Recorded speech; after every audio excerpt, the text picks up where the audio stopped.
Using more electricity than the Vegas Strip and a Stones concert rolled into one, E3 is 4 days of semi-controlled chaos where thousands of new video games are unveiled, hot new consoles make their debut, and game companies will do anything to get your attention. And I do mean anything. This year's E3 will take us into the future of gaming with Sony's new PlayStation 3 with its eye-popping graphics, Nintendo's Wii, which promises to change the way you play video games, and a first look at the next killer games for the Xbox 360. Tell me about it. The future of gaming is here, and we'll get you in.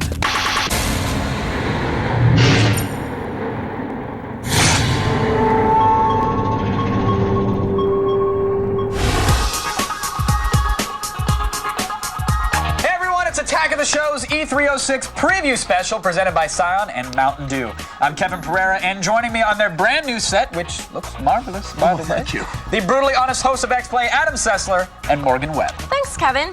Now, the Electronics Entertainment Expo, also known as E3, is the biggest video game event in the world, and today kicks off an entire week of video game madness. What we are talking about here is a giant convention center full of new games, new consoles, and a volcano of hype. Now, unfortunately, it's also closed to the public, and that's why G4 will be bringing you live E306 coverage all week long. Yeah, that's right. We're your all-access pass to E3 with thousands of new games, hands-on demos, exclusive trailers, and all the big news right from the expo floor. Yep, and on this show, we'll be giving you an insider's look at E3 and a sneak peek at what you'll be seeing all this week at the expo. Okay, I know some of you out there are hardcore gamers who have followed E3 religiously year after year. Sure. Some of you out there, however, have no idea what we're talking about. So what the hell is E3 and why should you even care? Well, here's how a little expo grew to be the biggest annual event in video game history. It's an orgy of games, lights, booth babes, celebrities, and rabid fans willing to wait in 5-hour lines just to get a glimpse at new titles like Zelda or Metal Gear Solid 4. E3, I think, is clearly the Super Bowl, the Olympics, the World Cup, all rolled into one for the video game industry. Started in 1995 as a trade show for the video game industry, E3 is a celebration of gaming where industry insiders show off new products and consoles, and journalists hope to discover the next blockbuster title that will revolutionize the industry the way Mario 64, Halo, or Grand Theft Auto 3 did. It's where the biggest successes and the biggest failures make their debut. And if you're one of the 145 million people out there who play computer or video games, it's the first look you'll get at the new titles that will change the way you play. And while today's E3 has expanded to fill all three halls of the massive LA Convention Center, it had its humble origins in Sin City. Greetings and welcome to the 1986 Winter Consumer Electronics Show. Historically, it had been part of the Consumer Electronics Show, the huge show held in Las Vegas every January. And the game industry had become an increasingly large part of the show, but treated very much as a stepchild, if you will. Not as the showcase, the centerpiece, even though they were an increasingly large part of it. And then along came a little game called Tomb Raider. Tomb Raider was very much a hidden treasure. We went to at the time it was called the CES show, and we had a full array of games, and one of them happened to be Tomb Raider with his character Lara Croft, and the buzz was amazing. Lara Croft and her remarkable pixels helped generate immense interest throughout the industry and sparked an idea. Why couldn't there be a games-only trade show? And thus, E3 was born. When the first Electronic Entertainment Expo launched in 1995, it turned out to be the most successful opening of a new trade show in U.S. history as 40,000 people packed the Los Angeles Convention Center. I walked in there and it was just like your eardrums started to hurt. You know, it was just like totally, ah! By 1999, attendance had risen to 60,000 people, and the stakes couldn't be higher. Companies now spent hundreds of thousands of dollars pouring money into booths that served as giant hype machines. It's all about the money now, and that's why to be the game of the show at E3 is a big, big deal these days. In the past, E3 has boasted a lot of big deals by unveiling huge games like Halo, Mario 64, Metal Gear Solid 2, and Resident Evil 4. And the new titles aren't the only surprises. E3 is best known for debuting new hardware that pushes the gaming envelope. Last year at E3, we got our first look at the Xbox 360, the PlayStation 3, and, shrouded in mystery, the Nintendo Wii. So which new consoles will revolutionize gaming, and which big titles will blow us away? or leave us disappointed. That's what over 70,000 people will find out this year at E306. And we're going to get a much closer look at the PS3 and the console formerly known as the Nintendo Revolution later in the show. Plus, more next-gen games for the Xbox 360, like Sega's Chrome Hounds. We're going to be showing you an exclusive new trailer for it at the end of the show. Now listen, I know you have ADD and all, but now is not the time to change the channel, Adam. Adam, over here. We've got more game coverage in just a second. Coming up after the break, we check out the big three: Sony, Nintendo, and Microsoft. Who's on top? And who's got a big surprise planned for tomorrow? And later, a look at the biggest games of E306.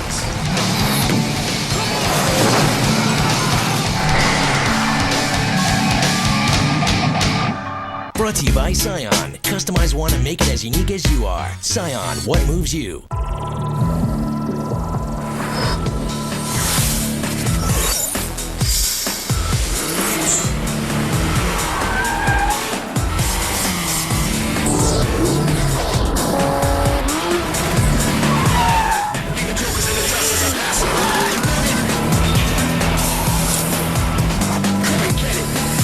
Is ready for personalization at Scion.com with over 30 Scion accessories.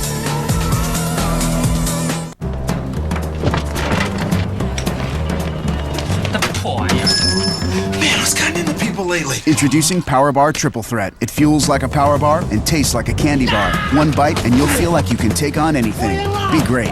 The new XLP is our biggest, most extreme pizza for guys who want to go big. Domino's guy. Did you see that? Yeah. 30% more extra largeness than our large. Get it now for just $9.99. It's the new XLP from Domino's. Yesterday, my friends told me to smoke some pot, and I did. Then today, they said I should try and fit my fist into my mouth. I'm an idiot. Your boy. Fetch.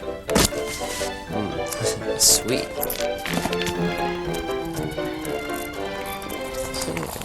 Stand up. Hey, oh!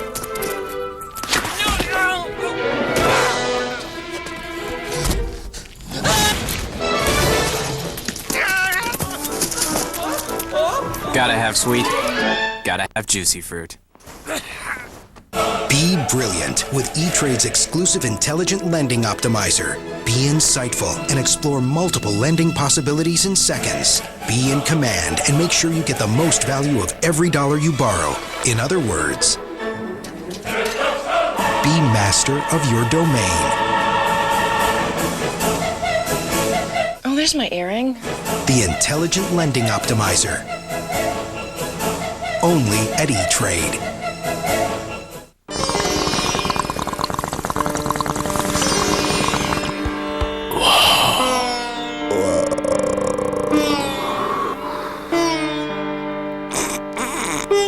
Be first to check out PS3, Nintendo Wii, the hottest new Xbox games, E306 Live, only on G4.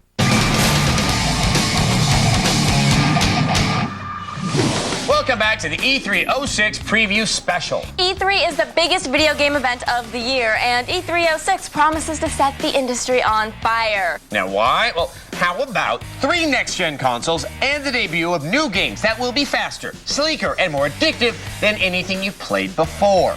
Now, for game and hardware developers, E3 is their chance to make a bold first impression on journalists from around the world. So, what huge events happened at last year's E3, and how are they going to affect what we see at this week's Expo? Well, here's our look at what went down in 2005 and what's happened since.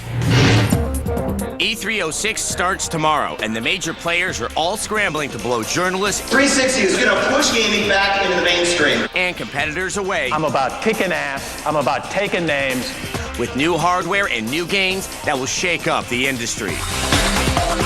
In case you missed it, the biggest story of last year's E3 was the announcement of 3 next-gen consoles. It's here, and it's on. In other words, an evolution in gaming. For years, the big 3, Sony, Microsoft, and Nintendo, have been trying to one-up each other with hardware and titles that will conquer a multi-billion-dollar gaming market. All in all, I call this a pretty picture.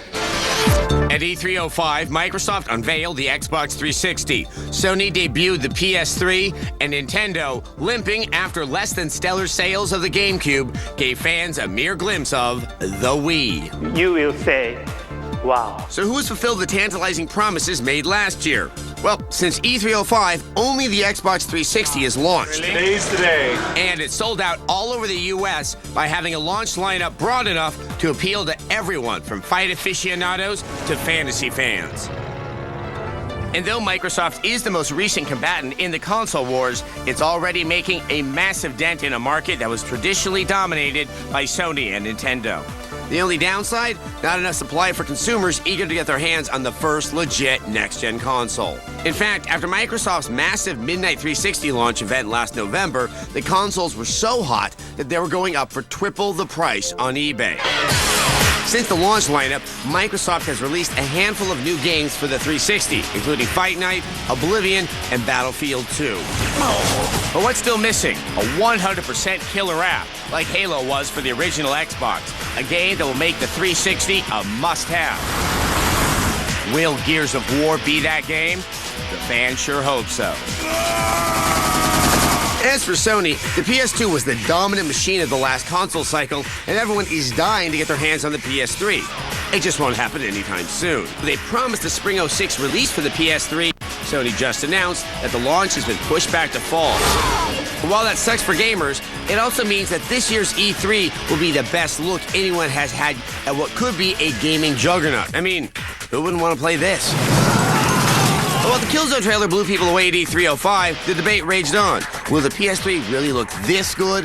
Well, that's one of the reasons we're so damn excited for E306, because this year, we're going to find out. And to whip the fanboys up into even more of a frenzy, Konami released the trailer for a huge new PS3 game at the Tokyo Game Show. The title?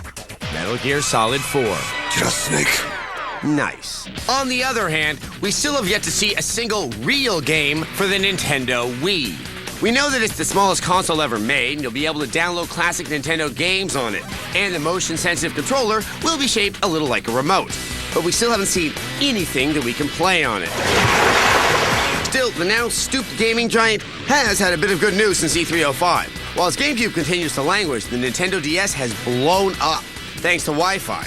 This is the year that Nintendo players begin connecting with each other in a new way. Which means Nintendo finally figured out that people really do want to play with each other. And despite major delays, fans are still clamoring for the much-delayed Zelda game. We saw you at E304 and at E305, and we'll see you again in E306. And you know what? People are so excited about this one, they just don't care if it's late. But if we see it again at E307, someone is probably gonna get stabbed. We'll find out more about Zelda and what Nintendo has planned for the future later in this show. And we'll see the first games for the new Nintendo Wii tomorrow at Nintendo's media event. Will that new controller be different enough to get Nintendo back in the console race? Well, you'll know as soon as we do, because we'll be bringing you breaking news, interviews, exclusive game demos, and trailers live from E3, and that's starting tomorrow at 6 p.m. Kevin. Thanks, buddy. Move and you'll regret it. We've got next-gen games coming right up. Up next, the biggest new titles from Sony, plus a look at the PlayStation 3, and later, what's new on the Xbox 360.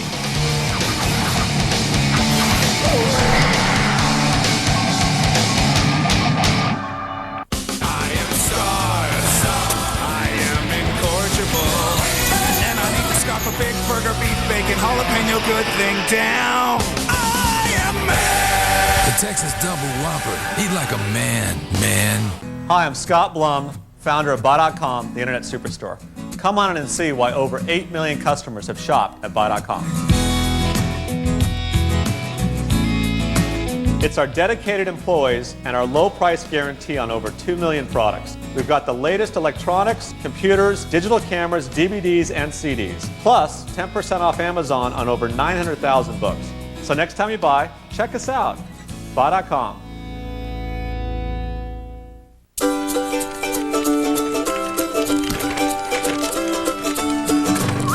Nothing brings out the kid in you like the scrumptious combination of milk chocolate and Airy Krispies. Nestle Crunch, for the kid in you.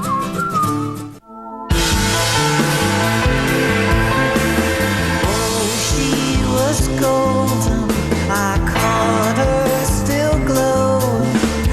told you where we're going, girl.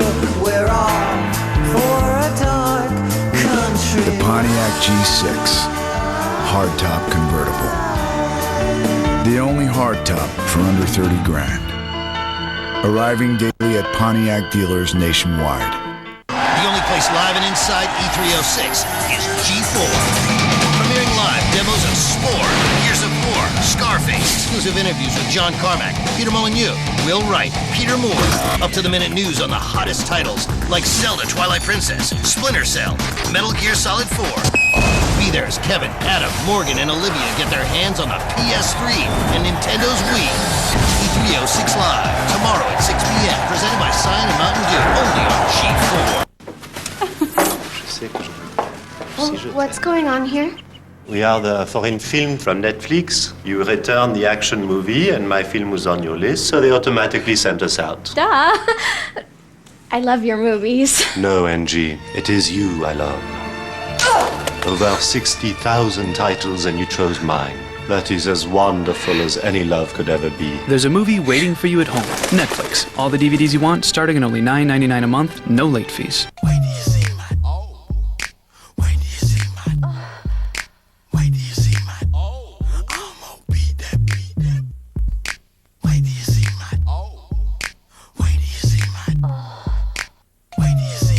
Just wait till you hear Wait, the Whisper Song by the Yin Yang Twins on your cell phone. Text W90 to 40100. Get it now from Q-Tones.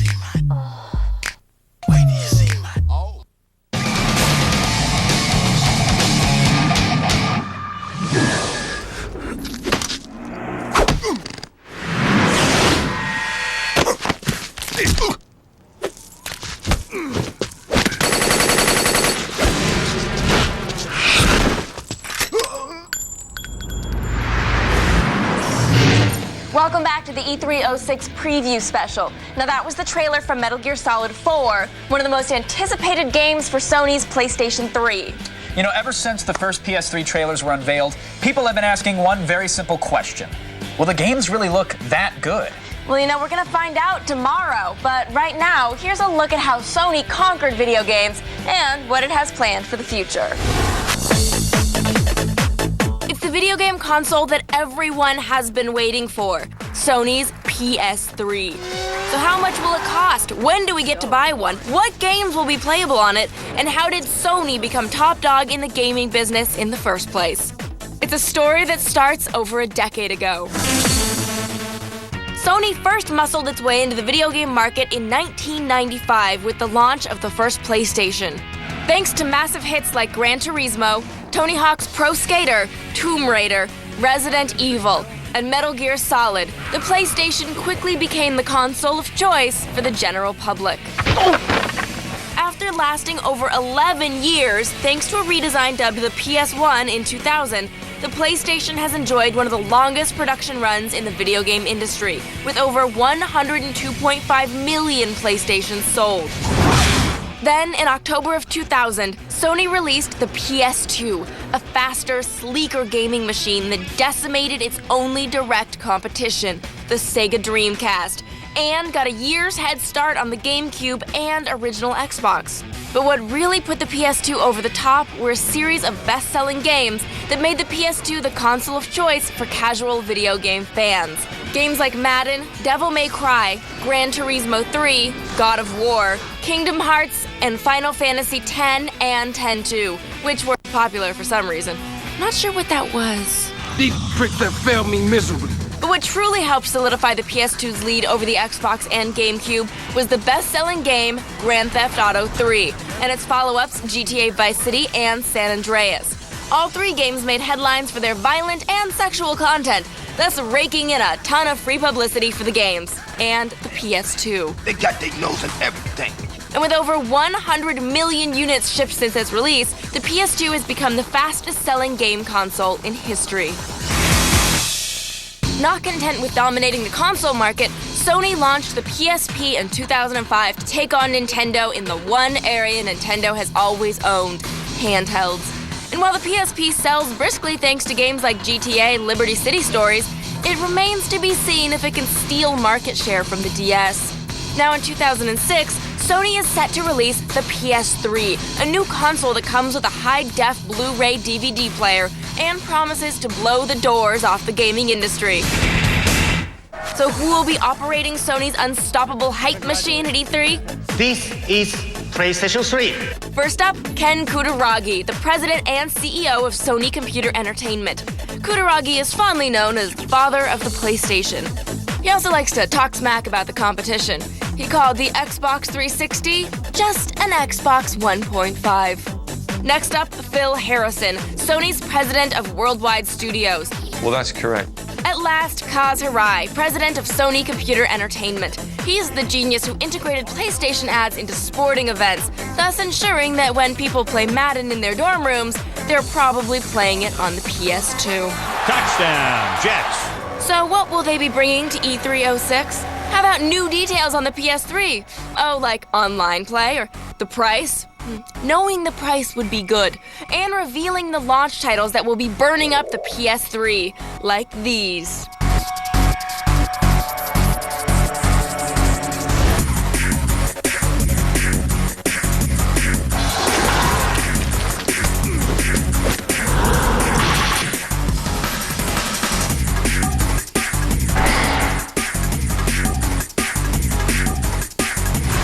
Will the PS3 and Sony live up to the hype? Tomorrow, we're gonna find out. That's right, tomorrow we've got answers for you about the future of Sony and the PlayStation 3. In fact, you know what? You can just join us all week long for G4's daily live E3 coverage from 6 p.m. to 9 p.m. That's 3 whole hours of non-stop video game madness. Adam? You still haven't seen what Nintendo and Microsoft have planned, and there's more on that after the break. Coming up, the newest titles for the Xbox 360. And later, we explore Zelda and the mysteries surrounding the Nintendo Wii.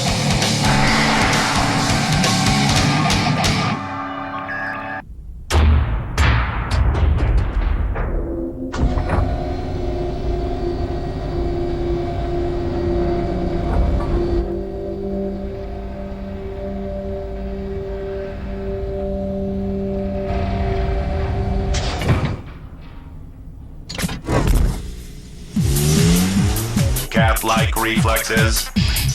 The Fit, new from Honda. The Fit is go.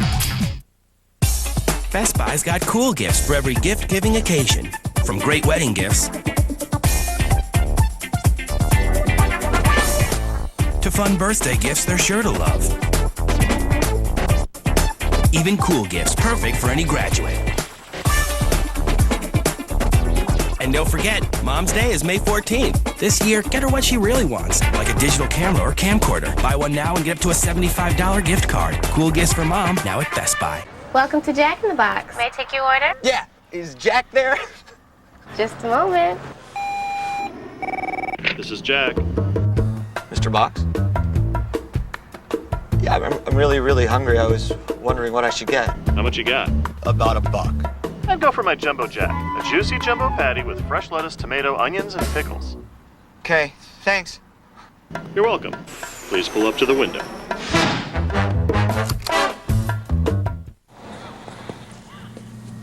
Let's count sand.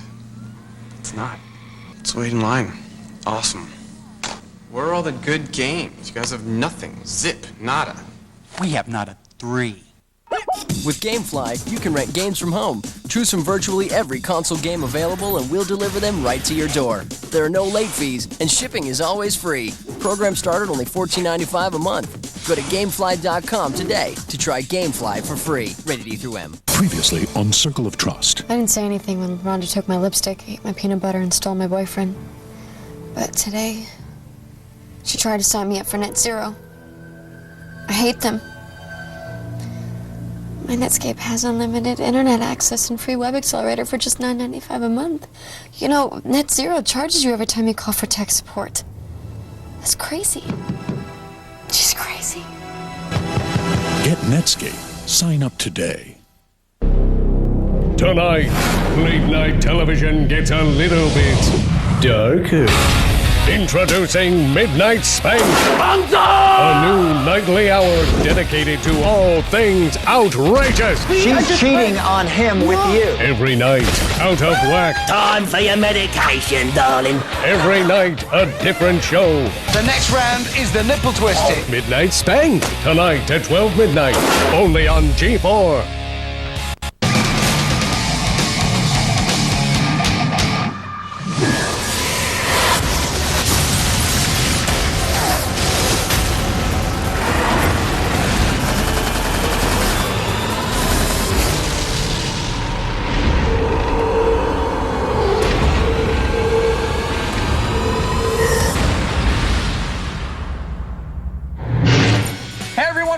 To Attack of the Show's E306 preview special. Now, you just saw the trailer for Gears of War. It's got to be one of the hottest new games for the Xbox 360. You know, and speaking of Microsoft, a lot of people wonder if getting the 360 out a year before the competition was the smartest or dumbest move Bill Gates' baby ever made. Well, that year head start sure worked for the PlayStation 2. What's the story with Microsoft and the Xbox 360? Take a look.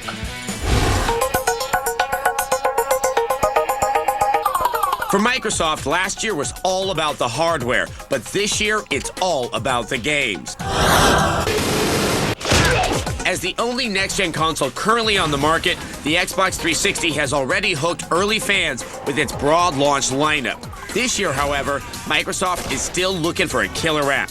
That one golden game that's so good, people buy the 360 just to play it. And at E306, we're hoping to see the debut of that breakthrough title for the first major player in the next generation. Here's how Microsoft got into gaming and what we can expect from the 360 this year. In 2001, Bill Gates' giant company marched into the console wars with the biggest damn gaming platform most people had ever seen.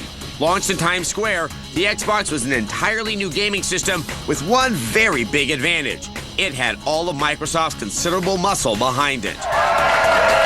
Thanks to initial launch games like Amped, NFL Fever 2002, and Dead or Alive 3, the Xbox had a strong start, even when it was up against the GameCube and PS2. But what really put it on the map was a game called Halo.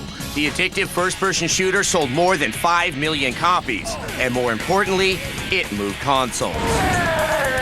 Exclusive titles like Star Wars Knights of the Old Republic, Ninja Gaiden, and Project Gotham Racing helped Microsoft ship over 22 million Xbox consoles to retailers worldwide.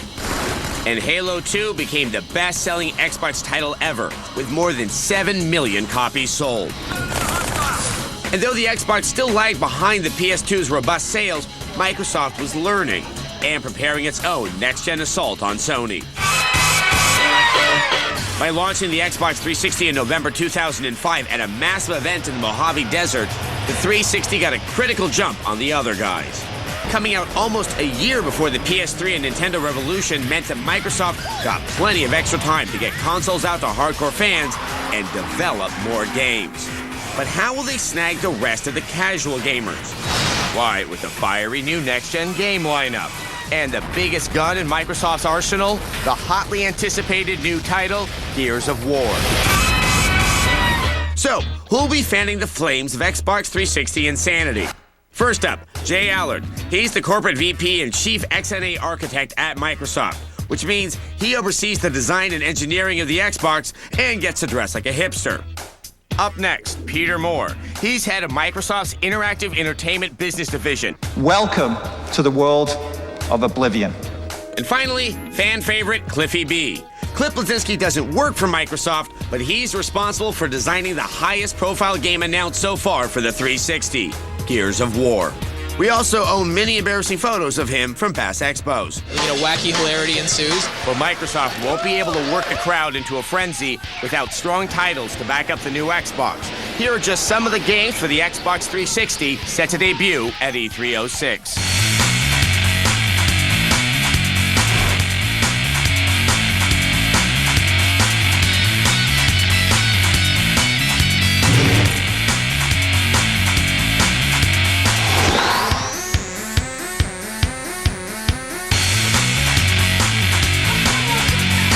Of course, The biggest question is whether we'll see anything for Halo 3 at Microsoft's press conference. The good news? You won't have to wait long.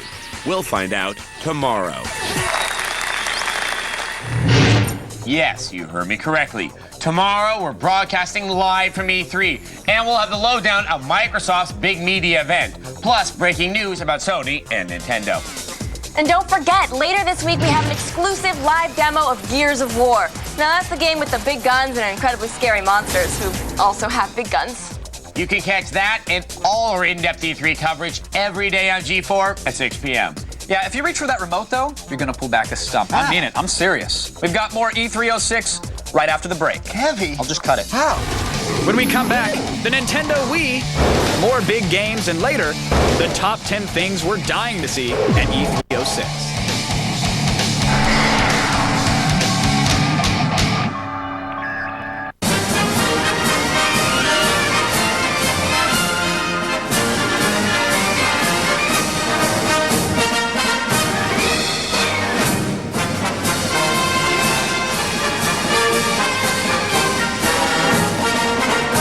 Designed by amateurs, built by volunteers, piloted by the incredibly brave.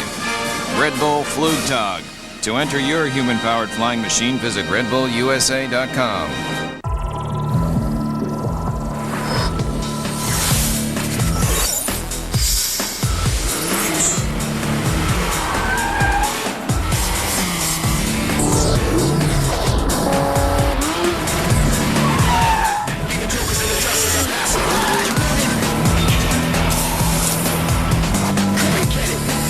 Is ready for personalization at Scion.com with over 30 Scion accessories. The new XLP is our biggest, most extreme pizza for guys who want to go big. Domino's guy! Did you see that? Yeah. 30% more extra largeness than our large. Get it now for just $9.99. It's the new XLP from Domino's.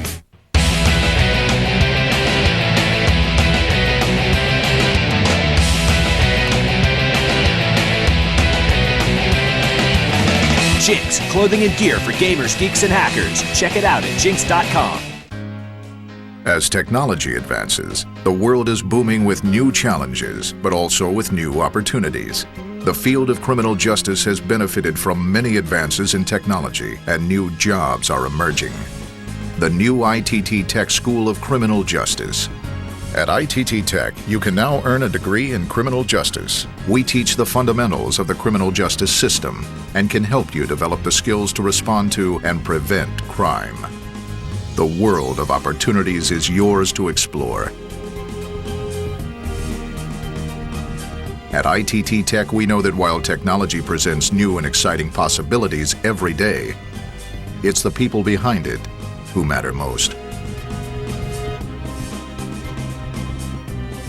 ITT Technical Institute School of Criminal Justice. Education for the future. To find out more, call 1-800-327-1172 or visit us on the web. In one day, step inside the biggest gaming event of the year.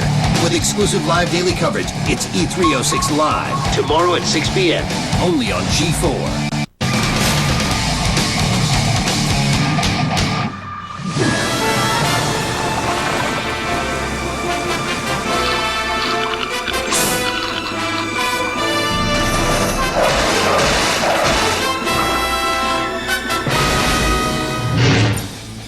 Welcome back to the E306 preview special. Now, the footage that you just saw was from Nintendo's new GameCube title, The Legend of Zelda: Twilight Princess. Now, still to come, our countdown of the top 10 things we are dying to see at E3. Plus, your first look at the brand new trailer for Chrome Hounds for the Xbox 360. But right now, what the heck is up with the Nintendo next-gen console? You know, industry insiders first heard about it back when it was codenamed the Revolution. Now, we all know its real name is the Wii. However, everything else remains a mystery. So far, Nintendo has only hinted at what its next-gen console would be capable of. At E306, we will finally separate fact from fiction and find out if the Nintendo Wii will truly be revolutionary. How do the people that gave us Mario, Link, and Donkey Kong, and whose name was once synonymous with gaming, wind up lagging so far behind Sony and Microsoft in the console wars? How does it still soar in the handheld market? And will the Wii usher in a new era of Nintendo dominance? Here are a couple answers and a few burning questions. In 1985, Nintendo delivered the equivalent of an adrenaline-filled hypodermic to the sagging video game industry's heart with the debut of the Nintendo Entertainment System. With addictive hit games like Super Mario Bros., Metroid, and Legend of Zelda, the NES sold more than 49 million units worldwide. And for the next 15 years, Nintendo was the one word in the gaming industry. And when Nintendo released the Super NES in 1991 to compete against the Sega Genesis, games like Zelda, A Link to the Past, and Donkey Kong Country became instant classics. But with hugely popular and often kid-friendly games, like the infamous censored version of Mortal Kombat, Nintendo began to acquire a reputation that it was just for kids. When the N64 was released in 1995, Nintendo tried hard to lose that image and hoped that games like the now classic shooter GoldenEye 64 would help them do just that. But while 32 million N64 units sold worldwide, the most successful titles still featured cuddly characters like Link and Mario. And up against Sony's brand new PlayStation, the N64 didn't do so well. In 2001, Nintendo released the GameCube in the US, and despite a couple of signature adult titles like Resident Evil 0 and Eternal Darkness, it still had plenty of family-friendly games like Luigi's Mansion, The Legend of Zelda: The Wind Waker, and Mario Sunshine. But the Cube was still missing something the Xbox and the PlayStation 2 both already had: DVD players and online capabilities. But while Nintendo's consoles have been taking hits, its handhelds like the Game Boy Advance, and the DS have been wildly successful. And with the DS Lite already released and completely sold out in Japan, it looks like Nintendo's handheld winning streak isn't ending anytime soon. I have a question for you. But what about the new Wii? Now, we don't know much about it except that its controller is unlike anything we've ever seen before, and you can download classic games right to it. What about the price? 1080, 360, 8.2. No idea. Games? I'm about making games. Still a mystery. We only know that Nintendo claims it will change the way we play. So who'll be talking up the Wii at this year's E3? Well, here's a look at the major players. First up, Shigeru Miyamoto, the creator of game franchises like Mario, Donkey Kong, Zelda, and Pikmin. This year, he brings us a new Zelda game. My name is Iwata. Next, Satoru Iwata, the current president of Nintendo. He's one of the only people on Earth who's been able to get his hands all over the Wii. And last, but oh so very far from least, the Reginator. I know what some of you are thinking. Yes, Reginald Reggie Fils-Aimé is the Executive VP of Sales and Marketing for Nintendo of America, and we'd love to hear him talk trash. The PSP hasn't arrived in Europe yet. You know what? That's Sony's issue, not my problem. The fans love him so much, they've dubbed him the Reginator and even Flash animated him. Damn! So will the Wii and its intriguing new controller change the way we play games? And will the long-awaited Legend of Zelda: The Twilight Princess actually come out in 2006? We'll find out tomorrow. Yeah, that's right. Nintendo will reveal everything about the new Wii console and its crazy controller tomorrow at its giant media event. And we'll have live coverage of all the major announcements at 6 p.m. You've seen some of the big titles coming out from Nintendo, Microsoft, and Sony, but what are all the other game makers bringing to the Expo? Here's a look at some of the other high-profile games we will see this week at E3. So we've seen what Sony, Nintendo, and Microsoft are bringing to E3, but what about everybody else? Here are some of the other games that should be playable for the first time at E3 '06. First-person shooter fans won't be hurting this year. Trigger-happy players are already amped about Midway's Unreal Tournament 2007. But that's only the beginning. We'll also see double-barrel games like Prey from 2K Games and G3's gorgeous Dark Sector. PC fans won't be hurting either, while Valve makes FPS fans happy with Half-Life 2 Episode 1. And EA's Battlefield 2142 is making everyone's mousing hand twitch with anticipation. Do you like role-playing games? Are you wearing a tunic right now? Then you'll be stoked for Turbine's The Lord of the Rings Online Shadows of Angmar. The WoW machine keeps on rolling in Blizzard's World of Warcraft Burning Crusade. And Namco gives us Hellgate London, which is set, where else, in a post-apocalyptic future. As always, the action fans have plenty to feast on. Ubisoft will bring us top-notch stealth in Splinter Cell Double Agent. Grand Theft Auto creator Rockstar will court controversy with Bully. Capcom gives us 2 times the zombie goodness with Resident Evil 5 and Dead Rising. Wow, that looks violent. They also serve up Lost Planet and the long-awaited calligraphy game, Okami. Yes, I said calligraphy. Rounding out the action games are Namco's Frame City Killers, Midway's Stranglehold, 2K Games' comic book-inspired The Darkness, and the return of everyone's favorite bald guy in Eidos's Hitman Blood Money. You'll see all these and more right here starting tomorrow. And those are only a few of the new games we'll see at E3. There will also be dozens of other major announcements about new titles all week long.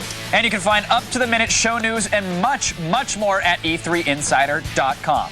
The site offers you an unprecedented look behind the scenes of E3 with a feature called Virtual E3. It has 70 panoramic tours of the show floor, so even though you can't get into the expo, you're going to feel like you're there. There's also an E3 Insider Sweepstakes, where you can win a Fender Stratocaster guitar. I have a feeling the Guitar Hero fans might be, into that.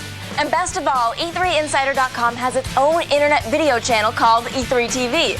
It allows users to download DVD-quality videos of the exhibit tours, big media events, and E3 news updates. That's right. Again, all of that is at e3insider.com, but don't let the internet talk send you surfing. No, sit right there. We've got our list of E3's most anticipated games up next. Right now. Up next, the top 10 things we're dying to see at E306, and later, burning questions about the next-gen consoles. Hair lacking some serious muscle? Can't take another break?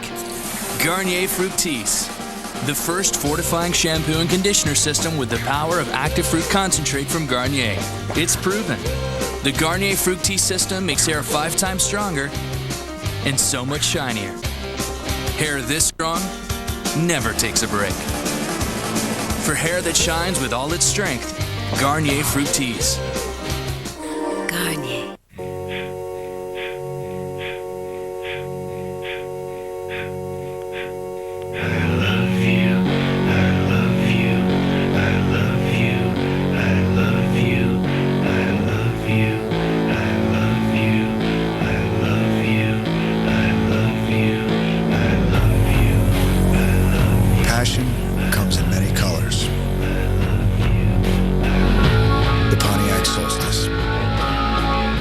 Man, my cell phone was way too boring. It was just blah, blah, blah. It was making me crazy. And then I found Playphone. They call themselves Playphone. This dude told me about Playphone. It's an amazing deal. 10 downloads for just $9.99. 10 downloads for just $9.99. 10 downloads for just $9.99. Now, I'm hearing real music tones. Not that beeping stuff. Beep, beep, beep. Finally, real music tones. And games. Lots and lots of games. I didn't know there were so many games. Games?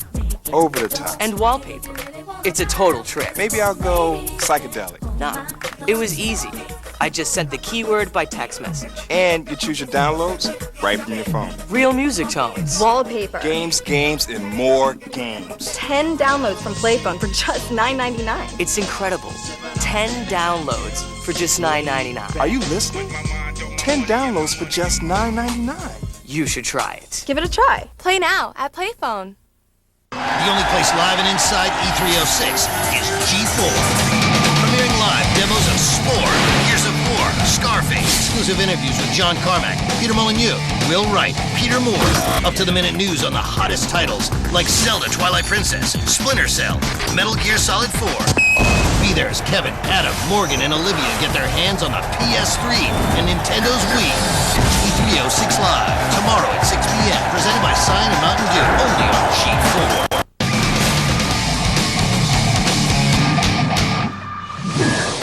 Welcome back to the E306 preview special. Now, all episode long, we've been showing you the sights, the sounds, the smells of E3, the Electronic Entertainment Expo. It's the biggest video game event in the world, and you've seen what Nintendo, Microsoft, and Sony are bringing to it in 06. But now it's time to find out what we're most excited to see this year. And to do that, we go to my Attack of the Show co-host, Miss Olivia Munn. Hey guys, I'm here on what will be the new set of the new Attack of the Show. But we can't show you anything yet. However, what we can do is count down our list of the top 10 things we are dying to see at E306. Number 10, God of War 2. Last year's M-rated God of War was a massive hit thanks to its gorgeous graphics, horrible violence, and that infamous threesome minigame. Now, Kratos is back and kicking ass with new moves in this sinful sequel. PS2 fans can't wait to sink their blades into it. Number 9, Final Fantasy 12 and 13. Some people really love Final Fantasy. I'm dressed as Lulu from Final Fantasy X. They love it way too much. Right now, Final Fantasy 12 is out in Japan, but we won't see it here until October. Plus, it's safe to assume that we'll hear something about Final Fantasy 13 for the PS3, so fantasy fans can see plenty of dudes who look like ladies for generations to come. Number 8, Guitar Hero 2. Oh, I know what you're thinking. Why is Guitar Hero 2 on this list? Well, maybe because the first Guitar Hero is a gigantic hit and a very addictive party game. The sequel has 55 new songs, a multiplayer co-op mode where you can play lead and bass guitar with a friend, and a new hair metal genre. Grab the Aquanet and prepare to rock out. Number 7, new Zelda titles for the GameCube and DS. Yep, Link is going portable, and E306 is your first chance to see him. As for Legend of Zelda Twilight Princess on the GameCube, it would be way higher up on the list if we hadn't already seen it at the last 2 expos. Number 6, Gears of War. Microsoft is praying that this game will move 360 consoles the same way Halo moved the Xbox. And from what we've seen so far, we're dying to let it scare the crap out of us. Number 5, Spore. Will Wright, the man behind SimCity and The Sims, gives us a kick-ass PC game. You'll get to create your own species and let it take over the universe. Number 4, Metal Gear Solid 4. The 4th Metal Gear title is also the 4th most exciting thing at this year's E3. Solid Snake is back, and if the actual game looks anywhere as good as this trailer, we're sold. The only question left? Why does Snake look so old? Snake. Number 3, Halo 3. Master Chief, you mind telling me what you're doing on that ship? The end of Halo 2 left us hanging, and now everyone wants to know what happened to Master Chief. Will we see anything about Halo 3 for the Xbox 360 at Microsoft's press conference? Oh, we better. And we'll find out first thing tomorrow. Number 2, the Wii. Nintendo's new console has the fanboys wetting themselves with anticipation. But aside from that crazy controller, we know almost nothing about it. This E3, Nintendo promises to reveal the first games for the Wii and a big, big secret about its new console. We can't wait. And the number 1 thing we're dying to see at E306 is the PlayStation 3. We love a good console war, and Sony's bringing the battle to E3. Supposedly, the PS3 will be the most powerful gaming machine ever made. But can the in-game graphics possibly look this incredible? Oh, we hope so. I'm Olivia Munn, and those are the top 10 things we're dying to see at E3. In the meantime, we're gearing up to bring you an all-new Attack of the Show. A brand new set, lots of new faces, and that same Attack of the Show attitude. It starts on May 15th. Until then, I'll see you at E3. Thanks, Olivia.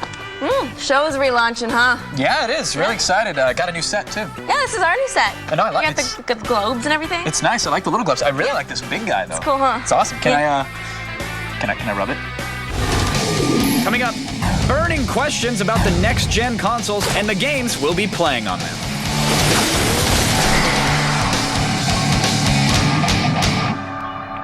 Well, you're part duck, part beaver, and part otter. I am a bit of a hodgepodge. But look at you.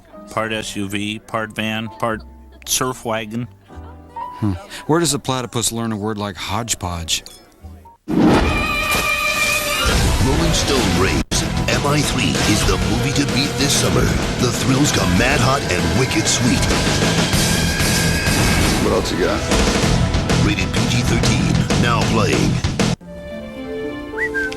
Your boy. Fetch. Sweet.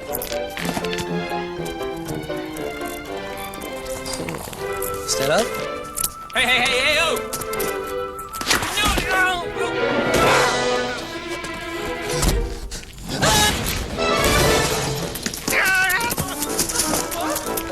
Gotta have sweet.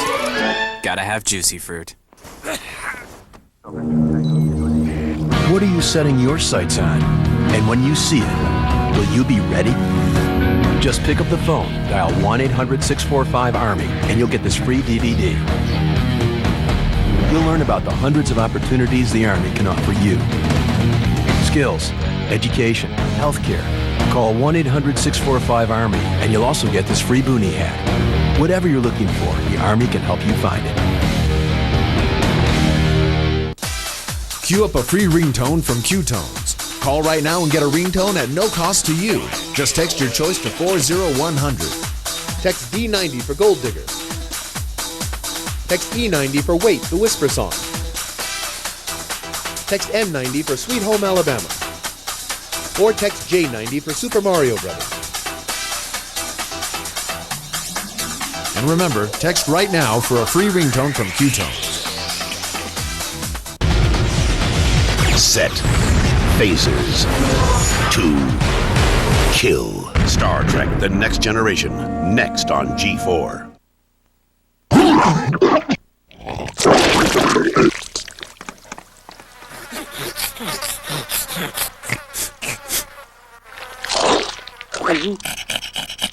Be first to check out PS3, Nintendo Wii, the hottest new Xbox games. E306 live, only on G4.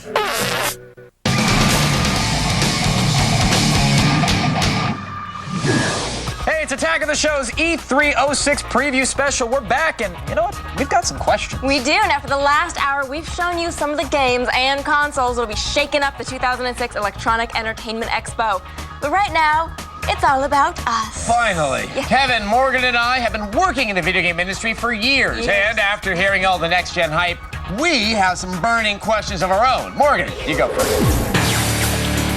My itching, burning question. No matter how tight your jeans, it'll still fit in your pocket. Will the Nintendo Wii controller revolutionize the gaming industry? Okay, it's game time. Right now, the standard controller for all the consoles has a steep learning curve as a new user tries to figure out how to press 4 shoulder buttons, all the face buttons, and God forbid how to click the analog sticks. This system works well for the experienced user, but makes it hard for the newbie. If the Wii controller is really as intuitive as we've been promised, gaming will be open to a whole new audience, like the moms and dads who get frustrated when they fumble with the controller and get whooped by their 11-year-old. Who's your daddy? It's in the interest of the gaming industry to open the field of potential customers to as wide an audience as possible, and this could be exactly what does it. If the controller works well, you better believe Sony and Microsoft will bang out motion tracking peripherals of their own and make Tetris and Bejeweled available for download. For $14.99, of course. Now who knows, maybe the Wii will be a console that appeals to everyone, like women and old people, not just young guys playing Grand Theft Auto.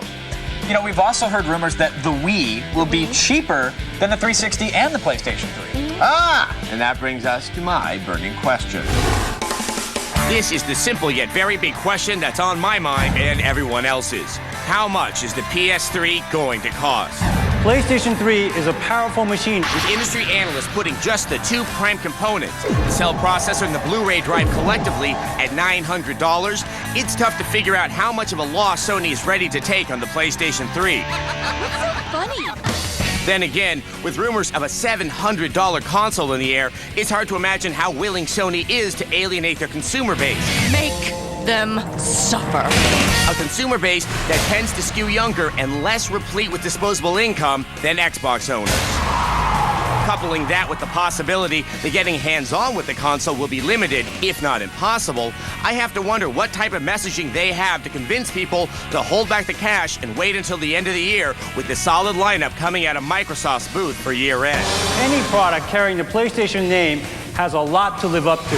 Sony has always regarded themselves untouchable, and that might be their Achilles heel.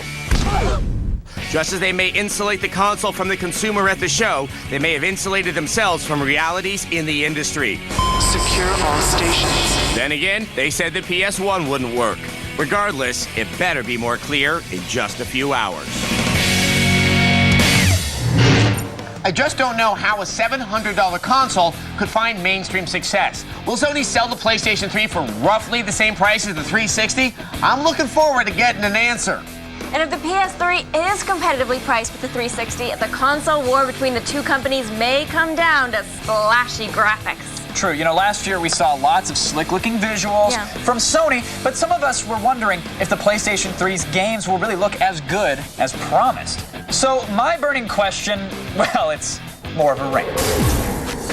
E3 is simply the most exciting time to be a video game enthusiast. It's the one magical week of the year where gamers are allowed to peer into the future, to peek behind the developmental curtains and taste test the flavors that will define gaming for the year to come.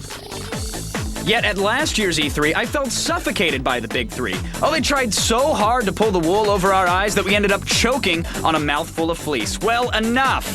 E3 2006 is here, and we're finally getting the chance to put your hardware through its paces. This year, we'll get our hands on the PlayStation 3, the Nintendo Wii, and the second generation of 360 titles that should be pushing the machine to deliver the kind of visuals even Pixar has soggy dreams about. So developers, be honest.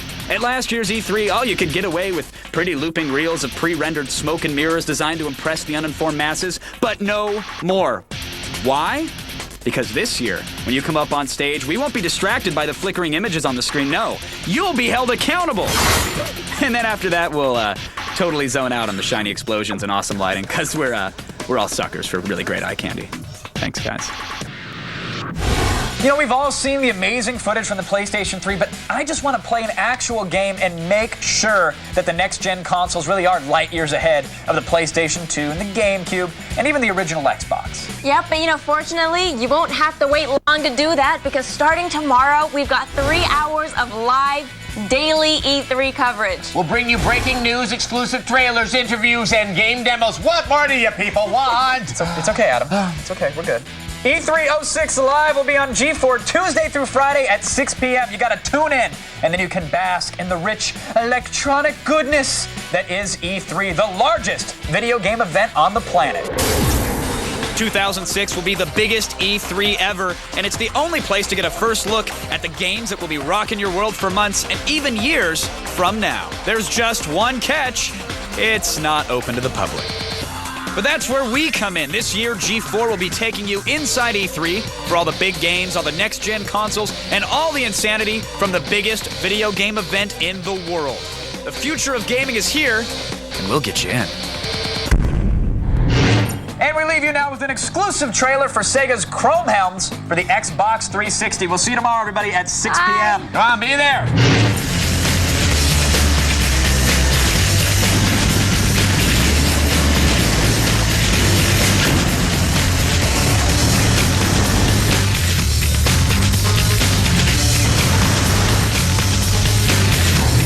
The only place live and inside E306 is G4. Premiering live demos of Spore, Gears of War, Scarface, exclusive interviews with John Carmack, Peter Molyneux, Will Wright, Peter Moore, up-to-the-minute news on the hottest titles like Zelda Twilight Princess, Splinter Cell, Metal Gear Solid 4. Be there as Kevin, Adam, Morgan, and Olivia get their hands on the PS3 and Nintendo's Wii. E306 Live, tomorrow at 6 p.m., presented by Cyan and Mountain Dew, only on G4. This is E3. The competition. The chaos. The once a year, once in a lifetime, one in a million video game extravaganza. This is where everything starts. It's the launching pad for the next big thing. The debut, the birth, the first sighting, the next level, the mecca. What happens here changes the world immediately, before your eyes, in real time. This is E3, and G4 brings it to you, totally live. G4 and Attack of the Show present E306 Live. Yes! Oh, yeah. Bathing it. It feels good. Come on, keep it going. Oh, it tingles. That means it's working, Olivia. All right, everybody, welcome to E306 Live, presented by Scion and Mountain Dew. Thank you. Thank you very much. I'm Kevin Pereira. And I'm Olivia Munn. This is it, gaming's biggest event of the year, the one we've all been waiting for, and only G4 can bring you the exclusive insider information you crave. That's right. This week at the LA Convention Center, the wraps are coming off all of the gaming world's top secret projects. Everybody is here. We're talking Sony, Microsoft, Nintendo, and lucky for them, they didn't forget to pack their next-gen consoles. Very wise. The developers are here, too. Over 400 companies from 80 countries will be unveiling thousands of new games and gadgets, and we're bringing all of it to you right at home. That's right. We're going to be coming to you live every day, 3 hours a day for 4 days straight. I have no stamina. This is going to be tough, but it's a good thing. You can last, and it's good, because E3 is not open to the public. It's industry insiders only, but don't worry. Don't worry. We're going to sneak you in with us, maybe in a handbag. We've got an all-access pass with your name on it, so you'll get to see everything that's going on. In fact, you're even getting an exclusive sneak peek at the new Attack of the Show set. Ooh, look at that right there, huh? TV You'll heads. be seeing more of these handsome gentlemen on the all-new AOTS debuting this Monday at 7 p.m. That's right, but right now, kids, buckle your seatbelts and put those tray tables in an upright and locked position. I'm serious, Walkman off. Let's get this live extravaganza underway. And it just wouldn't be E3 without our own resident gaming experts from X-Play, Adam Sessler and Morgan Webb. If it has a controller, takes cheat codes, and causes carpal tunnel syndrome, they know everything about it. Hey guys, are you ready to get this party started? Yeah. Thank you, Olivia. I'm Adam Sessler, and if, you know, by party mean the most in-depth, brutally honest, potentially violent look at everything at this year's E3, well, then yes, we're ready to get this party started, both right and quickly. Yeah, you know, and for those of you who are keeping score at home, I am Morgan Webb, and ever since early January, the anticipation for E306 has been building at the back of my skull like a tingling feeling. Or it could be a tumor. It's not a tumor. All week long, we'll be bringing you the most exciting E3 action. Now, the show floor isn't even open yet. And my God, let's look at what we've learned already. Now, Xbox owners, they no longer have to wait to play Grand Theft Auto. It was announced at the Microsoft press conference today that Grand Theft Auto 4. This is 4. This is not. This is the new one. Will be available on the Xbox 360 the day the game launches on October 16th, 2007. The 360, not just the PS2. Yes, you know, and there is some more big news. Sony announced the price of the PlayStation 3, and get ready because it's going to cost you. There is a $499 version and a wallet-shattering $599 version. We're going to have all the details later in the show, so you can find out if the console is worth mortgaging your house for.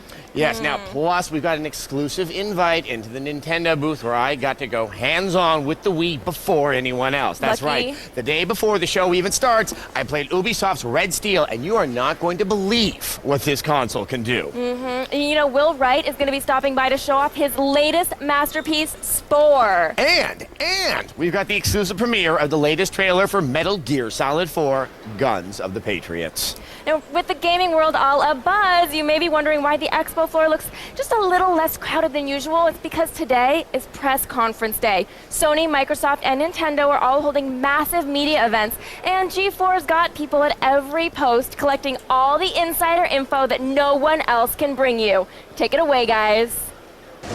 Yo, this is Selwyn. I'm here at the Sony press conference. I got information on the launch date. I got the prices, everything you need to know about the Sony PS3. Stay tuned. Hey, I'm Kristin Holt here at Nintendo's big press conference, and I've got the lowdown on all things Wii. The controller, the release window, Super Mario Galaxy. You'll know everything I know later in the show. Hey, I'm Geoff Keighley here at the Microsoft press briefing at the Grauman's Chinese Theater in Hollywood. And Xbox just rocked the house. They unveiled Halo 3. We'll have all the details coming up for you in just a few minutes. But right now, back to the stage. Thanks, everyone. There's so much going on here this week, and you guys at home aren't going to be left out either. We want to know what you think. Yeah, that's right. You guys need to check out our Heat Index. This is a new thing. It's very cool. Just log on to g4tv.com/E3 and let us know what you think is burning up the show. You can also, if you're one of those cell phone kids, there's 2 or 3 of you out there, text E3 to G4TXT, that's 44898, to vote and register for live E3 news alerts. We'll be checking the heat index every hour and reading your comments on air, so make them good. Seriously, be witty. But let's go over a few basics, shall we? All right. Just what is E3 and why are we making such a big deal about it? Well, take a look at this, and all will be revealed. Using more electricity than the Vegas Strip and a Stones concert rolled into one, E3 is 4 days of semi-controlled chaos where thousands of new video games are unveiled, hot new consoles make their debut, and game companies will do anything to get your attention. And I do mean anything. This year's E3 will take us into the future of gaming with Sony's new PlayStation 3 with its eye-popping graphics, Nintendo's Wii, which promises to change the way you play video games, and a first look at the next killer games for the Xbox 360. 2006 will be the biggest E3 ever, and it's the only place to get a first look at the games that will be rocking your world for months and even years from now. There's just one catch. It's not open to the public. But that's where we come in. This year, G4 will be taking you inside E3 for all the big games on the next-gen consoles and all the insanity from the biggest video game event in the world. The future of gaming is here, and we'll get you in. Huh? Pretty awesome, right? Yeah, I'm so excited. It's very cool, and unless you have one of these, right? This is how you get it. No, this is a pass. Oh. I actually stole mine from an intern right there. But you can have this one. There you go. Thanks. Unless you got one of those, you're not getting in. You're not experiencing the awesomeness that is E3, and that's why, quite frankly, God created G4. That's right. Our exclusive coverage is better than some laminated pass any day. Chuck that. Get rid of it. They don't need it. We don't need it. Just stay tuned, and you'll know everything there is to know about this event. And speaking of E3 info, Microsoft is holding one of the most highly anticipated media events of the day. Yeah, that's right. I've certainly been waiting for it. In fact, I bought an Xbox 360 last year, and what I want to know is, what else am I going to be playing this year besides Oblivion and even more Fight Night? Well, for that, we better check with Geoff Keighley, who's been camped out at the Microsoft presentation, and he's got some breaking news in his first report. Jeff?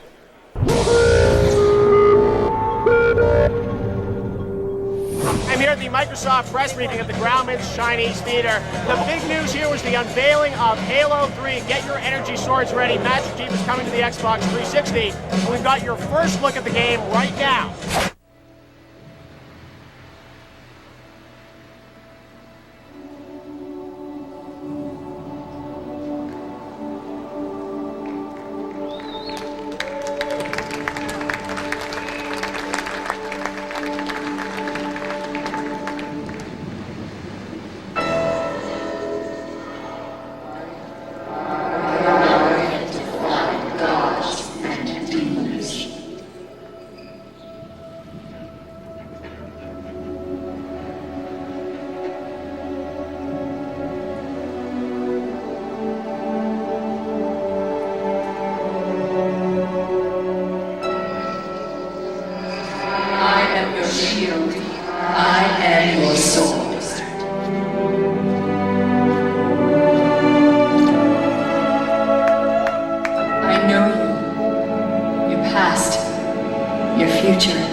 This is the way the world ends.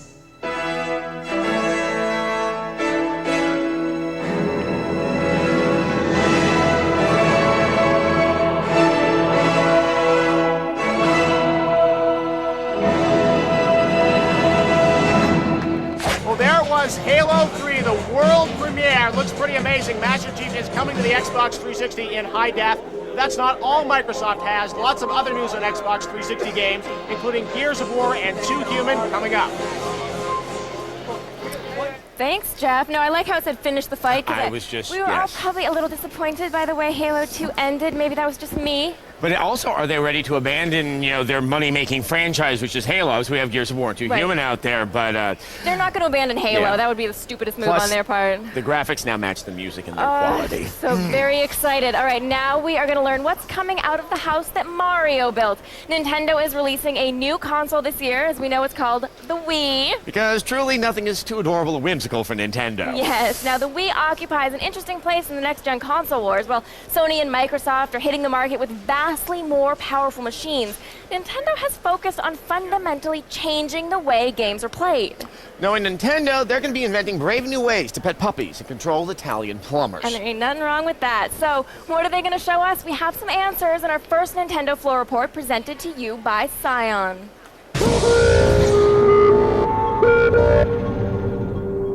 Hey, I'm Kristin Holt here at Nintendo's press event, and they put on quite the show. Last year at E3, we only got a tip of the iceberg of what was then codenamed the Revolution, but this year Nintendo let fly all the information we can handle on their new console, the Wii. Nintendo's plan with the Wii is to reach out to new gamers while giving the current gamers an experience they've never had in a game. The Wii's versatile controller was finally shown being used with a variety of games. In Wii Sports Tennis, you hold the controller just as you would a tennis racket and swing away.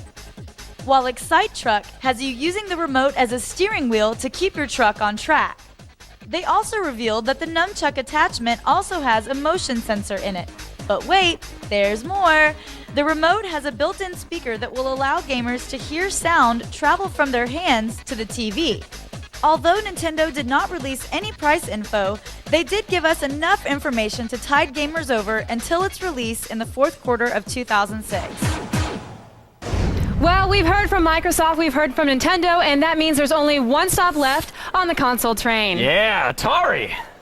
No, Sony. Oh. And you know what that means? Yes, I'm going to be broke. And it's PlayStation 3 time. Zach Selwyn has the latest details on the most talked about new game system of the year. Take it away, Zach.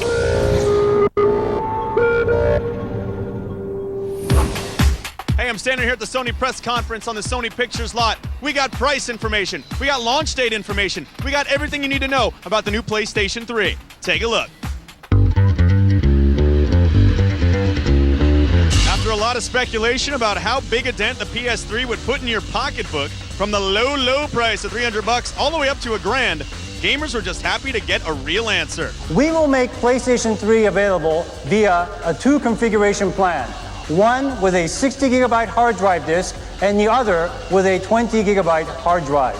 That's right, Sony's using a two-tier pricing strategy a la Microsoft. You can bring home your PS3 with a 20 gig hard drive for $499.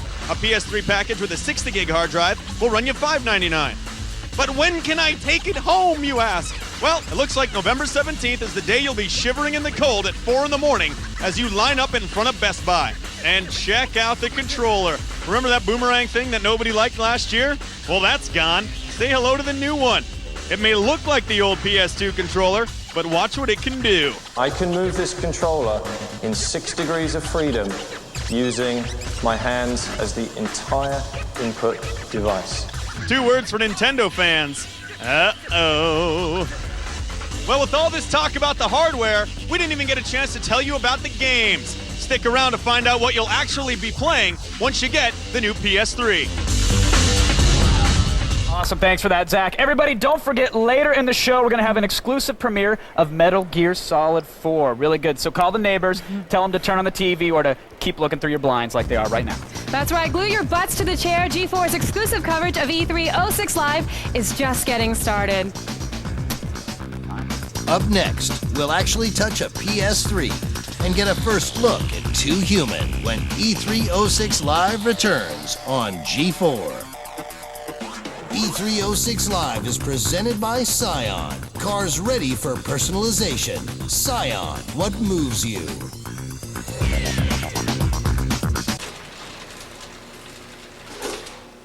Hello, David.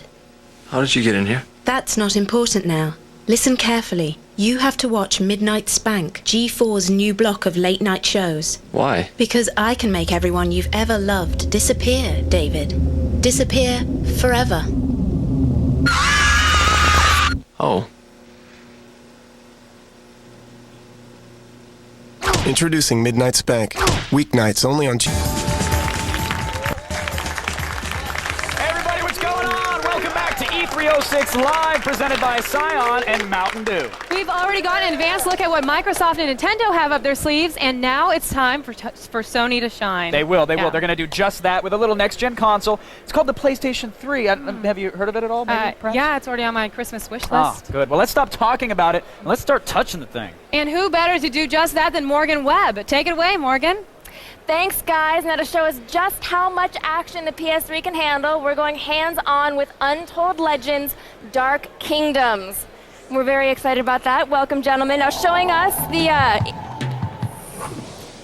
There we go. Showing us the ins and outs of Dark Kingdom is producer Andy Seitz, and playing the game is Glenn Snyder. Welcome, guys. Thank you. Thank you. Now Thank you you need to very much. focus on playing, because I understand this is a very difficult game. But you're up to the challenge. I am you might up have to the played it once or challenge. twice before. I'm excited. Okay, so we've had Untold Legends on the PSP. We've had two Untold Legends games. What's the impetus for making it on the PlayStation 3? Well, we had a couple of reasons behind that. First of all, the original Untold Legends games were incredibly successful. The original game sold over 500,000 units. Yeah. And the second version of the game, which came out just last month, is on track to meeting that same achievement. But most of all, what we wanted to do is just give the players more. We wanted to, take all the various gameplay elements, the visuals, the audio, the gameplay, and just expand upon them. We wanted to put the player in a very, very vibrant, fantastic world. Okay, well, let's talk about the graphics. The graphics are what really excite people, I think, most about the PS3. People see the potential of the system. So are what we're seeing now on the screen, how close is this to the final version of what the graphics are going to look like? I would say at this point we're about middle of the road. We have a lot of really cool graphical effects that we're working on integrating, especially now that the system's becoming more finalized and our engine's becoming more finalized, more stabilized. We have a lot of really cool effects in store for the player. So this is just kind of a glimpse into what the players are going to be expecting when the system launches later this year. And how many characters are going to be able to choose from? So you're going to be able to select from 3 different heroes. Okay. And the character that we have here is our warrior character. He's the brute. He's the guy that you wade into battle. You just want to go in, use your hammer, and just plow through everything in your path. So I know the question on all the boys' minds is, are there any mostly naked dark elves? There is I knew there was. one of the 3 characters is actually the Scout, Zala the Scout. She's the female of the group, and she is... Scout being a polite way to say half-naked girl. Yes, that's the PC way of saying half-naked girl. Okay, I like that. I'm gonna go hang out with some scouts later, maybe. Sounds like fun. Okay, the environments are supposedly very destructible. What can you destroy in the... So our goal with the game was basically anything that you come across, anything that looks like you can interact with, you should be able to interact with it in some way. You can pick it up, manipulate it, break it, anything. Cool. Now, so people I think have been asking about this game. We don't know how much of a stat-based game it is, how much of an action game it is. So where does it fall in that line? We're trying to achieve middle of the road there. We want people to we want the game to be very accessible. We don't want to become burdensome with the number of stats. We want people to dive in, pick up the controller, and just really get to playing the game.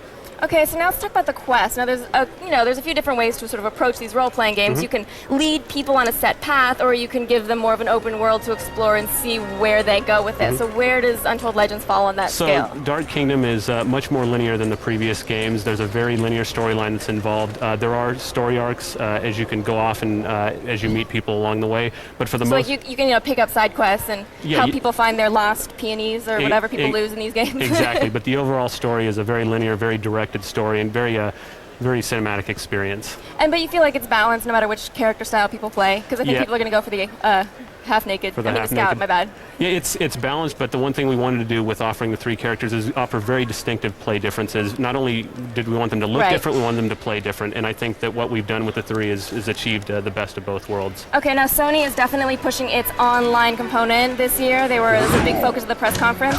Oh, that was a good hit. So what are you going to do with online? So once we launch the game, our goal is to not have the game end when players pick it up. We want people to be able to access our online service, download additional characters, additional chapters within the story, as well as additional features within the game. So you can download. And this is also what Sony was talking about at the press conference. They call them microtransactions, where you get like a gift certificate or like a little, looks like a little credit card, and then you swipe your card or you punch in your code, however it's exactly going to work. And you can buy extra. They showed guns and stuff, but you'll be able to get levels and that kind of thing. Exactly. And after all, we're Sony Online Entertainment. We have to flex our power. You got to be online. Exactly. All right. Thank you so much. Now, I of course have to start restructuring my finances if I want to be able to afford a PS3 when they launch. So just so you don't remain hostless, because that would be terrible, here is Adam Sessler. Hi, guys. Thanks, Morgan. Now, why did we open the show with the PS3 demo? Well, you think it's like going to a Kevin Federline concert and having him lead off with Popo Zao. It's a recipe for disappointment. Not so with G4's exclusive E3 coverage. There is so much more great stuff on the way, your vertebrae will fuse, making it physically impossible to look away from the TV. It's happening now. Up next, discover the PS3 game that's getting major buzz, and then witness the spore of one of gaming's biggest names as G4's exclusive coverage continues. E306 Live is presented by Mountain Dew, coming to you live and in color.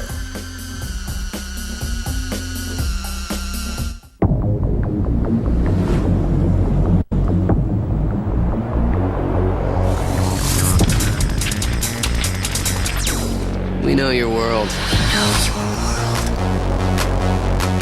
So we have permission to attack it. It's your life. It's your show. An all-new Attack of the Show. Weeknights at 7 p.m. Only on G4.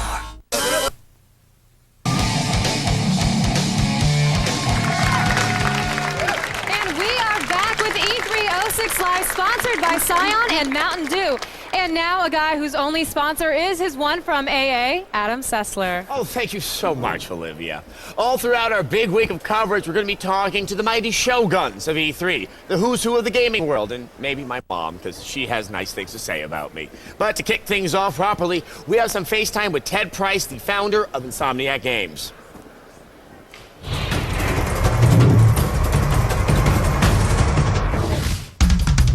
Ted Price is head of Insomniac Games, as well as the chairman of the Academy of Interactive Arts and Sciences. Insomniac's first game, Disruptor, released for the PlayStation, was a critical success, but it was the 1998 release of Spyro the Dragon that really took the company to a new place. Insomniac has had a long run of commercial and critical hits like Ratchet & Clank for the PS2. The game won tons of awards, shipped over 2 million copies worldwide, and triggered lots of follow-up hits. Now you're talking. So it's no surprise that the company's first next-gen title, Resistance: Fall of Man, is one of the most anticipated games for the PS3. Looks like the man behind Insomniac won't be getting to sleep anytime soon. It was the easiest pun we could come up with. Now, Ted, Spyro the Dragon, Ratchet & Clank, Resistance: Fall of Man. It's kind of a leap from kind of the visual style and the tone of your other things. Was this something that you've wanted to do, or it just, how do you explain it? Well, you know, most people may not know that our first game was a first-person shooter, Yes. so we're really going back to our roots with this game. Now, Resistance, it's both alternate past and aliens. It's got a lot of elements in it, so just kind of give us a taste. Well, it takes place in 1951 in Great Britain, which is a pretty unique setting when it comes to these types of games. And despite what people may think, it's not a World War II shooter. In fact, World War II never even occurs in this game. The reason it doesn't occur is because there is a species called the Chimera, which have appeared and sweep across Asia and Europe and destroying everything in their path and end up in England. And you, as a player, take part in the efforts to drive them out of England. Okay, so let's start with some of the gameplay elements. From some of the stuff we saw last year at the PS3, at the Sony press conference, and what we saw today, it seems like that you have a lot of support troops, and it looks like it's support AI. How is that functioning in the game? We've got a lot of characters who play along with you in the game, and there are definitely some areas where you're ensconced in these large chaotic battles. You've got guys all around you, dying, helping you out, basically being your backup. And we spent a lot of time on some fairly complex AI systems to make sure that they behave intelligently and they do the things that you would expect them to do. But it's fundamentally a first-person shooter. You aren't issuing commands to them in any way. Right. It's all about action. It's all about using your weapons strategically, about figuring out how to take on these large groups of enemies. Now, not every level is a battlefield level. We also have plenty of areas where you're on your own and using stealthy tactics to take out enemies. We also have vehicles in the game. So in true Insomniac fashion, we really try to keep things varied. Okay, now let's look at the enemy AI. You're just talking about the support AI, which is sophisticated. One of the bigger tricks you can find when you sort of have alien, non-human adversaries is sometimes they can, you can lean on the fact that they're dumb and stupid and just brute force. I have a feeling that's not the case with Fall of Man. How does it work in this? Well, we really have tried very hard to make sure that our aliens do, I should say our enemies do intelligent things, whether it's diving out of the way of grenades, throwing grenades back at you, flanking the character, just keeping them on their toes. And we also, since this game has a little bit of a horror element in it, we make sure that the player is surprised pretty frequently in most of our levels. One of the things, though, that gets most of us excited at Insomniac is what we call hero moments in the game. And this is when you have an ally who's fighting along with you, encountering an enemy who happens to be very close. And the enemy may grab the ally and maybe choke him to death or get on his back, as you may have seen in the press conference, and put a big spike through his head. Yeah. Now, what's cool about that is it's your opportunity as a player to save your ally, and that's what we call them hero moments. And since your allies are generally very important, they help you out in the game, you have some incentive to save them. On the other hand, if you're like me and you're a little bit masochistic and you're entertained by these gory deaths, then watch them die. Oh, yes, and I was very entertained when I saw that. I may have to hold back and see what happens. Now, I have to say, especially with the experience of playing the Ratchet & Clank games, I think you guys in Insomniac are some of the best at finding pacing to keep the gamer involved in every level.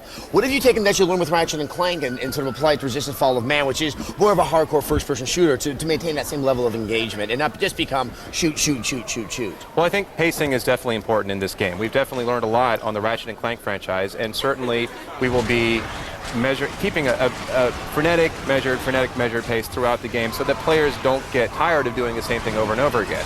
But I think one of the coolest things that we brought over from Ratchet & Clank is our enthusiasm about exotic weapons. Oh, good.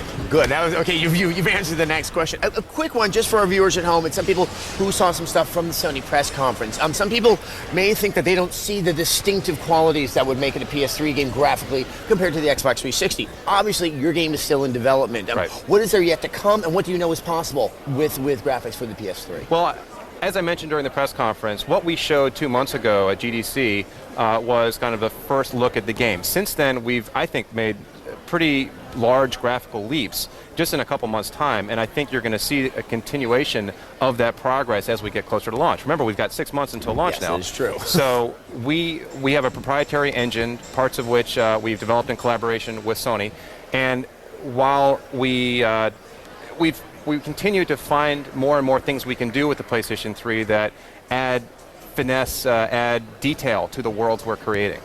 All right, well, good. You've got me very excited about this, and obviously coming from Insomniac, yes, yay. So thank you very much for joining us, Ted. All right, now I can't explain it, but I have a feeling, I don't know, Morgan Webb has some information for us. Am I right, Morgan? You are right. You're so smart, Adam. Now, G4's video game coverage does not end with E3. There's a video game mashup, which is TV's only daily block dedicated to all things video game. The heart of the mashup is a show I know a little something about. It's called X-Play. We have a brand new set. It's where Adam Sessler and I play and review every game we can get our hands on, and we can get our hands on a lot of them. The mashup is 3 full hours of cheats, tips, tricks, and our brutally honest game reviews. You do not miss X-Play and the rest of the mashup weekdays from 4 to 7 p.m. right here on G4. Now, the Ridge Racer series is a classic, we all know, but it's never looked this good. Ridge Racer 7 is coming to the PS3, and this is an E3 Confidential brought to you by Art School Confidential.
love the drift. There's still lots more E3 action coming your way, and considering that we've only really scratched the surface of our first hour, there'd better be, or else we'd have a whole lot of dead air. So, after the break, big news from Nintendo, straight from the Wii's mouth. Then catch a peek at the breathtaking new game from the minds behind Far Cry. E306 Live is also brought to you by Sony Pictures Classic, Art School Confidential. In theaters everywhere, May 12th.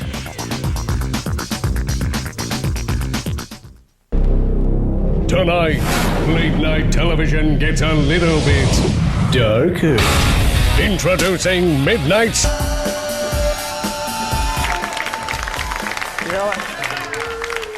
I like them. All that for me. Believe it or not. Me.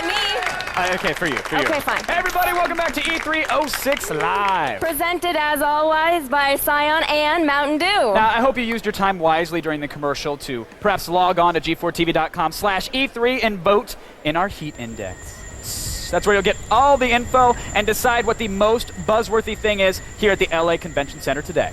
Yes, or if you want to be all fancy pants about it, text E3 to G4TXT. That's 44898. It's very complicated, but they'll remember to vote and register for E3 Live news alerts. They're so good with the little chat pads. The tiny little things. It breaks my thumbs. There's so much going on at E3 that it's easy to forget that there are other things out in the world that you might need to know, believe it or not. But don't worry, though. Okay. We have a way to keep you clued in.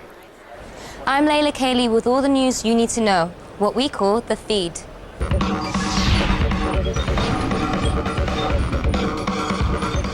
Britney Spears knows who Shakespeare is, and he is not part of her world.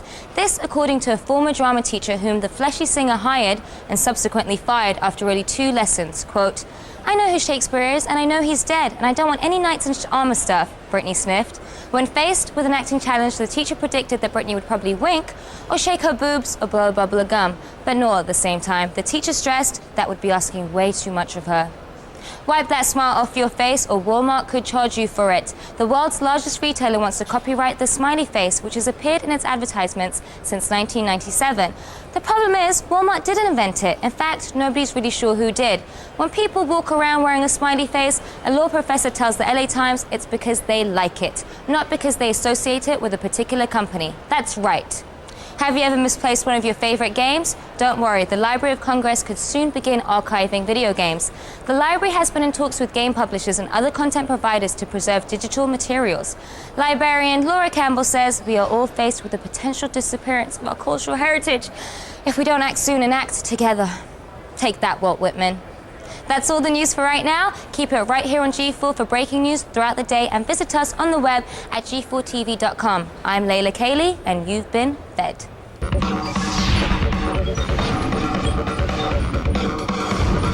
I'm full. You look full. I'm Maybe it's just water weight. good. Okay. I'm retaining, okay? Oh, sorry. I'll sweat it out. Now, a lot of people don't know this, but E3 has actually been around for quite a while. Yes, and it wasn't always the celebrity-laden spectacle it is now. No. C-list. We're all about educating the audience here, so let's go back in time with this very special report on the history of E3.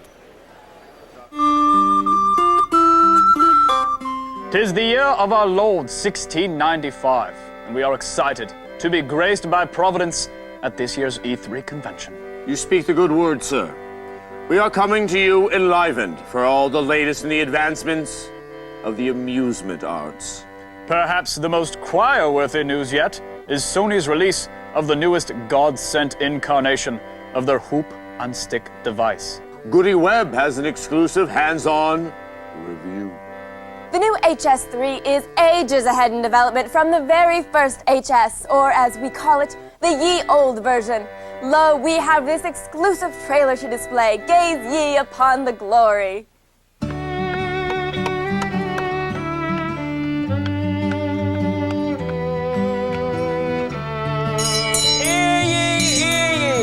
A new Hoop and Stick 3 shall be available at all you fine merchant shops this coming harvest season.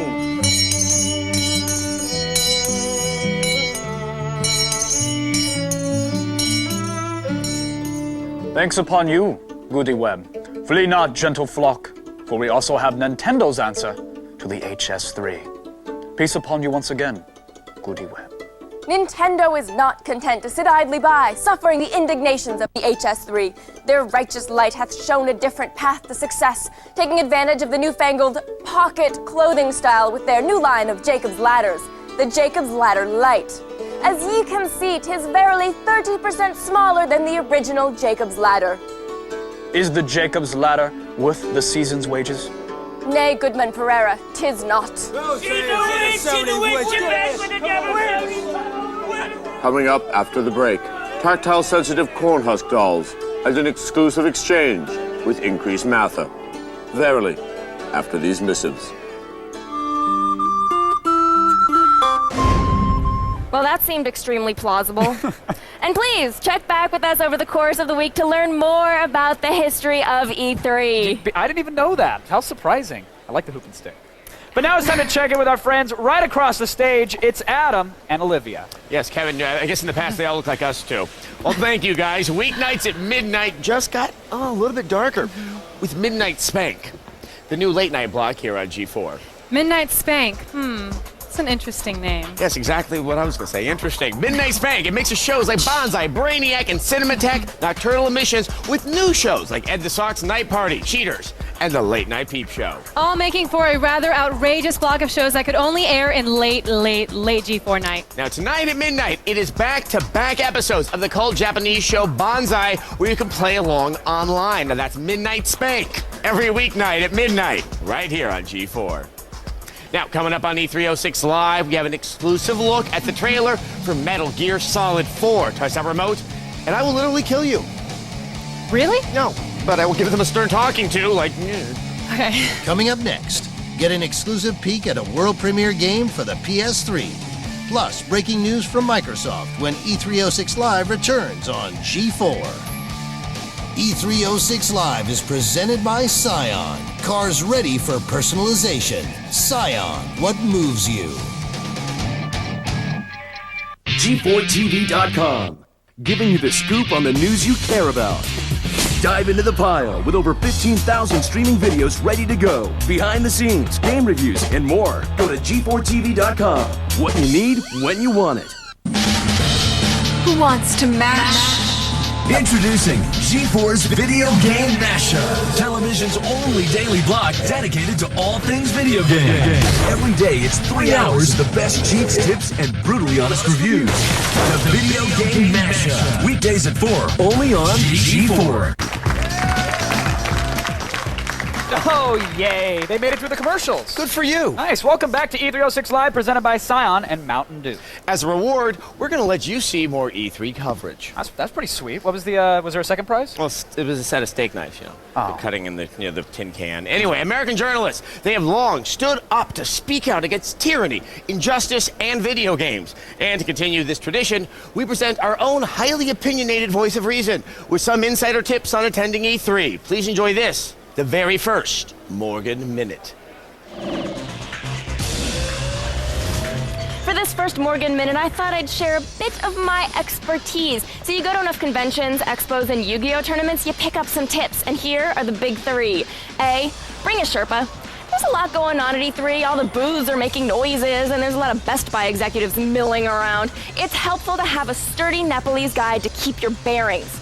B, bring a taser. Like I said, there are a lot of Best Buy execs, and sometimes they can get a little pushy about the line to play Twilight Princess. And in that case, the ability to stun someone into submission can be quite useful. And C, be famous.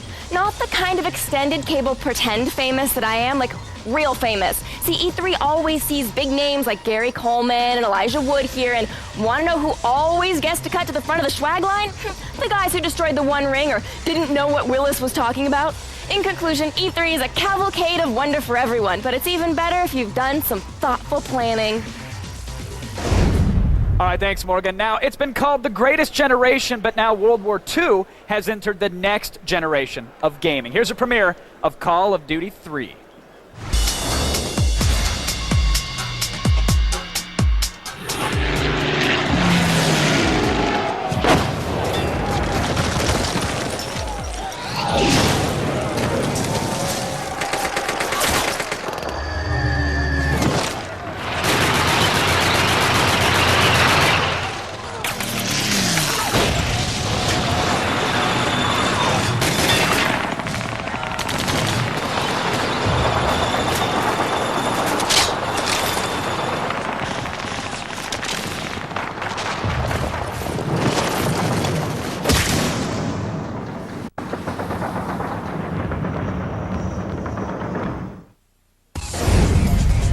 That's more E306 Live. We've got more games and more exclusive inside info. By the way, if you're watching this on TiVo, don't fast forward through the ads. People paid really good money for those.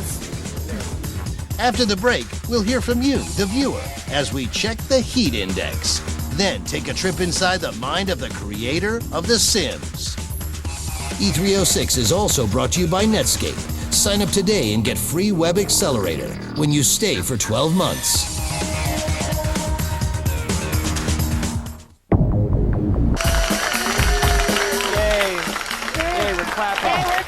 Welcome back to E306 Live, everybody, presented by Scion and Mountain Dew. We're fast approaching the end of our first hour together, and now it's time to check in with the heat index. Now, we're going to run down the list of what we've seen in this past hour, and we'll find out exactly what you, all of you, the audience, thought. Let's start off with one of the huge announcements so far, really. This one's a big one. It's Bungie Studios' Halo 3. You guys rated it as volcanic. Yes.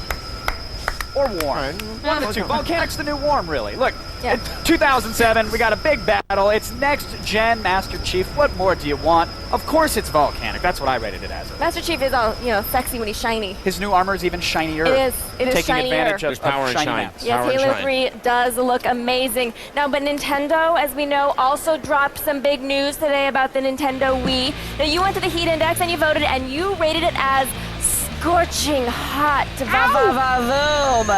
I was excited when they brought out the little, orchestra simulation when they were playing golf. And that was in the first 5 seconds. I might even be excited about playing golf. I hate golf. Nintendo knows how to start a press conference. Yes, they do. That was one of the best times I've had at a press conference in a while. All right, Nintendo finally showing off their guns. Well, that's very nice. But let's not forget PlayStation 3. Now, Sony revealed the new details on its next-gen console. We finally got our hands on it, and you guys said it was volcanic. Now, volcanic, it's I don't know. Honestly, I don't know if I would say it's volcanic. Resistance. Definitely got me excited. That's one of the full solid games. Everything else I saw, there was kind of a hack and slash and a driving game there in the press conference. I agree, but I want to clarify one thing real quick. You saw on your screen, the Halo 3, it said warm. You know what? No, it's not. You guys thought it was volcanic, and that's why I was so confused. Yes. The thing is just as scorching hot as the PlayStation 3. Exploding. Which says a lot that a game title is just as hot as a new console. I think people are just excited about everything. That's sort of the impression I'm getting from the web. Everyone's clicking on excited. Woo! Hey, I just can't hide it. Well, speaking of that, we actually have someone who actually posted their thoughts and opinions on the website. Here's what Quipper had to say about Nintendo. I can't wait to try out the Nintendo Wii. This system seems to have the most efficient entertainment and price ratio. Yeah. And it's a fun name.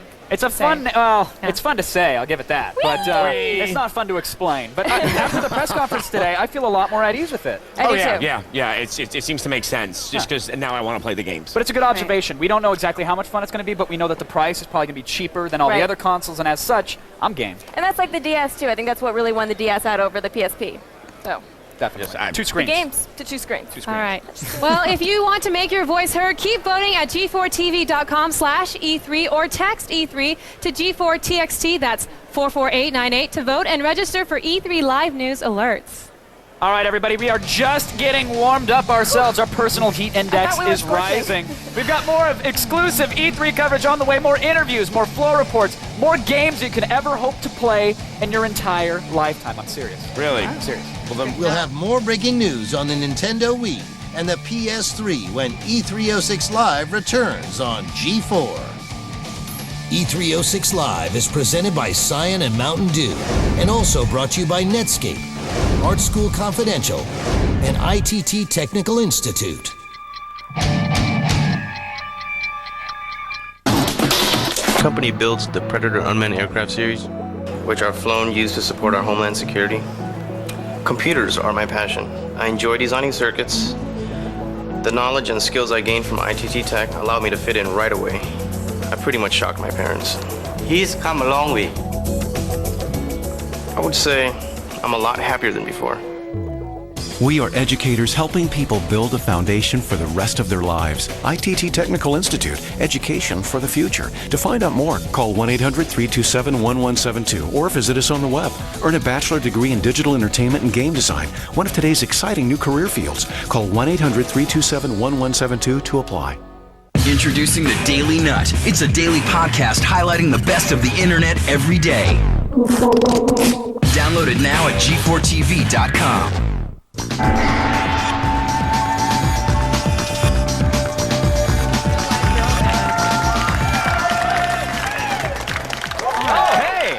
We're back with E306 Live. Presented by Scion and Mountain Dew. You know, I think we'd just might as well tell everybody about the new attack of the show while we're here. Yeah, that's right. Starting this Monday, things are going to look very different. We have a new set, some new faces, but that same attack of the show attitude. Wow. And coming up this year, AOTS is breaking out with week-long road trips in July. We're going to crash the superhero of conventions with Comic-Con Live. August, we'll head to Sin City, Las Vegas for a week of the sights and sounds that only AOTS can bring you. That's right. And in September, we're off to Tokyo. That's right. The place that seems to be defining what's next, including animation, gadgets, and even video games. It's all there. It all starts Monday with an all-new attack of the show right here at 7 p.m. You know, I could talk about us forever, but I think we need to stop there. Let's see what's going on with Adam and Morgan. Yeah, what's happening in the next hour, guys? Well, the last hour will be hard to beat, I would have to say. But with hope, determination, and the power of Grayskull, I think we can do it.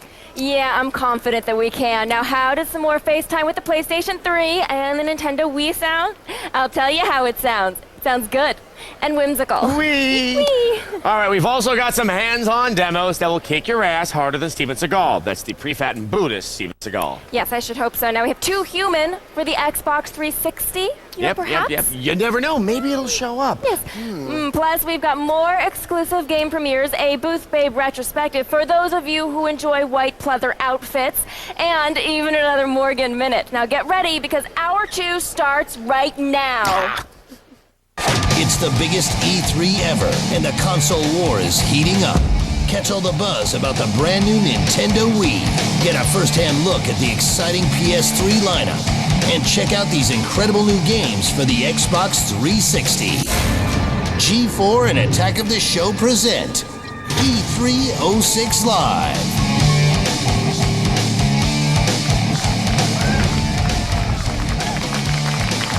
Yes, everybody, welcome back to E306 Live, presented by Scion and Mountain Dew, or as they say in Italian, La Segunda Hora della Esposizione. I'm Kevin Pereira. And I'm Olivia Munn. I did not know you spoke Italian, Kevin Pereira. Thank you. I don't. I just eat at the Olive Garden a lot. Well, I gotta tell you guys out there, all the free salad and breadsticks in the world can't compare to what's going your way in the next hour. That's right, the Nintendo Wii will be getting some more time in the spotlight. So will all the great new Xbox 360 games that pissed you off because they didn't come out when the new console was released. Oh, it's all right. We waited. And you won't get to see this stuff anywhere else, because when you show up to E3 with G4 on your side, you get unlimited access, my friends. And here to give you the most in-depth, honest game coverage available on the planet are the experts from XPlay, Adam and Morgan. Yeah, you guys got a lot on your plates today, don't you? Yeah. I don't even have plates, but yes, we do, Kevin. Yes, hello, everybody. I'm Adam Sessler. That's right, and I am Morgan Webb. Coming up this hour, we're going hands-on with one of the most highly anticipated titles of the year, 2 Human for the Xbox 360. It's gorgeous.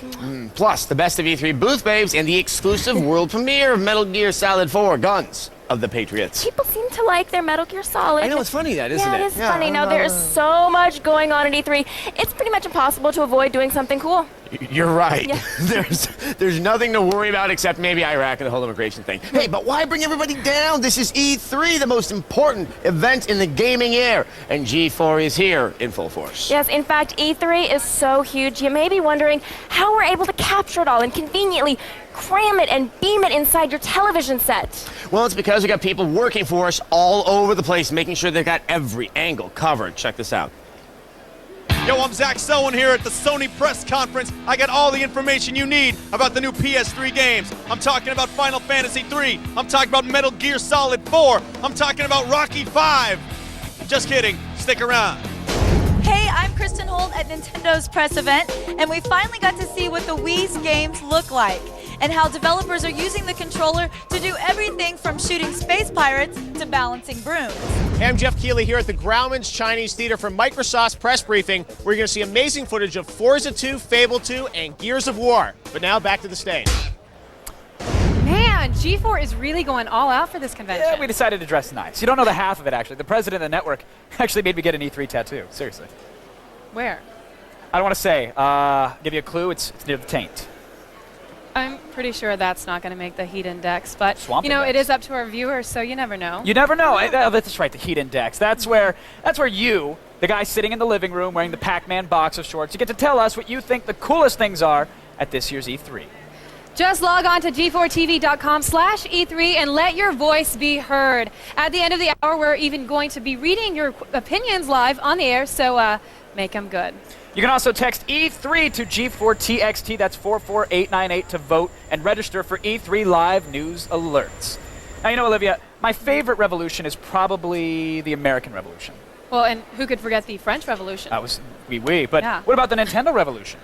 It's not called the Revolution anymore, Kev. It's called the Wii, as in wee, you just said. But what am I supposed to do with all my Revolution material? I mean, I was going to talk about the Industrial Revolution, or how about Prince and the Revolution? All right, just let it go, Kev. Weak. All right. And if you want to find out more about the Wii, Kevin, let's check in with Kristin Holt, who's parked her hindquarters at the Nintendo event and isn't moving for anyone.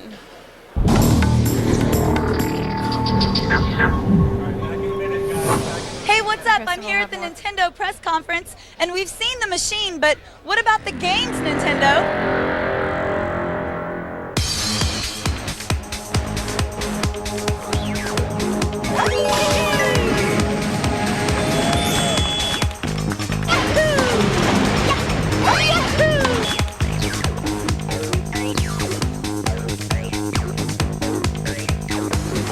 Is primed and ready to kick some ass in Metroid Prime 3 Corruption for the Wii. This time you have total control of Samus. The game looks incredible. Its graphics are clearly upped from Prime 2. WarioWare Wii throws tons of bite-sized games into a blender, then spits them out at you. In what is probably the most varied use of the remote, WarioWare will have you balancing brooms, lifting weights, and doing various other silly tasks. Saying, "Hey, don't forget about me," was The Legend of Zelda Twilight Princess. Nintendo is releasing a GameCube version and a Wii version that takes advantage of the new controller. Both versions will be available when the Wii launches. Nintendo has always been about the games. She's right. Always Yes, about she the is games. right. Just Kristen's like the voice of God, She actually. talks to me nightly and reassures me that it's all going to be okay. Oh, that's sweet. That's really nice of her. Coddles me like going a out of baby. her way. Yeah. Like a baby. We're going to have more on that later, though. Yes, we will. Lots more from Kristin. Now, you may have seen those wild Nintendo fan videos online, and G4 is on top of all of that and any other new viral videos. That's right. It's the best of the internet, and it can be found online each and every day with G4's Daily Nut. We pour over the web to find all the best stuff, then we serve it straight up to you. Weird websites, fun new viral videos. The Daily Nut is the best way to find out everything that's happening on the net. Yeah, and you can get it online, only online, my friends. Just log on to g4tv.com or at iTunes and download G4's Daily Nut. I like the giggling squirrel. Actually, seriously, a lot of people are loving it. In fact, I think it cracked the iTunes top 50. I know. I think I did know that. Very Wow. impressive. There you go. I think Did it's you. Did you know this, though? We're going to be back with lots more live E306 right after the break. You did know that, right? I did. Don't touch your remotes. I know you probably lost them in the couch cushions already, but even if you find it, stay away from it. Field reporter Zach Selwyn checks in with Sony right after the break. And later this hour, we're the first to play the hot new title for the Xbox 360. E306 Live is presented by Mountain Dew, coming to you live and in color. In theaters everywhere, May 19th.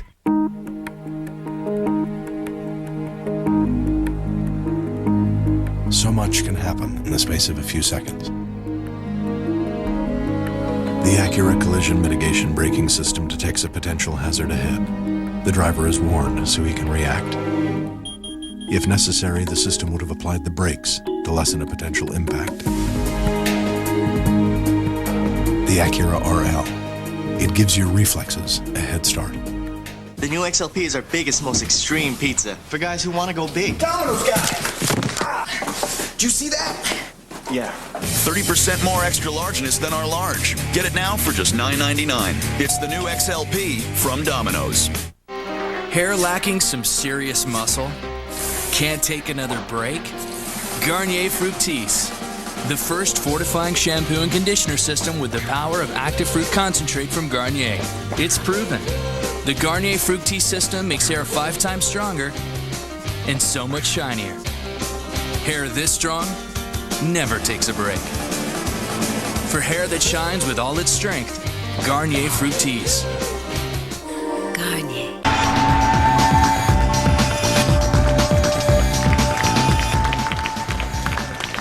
Welcome back to E306 Live, presented by Scion and Mountain Dew. Yeah, now we got a taste of the PlayStation 3, but a console that expensive surely must have some more secrets left to uncover, right? Yes, well, you want to know who's really good at uncovering things?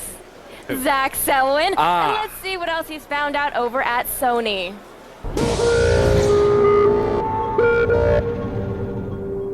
Hey, I'm here at the Sony press conference on the Sony Pictures lot. Now, you know the price of the PS3 and you know when it's coming out. But here's a little look at what games you're actually going to be playing. Check it out.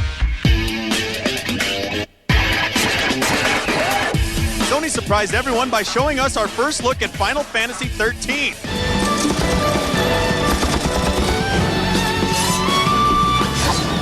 That's right, Part 12 isn't even out the door yet, and they're already pimping their next big ride. And how can you not get excited for Metal Gear Solid 4? With graphics this nice, amazing stealth gameplay and the bizarre atmosphere of the series, we have to admit we're beyond sight. Warhawk is a sequel to the cult classic PS1 shooter. Sony still hasn't released much info about the game, but we do know it uses the brand spanking new motion sensor controller.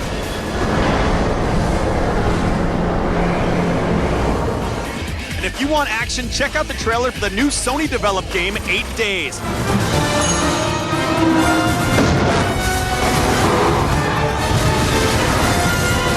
Plus, there are a ton of sequels coming out for the system. Virtua Fighter 5, Tekken 6, and Armored Core 4. Wow, they're going to start running out of numbers soon. Yeah, we're going to have a lot more here from the Sony press conference, including a peek into their online service, what's going on with iToy, and some new games for the PSP. Stay with me. All right, thanks, Zach. Yeah. Guys, next-gen chest hair. It's fantastic. It's phenomenal. What do you think of the old PlayStation Trace? Well, you know, the most impressive game I think they had that was actually being played by somebody on the stage was a game called Heavenly Sword. We only saw a little bit of it on the screen in the little package that a little like God of War, perhaps. Just a little bit, maybe. It's like God of War because she has swords on chains. But there were a lot of aerial moves, and it looked pretty good. It looked good. I don't want to be a live TV troll or anything like that, but Sony's selling a $600 console, though. Yeah. Like, they really are. The $500 one doesn't have the Wi-Fi. It's only got one HDMI out. Doesn't have all the memory, the media slots. Look, Heavenly Sword looks awesome. Over that a little bit They when they're really like did. 20 versus 60, and the conference is over now. They really did. So I don't want to focus on that. And plus, Heavenly Sword did look awesome, but you're not going to get the rumble when you hit somebody with the chain. There's going to be no... I'm sorry, I don't mean to be a negative Nancy. But yeah, and that's okay. But I totally am. The world needs those. Now, if you want to know more PlayStation 3, more about the PlayStation 3, be sure to point your browsers to g4tv.com/E3. It's a good website. It is a fantastic website. I love it. Now, at this point, you're probably saying to yourself, G4's E3 coverage just can't get any better. But you're wrong. We have yet another game premiere. Another one? I know. Wow, we better settle down. This much activity, it's actually not good for my pacemaker. You're not a little young for that? Yeah, but I had one put them in just in case, when I get older. I want to be there. You have always been an early adopter. Yes, now let's feast our eyes on Huxley for the PC.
And you can't see it anywhere else but G4. If you miss it, there's a chance you'll be emotionally scarred for the rest of your life. You'll never recover.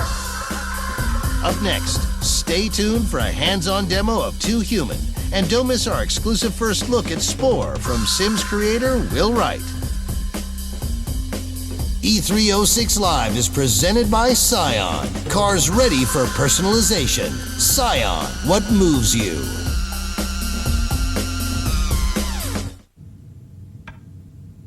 Hello, Tom. You have to watch Midnight Spank, G4's new block of late-night shows. But I'm tired. Tom, do you want me to eat your other leg? No, calico-colored guinea pig. Introducing Midnight Spank. Weeknights only on... Changed my life. It all started when I was referred by this free service. All you need is a computer and a little belief in yourself. With all the money I made working from home, I bought a new home. This is the one website you have to visit. I love the lifestyle my home business offers.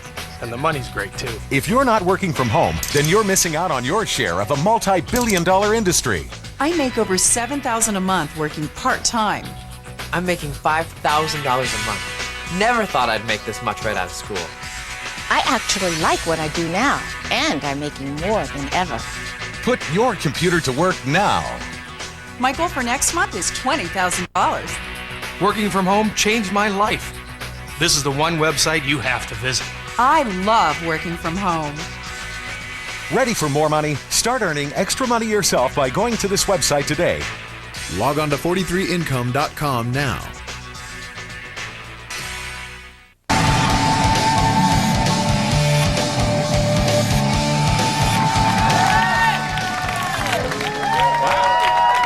Welcome back to E306 Live, presented by Scion and Mountain Dew. Right now, we're going to toss it over to Adam and Morgan. They're about to go hands-on with Too Human for the Xbox 360. Thank you so much, Kevin. Now, a lot of you have seen the trailer from Silicon Knight's first Xbox 360 game, Too Human, and you might have wondered, can it possibly be living up to the hype? Well, wonder no more, because your very eyes, we're going to put it to the test when we go hands-on with Too Human as Netscape connects us to E3.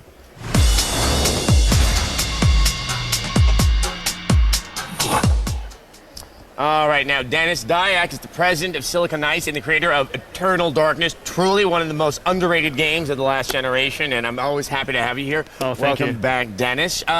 Too Human. Now, I think the big thing about this game is this game has been kind of rumored to be in existence for over 10 years, is this correct? Yeah, 12 years, 12 years. We first started thinking about Too Human before we created Legacy of Kain in 1994. Now, obviously, there must have been some technological reasons why you couldn't do it then, and then what is happening now that you can make it come to life? Well, the exciting thing about now is with the Xbox 360, we've always wanted to make entertainment the dominant form of entertainment for this century, and with the 360, we can actually now create production value that is competitive with the movie theaters. So now, if you look at some of the graphics in the game while you're playing, we can make it look lifelike and realistic, and at the same time, with an interactive camera system, we can make it look like Hollywood. So. All right, and I think I should point out that in a very enviable position is Morgan right now, playing this game and already kicking some ass all over the place. Now, you have been quoted as saying, making a rather grand statement that I believe this is going to change the paradigm and maybe even gaming as we know it. Those are some big words. How are you going to make that happen? Well, what we're hoping is with an interactive camera system, the way people and the experience that they have with games will actually change. So when we went from 2D to 3D, when people were playing Pac-Man, they never worried about the camera. We made this jump to 3D. This added layer of complexity got added, and people are worrying about the camera at the same time as playing. So we created this camera system. We think other people are going to do this afterwards. Is why worry about the camera? We can just concentrate on the gameplay, and if the camera's focusing in and changing things. So we're not really trying to say that Too Human may change the world, but we're thinking that this methodology is really what's going to change the industry and really bring it to the next level of entertainment. Take an extra burden off of the gamer. Okay, so obviously that makes playing the game better. What are we doing in this game? This is a lot more action than you've ever done in the past. What is the story around it, and how does the action take place? In Too Human, you play the role of a cybernetic god called Baldur. You're faced with an army of machines trying to wipe out mankind, and you're charged with the defense of mankind. You're always being told that you're not cybernetic enough and you're too human. You need to cybernetically upgrade yourself to fight these monsters. So we go throughout the game and we tell stories just like we do with Eternal Darkness, only at a much faster action pace like you're seeing here in the game now. And the idea is to create an experience where people can have it nowhere else. And if you're going to be, really have the choice of watching Lord of the Rings or playing Too Human, you'd rather play Too Human. Well, that sounds good. Now, it sounds like with the character, you could take some different paths, whether or not you really want to be Too Human, or if you actually do take on some more cybernetic qualities. Yes, that's correct. There's a large component of role-playing where you can cybernetically enhance each of your different body parts, choose your different moves, choose which weapons you want to focus on, whether it be swords, pistols, long staves, two swords, hammers, shields. So you specialize where you want to go and you build your character from there. And that also goes down the line of both humanity and cybernetics. You want to give yourself more machine parts, or do you want to work on your human skills? All right, Morgan, Yes. you have, 3 minutes with this? What are you thinking? I think it is actually quite intuitive. For the first, sort of 1 minute, you're like, I don't know about this, but then you realize that it really is working in your favor as opposed to against you. And, we get so used to playing games the same way that it's interesting to try them out in a different way. Well, see that, Dennis? You have a 1 minute learning curve. That's definitely something to your pretty credit. good. So, also, there is an online component to the game. How is that going to fit in? 4-player co-op throughout the whole thing. So you see Morgan here doing combos and all kinds of things single player. Imagine hooking up with your friends and doing combinations between your players, and just the whole experience. The game doesn't change. It's the same thing all the way through co-op or single player. Now, characters that you've been building up during the single player, can you put those into the co-op mode? Absolutely. Wow, Absolutely. that's really exciting. Okay, well, Dennis, I have to say, you've got me more intrigued, and I was already pretty good before we actually had this thanks chat. so much. So, Dennis, good luck on the game, and Thank you. look forward to playing it soon. Sounds good. All right. Well, what did you think of that there, Kevin? Thought it was pretty sweet, actually. And if I told you that we had another game premiere coming up, you probably wouldn't believe me, which is understandable because I've lied to you before. Too many MySpace women know that. But trust me this time, the premiere of Saints Row for the Xbox 360. Take a look.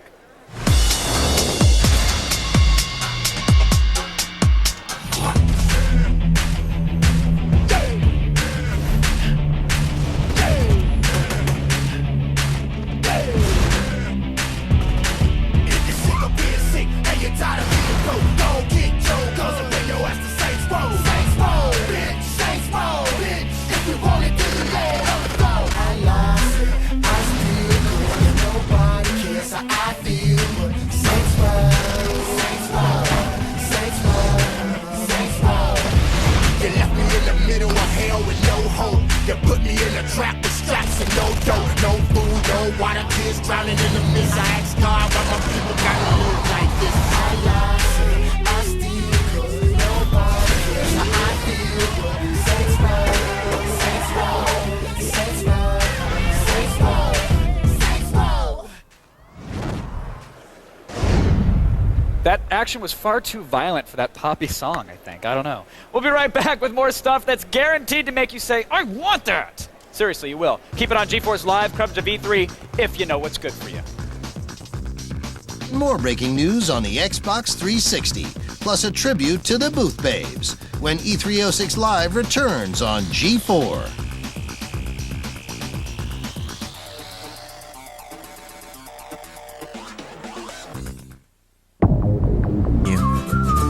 A new Super Soaker battle is being waged between those who have Max Infusion blasters and those who don't. The Max Infusion Aqua Pack doubles the water supply of every Max Infusion blaster to outlast and outblast the competition. Max Infusion blasters are interchangeable for an unmatched amount of water with every blaster, so while they're refilling, you're still drilling them with water. There is no match for new Max Infusion blasters from Super Soaker. Blasters and Aqua Packs each sold separately, major pumping required.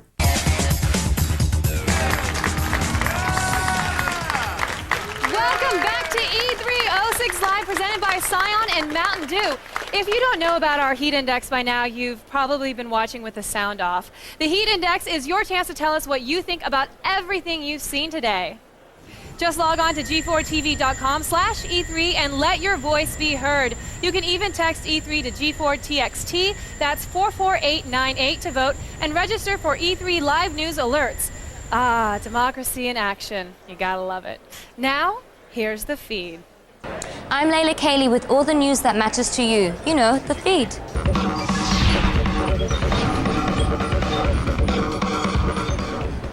J.J. Abrams took time out of counting his Mission Impossible 3 millions to tease lost fans about the season finale. The co-creator of ABC's hit series says this season's closer surprised even him. Abrams hints that a lot of it has been there and has been building up from the beginning of this season. Catch the last season finale, Live Together, Die Alone on May 24th. In movie news, V for Vendetta star Stephen Ray and Ron Hellboy Perlman are the latest additions to the cast of the Mutant Chronicles movie. John Malkovich and Punisher star Thomas Jane are also committed to the screen adaptation of the role-playing game, which has spawned a series of novels. And in gaming news, Al-Qaeda has invaded your favorite infidel video games. A study commissioned by the US Department of Defense reveals that militant Islamic groups, both here and overseas, have written mods to popular games like Battlefield 2, recasting American soldiers as the bad guys. The altered games are playable online after visitors register with site sponsors. Sounds kind of creepy. That's all the news for now. Keep it tuned for G4 for breaking news throughout the day and visit us on the web at g4tv.com. Until next time, I'm Layla Kayleigh and you've been fed.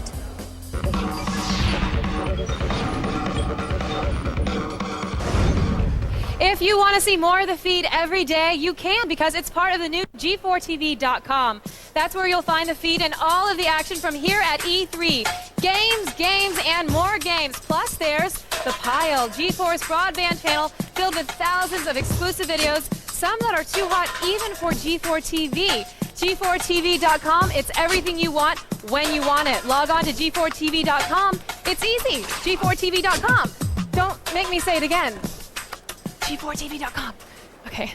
I've got an idea. Let's point our cameras towards Adam and Morgan. What's up, guys? Well, hello there, We're just Olivia. hanging out with the balls on the new set. Yes. This is our new set, and these are our new balls that we have for the set, because when we there's a get joke bored, there. we have something to kick. Exactly. Okay. Wow. Hey, Olivia. You know, Microsoft is something of the biggest wild card here this year's E3. Yeah, well, you know, Nintendo and Sony are debuting their shiny, mysterious new consoles, but the 360 has already lost its new console smell. What a smell that was. Now, what Microsoft does have is a multitude of new games for the 360. Geoff Keighley has more details in this floor report fueled by Mountain Dew.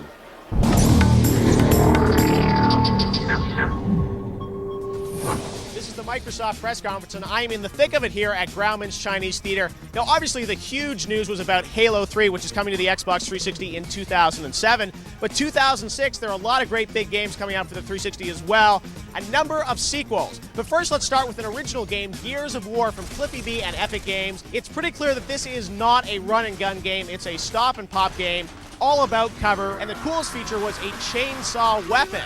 That's right, you get to mow down the bad guys with a chainsaw. Pretty amazing game. It looks spectacular, and it's coming out later this year in 2006. Microsoft also announced two big sequels that are coming out for the Xbox 360. The first is Fable 2 from Lionhead Studios. Peter Molyneux is back, and he's doing this game for the 360. They showed a CG trailer for the game. No gameplay, so we don't know what it's going to look like on the Xbox 360. But it's pretty clear that it's another choose-your-own-adventure game where you get to create your own character and have the story morph around you. Another big franchise which is coming in 2006 to the Xbox 360 is Forza 2. That's right, Forza is back on the next generation in high definition. This game is all about customization and also great online features that they're planning. Again, we didn't see any actual gameplay. We saw a CG trailer, but it looks pretty amazing, and that'll be coming out later this year. So overall, Microsoft has Halo 3, but they've also got some other great original and sequel games coming out for the 360. But there's a lot more coming from the press conference, so I'll be back later with that. All right, Microsoft, Sony, and Nintendo are all going to do whatever they can to extract cash from you. Yes, as are we. Now, the battle for market share is heating up, and here's a brief documentary on the current dynamics of the console wars.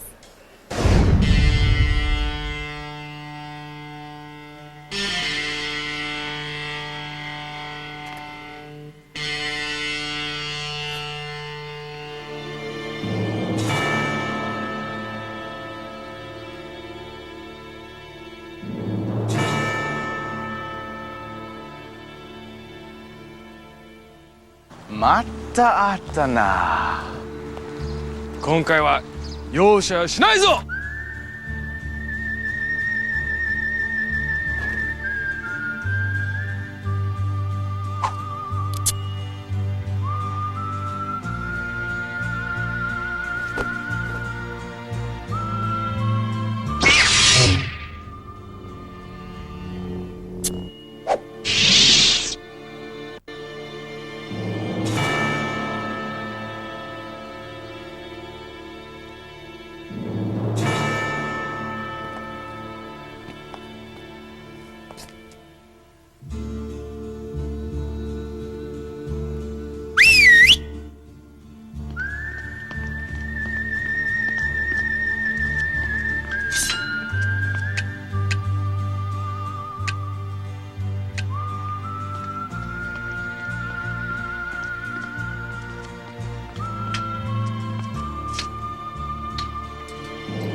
Behold, power!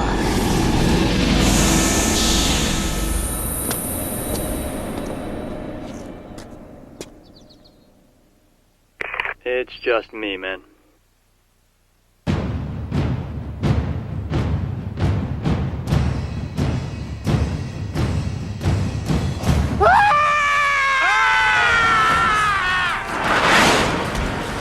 This is gonna be the best E3 ever.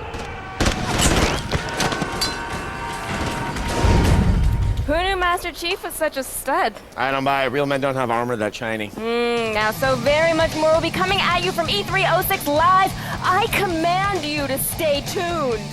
Please. Next up, we'll look back at some of our favorite booth babes and Demo Crisis, the new game from the creators of Far Cry, when E306 Live returns on G4. E306 Live is presented by Mountain Dew, coming to you live and in color. G4TV.com. It's a whole new way to stay plugged into your world, giving you the scoop on the news you care about. Dive into the pile. G4's all-new web-based TV channel with over 15,000 streaming videos ready to go. Behind the scenes, game reviews, and more. Go to G4TV.com. What you need, when you want it. Dude, don't do it. Introducing the Daily Nut. Welcome, Web Junkies. From the coolest new sites to the latest viral videos, it's a daily podcast highlighting the best of the internet every day. The Daily Nut. Download it now at G4TV.com. That's a winner. Yeah. Oh, I'll take the code red. That's not a prize. It's mine. But it's worth the prizes. Not happening. I'm not looking for trouble. Well, you found it. Well,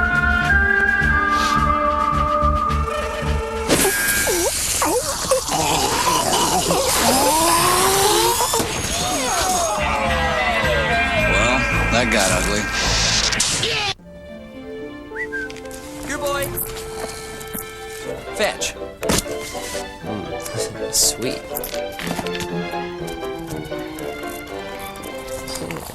Stand up. Hey, oh!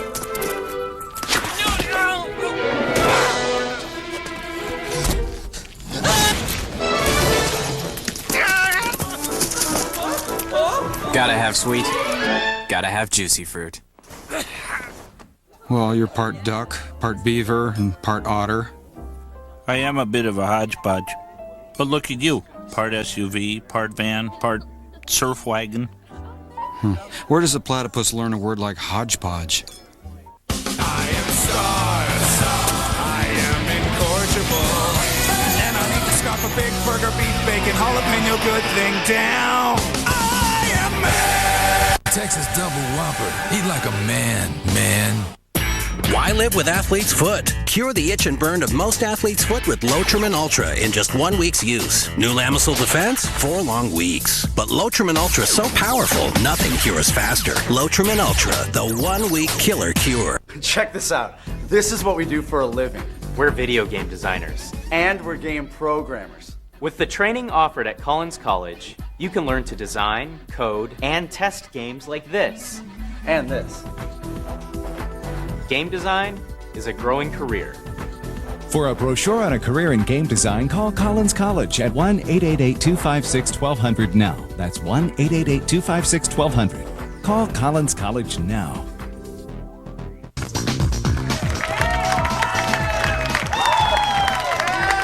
Hi, everybody. Welcome back to E306 Live, presented by Scion and Mountain Dew. We all know why guys really come to E3. It's not the new consoles, it's not the game demos, it's the booth babes. But being a booth babe is about more than just standing there and looking like a hoochie. Way more. Take a look. A booth babe is a hot girl that acts like she knows what she's talking about to draw the guys in. And then we pass the guy off to the people that do know what they're talking about. We like to show everybody our product. How can they not approach a chick with a hole right here? Of course you can take a picture with us. Are you a gamer? Come again? I don't have a favorite game. We're here promoting the new game by Capcom called Lost in Rome. Right? That's the name of it, right?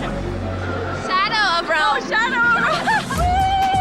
Really don't play that many video games. It's a little air. It's some fighting in the air. It's some land the aircraft. Would I date a gamer? There's more hot girls than hot guys.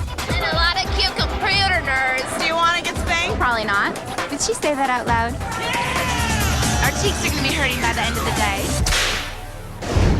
See, booth babes really do have it tough, and it's only going to get tougher. The people at E3 have made some new rules about what they can and can't wear. Keep it on G4 as we follow this important story throughout the week. And for more booth babe action, be sure to check out g4tv.com/E3. And now here's Morgan Webb with another installment of the Morgan Minute. Can we get 60 seconds on the clock, please? Poor PSP. Who would think that puppies and IQ tests would put you in second place in a two-man race?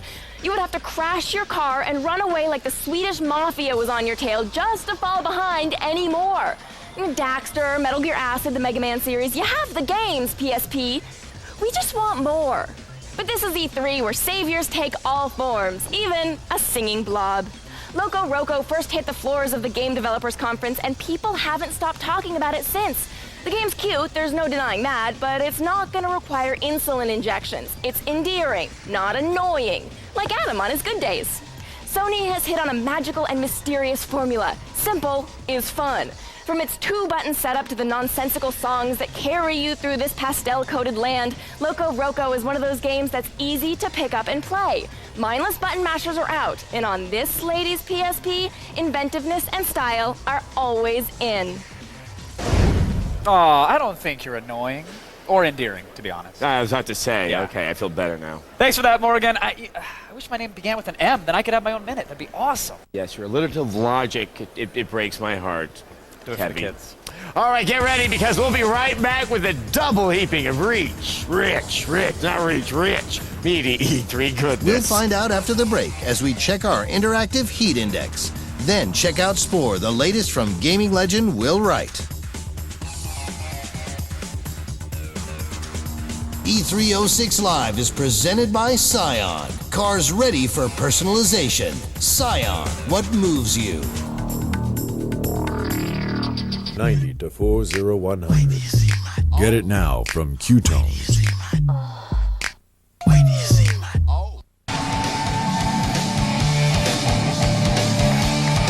run in place.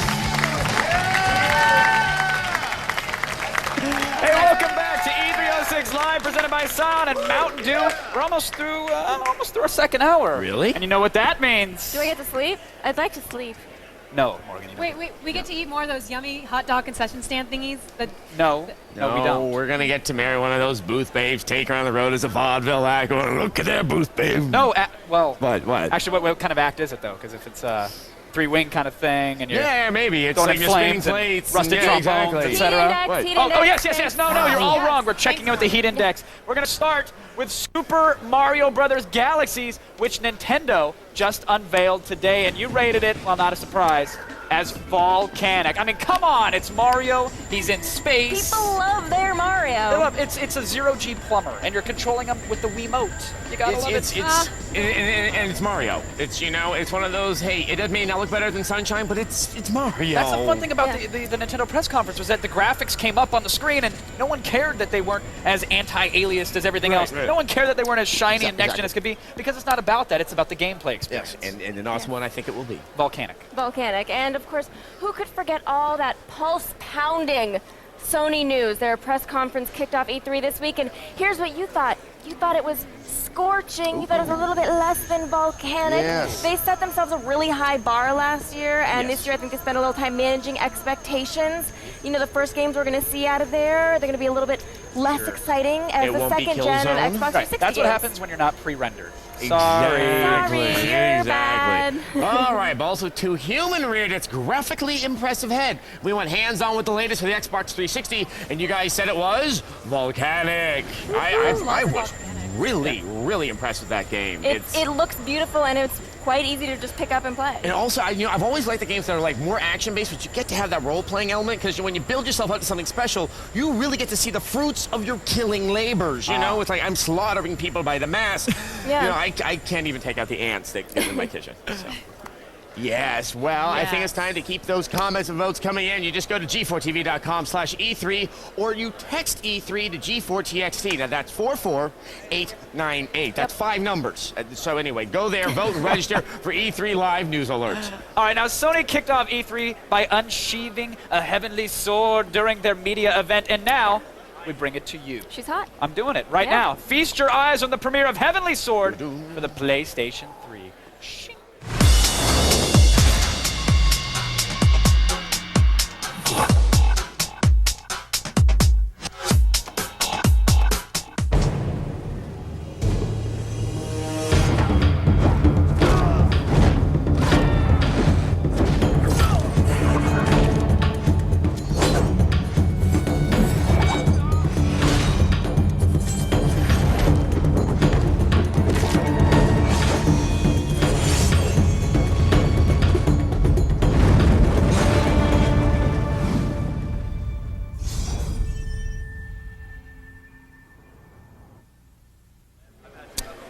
Olivia, I don't know if you caught that. The trailer starts off with one of the sweetest next-gen nut kicks I've ever seen in my life.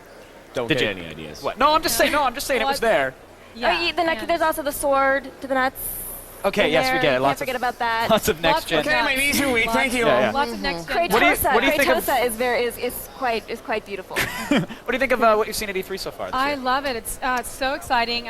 Being in there, it's ridiculous. It's like sensory overload in there. It's quite the BO from the guys walking around, or from the visuals from the screen? What is overloading you more?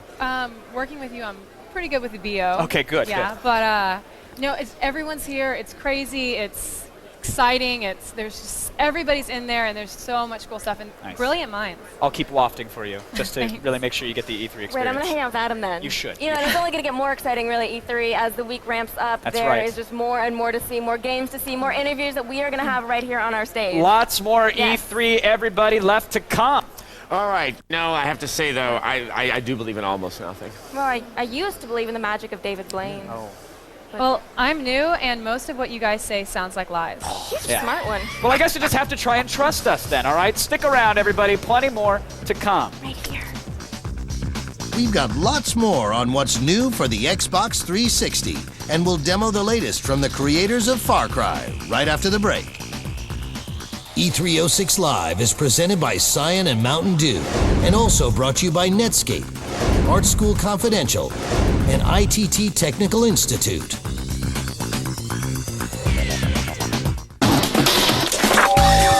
The top 20 things to do before you turn 30, 21 of the most legendary parties of all time, the 17 most Why did I join the Army Reserve? It's not just for the experience or the training I can use as a soldier and as a civilian. It's for them, for my country. It's all worth fighting for, and the Army Reserve gave me the strength it takes. Visit GoArmyReserve.com.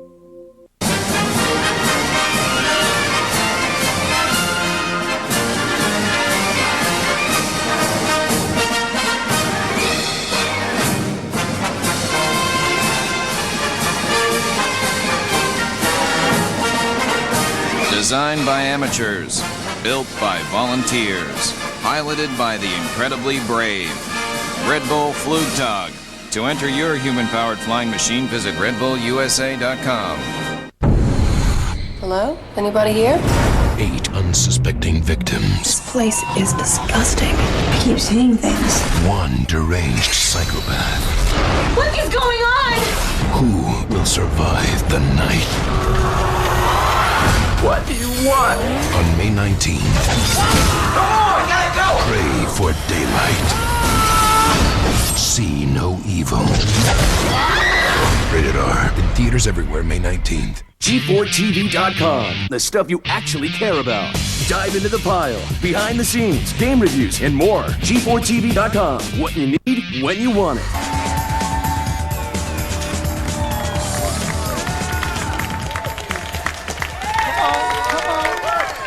I promised free beer. Welcome back to G4's exclusive insider coverage of E306 Live, presented by Scion and Mountain Dew. E3 isn't the only thing going on at G4. We're also excited about the June premiere of Filter. Yes, that's right. Filter is hosted by the smoking hot Beth Ostrowski. It's G4's take on lists and countdown shows. It's fast, it's fun, sometimes a bit unpredictable, and just a little bit off-center. Filter kicks off with a countdown of the 21 most legendary parties, June 3rd at 7 p.m. right here on G4. I can't believe it, Hour 2. It's done, and that probably means, Yes. I've been told about this, Yes. that Hour 3 is what follows. Yes, we have our fingers crossed. If the planet isn't destroyed in the next commercial break, we're going to be going hands-on with the mysterious new PC shooter Crisis, that's with a Y, and get some FaceTimes with the Sims creator, Will Wright. Yes, it's not just an interview either. He will be bringing one of the most anticipated games in development right now, and probably forever. That game is Spore. We will be playing it right here. Trust me, you are not going to want to miss it, and you're not going to have to because Hour 3 starts right now. Coming up next, take a journey with Sims mastermind Will Wright as he gives us an exclusive demo of his expansive new title, Spore. G4 and Attack of the Show present E306 Live.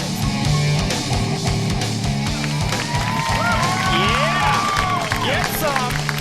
Get some! Yeah. What's up, everybody? I'm Kevin Pereira, and we're back with Hour 3 of E306 Live, presented by Scion and the Mountain Dew. Hello, everyone. I'm Olivia Munn, and you people are in luck. E3 is the biggest video game event of the year, and nobody in the world brings you more exclusive coverage than G4. That's right. We've got the inside access to every single thing you care about. I'm talking PlayStation 3, the Nintendo Wii, the Xbox 360, hell, even the Atari Lynx.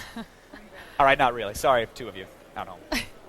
All right, don't forget the games. Without them, you'd have nothing to play. That's true, and from what we've seen so far, today, you're definitely going to want to play with us right here on the stage. Yes. Seriously, form a line, please. Too bad there's only an hour left in the show, though. And to help us make the most of it, let's check in with our experts from XPlay. If it has to do with video games, it has to do with Adam and Morgan. How's it going, guys?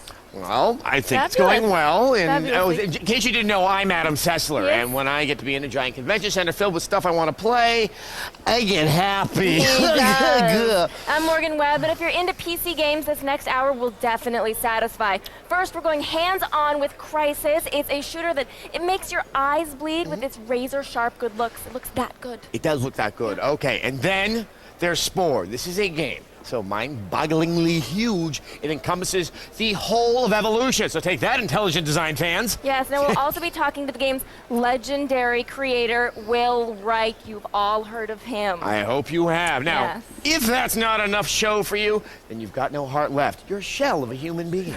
Actually, it really isn't enough show. There is more. The hell you say? The hell I say. We're also going to get our exclusive first look at the new Metal Gear Solid trailer and catch up with all the action from today's big media events. No one can get you into them besides G4. That sounds like a dazzling array of programming, and I am so very lazy, so luckily we've got some help. Let's take an opportunity to introduce you to the glorious cast of characters helping us cover E3. Yo, I'm Zach Selwyn here at the Sony press conference. I got all the information you need on Sony's online service, new games for the PSP, and a whole lot more. Stick around. Hey, I'm Geoff Keighley here at Grauman's Chinese Theater in Hollywood for Microsoft's Xbox 360 press briefing. Big news on Grand Theft Auto 4 coming in October 2007, and also a look at Two Human, Mass Effect, and Crackdown for the Xbox 360. But for now, let's head back to the stage. What? All right, thanks, guys. Now don't get me wrong, your opinions matter, but not as much as our viewers. That's right. So don't forget to vote in the Heat Index. Just log on to G4TV.com, and you let us know what you think about the stuff that you've seen at E3 so far. Or you can text E3 to G4TXT, that's 44898 to vote, and register for E3 live news alerts. We'll tally your votes, and at the end of the hour, we'll reveal what you thought was the most buzzworthy item of the day. And if that doesn't please you, make sure you get over to G4TV.com and tell us why. Yes, we'll even be reading some of your comments on the air, so please resist the urge to use emoticons. They're very hard to pronounce. They are. All right, there's been so much talk about PC games already that I'm actually starting to miss the Xbox 360. That's true. Well, I have just the thing for that. Here's Geoff Keighley with more from Microsoft.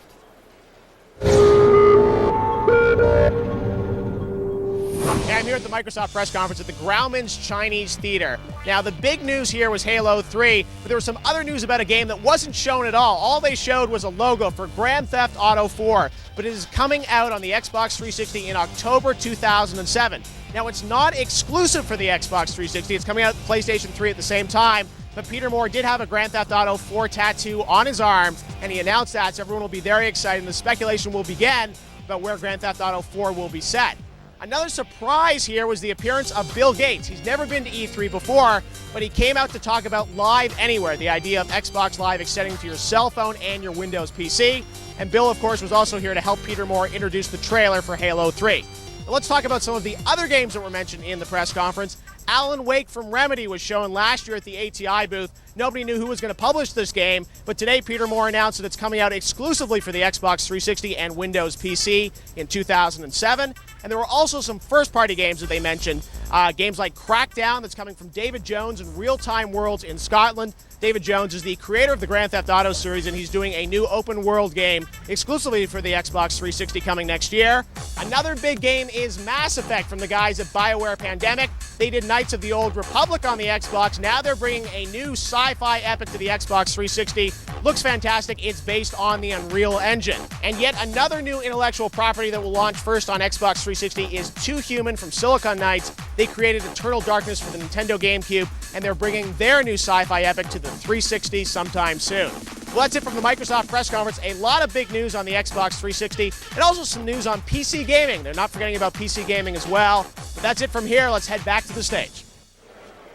All right, thanks, Geoff. Everybody, don't touch your remote because there's lots more E306 live on the way, including Adam getting an exclusive hands-on demo with the Nintendo Wii. Well, you know, they can touch their remotes just as long as they don't change the channel. I mean, like, what if they want to turn up the volume or something, or just hold it? Oh, okay, all right, I guess that's allowed. That's fine. Just be here when we get back, or you're going to regret it. You can't be so hard on that. The brains behind Far Cry will demo their new game, Crysis, and we get the Nintendo Wii right after this. E306 Live is presented by Mountain Dew, coming to you live and in color.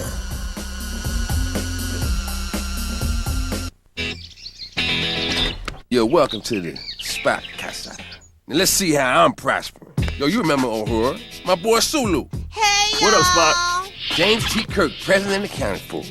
This boy loved that leftover roast beef. Spock, it's solid beef, baby. Look at here. As always, old Scatty bringing the power. Oh yeah, oh yeah, oh yeah. Yo, Scott, bring it. Yeah. That's a winner. Yeah. Oh, I'll take code red. That's not a prize, it's mine. But it's with the prizes. Not happening. I'm not looking for trouble. Well, you found it.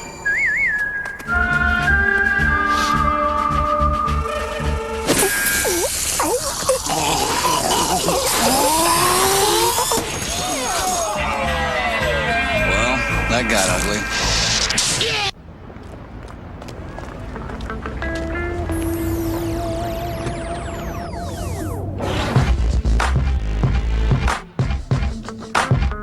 The bold style, the confidence, even the way it moves, all expected. But you never expected the all-new Dodge Caliber to come with an available chill zone, music gate power, and enough room to make all others respect the unexpected. No one ever said that's the greatest thing since sliced lettuce.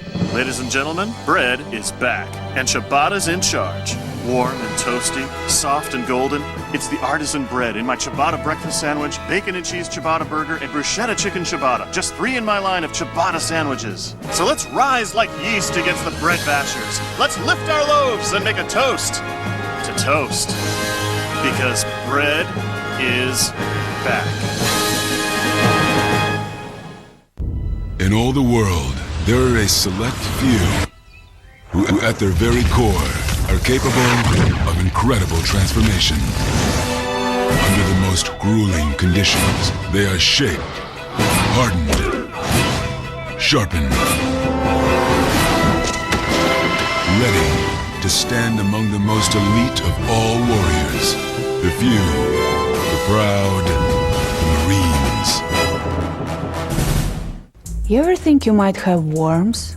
If your computer is slowing down or crashing or just acting weird. E-acceleration with the full power of stop sign can make it like new again. Stop sign gives you virus protection, second to none. With a spam blocker and spyware remover. Pop-up blocker. And the stop sign firewall for all the protection you'll ever need. Guaranteed. You may be infected and not even know it. Go to stopsign.com for a free virus scan now.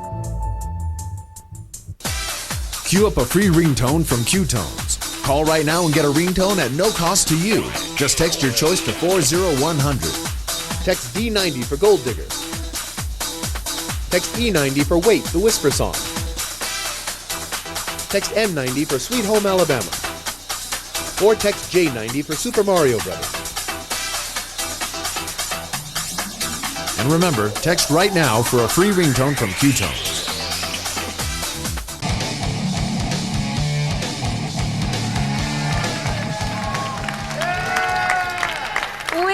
Back at E306 Live, presented by Scion and Mountain Dew. Now, I hope you like exclusive coverage because that's what's on today's menu. That is right, Yes. Morgan. We are going back to Nintendo for a look at one of the launch titles for its brand new Wii, Red Steel. Yes, Nintendo has graciously allowed us to get our grubby little hands on the game before the expo doors have even opened. Now, here with the exclusive first look is Adam Sessler.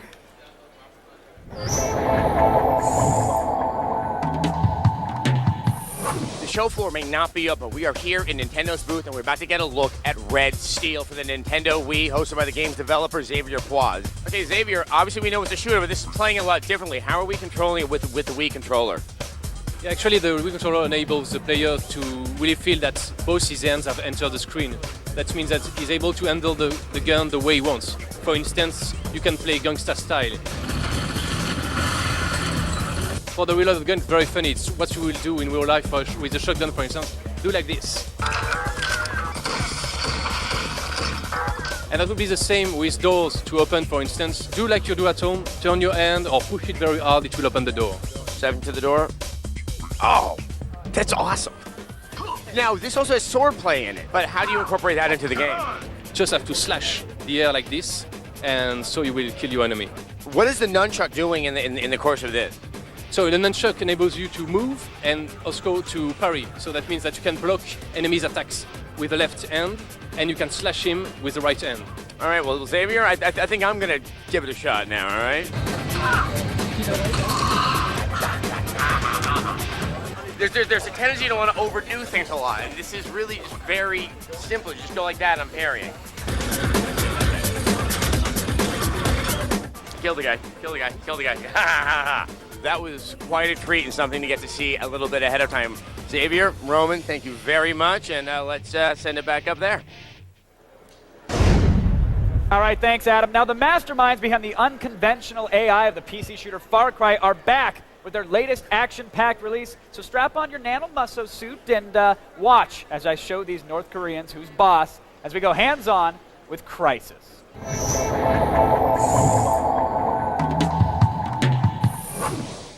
Joining me is Chavat Yearly, president of Crytek, and playing the game is not Ben O'Donnell, it's Sten Hublek, correct? Yes. All right, can I call you Ben? Is that all right? No. All right. Fine. Ben, let's get this thing fired up. Okay. Let's get this going. Chavat, this a game, first-person shooter, set in a jungle, foliage everywhere, water, vehicles, boats, guns, everything, right? You're telling me it's not a sequel to Far Cry, though?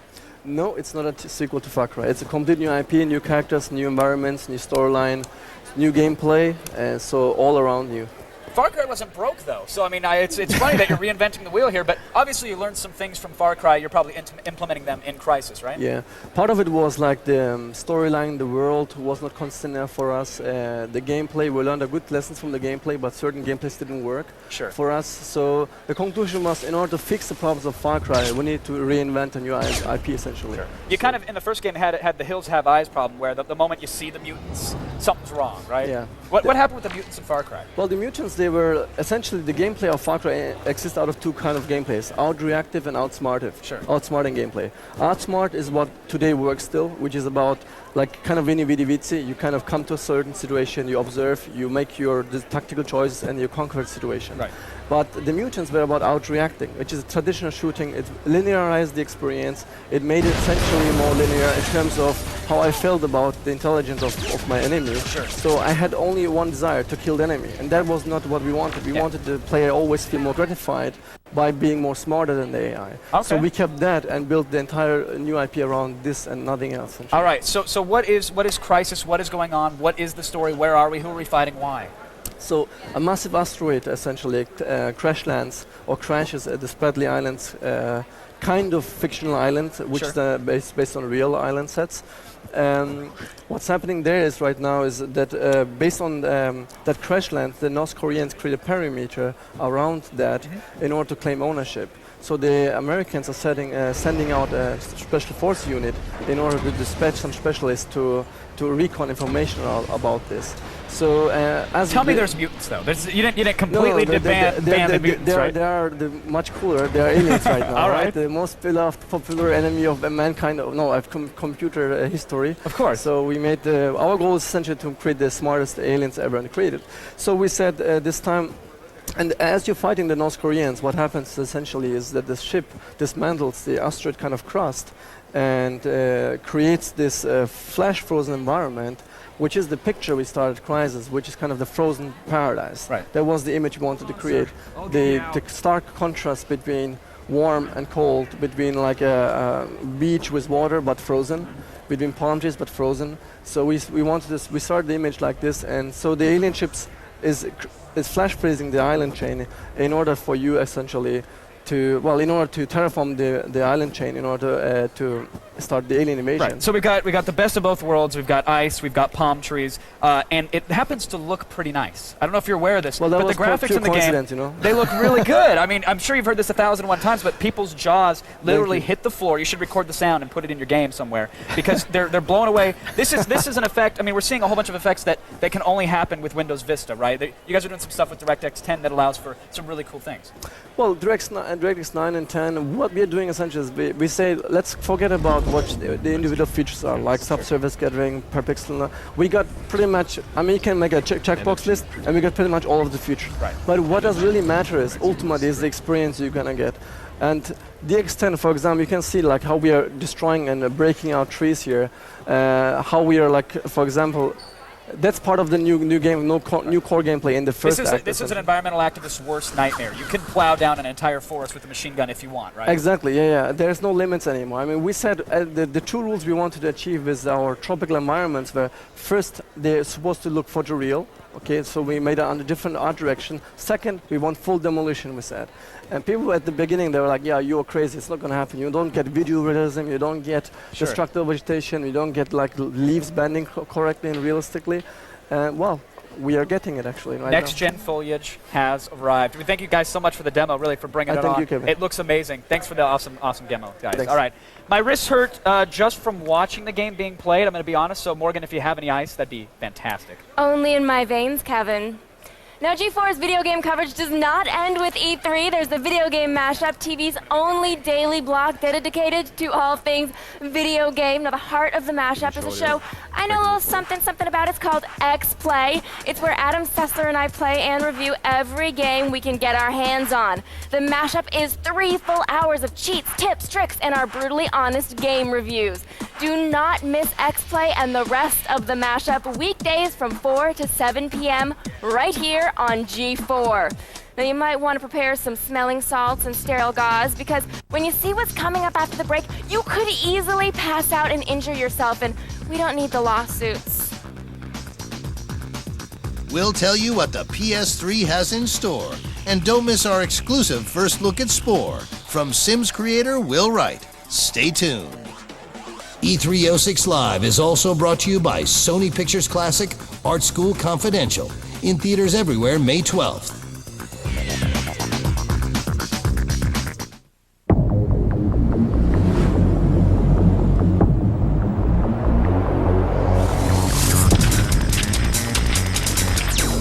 We know your world. So we have permission to attack it. It's your life. It's your show. An all-new Attack of the Show. Weeknights at 7 p.m. Only on G4. At Strathmore Institute, you can explore your vision.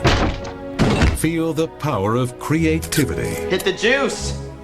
Or simply try to get lucky. Are you serious? You never been laid before? That for sure you're a homo. I definitely don't have AIDS. I've been tested like 40 times, so I know it for a fact. From the director of Bad Santa. Do you want to go get pizza? Art School Confidential. Rated R. Now playing New York and Los Angeles. Starts Friday everywhere.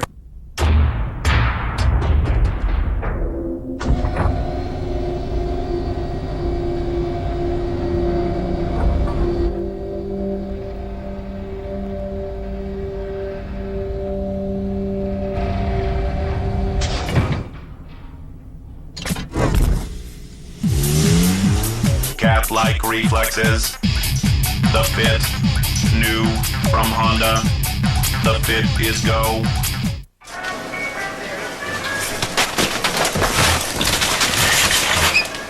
Man, what's gotten into people lately? Introducing Power Bar Triple Threat. It fuels like a power bar and tastes like a candy bar. One bite and you'll feel like you can take on anything. Be great. Hair lacking some serious muscle? Can't take another break? Garnier Fructis. The first fortifying shampoo and conditioner system with the power of active fruit concentrate from Garnier. It's proven. The Garnier Fructis system makes hair 5 times stronger and so much shinier. Hair this strong never takes a break.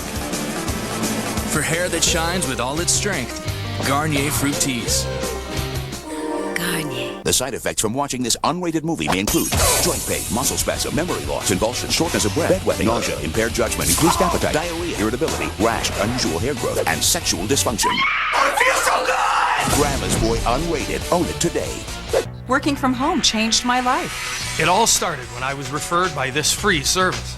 All you need is a computer and a little belief in yourself. With all the money I made working from home, I bought a new home. This is the one website you have to visit. I love the lifestyle my home business offers. And the money's great too. If you're not working from home, then you're missing out on your share of a multi-billion-dollar industry. I make over $7,000 a month working part-time. I'm making $5,000 a month. Never thought I'd make this much right out of school. I actually like what I do now, and I'm making more than ever. Put your computer to work now. My goal for next month is $20,000. Working from home changed my life. This is the one website you have to visit. I love working from home. Ready for more money? Start earning extra money yourself by going to this website today.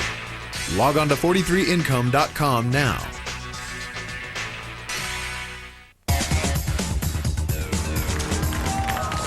That red light on top of the camera must mean we are back from commercial. And you hear that? We are live at E306, brought to you by Scion and Mountain Dew. I got to tell you, I couldn't be happier. Do you want to know why? Why? I'll tell you. Why? Because we're going to head back over to Zach Selwyn at the Sony conference. I want PS3 news. I want PSP news. I want anything you have for us, Zach, please. Oh, unless it's PS1 news, because no one really plays that anymore. True. Take it away, Zach.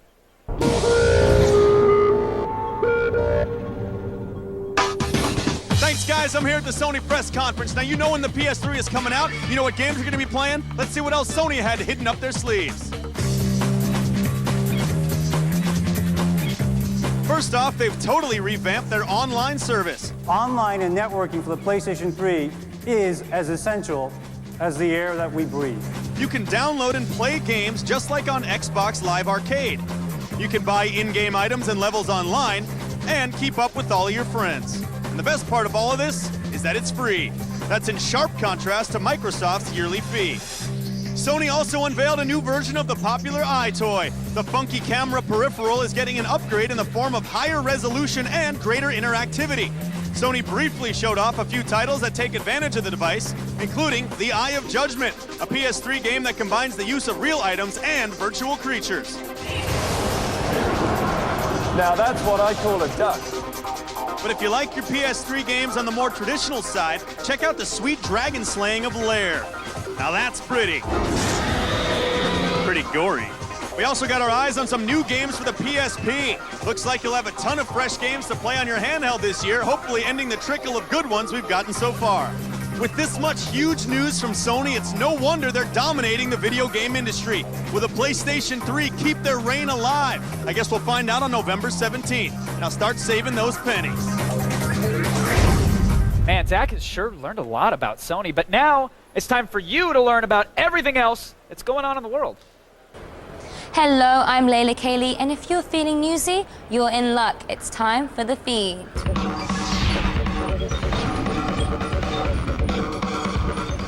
Director Guillermo del Toro wants to turn control of his next project over to the audience at home. The man behind Hellboy and Blade 2 is currently at work on a zombie apocalypse video game called Sundown. Del Toro, who describes himself as a lifelong avid gamer, is developing Sundown with Terminal Reality, publishers of the Blood Rain series. In further tales of the unusual, Michael Jackson is reportedly furious about being spoofed in GQ magazine, taking umbrage at pics of a Jackson impersonator sitting in a darkened movie theater with a row of children underage. The gloved one has demanded that all copies of the issue be pulled from newsstands. GQ's editor-in-chief says it's clear that the pictures in the story are satirical. And finally, Axl Rose has announced that Guns N' Roses is back, and to say that, yes, Chinese democracy is coming one of these days. The news came during a syndicated radio show co-hosted by former Skid Row frontman Sebastian Bach. Nearly 10 years in the making, Chinese democracy will be out, quote, in the fall or late fall, Rose said. Then moments later, he told listeners to expect the album, quote, sometime this year. Make up your mind, Axl. That's all the news I have for you right now. Keep it tuned to G4 throughout the day for breaking news, and visit us on the web at g4tv.com. Until next time, I'm Layla Kayleigh, and you've been fed.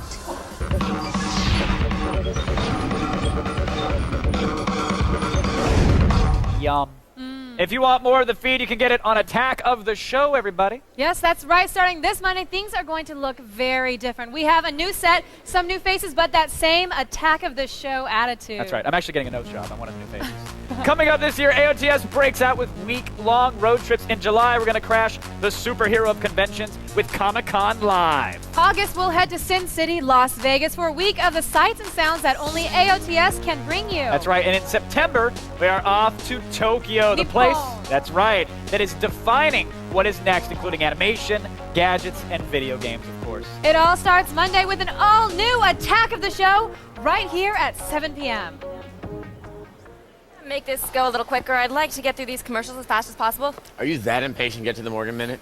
Yeah, well, no, I want to see Spore. After the break, we get to see Spore. Mm-hmm. Really? Well, yeah. We'll be back, I guess, really soon for the Morgan Minute. Thanks. Yeah, we'll be back. We're going one-on-one with gaming legend Will Wright and getting a first-ever look at his new game, Spore, when E306 Live returns on G4.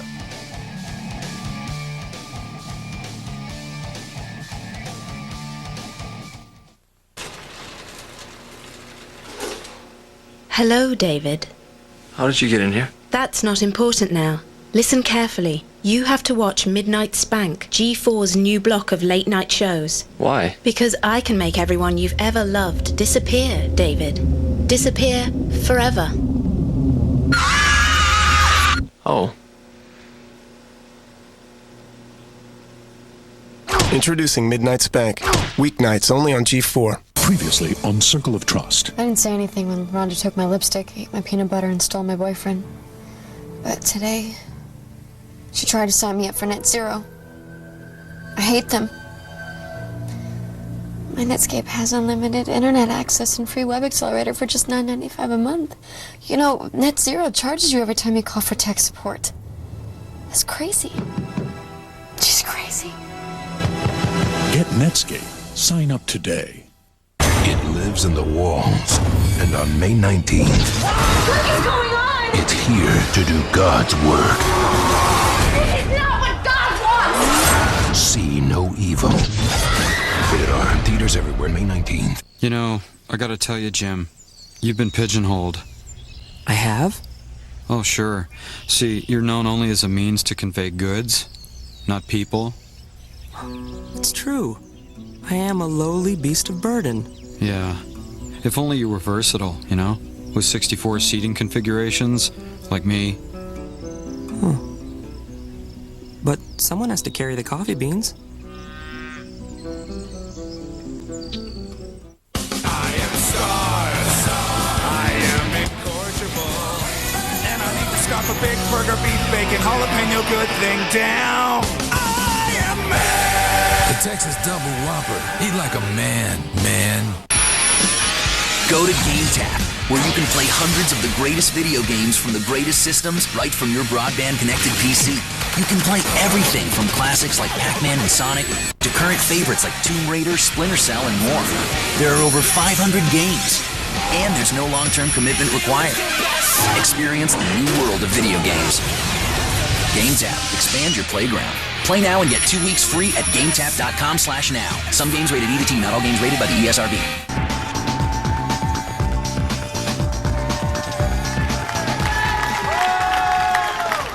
Beautiful cacophony.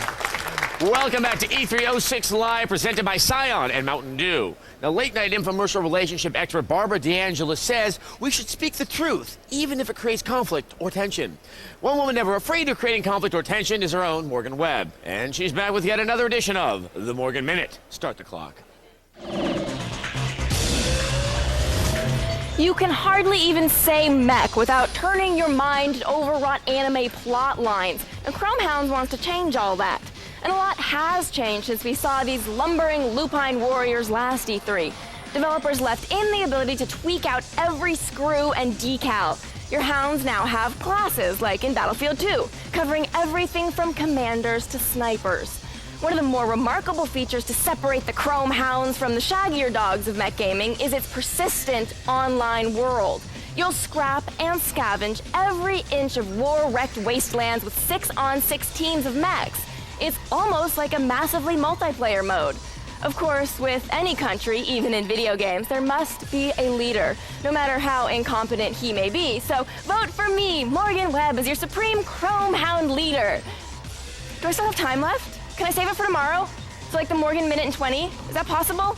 Oh, we're running out. Damn. And now the moment you've all been waiting for. My introduction of Kevin's introduction to Spore. Adam is the best pre-introer in town. I'm telling you, he's got it down pat. My next guest, everybody, is a legend in the PC gaming world. You know what? Scratch that. No. The entire world of video games. Ladies and gentlemen, it's an honor to score some FaceTime with the man himself, Will Wright.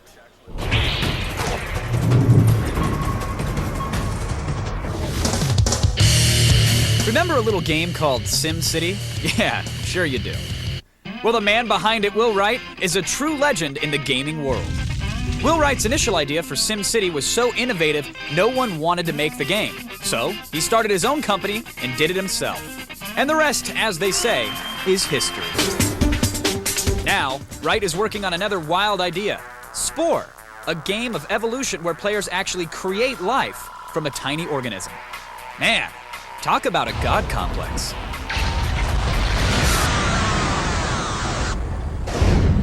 Ladies and gentlemen, here he is, Will Wright. Will, thanks for coming on. Thank you very much for having me. It's funny, we call you a legend in the package, and you're giggling. Do you not agree with this? I mean, you understand that you are a god amongst the nerds. It's an uncomfortable position to be in because really I'm representing a team of 70 people, and I'm really one person on that team, and so I end up being the figurehead really for these people. But, sure. You're the reluctant hero of your team. Yeah, right. Yeah. But let's face it, without you, there is no Sim. I mean, I'm sorry, from Sims to the Sim City. I mean, I want to start with The Sims. This is a game that sucked hours and hours and hours of my life away, much to my parents' dismay. Probably should have been studying. That's why I ended up on TV. What's the worst thing you've ever done to one of your Sims? Did you ever lock them in a room and take out the doors and the bathroom? I can't say that on TV. In testing, we actually did a lot of kind of exploring the failure side of the Sims. Sure. And taking out things that... Wait, it's not the failure side, by the way. It's the fun side. The fun side, yeah. But what'd you do? Well, there were certain animations that we actually ended up changing because people got very kind of negative reactions from them.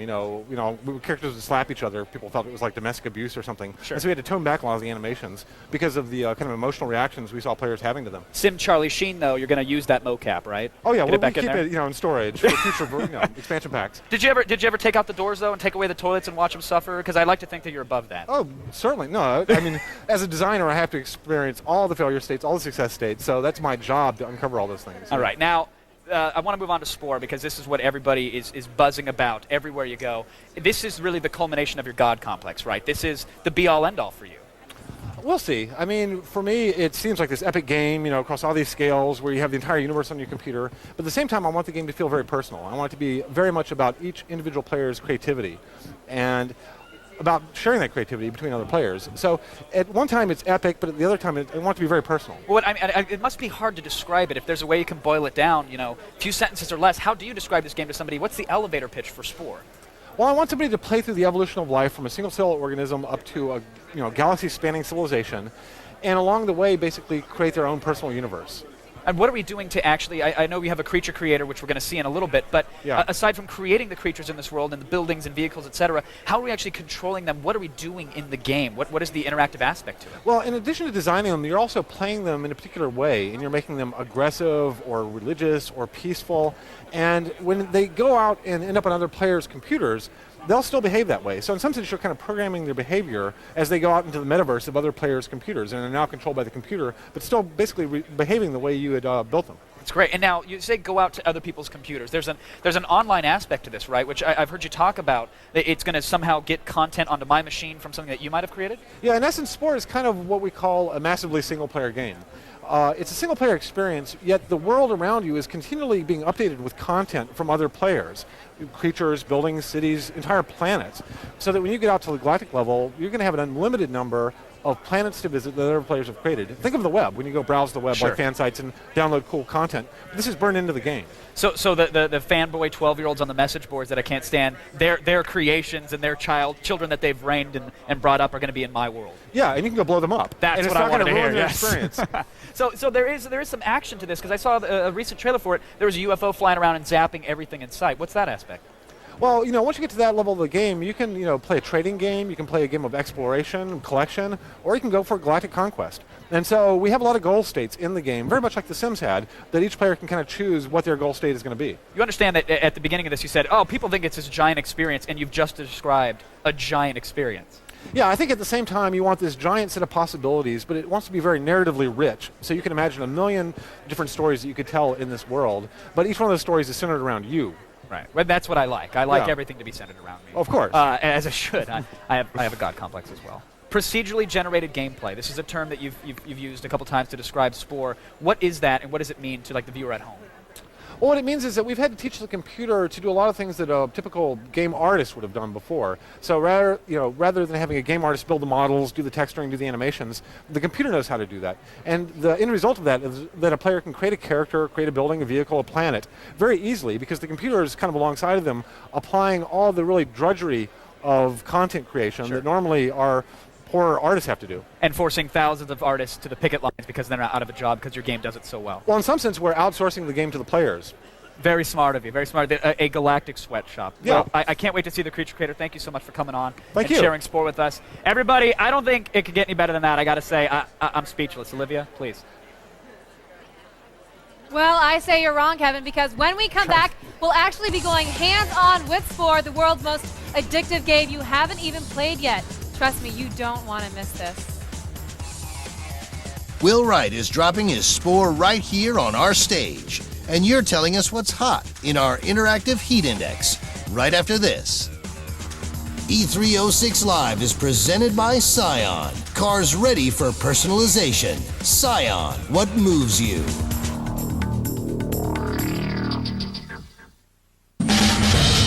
Who wants to mash? Introducing GeForce Video Game Mashup, television's only daily block dedicated to all things video game. Every day it's 3 hours of the best cheats, tips, and brutally honest reviews. The Video Game Mashup, weekdays at 4, only on G4. G4TV.com, giving you the scoop on the news you care about. Dive into the pile with over 15,000 streaming videos ready to go. Behind the scenes, game reviews, and more. Go to G4TV.com. What you need, when you want it.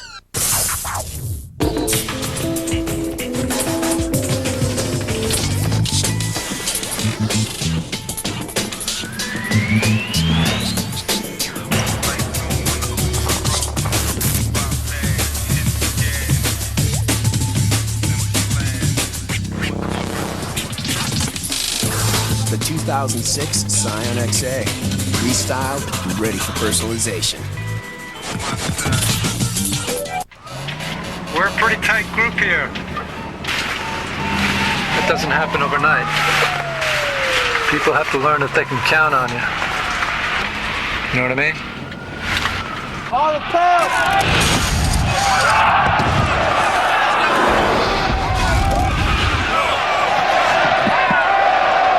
Yes, sir, I do.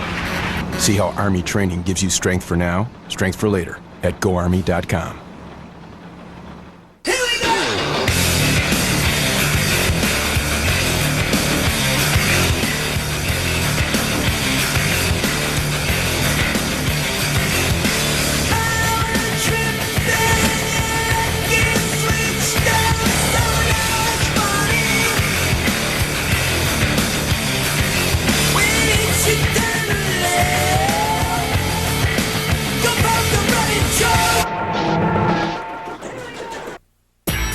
Live with Athlete's Foot. Cure the itch and burn of most athlete's foot with Lotrimin Ultra in just 1 week's use. New Lamisil Defense, 4 long weeks. But Lotrimin Ultra is so powerful, nothing cures faster. Lotrimin Ultra, the 1 week killer cure.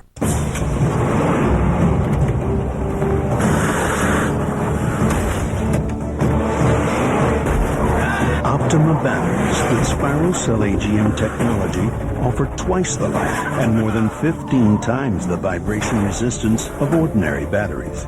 In fact, the spill-proof 6-pack design is tough enough to outlast practically everything, including your vehicle. Optima, the ultimate power source.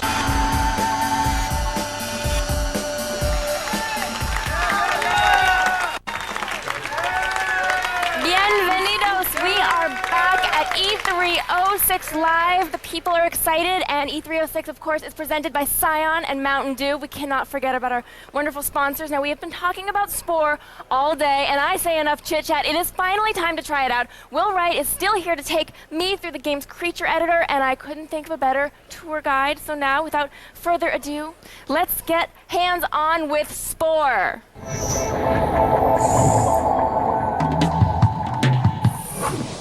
Now, welcome back. We missed you over the commercial break. Thank you. Now, Kevin has his hands on the creature editor. Yes. Good luck. There we go. Let's get it started. If you crash this, I'll never forgive you. That's all right. I'll just go to desktop and play solitaire. They won't know. Okay. So this right here, we just have a little blob here, and we can stretch it out. We can move it around. I like this. Now, this is very much like clay at this point. Okay.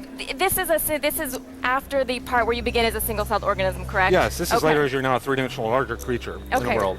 So how many iterations or generations would this be approximately? You'd probably play through about 5 or 6 iterations at the microscopic level. Okay. And then once you get to the evolution level of the game here, you're probably going to play through about maybe 20 generations. Now, are your choices in the very beginning going to change what's available to you, or is everything always going to be available to you, like all of the eyes and all of the different options? No, actually, the columns here represent brain level, and in fact, we've unlocked all 4 levels of brain here. So initially, you're just going to have that one column of parts, and as you advance your creature, you get more and more parts unlocked.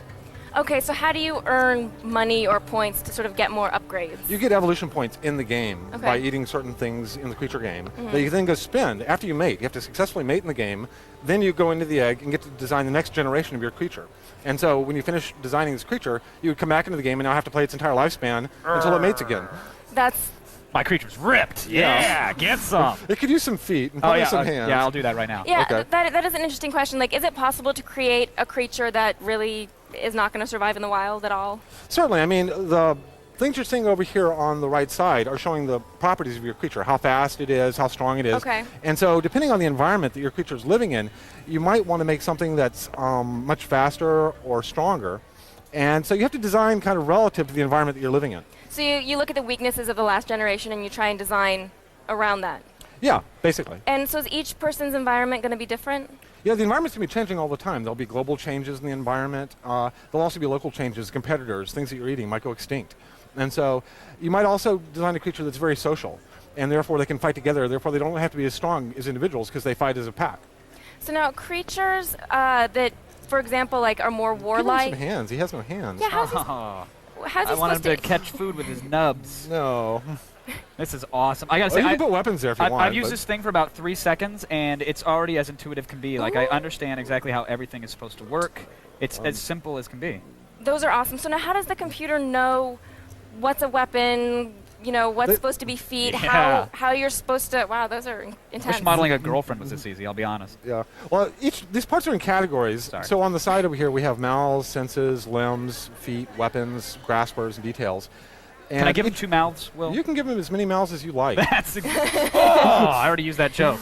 Sorry. Yeah, okay. So mouths on the side? Yeah, this guy's got a lot of mouths. Will he actually be able to eat through those mouths? Ooh. Potentially, yeah. Now, you can also, you know, once you get your mouths correct, wherever you want. I'm good. I want to play with this guy now. Yeah, actually go into texture mode and make sure you paint him the way you like. Pink. Got him all painted. Okay. And now you can go into test mode, which is that top icon. And at this point, you can actually move him around and see how he would behave in the world. You can try some of the animations on top, see how he might look fighting or roaring. Oh, he's pretty cute. Yeah. Oh, my little baby. I know how my parents felt that my child is ugly. Look at this thing. Yeah. Oh, wait, do that again. Yeah. Is that him fighting? Yeah. So now the software has figured out how it should attack, right? It's figured out it's actually analyzed all the parts that you put on the creature. It's looked at its limbs and everything. And every creature is going to behave differently in this world. You know, they're going to show emotions differently. They're going to eat differently, walk differently. Yeah. And that's really one of the fun parts about this is kind of the joy of creation. We want, like in about 30 mouse clicks, a player to feel like they've done something that a Pixar artist might take a week to do. Now, is what determines whether a creature is warlike or peaceful? That's how you play the game. Okay. So at this point, we're kind of defining its physical attributes. Once you go into the game and actually start driving the creature around, we're keeping track of what you've done with the creature. And then when it goes to other players' computers, it will tend to keep acting that way. Can you have so if you put a feet on the end of those things, it will now treat them as legs. Can you have a creature that eats vegetables? Vegetarian? Maybe even vegan? Janist? Oh, yeah. We have, if you go back to the mouth palette, the mouths are actually divided into herbivore, carnivore, and omnivore.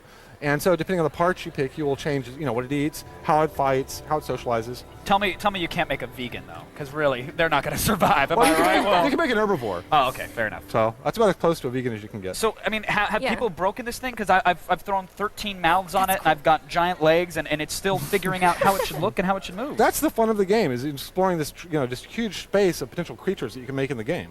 And I like, what kind of eyes are those? And then eventually you can kind of make these guys intelligent, and they'll have built cities and airplanes and, you know, UFOs. So you could focus. Not this guy. This guy's not building anything cool. So you could focus more on like intelligence instead of speed or brute strength. Well, that's what you're actually trying to do through the evolution game. Is you're slowly building up the intelligence of this creature. Try going to test mode, making him roar. And, Will do. The voice that you get from the creature actually is dependent upon the mouths that you pick on the guy. This is that incredible. is one hot creature you just made. What do you find yourselves making a certain type of creature when you sit down to do this, or do you make a completely different creature each time? Like, are you pretty consistent? I'm with your always design? like pushing kind of the boundaries with this weird limb configurations, strange heads. I like is react when you tell the creature that he's dishonored his family, because it gets incredibly upset. Right. This is basically sad or happy. You know, we have to take whatever the player's designed and be able to show emotions on it, in addition to things like eating and walking. Because that's really what's going to connect the player to their creature and make them feel right. attached to the little guy. And then eventually other players are going to be experiencing your creature in their world. Right. And so somebody, as you're playing your game, you might see his creature walking around, and you can click on the creature say, and find out who made it. And you can say, really? I like his stuff, and I want more of that stuff in my world. And so it's like bookmarking a friend list. It's like MySpace of mutants, really. I can figure out who made what and keep going. And so in that sense, you're actually controlling what appears in your world. Wow. And there's a creature like this on my top 8 right now, too, which is really awesome. I love this. This is incredible looking, Will. I mean, it's your creature. I don't know if I would call your creature incredible. Well, so now you have to give it a name. That's like the important step here. Is what is this thing called? He looks kind of like a Hubert to me. Hubert it is. Done. Hubert, well, you know, I guess I know what I want for Christmas. So let's head back to Adam and Olivia. Thank you, Morgan. I have to say, Will Wright, genius. Kevin scares me with his design ideas. Yeah. Especially since I was we'll see what happens in 9 months. All right, coming up next, we aren't finished playing around yet. There's plenty inside coverage from E306 Live. See you on the flip side. What's on your mind? We're about to find out as we check the interactive heat index when E306 Live returns on G4. E306 Live is presented by Mountain Dew, coming to you live and in color.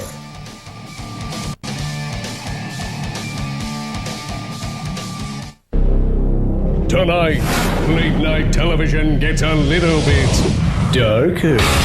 Introducing Midnight Spank, a new nightly hour dedicated to all things outrageous. She's cheating on him with you. Every night, out of whack. Time for your medication, darling. Every night, a different show.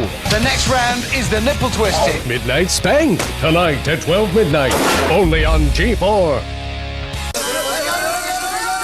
That's a winner. Yeah. Oh, I'll take the code red. That's not a prize, it's mine. But it's with the prizes. Not happening. I'm not looking for trouble. Well, you found it.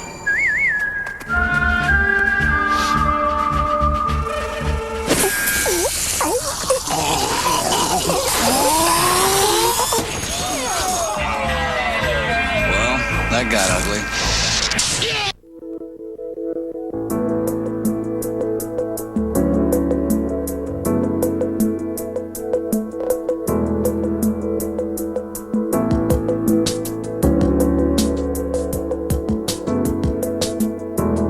It knows over 7 million points of interest. And now, so do you. The Acura TL with satellite link technology. Visit your local Acura dealer for an attractive lease rate on the standard model TL.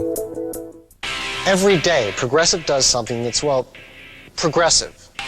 They have this ticker that shows their car insurance rates and their top competitors. Right now on Progressive.com, you can see actual rates that people are getting. Sometimes Progressive is the lowest. Sometimes they're not. Hey, if they're this helpful when you're shopping for car insurance, imagine how they'll be once you're a customer.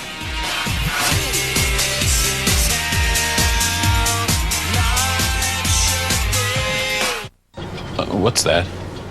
You still don't have Netflix? Well, It's so easy. You just make a list of the movies you want to rent, and you get your first DVDs in the mail in about 1 business day. Oh, yeah. Keep them as long as you want, no late fees.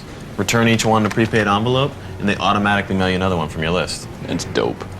Yeah. In fact, I probably have a movie waiting for me at home right now. There's a movie waiting for you at home. Netflix. All the DVDs you want, starting at only $9.99 a month, no late fees.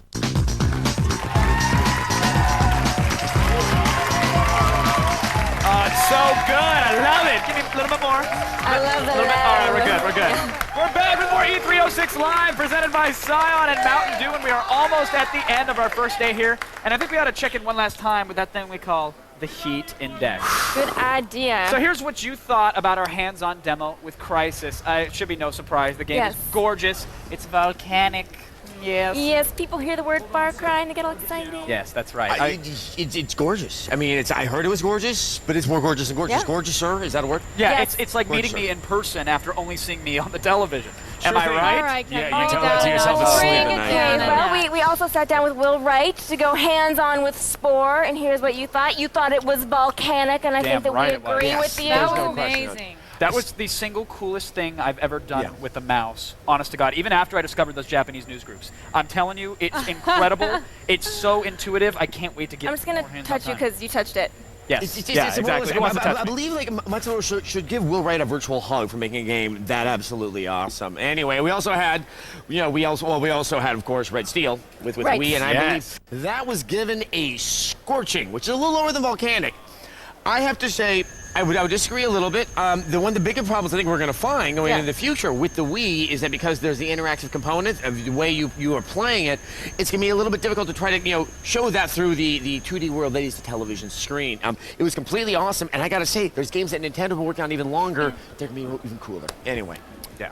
All right, throughout the week, you can keep voting on the Heat Index at g4tv.com/E3 by texting E3 at G4TXT. That's 44898 to vote and register for E3 live news alerts. Good times, everybody. We've been talking about it all day long, but now it's finally here. Our exclusive premiere of Metal Gear Solid 4 Guns of the Patriot.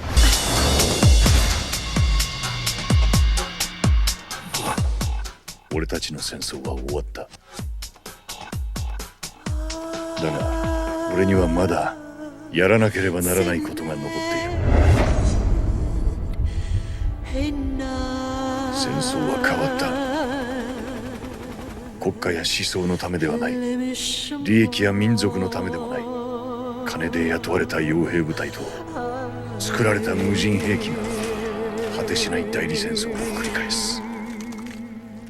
命を消費する戦争は合理的な痛みのないビジネスへと変貌した。戦争は変わった。ID 登録された兵士たちは ID 登録された武器を持ち ID 登録された兵器を使う。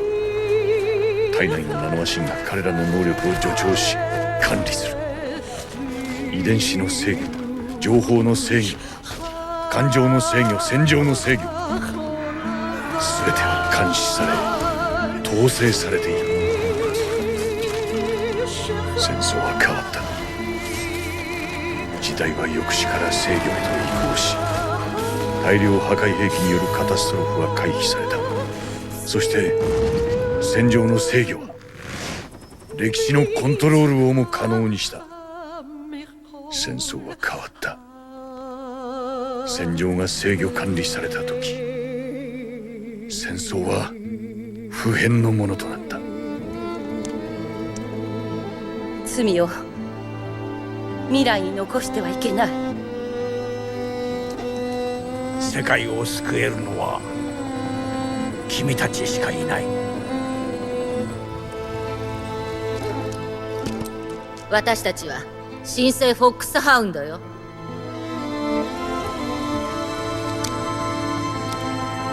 全ての罰を僕らが受けるべきだ。スネーク、今度は俺が守る。アベル殺しでイブに追放されたのはお前の方だ。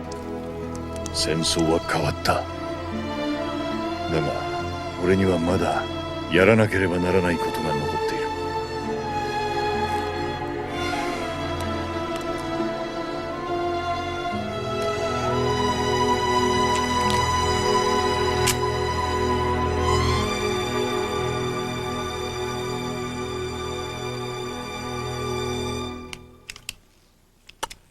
最後に課せられた罰は俺の遺伝子ミームをこの世から抹消すること。それが俺に残された最後のミッション。世の中には語り伝えられないものがある。伝えてはいけないことがある。紡いではいけない命がある。Nice surprise ending. That's a real knee slapper, I gotta say. Killing himself. Right? Wow, It's okay. amazing. It's okay. I heard it on good authority. It's an airsoft gun. He's going to be fine. Oh, good. Just one choking hazard. All the rage in Japan. What do you think? No, seriously, it was more exciting to see this because I really believe this is that was from the PlayStation 3 because there were some stutters in the frame rate. Was a it little didn't spotty, look as good as the stuff from Tokyo Game Show, which I really questioned. It was just a little bit too clear. And that's okay. I think we should point out it's not a negative thing that it doesn't look as good because it still looks phenomenal. Yeah. And I think it got the biggest reaction of anything at the press conference. People are fanboys. Right. Metal Gear Solid fanboys. People get very excited about it, and it was one of the best looking games that they had at the press conference, which got people very excited. And it got people emotional. You put the gun in the mouth and you literally let out a gasp. You take it back? That was ridiculous. No, I can't even talk about it. It's ridiculous. Well, yeah, he's a dramatic man. Notice this is the second big game that kind of has an implication it could end the series. We saw that with Halo 3, that it's the final fight, and this, well, pretty much you get rid of Solid Snake, you kind of take the series along with him. If the cigarettes won't do it, the gun in the mouth will. Yes. I think it's airsoft guns. It's airsoft. It's fine. He's so going we'll go out on to Metal Gear 5. I can't wait to play it. Yes. It's one of those games that grabbed everybody. It grabbed all of our attention. It's going to be a top seller. Our viewers at There's home no are question panting. about that. All right, everybody, get ready. Our last commercial break of the day is about to start. Yes. But that doesn't mean there's not more E306 Live to come. No, that's right. Stay where you are. All of you, actually. What's in store for G4's exclusive E306 Live coverage tomorrow? Find out right after the break. E306 Live is presented by Cyan and Mountain Dew, and also brought to you by Netscape, Art School Confidential, and ITT Technical Institute. Have you ever talked to a woman without having to give your credit card number? The Best of Triumph, the Insult Comic Dog. Next, only on G4. G4TV.com. It's a whole new way to stay plugged into your world, giving you the scoop on the news you care about. Dive into the pile. G4's all-new web-based TV channel with over 15,000 streaming videos ready to go. Behind the scenes, game reviews, and more. Go to G4TV.com. What you need, when you want it. That's a winner. Yeah! Oh, I'll take the code red. That's not a prize, it's mine. But it's with the prizes. Not happening. I'm not looking for trouble. Well, you found it.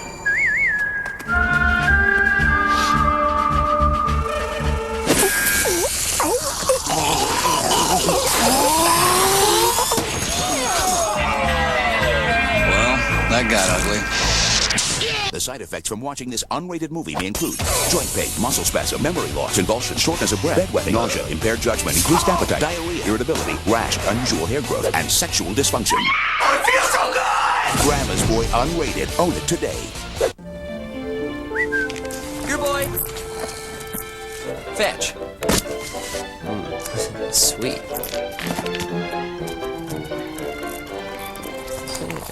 Stand up. Hey, oh!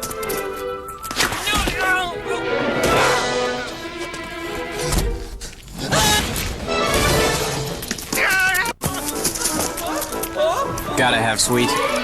Gotta have juicy fruit. The new XLP is our biggest, most extreme pizza for guys who want to go big. Domino's guy! Did you see that? Yeah. 30% more extra largeness than our large. Get it now for just $9.99. It's the new XLP from Domino's. Let's count sand. It's not. Let's wait in line. Awesome. Where are all the good games? You guys have nothing. Zip. Nada. We have not a 3. With GameFly, you can rent games from home. Choose from virtually every console game available and we'll deliver them right to your door. There are no late fees and shipping is always free. Programs start at only $14.95 a month. Go to GameFly.com today to try GameFly for free. Rated E through M. Hello? Anybody here? It lives in the walls. What's that? It hunts at night. I keep seeing things. And on May 19th, What is going on? it's here to do God's work. Your sins must be cleansed. This is not what God wants! See no evil. Rated R. In theaters everywhere, May 19th. Introducing The Daily Nut. It's a daily podcast highlighting the best of the internet every day. Download it now at G4TV.com.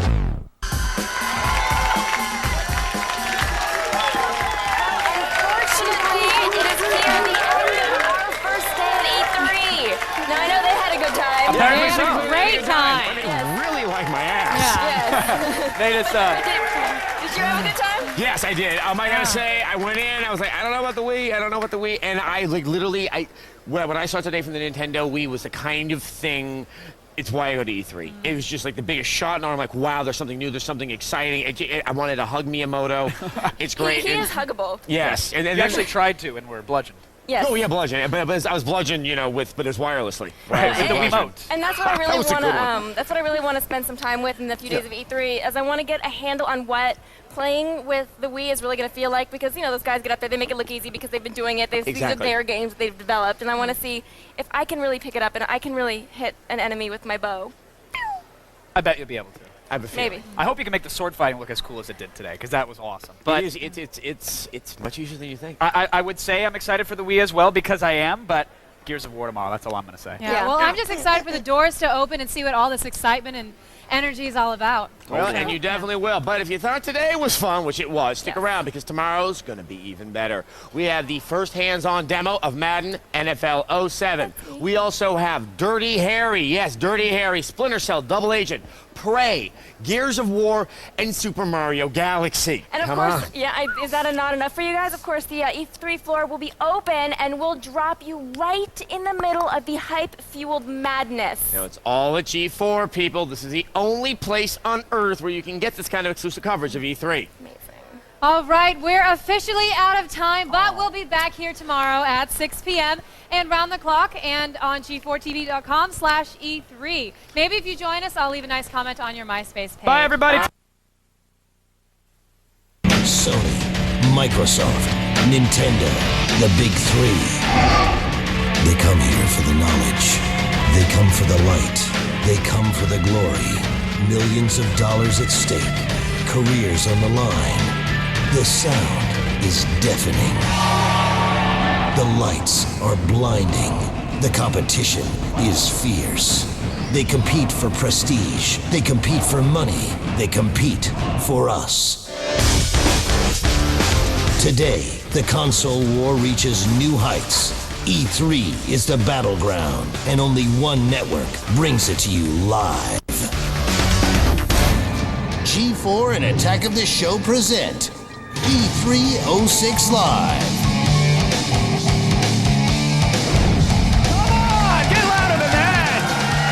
What are you doing? It's E3. Jeez. Hey, everybody, welcome to E3 06 Live, presented by Scion and Mountain Dew. Don't worry, it's still me, Kevin Pereira. And I'm Olivia Munn. It is day 2 of the biggest gaming event of the year, and only G4 is bringing it to you live all week. The doors are open and the LA Convention Center is packed. Yep. That's right. It's not just press conferences today, baby. Oh, I love the conferences. No. But you want consoles? Don't worry, we've got them. They're all here and they're showing off their newest nuggets of next-gen goodness. I'm talking PlayStation 3, Nintendo Wii, and Xbox 360. Just be sure to chew 32 times preferably before you swallow. All right, Good and don't forget about the games. It seems like every developer in the world is at this party, and they've brought their latest and greatest titles with them. If you can play it, it's here, and if they created it, we'll be talking to them. That's right, and since E3 is a private industry event, G4 is the only way you're going to see absolutely everything. Don't worry, we've got your all-access pass right here. That's right, and we'll be here as the events unfold all week long, providing you with the insider information so exclusive that even Bill Gates himself doesn't know about it. That's true, because we're like this, and he didn't know. He tried to pay me, but Bill's money, no good here. No good. No good. So Classy pry man. those eyeballs open with a crowbar because you don't want to miss any of this. And E3 wouldn't be complete without G4's very own gaming yogis from X-Play, Adam and Morgan. Seriously, these guys have a combined video game knowledge. It's so vast that it makes mine look merely superhuman. Ah, well, thank you, Kevin. That must be why you wear that cape when you sleep. It's superhuman. Anyway, I'm Adam Sessler, and I love the smell of E3 in the morning. It smells like, oh, what's the word? Merchandising. Well, I'm Morgan Webb, and I need to stop you right there because What? A, it's not the morning, and B, it sort of smells like 30-year-old virgins and 20-sided dice in here. Yeah, so do I. But just listen to what we have coming your way in today's show. Extreme close-ups of Metal Gear Solid 4, Legend of Zelda Twilight Princess, and I don't know, Halo 3. Sure, you're gonna buy them, but will they be any good? Over the next 3 hours, we will help you find out. And we're even going to be going hands-on with Prey, Madden NFL 07, and Gears of War. That's right, we'll be playing them here on this stage before your entertainment-starved eyes. Plus, there's gonna be enough Morgan minutes, booth babes, and celebrity guests to make your TiVo cry with joy. I am not an optimistic man. No, no, no. But this show, it's gonna be amazing. And there's so much going on today, we simply can't do it alone. No, we can't. No. I mean, I can't do anything alone, actually, like dress. We've got a Justice League of Friends. They're out there on the show floor. They're investigating, they're interviewing, and they're intimidating the developers into submission. So why don't we let them introduce themselves, starting with Zach Selwyn. That's right, Adam. I'm standing here at the Sony booth, and you want to know what's new? How about games for the PS3? Look behind me. We got stuff in different shapes, colors, sizes, and it's all coming up in just a few seconds. In the meantime, let's throw it to my girl, Kristin Holt. Okay, Zach, I'm here at Nintendo's booth in the West Hall. Crazy. I've got the scoop on how the Wii franchise games are going to work with the new controller, but for now, let's check in with Kevin and Olivia. Thanks, Kristin. All right, you've already heard a lot from us, but G4 also wants to know what you have to think. Seriously, they care, honestly. I You're going to care. be seeing a lot of amazing stuff this hour, and we want to hear what you have to say about it. All you have to do is log on to g4tv.com/E3 and vote in our heat index, or you can text E3 to G4TXT, that's 44898 to vote, and register for E3 live news alerts. Now we're going to be checking the results every hour to find what gets you tingling, besides the ringworm. We'll even be reading your comments live on the air, so be sure to indent your paragraphs and use topic sentences. It's just proper grammar. It's It polite. is. Now, you know, I once read on a bumper sticker that you don't know where you're going if you don't know where you've been. Ooh. Serious words then. With that in mind, let's take a look at all the action that unfolded in yesterday's installment of E3 06 Live and all the big news that's coming up today. The show floor is open. E3 has officially begun.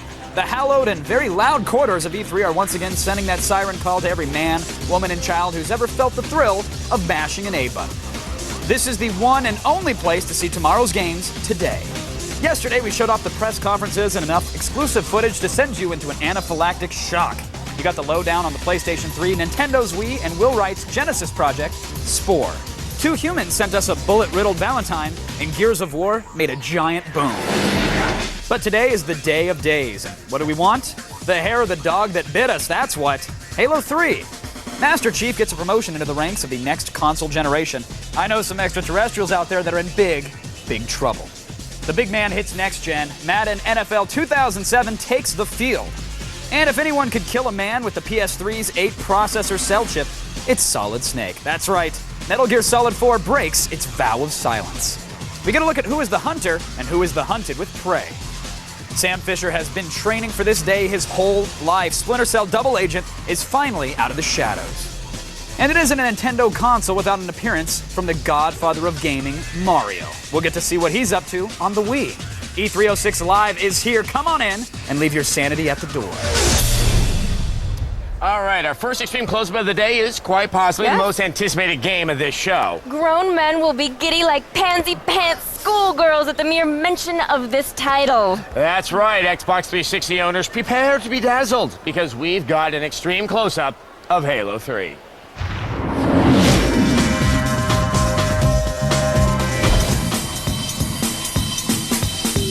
Yes, Master Chief has returned, and he's looking sharper than ever in Halo 3 for the Xbox 360. The just-released trailer lays out your agenda. Finish the fight with the evil alien overlords who are hell-bent on wiping out humanity. If you haven't already finished Halo 2, and we don't know why you wouldn't have, it's only 5 hours long, you know that it ends with a huge cliffhanger. When we last saw Master Chief, he was stowing away on an alien vessel that's out to destroy Earth. And all indications are that the much-anticipated sequel picks up from there. I know you. Your past. Your future. Believe me, I already know my future. It involves me glued to my chair while I spend hours and hours playing Halo 3. The footage looked incredibly crisp. If this is what Master Chief is going to actually look like on the 360, sign us up for the Space Marines.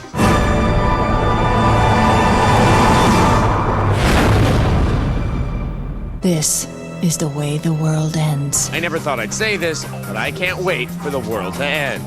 We'll find out more when Halo 3 hits the Xbox 360 in 2007. You know, I just love those mysterious future voices. This is the way the world ends. Apparently, British women will be computers in the future. That's Right. what every movie's told me. Okay, you know, when I said if it's going to look like this, I think that's the thing. That looks so awesome. But because it's really a trailer, it doesn't exactly prove to me, okay, will it actually look like that when I'm in the first person playing the game? Yeah. Exactly, kind of like similar to the Killzone thing. So, yes, send me an actual demo of the game, please. And if it does have graphics like that, it's going to seem a lot classier when I go into a rumble pit with a bunch of 14-year-olds yelling obscenities at each other. And speaking of poorly checked aggression, let's check in with Kevin and Olivia.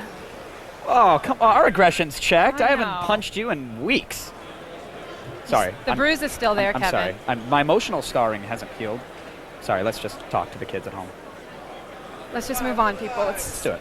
All right, Halo 3 might be capturing the hearts and minds of the people right now, but there are other great games to look out for. This is true, and some of them can only be played on the next-gen console that's actually more expensive than a 12-pack of mink condoms. How would you know? I've purchased many.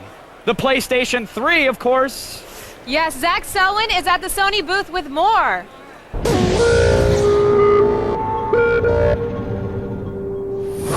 Hey, I'm here at the Sony booth. Is everyone around me excited right now?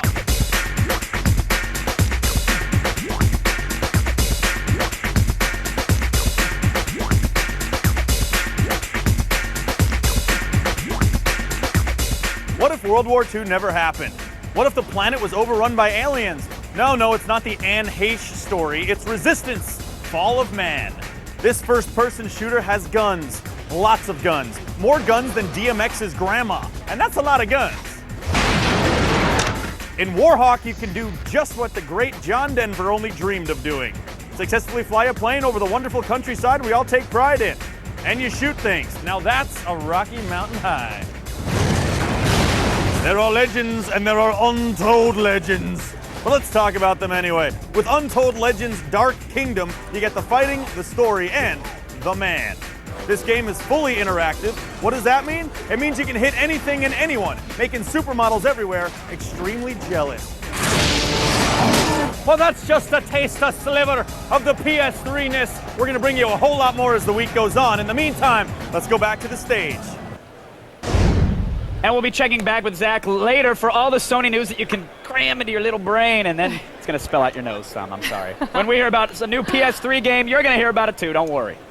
All right, there's lots more E306 live on the way. She's not lying. I'm Stick not. around or I will personally go to your house and break every console you own.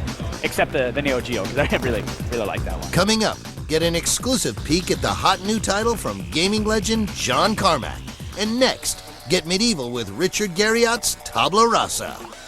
E306 Live is presented by Mountain Dew, coming to you live and in color. Never takes a break. For hair that shines with all its strength, Garnier Fruit Teas. Garnier. I got a business. I got guys. I got trucks. So I got smart. Bought one phone from Sprint and got 4 free. Costs are down. And productivity's up. Right now, buy one phone from Sprint Business and get 4 free. And save even more with a free incoming plan. Call the #1 wireless provider to business at 1-877-63-SPRINT and make just about any place a workplace. Sprint Business. Yes, you can. Previously on Circle of Trust. I didn't say anything when Rhonda took my lipstick, ate my peanut butter, and stole my boyfriend. But today, she tried to sign me up for Net Zero. I hate them. My Netscape has unlimited internet access and free web accelerator for just $9.95 a month. You know, Net Zero charges you every time you call for tech support. That's crazy. She's crazy. Get Netscape. Sign up today.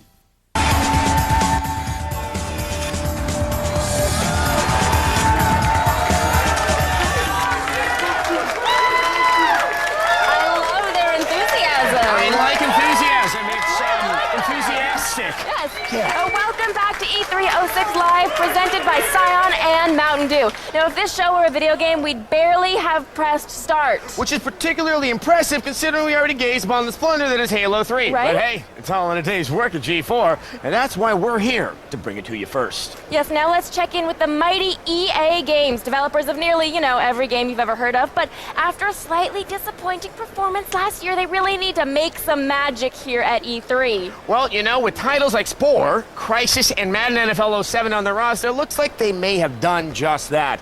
Let's go to Olivia with more.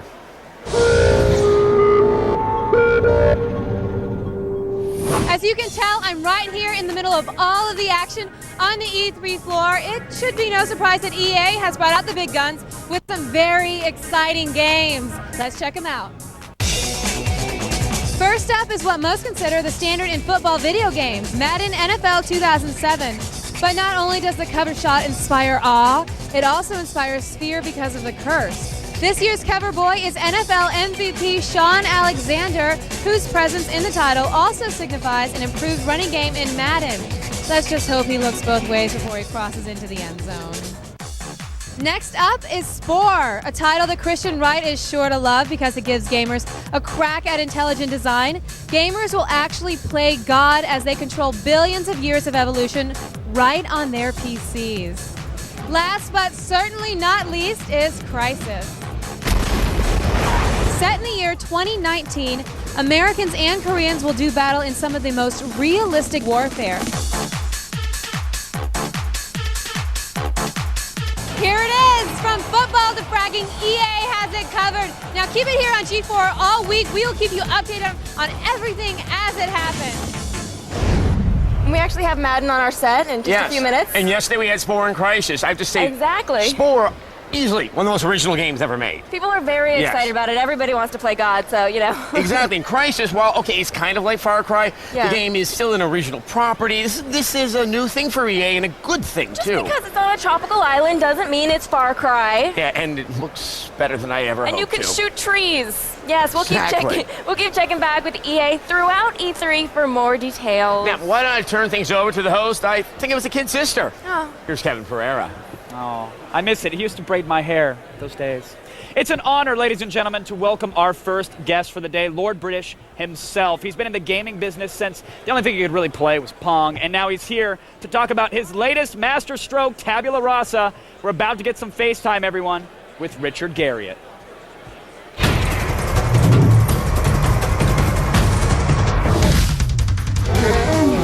Known as Lord British, Richard Garriott has amazed the gaming world with his hit Ultima series, full of wizards, knights, castles, and monsters. Originally sold in Ziploc bags, the first Ultima game was created for the Apple II and inspired sequel after sequel. Not content with fantasy games, Garriott brought the medieval world to life when he built his own castle, Britannia Manor, in Texas. The keep includes hidden passages, trapdoors, and even treasured artifacts. Now at NCSoft, Garriott is continuing his adventures in the near-future sci-fi MMO, Tabula Rasa. Ladies and gentlemen, it's here. Richard Garriott. How you doing, Richard? Doing great. Thanks for coming on. So far, great. Early in the show, but having a great time. Of course, of course. It's first day here. Have you seen anything on the show floor that's stricken your fancy? Well, you know, to be quite honest, I've only been in our booth other than the short journey to come down here. Of course. But I hear about a few good things going on. We thank you for coming down from the ivory tower to meddle with us peasants. Oh, wait, does your castle have an ivory tower? Or is well, it does have towers. I have observatories actually on top of my castles. You say that to anybody else, they might take that the wrong way. You're like, no, I've got towers and I have a moat. And I do. What do you fill your moat with? Is there? No, there is water. I have actually waterfalls and caves. You don't and have all kinds of fanboys stuff. patrolling it just for fun? No, I have had a few years ago an intruder I actually had to defend my house against, but that was only a one-time event. I love it. All right, let's get to the game. Of course, you're here to talk about Tabula Rasa, which the bun's been in the oven for quite a while, Richard. I think it's sure has. Is it a little overbaked at this point? Should I be worried? I've been wanting to play this game for like the last 23 years. No, well, it hasn't quite been that long, unfortunately. but you know, as you know, MMOs take a long time compared to most games anyway. Plus, in the case of Tabula Rasa, we had a course correction about 2 years and was pretty substantial, and so that now, added to the time. Did you see? Was there a fork in the road and you decided to pick one, or did a deer run out? Like what happened? That Well, caused no. you to change In the course? case of Tabula Rasa, I mean, part of its name, Tabula Rasa, we tried to build a game that was not built on the foundation of any classical piece of fiction that most games are plagiarized from. Right. And so we want to do something very original. And of course, the more original you get, the more fraught with peril it is. And there were a few dead ends on that journey. But now at this point in time, we're very close to the end. We're months from release, and we're very confident we have a great game in hand. Now it's kind of a futuristic MMO, but there's a shooter aspect to it. So what is this game? Is this a shooter? Is this a traditional MMO, or is it a little mashup? It's somewhere in between, actually. Okay. But fundamentally, it's an RPG in the sense of your character's attributes and the equipment you've collected absolutely determine your general level of success. And it's not a shooter in the sense of it is not an arcade game. Right. It's not a fast twitch it's not a whack-a-mole Twitch applet game. on a web page Exactly. type game. But unlike most MMOs, in most MMOs, you identify a target and then start staring at the interface to, go fireball, sword swing, Sure. healing Or potion. you hit your macro and grab a Twinkie and start drinking your Mountain Dew. Which won't work on Tabula Rasa. Good. In Tabula Good to hear. Rasa, it's much more tactical thinking throughout your engagement. It's very fast-paced. You have a weapon on your one mouse button, an ability tied into your other mouse button, and you are looking through your targeting reticle at the opponents you're shooting at the time. But to keep it from being an arcade game, we have what we call sticky targeting. So when I sweep past an opponent, it sticks to that opponent, and it knows that that's what I mean to be Sure, you want to lock onto that, against. not the tree that's being drawn Behind at a it. distance. Exactly. So Now- that's why it's not truly a shooter in that sense. Now, are you hiding this? Is there some dice rolling going on under the hood of the game? Is this kind of Absolutely. like how Auto Assault? You guys sharing technology at all on this? Or? Actually, strangely, not on the RPG sense, but actually in the fundamental 3D graphics side, yes. We're actually, both those products are built on an internally developed 3D engine we call Palantir. We actually have another game in our Korean office being developed on that same technology, and we think it's done very, very good job for us. Now, I hate saying between saying "we" and saying "wow." I'm done with the W words, but you can't say MMOs without saying "wow." And of course, World of Warcraft. Sure. Have you played it? Have you yeah. checked it out? I mean, yeah. are they your competition, or are you going for a different market that hasn't touched the World of Warcraft? Well, first of all, it's a great game. I actually do play it myself, and I think it's fantastic. But I actually don't think Fortunately or unfortunately, depending on if this works or not, I actually don't think any of the current MMOs in development or already out are really a direct competitor with Tabula Rasa.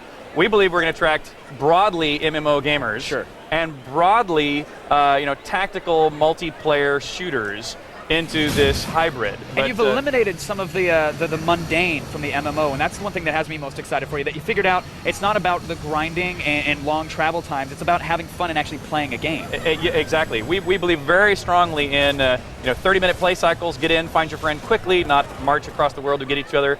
Get playing a mission, which should be very succinct, 30 minutes maximum. And we also believe in, if you think about most MMOs, your life on average is pretty average. Sure. You're grinding for levels, and half people are higher, half people are lower, and only the narrow bandwidth of people near your level are fun to play with or capable of even playing with you. We do a game that's much more like a solo player game, like a traditional old school Ultima, where you get to play with your friends. And so we have lots of instance spaces that are very custom to do storytelling and puzzle solving where you feel more accomplished other than leveling. Well, Richard, you have the track record that lets me know it's going to be worth the wait, and I can't wait to play. Thanks for coming on and talking about it. Absolutely, my pleasure. Thank you. Really appreciate it. Invite me over to the castle sometime, seriously. Will do. Come on I can down. quell an uprising for you. Excellent. Everybody, I got to be honest, I'm all talked out, so while I lube up the old vocal cords with a little Jimmy Beam, let's check in on Adam and Morgan. I just want to warn everyone that there is a lot more E306 Live on the way, so be prepared. Rotate yourself on a regular basis to, avoid those bed sores. Right there. And eat some grapes to restore your electrolyte balance, and good. get a cup to Wii in, so you won't miss 1 second of the action. Coming up, go behind enemy lines with the maker of Gears of War. Plus, get the lowdown on Madden NFL 07. You don't want to miss it. E306 is also brought to you by Netscape. Sign up today and get free Web Accelerator when you stay for 12 months. Juicy fruit. Honey! Get down! Get down! What is this? We're the war movie from Netflix! Wow, you guys got here fast! Average deployment time for a DVD is about 1 business day!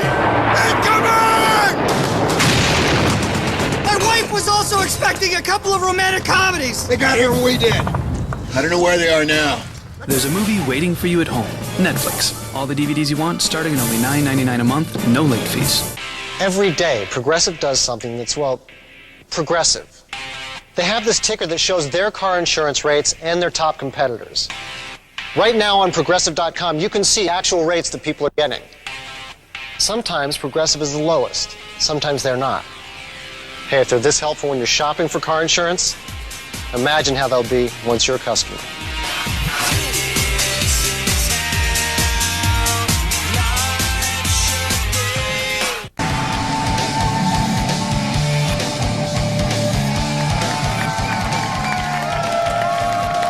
Welcome back to E306 Live, presented by Scion and Mountain Dew. All right, everyone, we've already given you so much exclusive access today that I'm expecting some thank you cards in the mail. Oh, remember, stamps cost 39 cents now. And while you're at it, send Morgan a card, too. You'll definitely want to after this. Morgan? Thanks, Olivia. Now, when I think of football video games, one name comes to mind. Secretary of Transportation Norman Mineta. I know, it's a long story, but you probably think of John Madden. Maybe that's because his are the only NFL licensed games on the market, or maybe it's because he's made couch quarterbacks out of every man, woman, and frat boy with a console and a dream. So now we're going hands-on with Madden NFL 07, presented by Scion.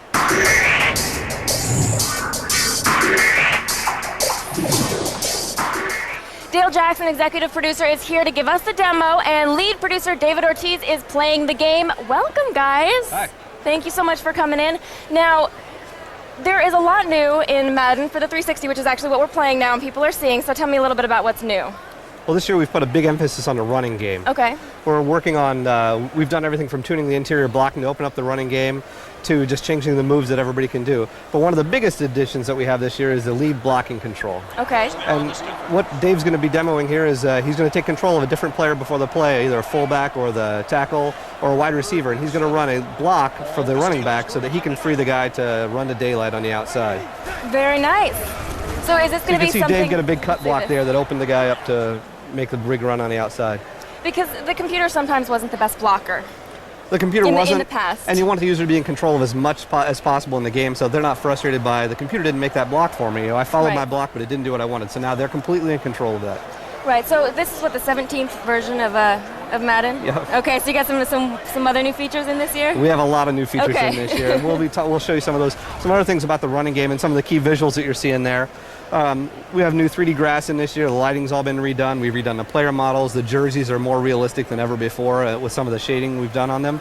But the running game, we've also gone and have 20 different running back animations, so that we can exactly match some of the running back styles from around the NFL. So you'll see that's player specific, or does that have to do with their size? Or it's player specific, and you'll see like Tiki Barber, who carries the ball high and tight against his chest. You'll see him running with the ball like that. You'll see Jamal Lewis, who has an upright running style. You'll see him running like that in the game. So you'll really see the differentiation in the backs.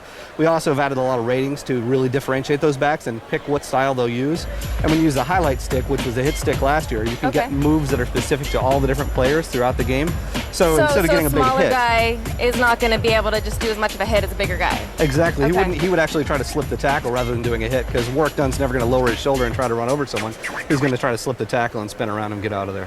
So the grass wasn't 3D before? No, the grass was just a plane before. It looked really good, but now I think we've just taken it to an all-new level. It's just beautiful this year. Okay, well, let's talk about the training camp.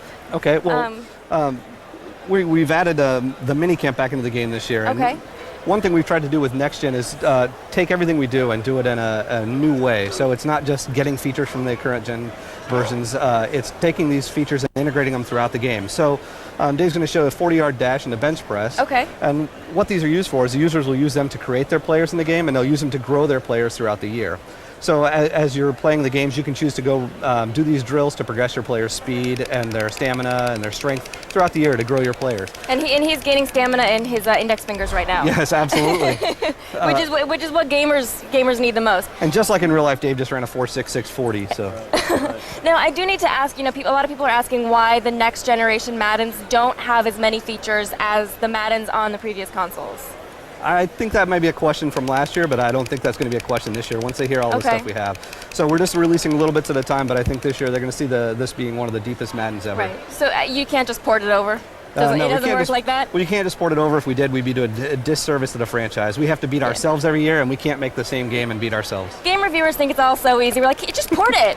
What, you can't just port it? No? That doesn't work? Well, watching all that football was close enough to exercise, and I'm a little winded now. Whew. So I'm going to breathe deeply and reminisce about old knee injuries while you watch Adam and Kevin. You mean old knee injuries? I always have them. I'm sorry I gave them to you. I just really needed to try out that new crowbar. Stop using the... It's so awesome. Thanks, Morgan. Appreciate it. Now, if you're enjoying this fine programming and wondering how you can indulge in even more video game TV, I have the answer, Adam. You do? Yes. Really? There is the Video Game Mashup. It's TV's only daily block dedicated to all things pixelated and playable. Yes, now the heart of the mashup is a show, I might know something about. It's called, what's it called?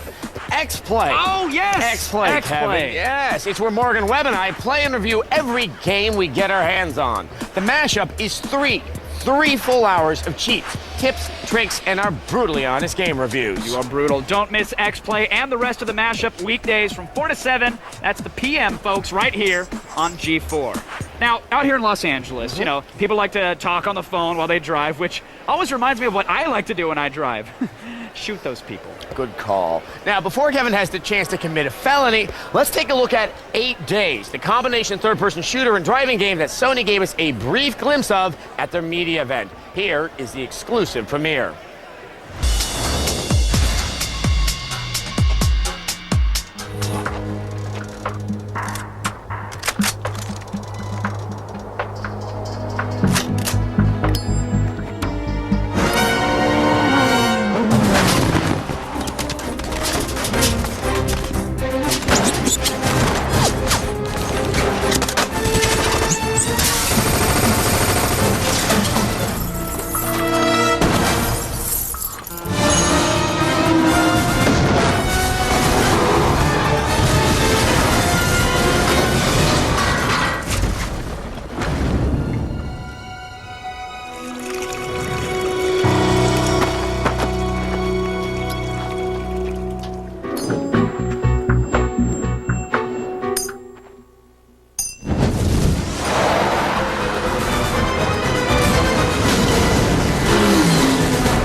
All right, now let's see some gameplay. Well, it's about time to watch some commercials, which is an excellent way to learn about things that are for sale. Yeah, but after that, there's lots more E306 Live, so there's really no use in pretending you've got something better to do.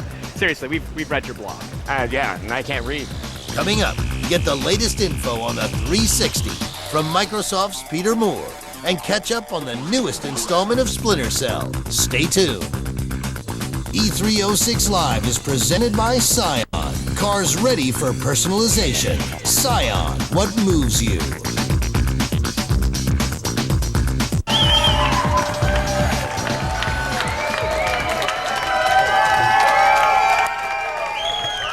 They're still excited. It worked for Hulk Hogan, but there are no Hulkamaniacs back there. All right, everybody, welcome back to the rich, creamy taste of E306 Live. Presented by Sound and Mountain Dew. I'm Kevin Pereira. And I'm Morgan Webb. And you know, E3 is about a lot of things. It's about marketing, it's about promotions, it's about avoiding eye contact. But really, it's all about you. Yes, avoiding eye contact with you. Yes. No, I'm sorry. Actually, wait, isn't it all about video games, though? No. It's about you. That's why we at G4 want to know what's on your mind. Simply direct your local internet machine towards g4tv.com/E3 and vote in the Heat Index. Just tell us what you're most excited about at E3 this year, and we might even read your comments on the air, so make with the sassy. Yeah. Except that guy on the cell phone in the background waving. We don't care what he has to say. And if you enjoy typing on your cell phone, text E3 to G4TXT, that's 44898, to vote and register for E3 Live News Alerts. Yes, so dislodge your jaws and prepare to swallow some more E3 info because it's time for the feed. Hello, Yanks. I'm Layla Kayleigh with all the news you need to know, or as we say in Old Blighty, it's time for the feed.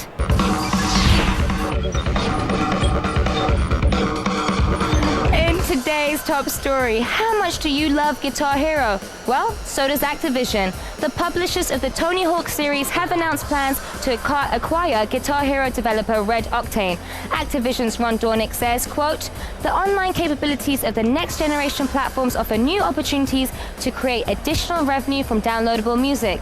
But Ron, dude, it's all about rock and roll, baby. Now add this to your list of reasons to live in Japan, right behind panty vending machines. I have one at home. Yes, I do. The publishers of Gran Turismo will select 5,000 Japan-based gamers to participate in an online beta of GT4. The publishers hope to refine the online gameplay, which they say will be a big part of the Gran Turismo high-def experience on the PS3. Qualifying gamers can apply for the beta through May 19th, so get your boots on and get to kicking. And finally, in PC gaming news, Microsoft has announced a brace of new titles for their Vista operating system. Namco Bandai's Hellgate London, that's my city, baby! Sorry, I'm kind of weird today. Crysis from Electronic Arts, THQ's Company of Heroes, and Microsoft's own Shadowrun will be all available in January of 2007.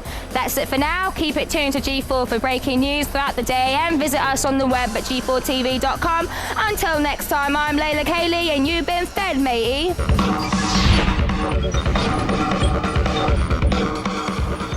I love her so much. Now, if there was a law against releasing great games, Ubisoft would be fashioning a shiv out of a bedpost tomorrow. Now, they are pimping an impressive stable of fillies at this year's E3, and with titles like Assassin's Creed and Splinter Cell Double Agent, their pimp hand will be strong. That's why our own Adam Sessler decided to stretch his legs and visit the Ubisoft booth for himself. For more info, why don't we go to Adam?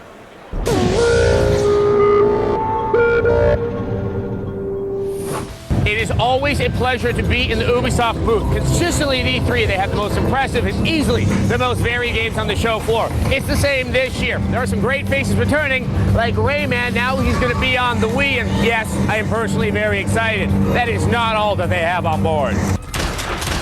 By now, you've heard about Red Steel. This is the adult first-person shooter for the Wii that takes full advantage of the motion sensitivity, to the point that you also use a sword like that. I played it, trust me, it works. All I want to know now is, can you do the sword fighting online? Capturing the PS3 buzz is Assassin's Creed. The action here takes place in the Third Crusade. It's coming to you from the Prince of Persia team, and while it shares in the acrobatics, it's got a lot more blood. If you want to play a World War II game, it's good to go with the action strategy combo of Brothers in Arms. This new title is Hell's Highway, which is a recreation of the battle for Hell's Highway. Sorry if I'm spoiling something, but the Americans win. Not surprising, but still exciting. Sam Fisher is back and Splinter Cell Double Agent. The game is different this time. It's taking a much darker turn where you have to make some very serious moral decisions that will affect the outcome of the game. I don't know, we can think of it as a badass with attitude. All right, so they didn't tell me about a sequel to Beyond Good and Evil, but I gotta say, this is still one impressive lineup from Ubisoft. They haven't failed me, so, à la prochaine! Ubisoft is very impressive. They have something for every console. They've got all their bases covered, but hello, online sword fighting? That's awesome. I'm down. Frat boys can finally sword fight in the virtual world. Right. Attention, Tom Clancy fans. If you want to know where Sam Fisher has been or what he's been up to lately, tomorrow we're going to go hands-on with Splinter Cell Double Agent. Now, this may come as a surprise to you, but E3 has actually been around for a really long time. And if you've been watching our ongoing PBS quality documentary series on the history of E3, you'd already know that.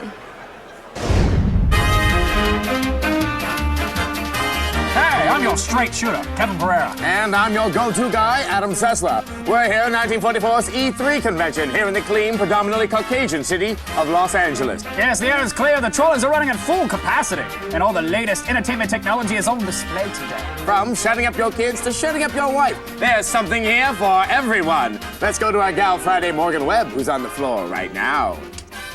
Thanks, Adam. There's a lot of new games here, utilizing the greatest wonders of American engineering and go-get-em know-how. Everyone's talking about Ration Manager 45, but the real innovation here is mobile gaming. Mobile? On the go? We're talking telephone-based entertainment. It works like this. You dial up the operator and you have yourself a joke. Operator, can you tell me how many miles it is to San Francisco? And you can play that game from any telephone, Adam. Sounds swell, Morgan. But what, in your opinion, is the best thing you've seen on the floor this year? Well, that's a cinch. It's the kraut-pounding space-age plastic fun of Hungry, Hungry Hitler. Thanks, doll. Since she's whip smart and sharp as a tag with a pair of gams to die for, we gave Morgan Webb another round on the show floor. She's back to tell us about the newest gaming tech. What's the talk of the town, dame? People can't get enough of Rosie the Riveter, and now there's a take-home version. You can enjoy nailing metal into metal in the privacy of your own den.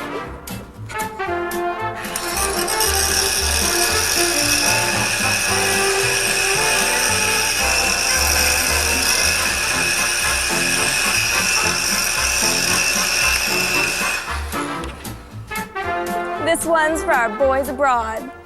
Thanks for that report, Morgan. This portion of E344 was brought to you by 22 Mule Team Borax. Nothing gets your toughest stains out like 22 Mule Team. The Borax with bite.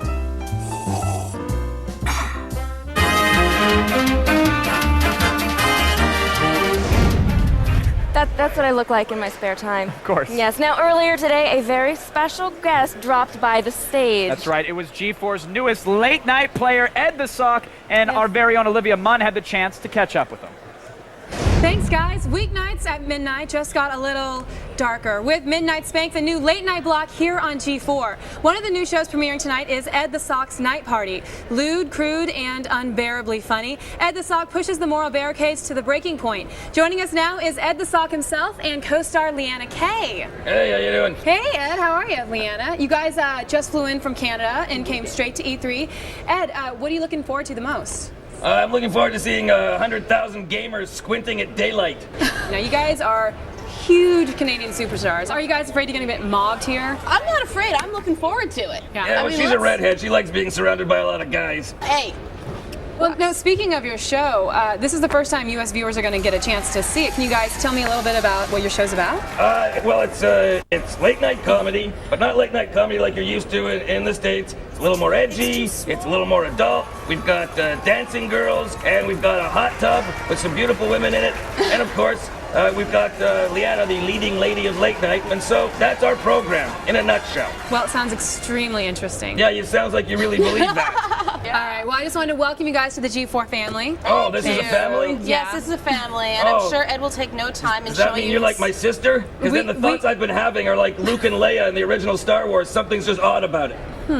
All right, everyone, don't forget to watch Midnight Spank tonight. Starting at midnight, it's the premiere of the Always Classy Cheaters, followed by Ed the Sock's Night Party. That's Midnight Spank every weeknight at midnight, right here on G4. All right, thanks, Olivia, and of course, Ed the Sock. Gotta thank the sock. Now that was one witty piece of hosiery. Now don't touch that dial because E306 Live will be back faster than Brett Ratner can ruin the X-Men movie franchise. Later on, learn about role-playing from the maker of Black and White. Then, keep up with the Wii on the Nintendo Floor Report as E306 Live continues. E306 Live is also brought to you by Sony Pictures Classic, Art School Confidential, in theaters everywhere May 12th. Netscape. Sign up today.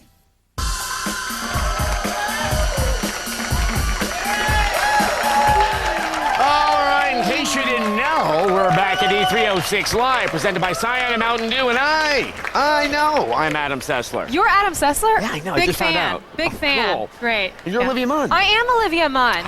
Great. Yes. It works out well. It does. The Nintendo Wii, or the artist formerly known as The Revolution, made a big splash yesterday at E3, but I think it still has a few secrets left under the hood. Well, then let's just check in with Kristin Holt to see if she can make Nintendo spill their beans. What did you got for us, Kristin?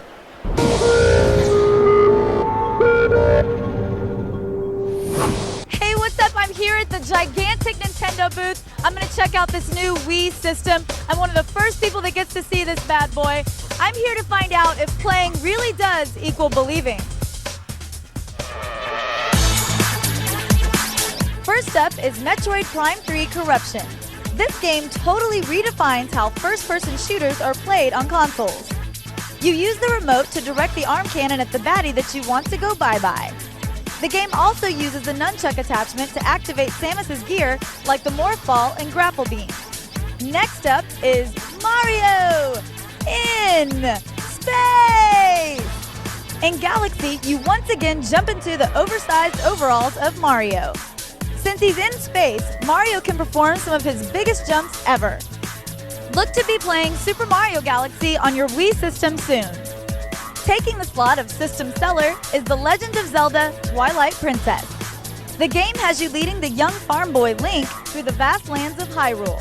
The Wii version of the game makes use of the remote to aim projectiles, perform special sword attacks, and even fish. Well, Nintendo has answered all of our prayers by showing their franchise players on the Wii. I have to say, they've definitely made a believer out of me. How about you guys? And since this is G4, you know we'll have more exclusive info on the Wii and all the brand new games for it later in the show. Hey, Kev, what's going on with you? I'm just standing across the stage. You know, in some countries, people are killed, actually killed, for expressing their beliefs or even for over-feathering their hair. But I am proud, very proud, to live in a land that gives respected TV co-hostesses an opportunity to voice their opinions. That's right, the females, too. Please enjoy another edition of the Morgan Minute. Why don't you start the clock? So everybody here, NCSoft, Sega, the smaller third parties, I know there's like 100 of you guys. Now just fill in, I have a surprise for you. This is an intervention. You need to stop. Please stop. Stop making massively multiplayer games. I just don't think I can take it. After a full 40-hour-a-week job and maybe, 8 hours a day to sleep and practice my kickboxing, I've got 20 hours a week? And there are a lot of MMOs. Lord of the Rings, Conan, Star Trek, Hello Kitty, Stargate. An MMO based on a 15-year-old movie about an alien trainee means something is very, very, very wrong. And one person can only take on, 1 or 2 MMOs at once before completely losing touch with reality? It's a scientific fact. They tested it on mice. God, I miss that mouse skills. In conclusion, MMOs are fun, but this is overkill. You need to stop following trends and start making some. Yeah, gotta listen to me about that. It's been a minute, and I've been Morgan. All right, thanks, Morgan. Everybody, don't go anywhere, because there's lots more E306 Live coming up next, now with 50% more live. Find out what the creator of Doom has in store. Then see what your fellow gamers have to say in the latest heat index. Don't go away. E306 Live is presented by Scion. Cars ready for personalization. Scion, what moves you? Available only on my website below. So go to my website now.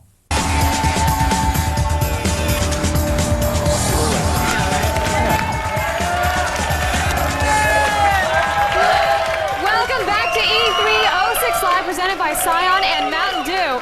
We've gone through an entire hour here, and I can't wait to see what you guys liked best, the electronics, the entertainment, or the exposition. So let's find out what you guys all thought in our Heat Index. That's right. First up is the PlayStation 3 lineup, which boasted Heavenly Sword, Ridge Racer 7, and Resistance Fall of Man. No surprise here, you said it was volcanic. Oh, yes, of course, especially because of Ridge Racer. Because it's a big surprise it being at a PS3 High-def launch. drifting. Come on I now. think they thought the Heavenly Sword chick was volcanic. Yeah, she was. Yeah. She got me heated up a little bit.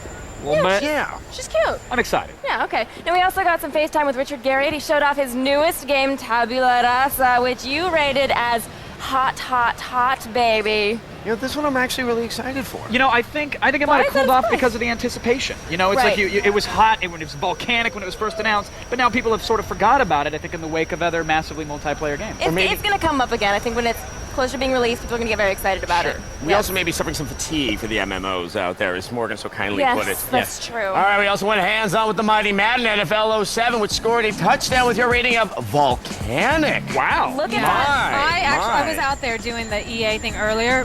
It's like no other Madden out there. And it has 3D graphs, and that really brings the level of Madden up a little bit. Well, no, as definitely, they told because me. if there's that one grass blade, if it's a little bit too tough, oops, you're on your bum. Because the shorter grass actually makes you faster, but the guy they have on the cover is actually known for being so fast, so it's kind of a weird little thing. Yeah. All right, I just want to know what the new features are in this Madden. All right, and here's what Dwojo14 said about the new PS3. If the new PS3 is awesome to me. All these new games look so cool. Now they just need to release the system and demos. Yeah. Oh, that's all they have to do is just get it out there. I want to have a system and the free stuff. I want the free stuff. All right. If you didn't like the results of the Heat Index, then don't just sit there sulking, you big baby. Get up and do something about it. Get over to g4tv.com/E3 and vote for what's coming up in the next hour. Or, as always, you can text E3 at G4TXT. That's 44898 to vote and register for E3 Live news alerts. Now, there is so much more E306 Live coming your way after the break, and don't worry, we'll still be here when you get back. Yes, you can worry as long as you keep watching. Just worry about general interest subjects. Yeah, like getting rid of unsightly or unwanted hair. Or the trade gap with China. Whoa, now I'm worried. Coming up on E306 Live, catch up with gaming legend Cliffy B as our coverage continues. E306 Live is presented by Scion and Mountain Dew and also brought to you by Netscape, Art School Confidential, and ITT Technical Institute. Playground. Play now and get 2 weeks free at GameTap.com/now. Some games rated E to T, not all games rated by the ESRB. Check this out. This is what we do for a living. We're video game designers. And we're game programmers. With the training offered at Collins College, you can learn to design, code, and test games like this. And this. Game design is a growing career. For a brochure on a career in game design, call Collins College at 1-888-256-1200 now. That's 1-888-256-1200. Call Collins College now. G4TV.com, the stuff you actually care about. Dive into the pile, behind the scenes, game reviews, and more. G4TV.com, what you need, when you want it.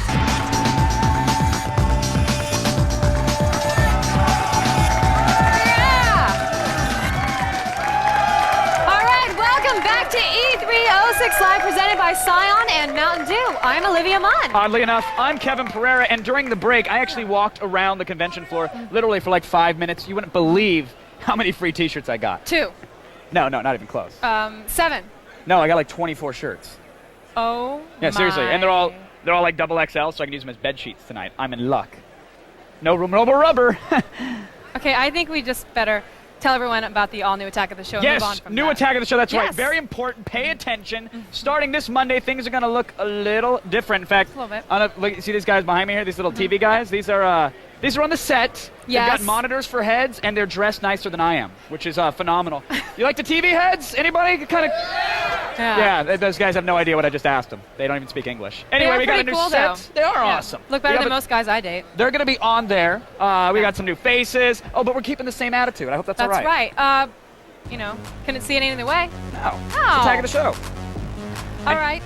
And coming up this year, AOTS breaks out with week-long road trips. In July, we're going to crash these superhero conventions with Comic-Con Live. And in August, we'll head to Sin City, that's right, Las Vegas, for a week of the sights and the sounds that only Attack of the Show can bring you. And in September, we're off to Tokyo, Nippon, the place that seems to be defining what's next, including animation, gadgets, and video games. It all starts on Monday. Be there with an all-new Attack of the Show right here at 7 p.m.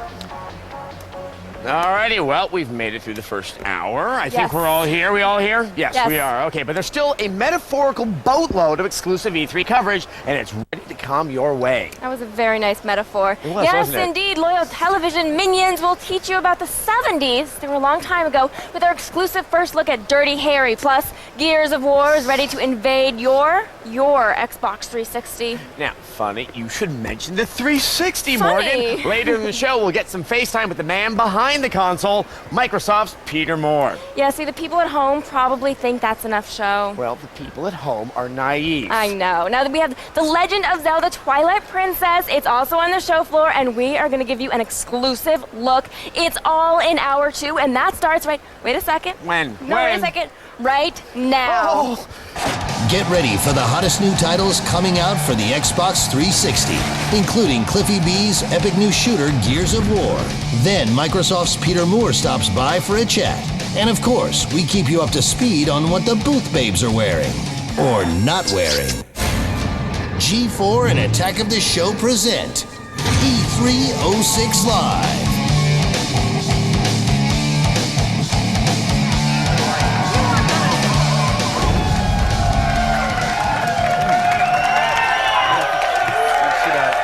I don't know if you guys see that? It's 1 hour. It's a big deal. Yeah, one down. We are back, and it's hour 2 of day 2 of E3 06 Live, presented by Scion and Mountain Dew. I'm still Kevin Pereira. And oddly enough, I'm still Olivia Munn. Yeah. As you can see, the convention center is packed. That's right, as it should be. This is the biggest video game event of the year, and G4 is bringing it to you like no one else can. We are your all-access pass to everything E3, new games, new consoles, Uncharted, levels of hype.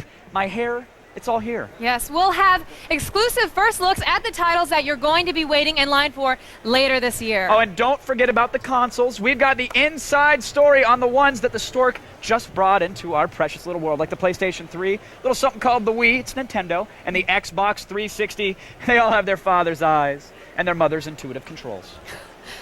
All right, plus we'll get some FaceTime with the gaming legends who make all of this possible. If you only watch one Electronic Entertainment Exposition this year, you'd better make sure it is this one. Sage advice, Olivia. And now to tell us a little bit more about the almost unbearable amount of cool crap coming your way today, are Adam and Morgan, G4's gamers extraordinaire from X-Play.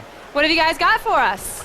Well, hello, everybody. Hello. I'm Adam Sessler, and the Yes. ancient Greeks would refer to today's show as, what's that word in Greek? Humdinger. Humdinger. Beautiful. Greek Oh, it is a beautiful language. Now, I'm Morgan Promise. Webb, and my co-host speaks the truth, because coming up this hour, we'll be going hands-on with Gears of War. This is the 360's big hope for a console-moving title this year. Plus, there's an extreme close-up of, wait for it, Nintendo's Legend of Zelda Twilight Princess. Yes, now let's check in with our agents on the E3 floor. Like ring race hunting for hobbits, their eyes are everywhere. Using a random number generator, I've decided to start with Zach Selwyn. Hey, thanks, Adam. As you can see, I got the worst job in town, hanging out with a couple of the ladies of E3. We'll be right back with a little interview with them. In the meantime, Kristin, what are you up to? Hey, Zach. Coming up from the Warner Brothers booth, we've got all the dirt on their new game, Dirty Harry. Stick around, it will blow you away. Let's go to the stage and check in with Kevin and Olivia. Great idea. Thanks, Kristin. We'll be seeing so much today that it'll be tough to really decide what I like best. All right, then let's just leave it up to our viewers. Oh, okay, I guess that worked last hour, so let's do it again. And I do enjoy letting other people do my work for me, so why not? I do your work for you all of the time. All right, all you guys have to do is log on to g4tv.com/E3 and vote in our heat index. Just tell us what's on your mind, and if we like what you have to say, we might even read it on the air. Of course, you can also text E3 to G4TXT, that's 44898, to vote and register for E3 Live news alerts. In fact, what's coming up next is sure to get high marks in the heat index. That's right, volcanic perhaps. Volcanic. You've got to be talking about Legend of Zelda, Twilight Princess, and I got to be honest, it almost pains me a little bit right here, not so much here, but right here. Breathe. To give up the reins to Adam and Morgan for this one, but what choice do I have? The prompter says to do it, so take it away. I'm so sorry to cause you pain, Kevin. Well, for years we've been waiting for another installment in the Legend of Zelda series. And we gotta look at it at last year's E3, but a look was not enough. Now it's clear that Legend of Zelda Twilight Princess will fully integrate the Wii's new approach to gameplay. And here is our extreme close-up.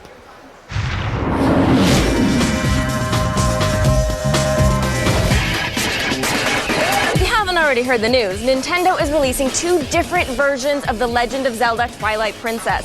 One that plays on your boring old GameCube and one that runs on your brand spanking new Wii.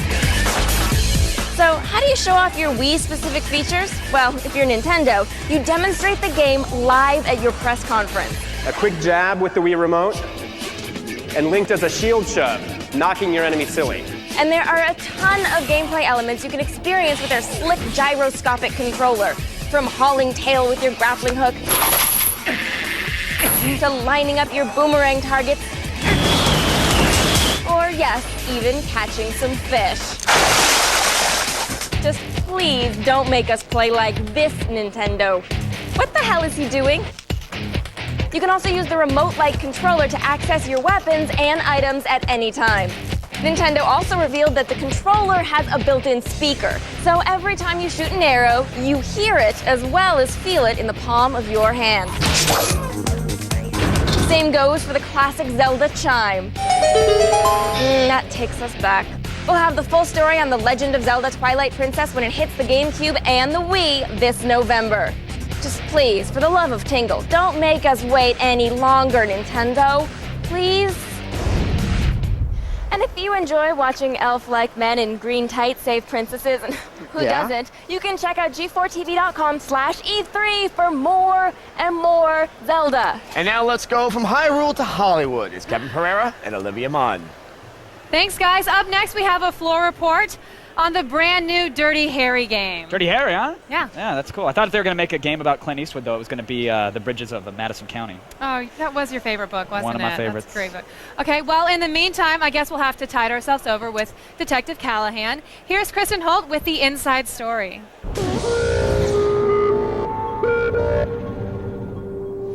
The time has come to get the answer to that age-old question. Do you feel lucky? Well, do you, punk? Okay, that was a horrible impersonation, but we're coming to you from the Warner Brothers booth where they're about to break the news about their hot new game, Dirty Harry. Let's check it out.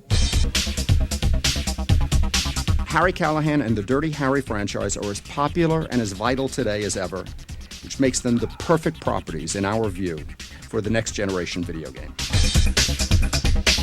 Clint is back in the role he made famous as the Maverick Renegade Cop, Detective Harry Callahan. Turn around, damn it! Ah! Players will have to get results just like he did, breaking all the rules and serving up justice Dirty Harry style, complete with the most powerful handgun in the world, the .44 Magnum. This is a story I would have done if I was 40 years old and doing Dirty Harry's. I'm very, very enthusiastic about this game, and the way they've gone after it and the approach they've had is very exciting. Somebody call the police. And the police. So there you have it, Clint Eastwood, bad guys and guns. I ask you, what could be more fun than keeping the streets clean by being a little dirty? They also announced that Gene Hackman and Lawrence Fishburne are also on board to participate in the game as well. So keep watching, because as we know more, you know more. Back to you guys. You know, Kev, yeah, they make a lot of video games into movies and movies into video games. Do you think they're ever as good as the original? You know, it's hard to say, and half the time, no, they're not, unfortunately. And people were really excited for, like, the Godfather game that just came out recently. Didn't do as well as expected. No. Scarface, the early buzz on the floor, the verdict still is out on this one. And I don't know that Dirty Harry really resonates, I think, with the gaming audience anymore. So it'll be very interesting. But my take on it is, between the Warriors and this, I'm really sorry that I missed out on the 70s, because apparently you could get away with anything. Yeah, that Ford administration must have been pretty awesome. Bet they were. Yeah. Hey, do you want to see my Dirty Harry impression? Because no, I'd actually rather hear about the Daily Nut. Okay, but you know, you're missing out. I bet. Just so you know. All right, if you want to make your day with the best of the internet, it can be found online each and every day with G4's Daily Nut. We pore over the web to find all the best stuff, then we serve it straight up to you. Weird websites, fun new viral videos, the best the Daily Nut is out there to find out everything that's happening on the net. Yeah, and you can only get it online, so just log on to G4TV.com or at iTunes you can find it and download G4's The Daily Nut. Now, as my good friend Tony Danza once said, Who's the Boss will be back in a moment. Stick around. Don't you mean E306 Live will be Get back? a hands-on demo of the exciting new shooter, Prey. Then get an eyeful of the lovely booth babes as E306 Live continues. E306 Live is presented by Scion. Cars ready for personalization. Scion, what moves you?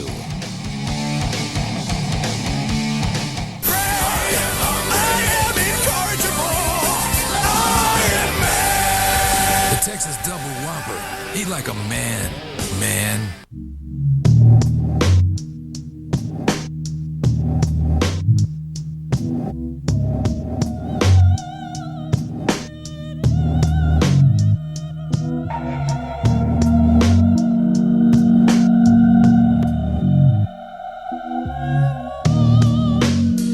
The ultimate tools for the ultimate shine.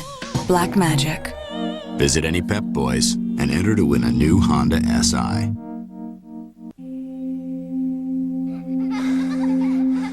Why did I join the Army Reserve?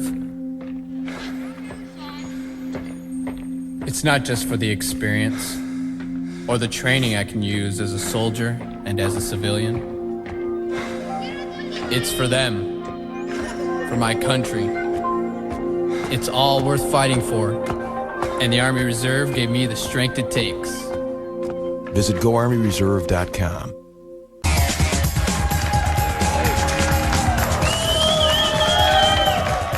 Look, it's like Miyamoto. Oh, yeah. Without the technology. Right. Welcome back to E306 Live, presented by Cyan and Mountain Dew. I am Adam Sessler. Yes. Now, the 360 launched in October of last year, giving it a head start on the rest of the next-gen consoles. Except that only very few of the games released for the 360 took real advantage of the hardware. Well, and I don't think any of us were planning to spend $400 on a console to just play Call of Duty 2 and Geometry Wars. Well, Microsoft is definitely trying to change that, and for more on this, tireless journalist Kevin Pereira, actually it's Geoff Keighley. It is Geoff Keighley, yes. Is going to talk to Peter Moore himself.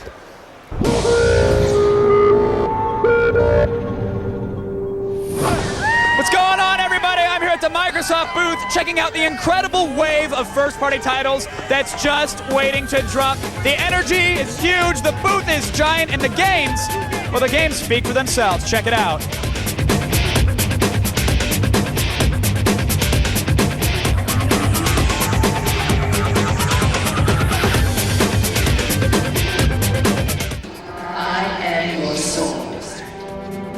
Master Chief is back, and as great as the real-time trailer looked, you'll have to keep holding your breath because he's not coming this year. But hopefully this eye candy is enough to keep the fanboys at bay.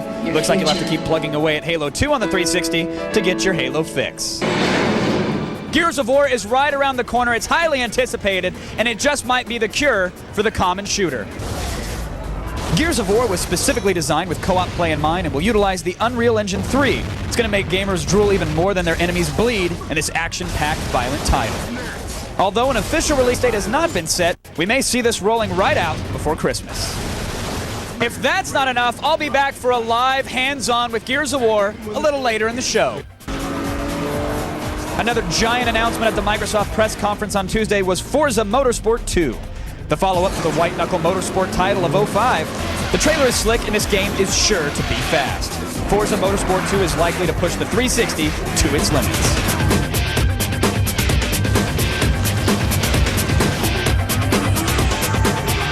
All right, that's all for now, Xbox fans, but fear not, I'll be back even later with more Xbox 360 goodness. Now, one of the biggest newsmakers of this year's E3 is the Xbox 360, and with the Microsoft man whose tattoos say it all is our own Geoff Keighley. Thank you, Morgan. Now, you know, when you think of Xbox, one name comes to mind, Master Chief. And if you think a little harder, though, you'll arrive at Peter Moore. He's the man at Microsoft who's in charge of the Xbox as well as their PC games. And here's some FaceTime with Peter Moore, fueled by Mountain Dew.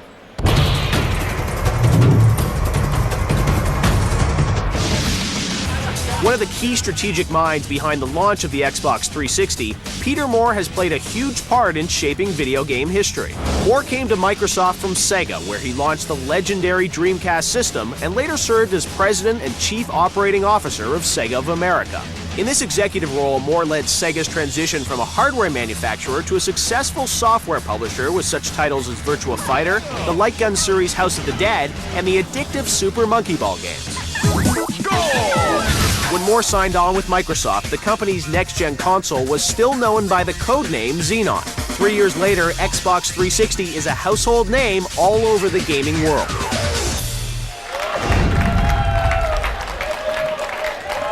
Peter Moore, how are you, sir? Welcome to the hot seat. Always a pleasure. Now, Peter, big news at the press conference about Halo 3. It's coming in 2007, so what can you tell us about it? Bungie's hard at work on it? Of course. It's time to finish the fight, Geoff. That's what I can tell you about it. So is this the silver bullet against the PS3? Oh, no.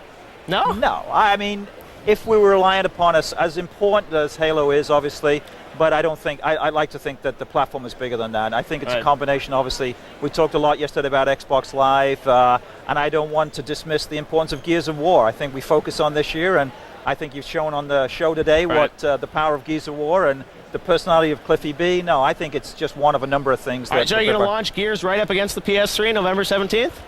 Emergence Day will be revealed soon. I guess, well, right? Yeah, when Cliffy's in charge, he'll determine Emergence Day. Well, let's talk about the emergence of the PS3 here. You've been skeptical in the past of PS3, saying they're just showing videos. They showed up here with real gameplay. But last year I know the Killzone video they showed. Now, someone told me you have that on your desktop, right, at Microsoft. Why do you keep it there? Well, I think that you look at things, and certainly when I emerged out of E3 last year, there was a lot of criticism that Killzone looked better than anything we had to say. Right. Clearly, we were in a position last year where I felt you needed to show real games. We were running on alpha kits, and I just can't wait to see the game and see what it comes out, and it's just a little thing that I have on my desktop, yes. Do you think they're matching the videos, what you've seen so far of the games? My invite to the Sony booth hasn't arrived yet, so I'm waiting for that. It's a free open booth? Oh, it is? Okay, yeah. Well, we'll see how free it is when I walk in there. But, I'll walk you over. That'll be great. No, from what I saw in the video last night of the press conference, I did see some stuff, and the stuff is looking okay. Yeah. The question I think gamers have to answer, is it looking demonstrably better than you can get on an Xbox 360 now? The one thing they do have on the PS3 is this Blu-ray drive that they're really betting on with high-definition movie playback. Now, you have the HD DVD add-on that you're putting on for the 360. When I was talking to Sony, they're saying that this is a clear sign that the Xbox 360 wasn't future-proofed, that these guys cut corners to get ready for launch, and now they have to have an add-on drive a year after it first came out. What's your response? It's a games machine. Right. It's built to play high-definition games. If the gamer then chooses to be able to want to play high-definition movies, we provide that gamer with the choice of the HD DVD external drive. We believe that games are fundamental, that as well as Xbox Live being that communication to your friends is fundamental. After that, high-def movies, nice to have. Okay. Now, GTA 4, that was a big surprise announcement. You had two tattoos. Everyone thought it was the Halo 3 tattoo. It was GTA 4. It's coming to Xbox 360 on day one. You pulled the exclusivity away from Sony. Tell us a bit, how did that happen? How many meetings did you have to make that happen, Peter? Guys at Rockstar are brilliant. They're geniuses. When we look at the last generation, clearly I think everybody would know that the power of the Grand Theft Auto franchise was a lot of what drove the install base of PlayStation 2. And obviously it's important that we neutralize, if you will, the effect of that. We love the Grand Theft Auto franchise, and I think it's going to be important that the only place you can play Halo 3, Grand Theft Auto 4, and Gears of War is going to be on the Xbox 360 platform. Absolutely. Now, last time when I talked to you last year, you said, give me a call, Geoff, on January 1st, 2008. And I'll be able to tell you who's going to win the console war. Now, you guys say you're going to ship, 10 million Xbox 360s before the PlayStation 3 comes out. Do you think is the timeline accelerated there? Or are you gonna know earlier? I still think that the first holiday, which would be next year. Look, Sony's going to be capacity constrained this holiday. There's no two ways about it. Nintendo will be in the same boat. The real battle begins, quite frankly, in the second holiday of when we're all, Sony, Nintendo, and Microsoft, in full supply, that a consumer can walk into a store and say, I want that one. I want that one because they got great games. I want that one because the price is right. I want that one because it's got a great online experience. Those are the choices that they're going to be making. We'll still get together on January 1st, 2008. We'll have a toast and see if you win. All right, Peter. Well, it's great having you here on G4. Thanks for coming by. Always a pleasure. Right, back to you, Morgan. Thanks, Geoff. Now there's lots more E306 Live coming at you after the break. Change the channel and you'll miss it, which would be bad for all parties involved. Coming up after the break, the action heats up as we get an exclusive demo of the incredible new shooter, Gears of War. E306 Live is presented by Mountain Dew, coming to you live and in color. No late fees. Queue up a free ringtone from Q-Tones. Call right now and get a ringtone at no cost to you. Just text your choice to 40100. Text D90 for Gold Digger. Text E90 for Wait, the Whisper Song. Text M90 for Sweet Home Alabama. Or text J90 for Super Mario Brothers. And remember, text right now for a free ringtone from Q-Tones.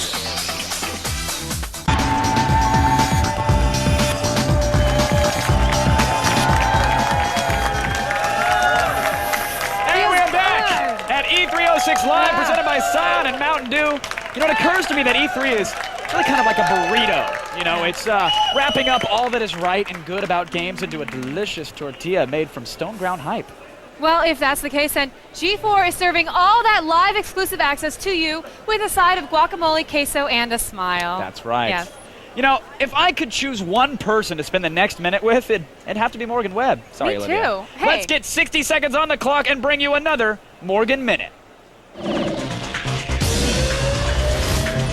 Fantasy is out and dragons are in. Watch it, fanboys. I see you over there sucking down the sweet nectar of the Final Fantasy VII spin-offs. Let me try to tempt you with some different fruit. Dragon Quest. A pair of games are just starting to ripen on the branch, and one of them is worth plucking, because it's plucking great. Dragon Quest Heroes Rocket Slime for the DS focuses on one of the great icons of the series, the Blue Slime. Not since the Rosencrantz and Guildenstern first-person angst has a spin-off for a supporting character been this good. As a little slime hero of your little and slightly demolished slime village, it's up to you to repair the slime shacks while raging war in your slime tank. The slime flies in real time in this little adventure. While it may lack all the big swords and emo boys of those other Final Fantasy games, this little ball of goo has some promise and a mucus trail. It's been a minute, and I've been Morgan. Thanks, Morgan. Now, booth babes are those wonderful persons willing to share their breasts with the entire expo-going world. Oh, God bless them. You know, many criticize them and say that they distract from the purpose of the event, but I mostly just try to get a clear mental picture of them so I can remember what they look like later and what they smell like. That's kind of creepy, Kevin. Chamomile. Okay. Unfortunately, Zach Selwyn drew the short straw this year, and he got sent on a quest to find the hottest booth babe at E3.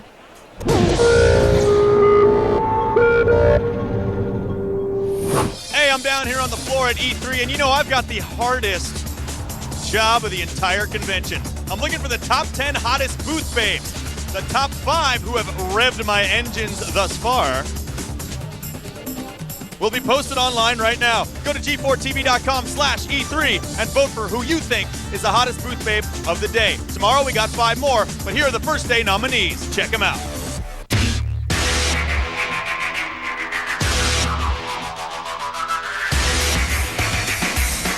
Now, can I ask you what character you represent in the game? I'm not exactly sure. I'm supposed to be one of the characters in the game. Wow, they really did a lot of good training. What's your master's in? Business.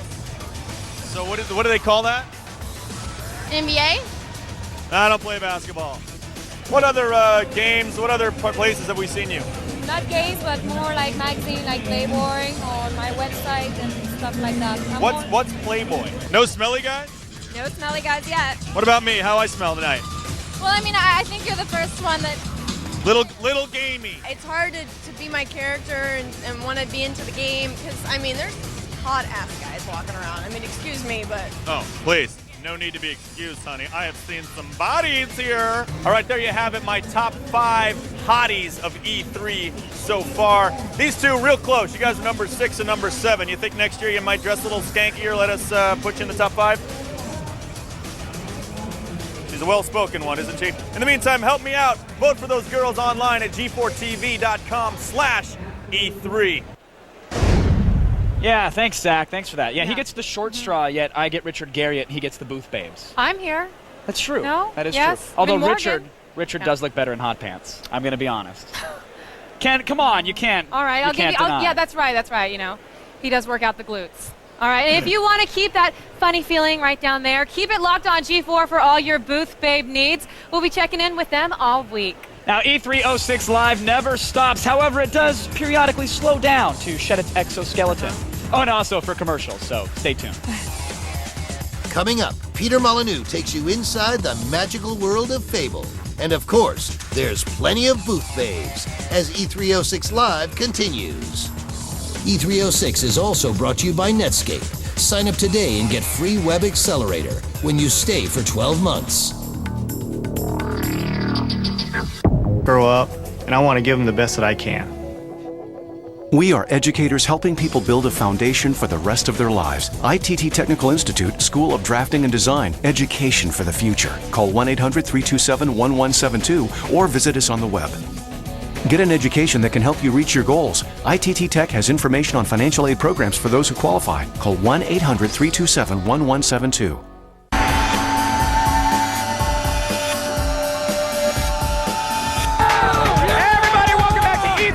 Live, presented by Scion and Mountain Dew. Is that it? Come on, it's E3. Yeah. Let's hear it.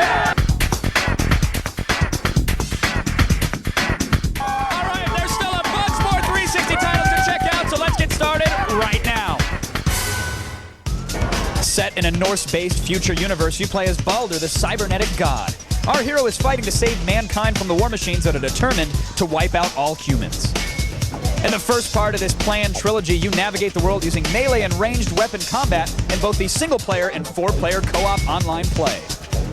Now, if sci-fi future doesn't get you all excited, soon you can sink your teeth into Fable 2, the follow-up to Peter Molyneux's original title. Fable 2 was announced at Tuesday's press conference and will certainly have Molyneux fans exploding with excitement. Finally, for the 360, we have Crackdown, the futuristic third-person action title brought to us by David Jones, the man behind the original Grand Theft Auto. Crackdown will offer an open-ended universe which will load once and stream levels as you make your way through the online world. Get ready to crack down right before the holiday season. All right, that wraps it up for our Xbox 360 floor report, but stay tuned. We got plenty more coming up.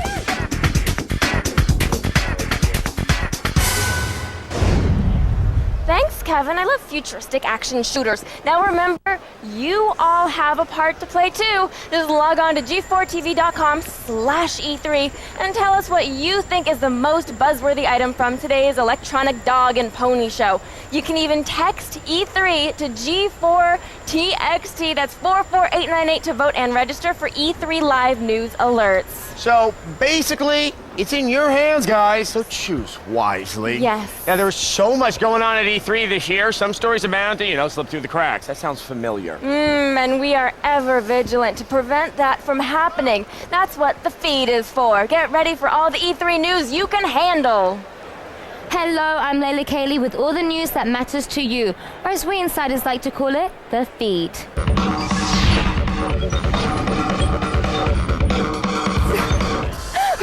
We're going back to the future in our top story, as Sega announces the release of Sonic Wildfire for the Nintendo Wii. In his first solo adventure since the original Sonic the Hedgehog, the spiky blue guy speeds through the Arabian Nights with moves designed to take advantage of the Wii's controller.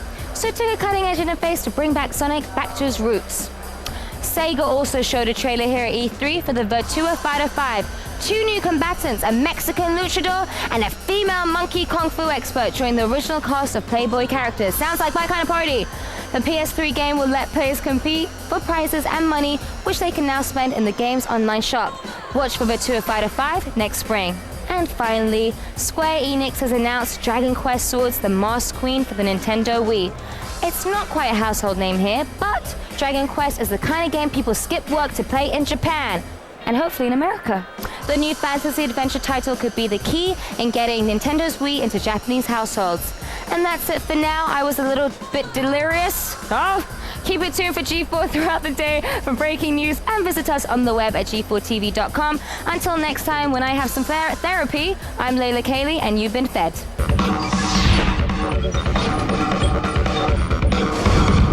All right, if you want to see more of the feed every day, you can, because it's part of the new G4tv.com. Yes, that's where you'll find the feed and all of the action from here at E3. Games, and more games. Plus, there's the Pile, GeForce broadband channel filled with thousands of exclusive videos. Some that are too hot even for G4 TV. And we get pretty hot, too. Yes. I'm kind of schwitzy right now. Yes. All right, G4TV.com. It's everything you want, when you want it. You know, ever since E3 imposed draconian regulations on the booth babes and limited their God-given right to express themselves through exposed flesh, I've seen a lot of disappointed faces in the crowd. They're like, forget the crowd. The booth babes are the real victims of this tragedy. And thank goodness G4 decided to do something about it. E3. On the surface, a yearly convergence of video games, technology, and industry luminaries. But it's also a showcase for live, buxom women, covered in video game paraphernalia. They are known as booth babes. But thanks to restrictive new E3 policies that limit provocative behavior and dress, these booth babes will have no booths to beautify. And if these sexy migrant workers are denied their traditional source of work, these booth babes will be forced to turn to other means of employment. Begging, working the street, or even worse. This is Christy. Christy, what are you reading?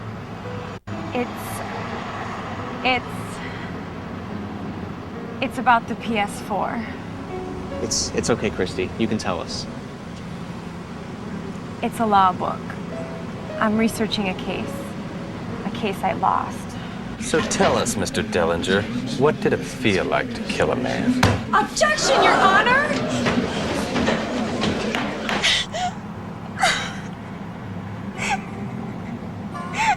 Christy is one of the lucky ones. Others are forced into a desperate life-and-death struggle. And to survive, these ex-booth babes are often driven to degrade themselves, even more so than they do at E3. But you can help with Booths Without Borders. For just 80 cents a day, less than the price of a cup of coffee, you can sponsor an ex-booth babe. Your money will help provide convention center quality food, new books and education, and the regular medical checkups to make sure the babes stay as sexy as possible.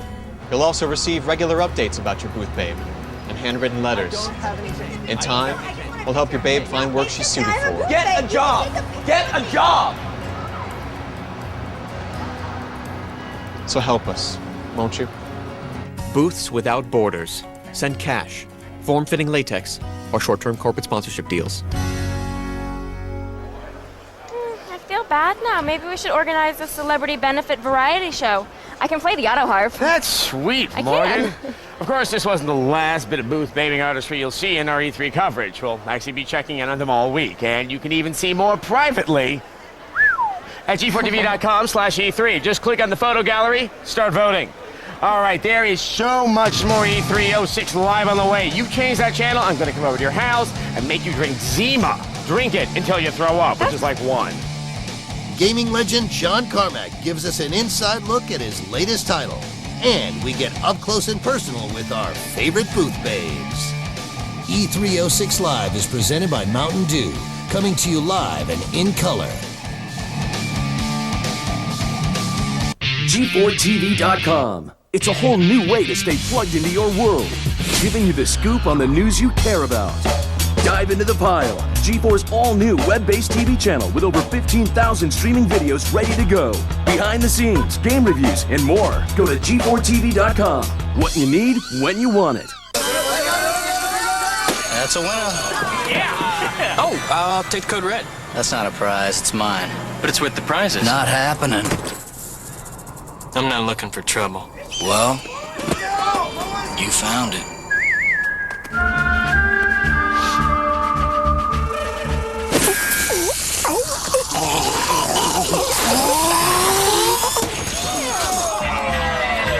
Well, that got ugly.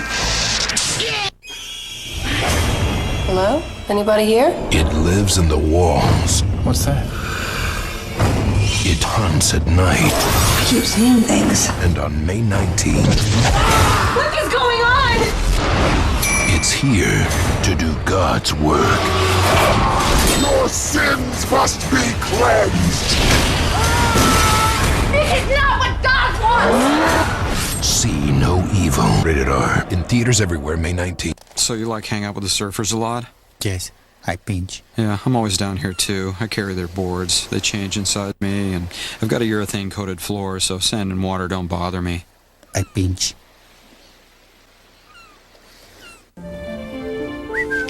Here, boy. Fetch. Sweet.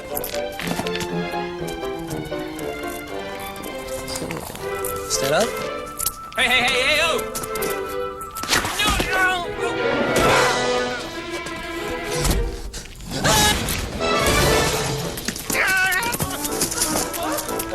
Gotta have sweet.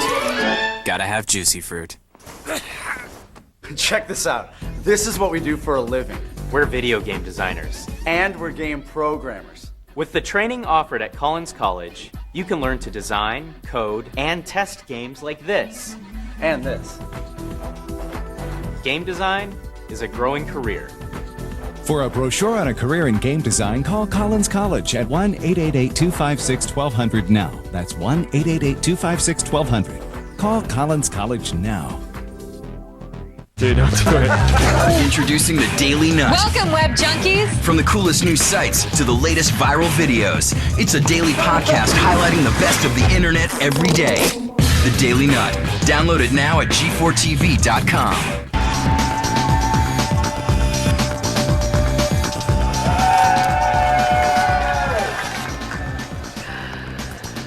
Welcome back. It's E3 Live presented by Scion and Mountain Dew. All right, and now here is Kevin Pereira doing something that I so wish I was doing, playing Gears of War. Well, you get to do what I get to do, and that's watch it. But Gears of War has been called Microsoft's secret weapon in the race for console supremacy, and here to help me get locked in, hopefully even loaded, is the man who designed the game, Cliff Bleszinski. Let's get our hands on Gears of War, brought to you by Netscape.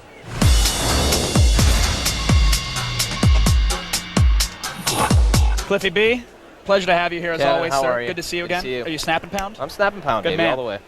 You're a big deal here. You're a rock star here. You're the Deuce Bigelow of the gaming industry. Or You the know, Adam Sandler, I'm or the European gigolo, really. You really are. Yes, I've evolved to the next level. You walk around and you get mobbed by booth babes and 12-year-old fanboys Mostly alike. just 12-year-old fanboys. What's it like for you? Seriously, I mean, are you happy with the spotlight? Because you really are one of the most recognizable names and faces. To be honest, Kevin, it's kind of the best kind of fame. Like when you go to E3, it's completely insane. But when you're like day-to-day life at the supermarket, you're just anyone else. But your mom has to tell people at GameStop, my son made that game. She keeps trying to do that, right? She's like, she gets the magazine. She's like, it's Clifford's game. Clifford made the game.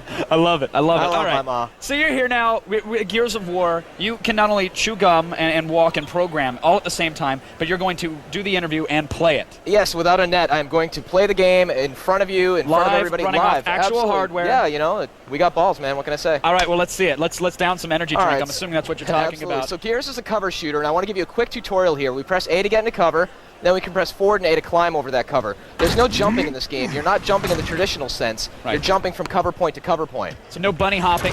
You're done with that. No, absolutely not. And so you can see it's third person, but I can target, so I get this nice, almost first person view. Very and nice. then I can hit the reload button, and you watch my little icon on the top right. When it flickers, if I hit reload again, I do an active reload, and I can reload my gun faster and faster and get a damage boost. So it's kind of this little mini game that makes the difference between a winner and a loser. And if I screw up that mini game, my gun jams. Oh, nice. So there's an incentive, but it's not just go for it. You don't and have to hope do you it, get and if you screw up, you blame yourself. You don't blame us, hopefully at least. What is you call this game Stop and Pop, which Yeah. is the way I describe my tour to like UCLA sorority houses. Oh, there you go.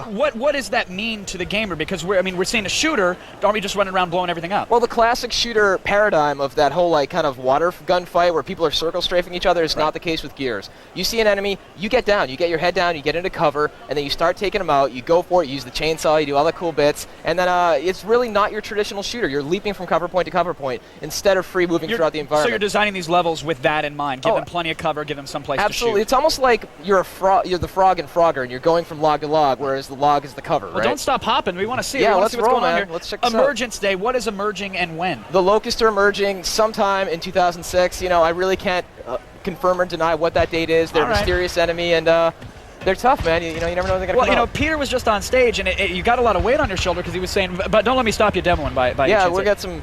But Peter comes up on stage and, oh, hello. Nice. Peter says that it's pretty much on your shoulders. He says, no, Gears is our weapon against the PlayStation 3. How do you feel about something like that? That's a pretty bold statement. No pressure at all. None. Yeah, we got to totally handle it. Look at this. This looks amazing. So I'm holding a Y button in order to induce this. This is not a pre-scripted camera movement. This is next generation camera controls. So we got the Locust coming out here. Is it going to focus on what it deems to be the most action-packed aspect? Absolutely. And if there's nothing that's a point of interest, get a little SWAT turn action here. Blind firing. Oh, we got some fools up here too. Look at this. This is incredible. And I got to say, it looks like everything else that we've seen on the PS3.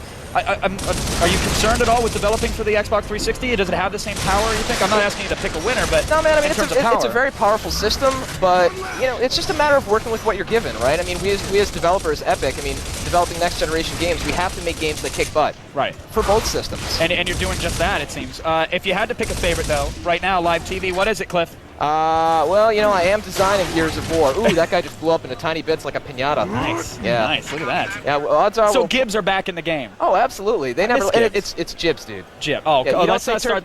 turkey giblets. You say turkey giblets. Come on. All right, that's it. I'm going for your throat. Yeah, we got some old school Quake fighting going on now, dude. 4-player co-op online. 2-player co-op online. 2-player co-op online. 8-player versus multiplayer. You can actually play it at our booth.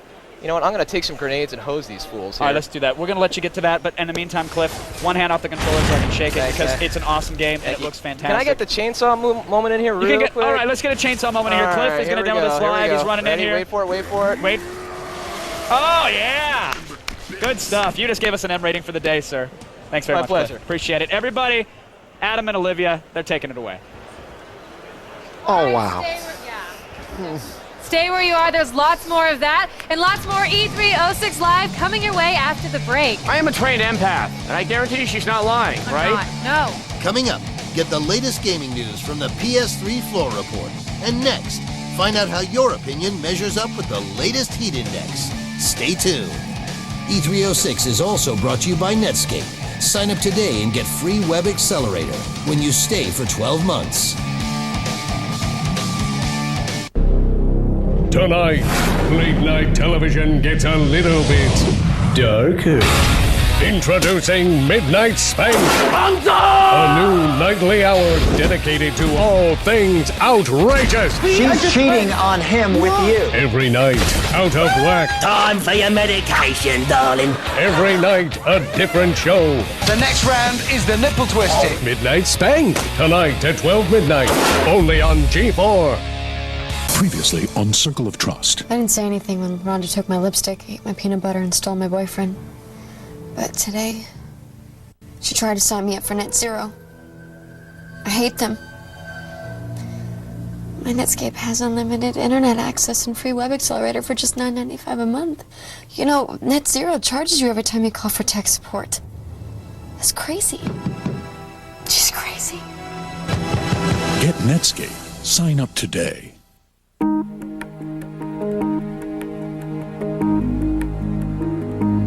So much can happen in the space of a few seconds.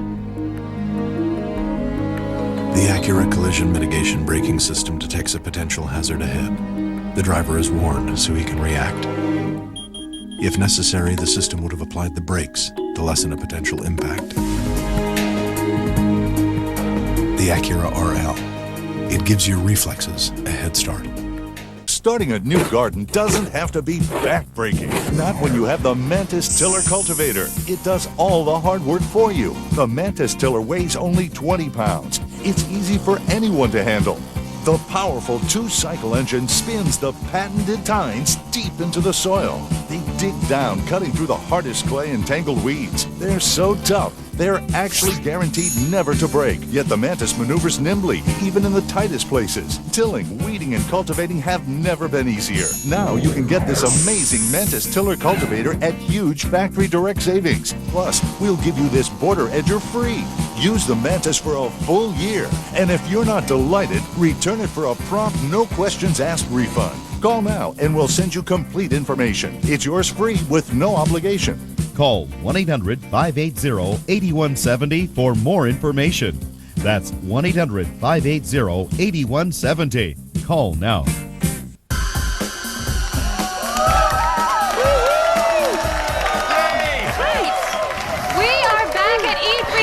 Xbox Live presented by Scion and Mountain Dew. We've already seen some pretty mind-blowing stuff, but now it's time to find out what you thought. The heat index, if you please. Yes. First up was Dirty Harry, which was feeling pretty lucky on the show floor. You voted and said, oh, it was only warm. Do we actually get cooler than warm? I don't think we get lukewarm. Do people remember the room 70s? temperature. Yeah. Well, I mean, I think you made a good point. Does Dirty Harry still have... I mean, the last one was the Deadpool, and I was in high school. A freshman in high school when that movie came out. So I don't know if it still has a cachet. People are a little suspicious of movie games.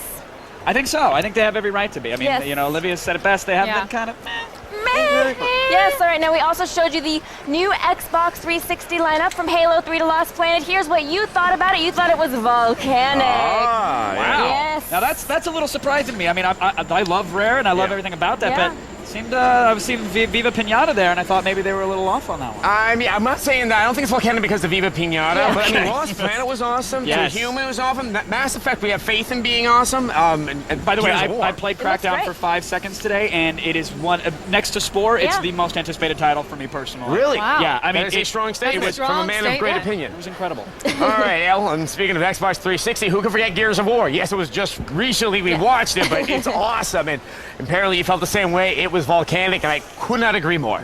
Yeah. It's so beautiful. I like how it's not just run and gun like some of the old games. You're ducking behind cover. You're hiding behind things.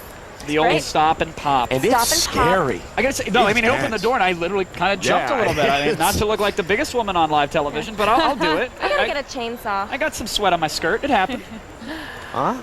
All right, and Hello, I'm Cool had this to say about the Xbox 360. I just can't wait until this game comes out so I can rub it in my friends' faces. Viva Xbox 360! All right, remember, this is all based on your votes and text, so if what you like isn't up here, you have no one to blame but yourselves. Just like when Mendiza got voted off Idol, you know? So, yeah, a couple weeks ago. Yeah. All right. Log on to g4tv.com/E3 or text E3 to G4TXT. That's 44898 to vote and register for E3 Live news alerts. By the way, Catherine McPhee tonight, I'm just saying, judging from Going? last She's night, going? I'm We'll see. saying her heat indexed on me is a little meh. I would love to have 3 guys up there. 3 guys. No? American No, Morgan? Sausage Fest. She Hey, doesn't care. we have to take another break because if I have to go through another hour without a bathroom run, my bladder will explode. I want to see that. No, seriously, it's how famed astronomer Tycho Brahe died. Oh, well, known okay, fact. but we are going to make it worth your while because there's so much more E306 Live coming your way, and that's when we return. Yep. Coming up next, get the insider info from the Nintendo Floor Report. Then stick around for a hands-on demo of Prey as E306 Live continues. E306 Live is presented by Scion and Mountain Dew and also brought to you by Netscape, Art School Confidential, and ITT Technical Institute. The top 20 things to do before you turn 30, 21 of the most legendary parties of all time, the 17 most dangerous women. Who in the world can bring all these things together? Welcome to Filter. It's Beth Ostrowski on an all-new Filter. From the best of the best to the worst of the worst, she ranks them like she sees them. We give you the list you didn't even know you needed. It's an all-new Filter. Premieres June 3rd at 7 p.m. Only on G4.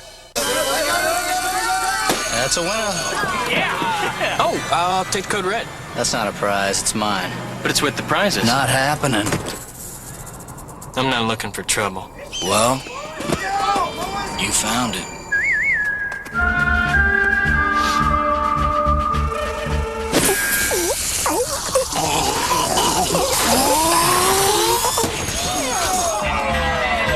Well, that got ugly.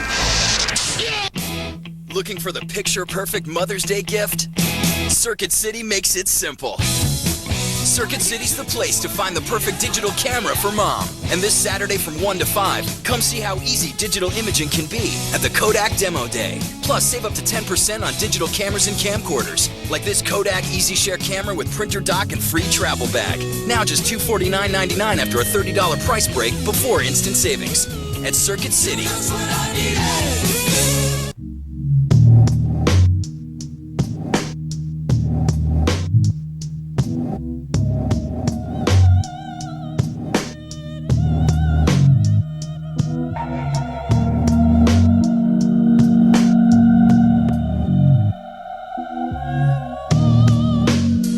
The ultimate tools for the ultimate shine.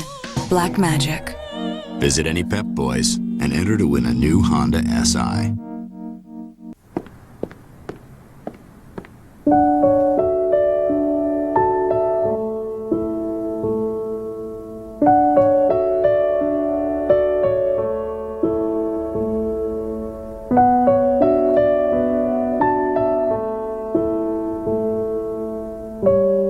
When you give up the ability to decide for yourself,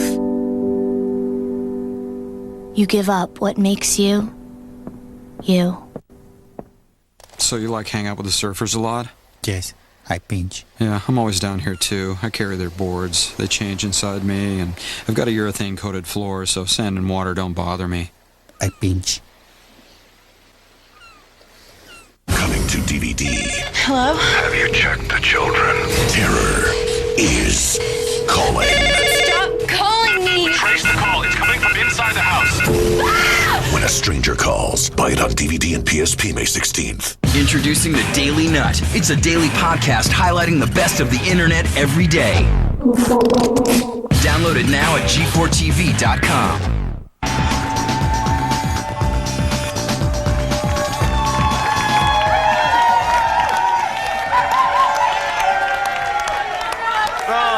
Makes it all worthwhile. Yes. Welcome back to G4's exclusive insider coverage of E306 Live, presented by Scion and Mountain Dew. And Mountain Dew. E3 isn't the only thing going on at G4. We're also excited about the June premiere of Filter. Yes, Filter is hosted by the smoking hot Beth Ostrowski. It's G4's take on lists and countdown shows. It is fast, it is fun, and sometimes a bit unpredictable. Just a little bit off-center as well. Yes, that's how we like it. Filter kicks off with a countdown of the 21 most legendary parties. June 3rd at 7 p.m. right here on G4. Now, we've already hand-delivered some of the biggest things that E3 has to offer, but the best is yet to come. I personally guarantee it. Kevin's right. Just listen to everything that's coming your way in the next hour, like an extreme close-up of Metal Gear Solid 4. You can't see that anywhere else. No, or how about all the latest games info for the Nintendo Wii? Not to mention all the game premieres and interviews that we can fit into your TV set. Yeah, it's all happening right here at E306 Live, right now. Meet the master behind Doom and Quake, the legendary John Carmack. Have a sit-down with the godfather of God games, Peter Molyneux, and get an in-depth look at some of the exciting games coming along for the spanking new Nintendo Wii. G4 and Attack of the Show present E306 Live.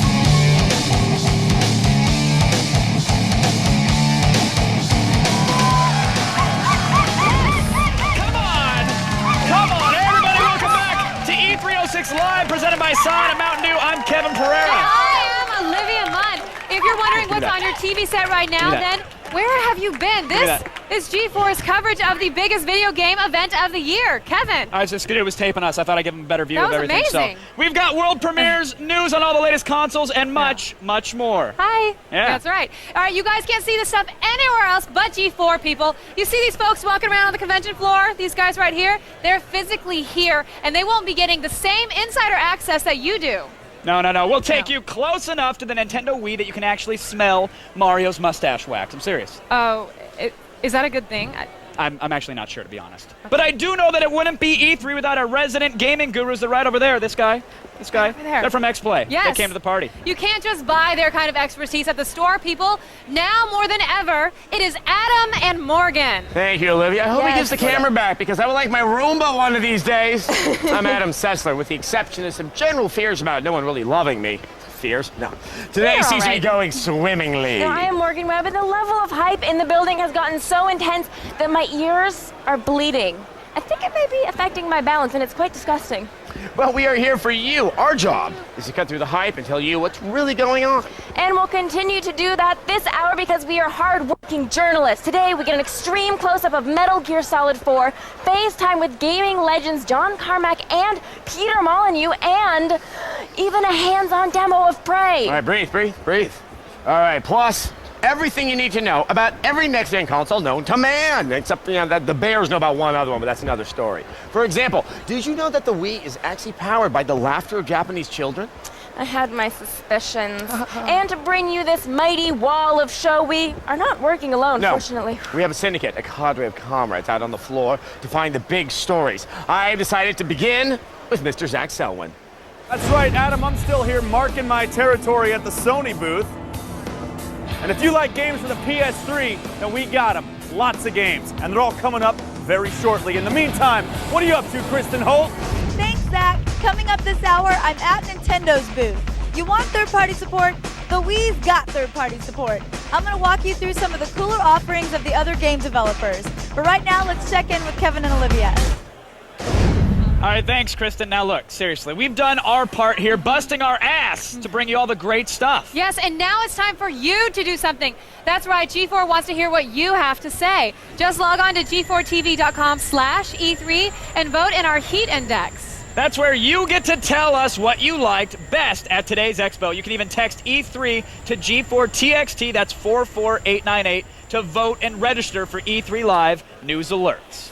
That's right. Get those fingers clacking, talkbackers, because at the end of the hour, we'll be reading some of your comments live on the air. That's right. And now, two people who rate volcanic on my own personal Heat Index, Adam and Morgan. Oh, thank you, Olivia. Oh, shucksies. If you're like me, you've probably been wondering what Solid Snake has been up to. Yeah, Snake has been very busy making card battle games for the PSP because who doesn't love a good, solid card battle game? The same. But Snake is getting back into the stealth business in a big way because Metal Gear Solid 4 is here and it's coming soon to the PS3. Here is an extreme close-up of what promises to be Hideo Kojima's most engaging adventure yet, Metal Gear Solid 4, Guns of the Patriots.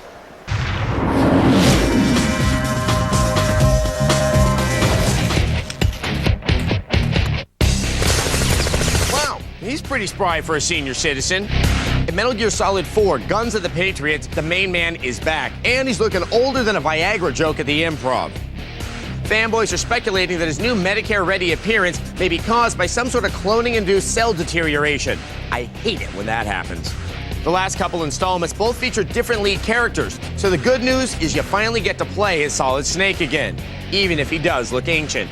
As if that weren't enough, a lot of other classic characters are back, including perky love interest Meryl Silverberg, straight-shooting bad guy Revolver Ocelot, and everyone's favorite girly man, Raiden.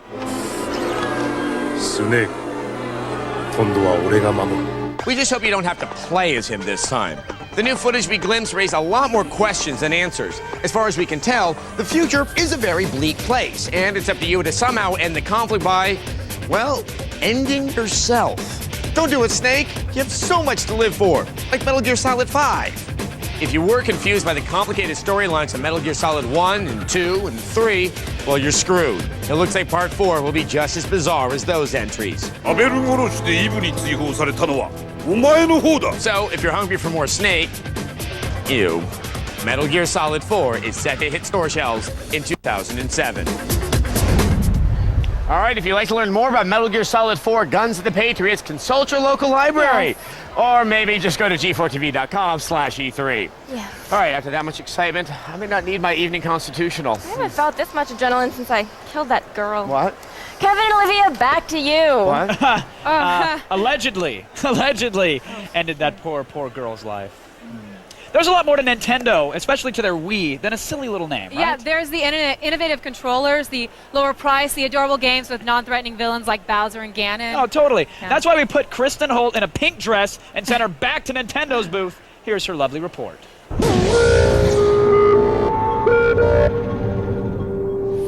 I'm in the middle of Nintendo's massive booth here on the floor to see what third-party developers have dreamt up for the Wii. Check it out.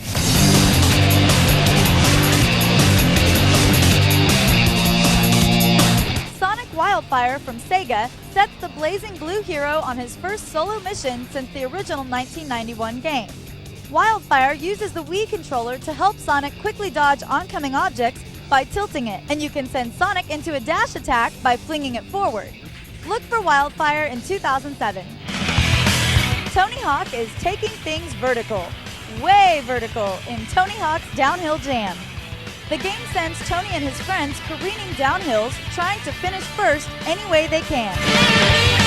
On the Wii, you use the remote to control your turns.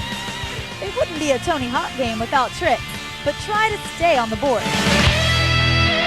From newcomer developer Monster Games is the Wii's first racing title, Excite Truck. This game allows the Wii Remote to show off its steering wheel chops quite nicely. If you run into one of the many scattered question marks on the track, the ground will dramatically shift, giving you huge air if you ramp off of it. Look for Excite Truck soon after the Wii's launch. Well, it's nice to see that third-party developers are just as excited about the new remote as we are, and it looks like Nintendo is making believers out of everyone. Thank you so much, Kristin. Everybody, there's lots more E306 Live after the break. While we're gone, go get some Windex and wipe down your TV screen. You're definitely going to want to see this in an unobstructed view. That's a kind of fumble to know. It's all right. Lick your screen. You'll be fine. Up next, God Game superhero Peter Molyneux takes us on a tour through the vast landscape of Fable as E306 Live continues. E306 Live is presented by Mountain Dew, coming to you live and in color.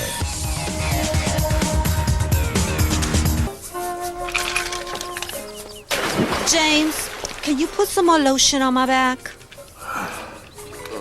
Yeah. Thanks, baby. Yo, dude, why don't you help me out with some of that lube?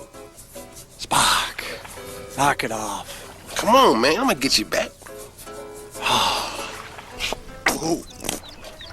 Oh, yeah, Cap. Don't forget my ears. Spot can't be getting the backs of his ears all burnt up and stuff. That's a winner. Yeah. Oh, take the code red. That's not a prize, it's mine. But it's with the prizes. Not happening. I'm not looking for trouble. Well, you found it.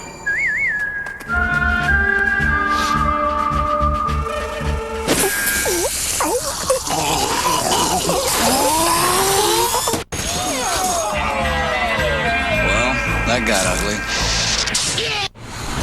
8 victims. I keep seeing things. 1 psychopath. Who will survive the night? See no evil. Rated R. In theaters everywhere, May 19. We're a pretty tight group here. It doesn't happen overnight. People have to learn that they can count on you. You know what I mean? All the post!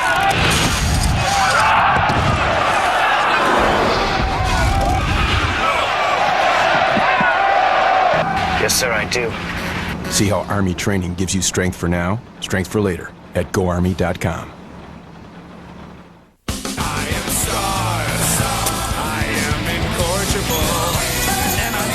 Big burger, beef, bacon, jalapeno, good thing down. I am man. The Texas Double Whopper. Eat like a man, man. So you used to be taller. What happened? What happened?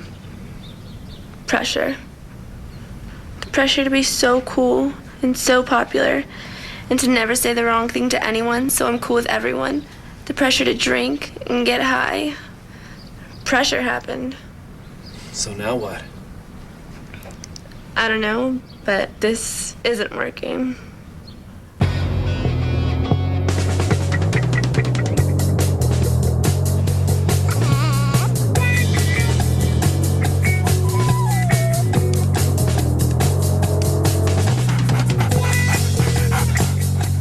You're one sick puppy.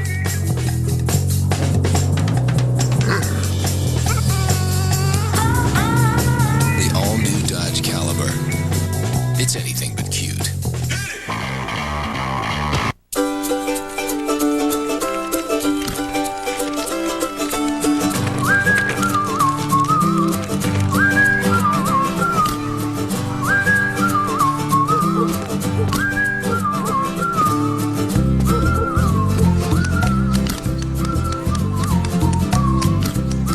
Nothing brings out the kid in you like the scrumptious combination of milk chocolate and airy Krispies. Nestle Crunch, for the kid in you.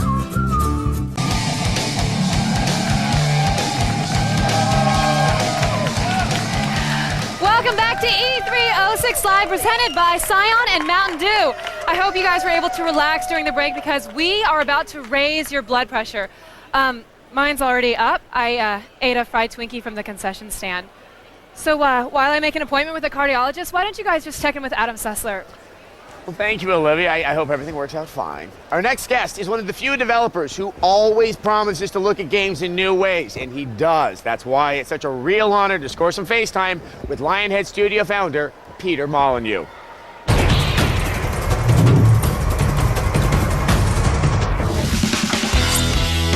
Peter Molyneux is known as the father of God games and for bringing extraordinary worlds to life. In 1989, Molyneux brought us the first game in this genre, Populous. Now he's president of Lionhead Studios and responsible for the huge hits Black and White 1 and 2 and Fable for the Xbox. So, you've learned some new moves, have you? Molyneux is currently working on a sequel to Fable and expansions for Black and White 2 and the movies. It goes without saying, we can't wait to see what new innovations and immersive worlds Molyneux will be creating next.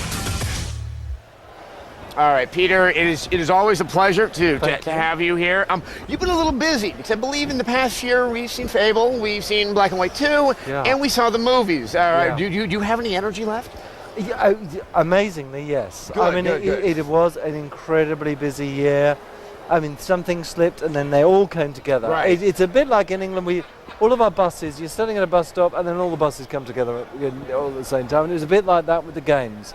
We had, as you say, Black and White 2, the movies, and 2 versions of Fable. And we were very lucky to have gotten all those. So let's start with Fable. I think by your own admission, Fable fell a little bit short of what you initially had hoped to do. What have you learned sort of from that process that you can apply to future games? Yeah, I mean, I think the first thing is, sometimes I should keep my mouth shut. Because, if you know me, all you have to do is give me half a beer and I will just run off into the wild woods. And you think that was water you had that day? Exactly. I think it was vodka, because I feel like talking. That's the first thing. The second thing is that we are really dedicating ourselves to making Fable 2 as good as we possibly can. And that is by delivering on some of those promises that are there. But also, I felt that I really wanted to give in Fable things that people had never seen in the game before. Right. And it was something with the alignment and finding out who you really are, the changing world, and all of those things. Definitely you have those things in Fable 2. But I also want to throw a few curveballs in there. And I want some features in there. There's one particular feature which is I think people would find totally unexpected. Now, I can't tell you what that is because otherwise I would get in terrible trouble again. But it is, all I can say is I can't think of any games I've seen it in before. It is something which you really have to experience, and it's cool. Is this something that you can do only because of the next-gen hardware? Are you seeing a lot of what you've always wanted to do opening up because of the 360 and potentially the PS3 and Wii? Yeah, I think games are changing a lot now because of the hardware. It's not just the physical box and what it's capable of doing. For me, as a designer, the biggest change, and this controller stuff is really interesting, the biggest change is online. I kind of know that a lot of the people that play Fable 2 will be online. Now, if you can imagine, take the concepts of Fable and just think about, find out who you really are, the world will change and sculpt itself around you. What happens if you throw a few of your friends in there? What happens to that design experience? So just let that bubble around your imagination. Not that I'm saying it's in the game, by the way. I have some 12-year-old scotch backstage. Right, we're going to do something with the audience. We're going to go have a chat a little bit later. Well, okay, how about we say throw back to you, Kevin and Morgan. Thank you so much for that, Adam. E306 Live will be back in a moment. And yes, before you even ask, that's an accurate unit of time measurement. All right, we'll try to figure out a way to get up and make yourself a snack without taking your eyes off the TV set. I recommend Lunchables. Stay tuned for a sit-down with the creator of Quake Wars. Then, get a hands-on demo of the thrilling new shooter, Prey.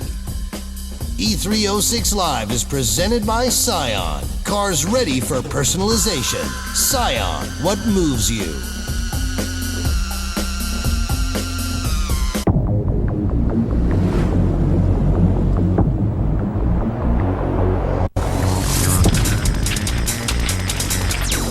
We know your world.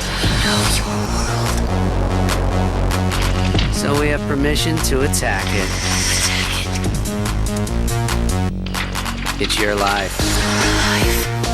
It's your show. An all-new Attack of the Show. Weeknights at 7 p.m. Only on G4.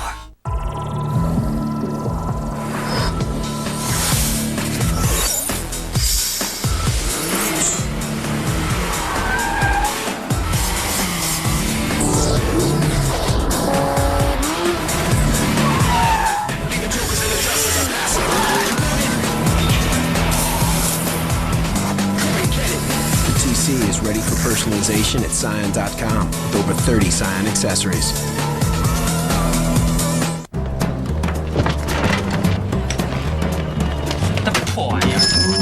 Man, I was kind of into people lately. Introducing Power Bar Triple Threat. It fuels like a power bar and tastes like a candy bar. One bite and you'll feel like you can take on anything. Be great. MI3 is the #1 movie in America. Rolling Stone says Cruise takes it to the limit. It'll push your pulse rate past the danger zone. Rated PG-13, now playing everywhere.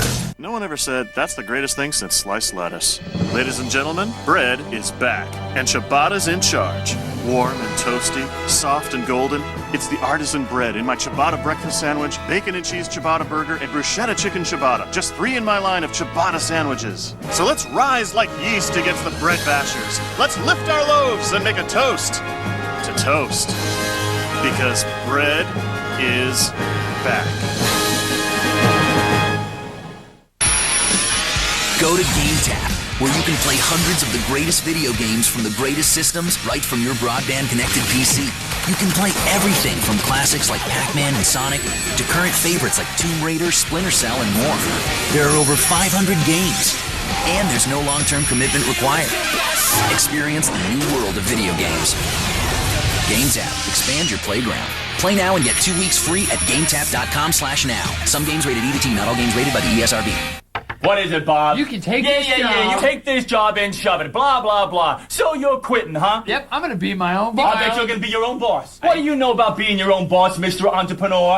Gonna buy a business, start from scratch? How about startup money? Well, even know where to get startup money? My brother. Got a plan, a program, a mentor, Bob? You can't be your own boss without them. I can't? You're pathetic. You need an Entrepreneur of the Year nominee, Bruce A. Berman's book and CD. It's called I Got Here, You Can Too. Want to be rich, Bob? That's the idea. Then you gotta buy his book and CD. It shows exactly how Berman made a fortune being his own boss, and you can too. Want to start making money now, Bob? Sure.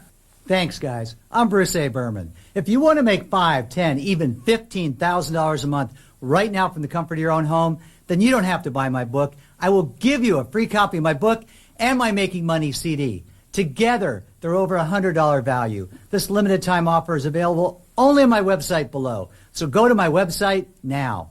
Thanks,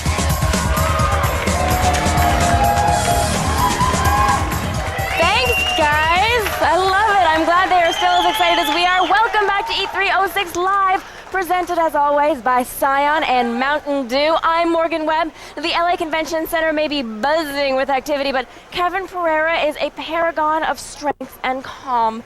Here he is now with a hands-on demo of Prey. Yes, thank you, Morgan. Now, the first-person shooter Prey has been in and out of development since 1995 or so, but after countless delays, it's finally ready. So let's find out whether or not it was worth the wait as we go hands-on with Prey.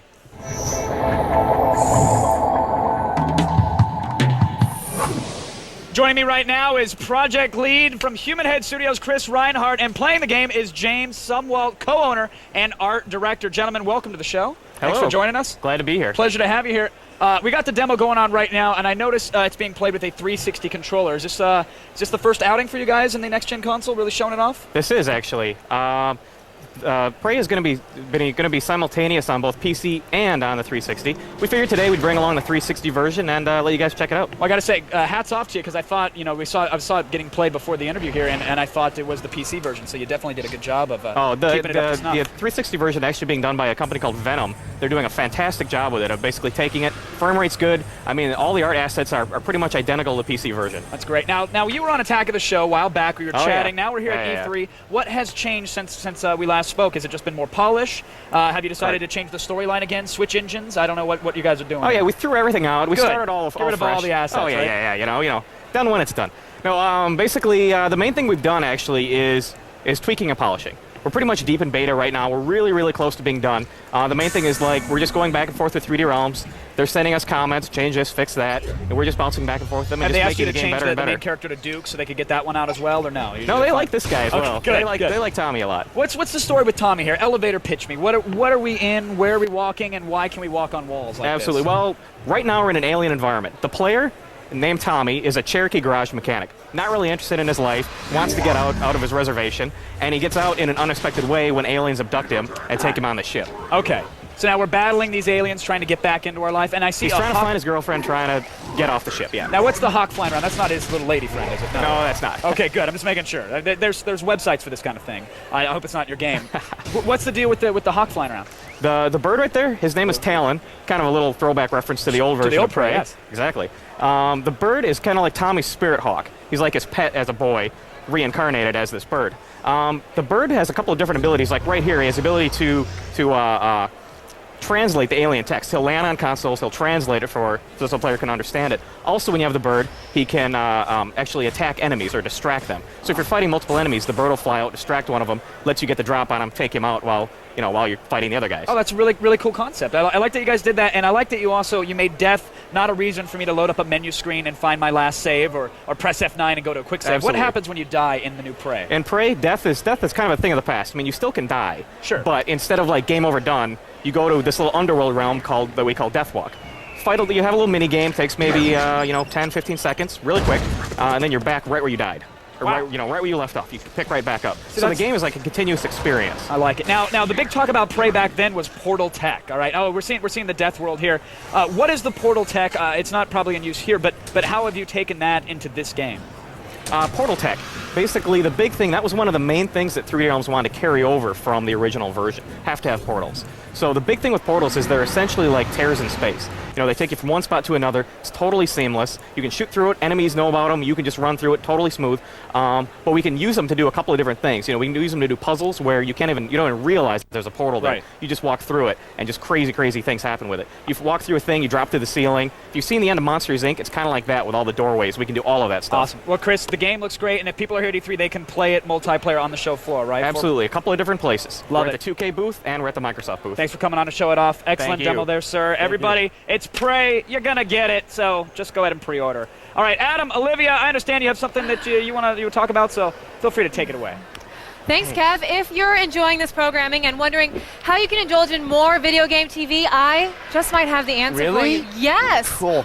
There's a video game mashup, TV's only daily block dedicated to all things video game. Yes, in the heart of the mashup is that show I know a lot about, X-Play. That's where Morgan, Webb, and I play and review every game we get our hands on. The mashup is 3 full hours of cheats, tips, tricks, and our brutally honest game reviews. Don't miss X-Play and the rest of the mashup weekdays from 4 to 7 p.m. right here on G4. All right, surely there must be some exclusive PS3 news floating around out there. Let's check in with my new best friend, Zach, who's on the scene at the Sony booth. What have you guys got for us?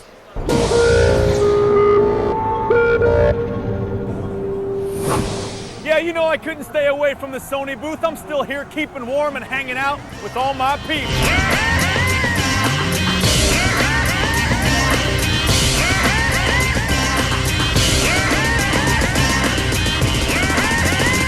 Check out some of these other games right about now. Ah, sweet. That's what Gran Turismo HD looks like on the PS3. Yeah, it's Gran Turismo 4, but now it's all high-defy and cranked up like Lindsay Lohan post-Herbie. High-speed racing should always look this good. We all should look this good. Present company excluded. Ah, Japan. Home of giant monsters, Ichiro Suzuki, and a language I cannot understand. But it's also home to Genji 2. So everything evens out in my book. This look at ancient Japan with some hacking and slashing thrown in should satisfy your ancient culture hunger. Which brings us back to racing. If Gran Turismo isn't your cup of $5 latte, then why not get all Formula One on yourself with Formula One 06? This game ain't fooling around. And the 06 means this year, get it because it's 2006. But the racing is timeless.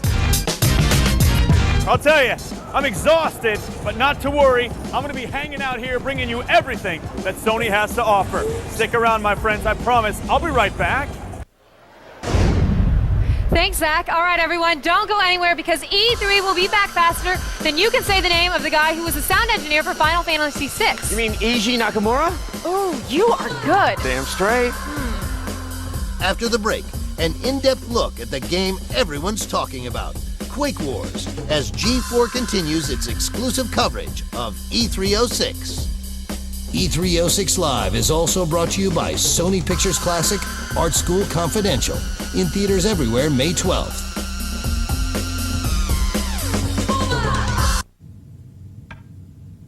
Hello, Tom.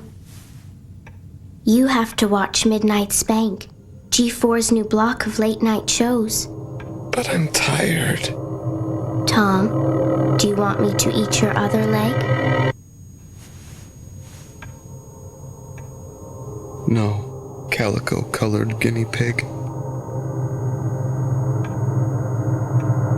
Introducing Midnight Spank, weeknights only on G4. At Strathmore Institute, you can explore your vision. Feel the power of creativity. Hit the juice! Or simply try to get lucky. Are you serious? You never been laid before? That for sure you're a homo. I definitely don't have AIDS. I've been tested like 40 times, so I know it for a fact. From the director of Bad Santa. Do you want to go get pizza? Art School Confidential. Rated R. Now playing New York and Los Angeles. Starts Friday everywhere. Why live with Athlete's Foot? Cure the itch and burn of most athlete's foot with Lotrimin Ultra in just 1 week's use. New Lamisil Defense? 4 long weeks. But Lotrimin Ultra is so powerful, nothing cures faster. Lotrimin Ultra, the 1 week killer cure. Hi, I'm Scott Blum, founder of Buy.com, the internet superstore. Come on in and see why over 8 million customers have shopped at Buy.com. It's our dedicated employees and our low price guarantee on over 2 million products. We've got the latest electronics, computers, digital cameras, DVDs, and CDs. Plus, 10% off Amazon on over 900,000 books. So next time you buy, check us out. Buy.com.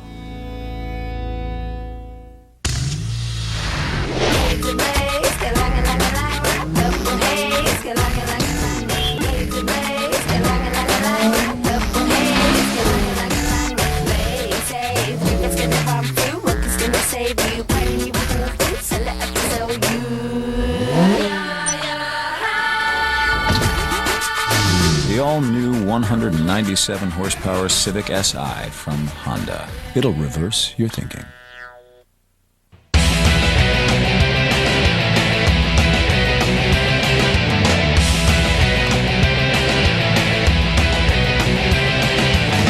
Jinx, clothing and gear for gamers, geeks, and hackers. Check it out at jinx.com.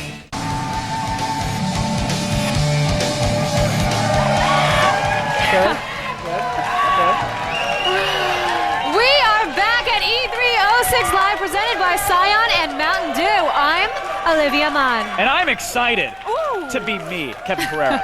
Now, all we do is give to you people, and we only ask for one little thing in return. It's not much. We just want you to vote in the Heat Index. Because it's your chance to tell us what you liked best at today's exciting installment of E3, and it's so easy to do. Seriously? Yes, just log on to g4tv.com/E3 to let your voice be heard. You can even text E3 to G4TXT. That's 44898 to vote and register for E3 Live News Alerts. Yeah, and after voting in the Heat Index, there's nothing I like better than to kick back and relax and listen to the feed. It's G4's guide to everything that you should care about.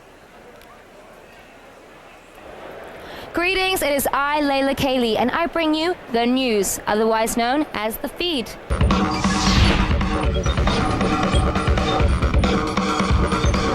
There's more to the PS3 than meets the eye, or less, depending on which model you pick. Amid all the love for Sony's next-gen platform, nobody seems to have noticed that the lower-cost PS3 is missing more than just a few gigabytes of storage. The $599 version offers all the next-gen features gamers have predicted, including 1080p, video output, Wi-Fi support, and memory stick ports. But the $499 model is practically a different machine altogether, with none of those options. So unless Sony plans to sell kits to let users install these features on their own, serious gamers are stuck paying $600 for a PS3. Sorry, guys. But no matter what you pay for your PS3, Sony Computer Entertainment President Ken Kutaragi thinks it's probably too cheap because he's trying to milk you for all the money he can get. In an interview with Japan's IT media, Kutaragi asked, "Is it not nonsense to compare dinner at the company cafeteria with dinner at a fine dining restaurant?" Well, Ken, let me answer that question with a question for you. Why are you eating dinner at work anyway, you cheap sod? And finally, the game that contributed more than any other to Sony's dominance is leveling the playing field. Microsoft announced that the next Grand Theft Auto game will be available for both PS3 and Xbox 360 on the same day, October 16, 2007. So, running down pedestrians is now something we can all share in together. I just ran one down a second ago. That's all for now. Keep it tuned for G4 throughout the day for breaking news and visit us on the web at g4tv.com. I'm Layla Kayleigh and I really hope you're not coming hungry anymore. Sorry, I'm hungry. And now you've been fed.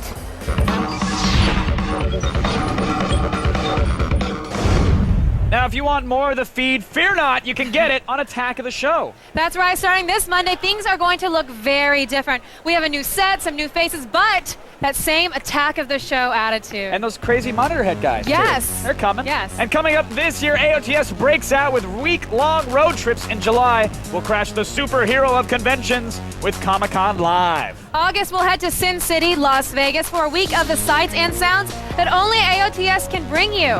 And in September, we are off to Tokyo, the place that really is defining what's next, including animation, gadgets, and of course, video games. It all starts Monday with an all-new Attack of the Show right here at 7 p.m. You know, the great thing about video games based on World War II is that finally you and your grandfather have a shared experience to bond over. He took shrapnel in the south of France. It took you 8 tries to get past the south of France level. See, you're so close. Well, your bonding can continue with THQ's Company of Heroes for the PC. Here is the exclusive premiere.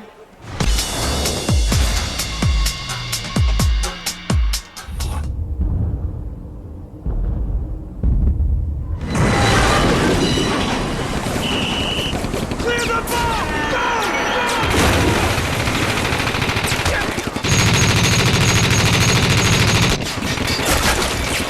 Keep moving!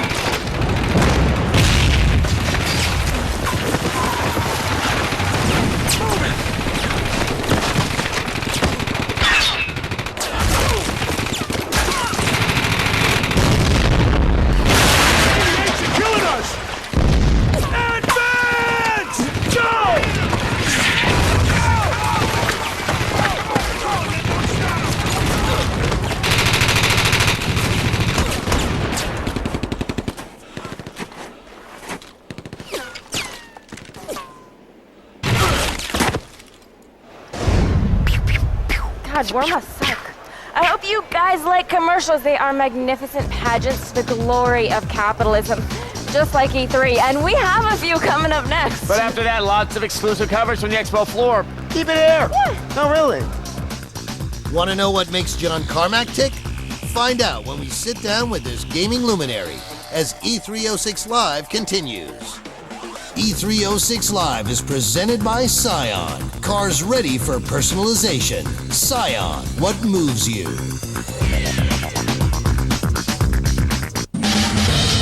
Who wants to mash? Introducing G4's Video Game Mashup, television's only daily block dedicated to all things video game. Every day, it's 3 hours of the best cheats, tips, and brutally honest reviews. The Video Game Mashup, weekdays at 4, only on G4. G4TV.com, giving you the scoop on the news you care about. Dive into the pile with over 15,000 streaming videos ready to go. Behind the scenes, game reviews, and more. Go to G4TV.com. What you need, when you want it.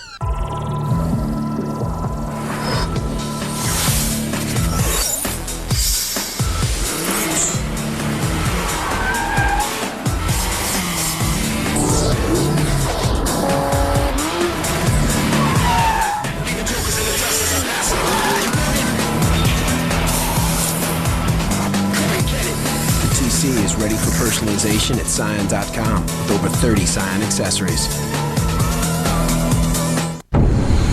Hello? Anybody here?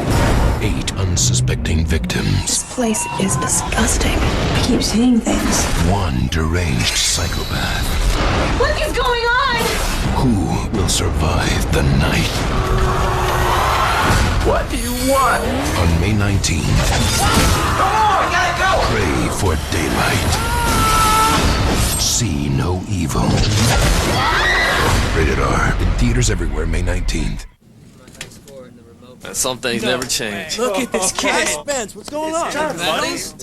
How's the army treating you? It's good. It's real good. What they got you doing? Like jumping out of planes? Or?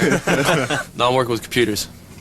Oh, computers? Well, you could have done that here, right? Yeah. What's the status? 0439 Zulu. Good. Not really. See how Army training gives you strength for now, strength for later at GoArmy.com.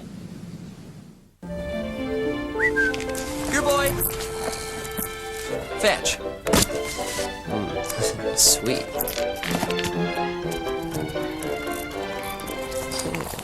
Stand up.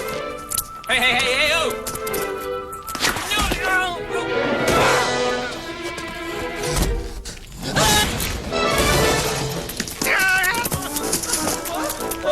Gotta have sweet. Gotta have juicy fruit. The side effects from watching this unrated movie may include joint pain, muscle spasm, memory loss, convulsions, shortness of breath, bedwetting, nausea, impaired judgment, increased appetite, diarrhea, irritability, rash, unusual hair growth, and sexual dysfunction. I feel so good! Grandma's Boy Unrated. Own it today.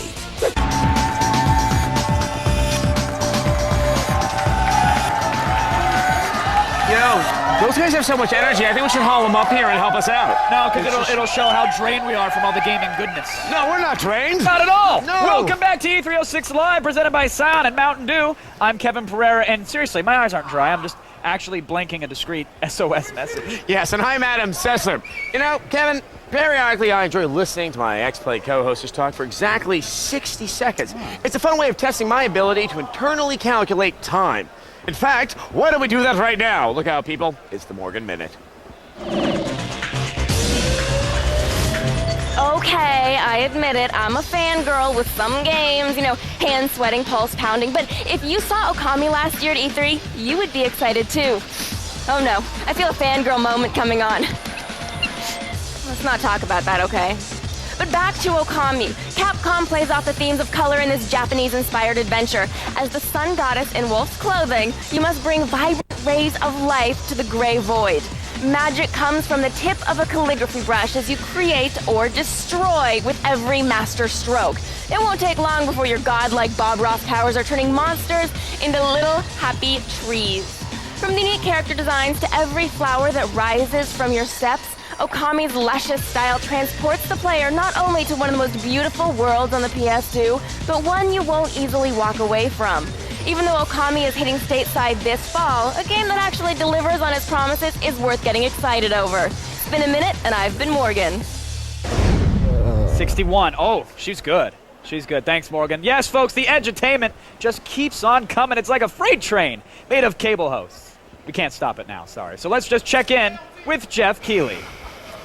Thank you, Kevin. Our next guest is a genuine legend who's helped shape the landscape of PC gaming. Get ready for some FaceTime with John Carmack.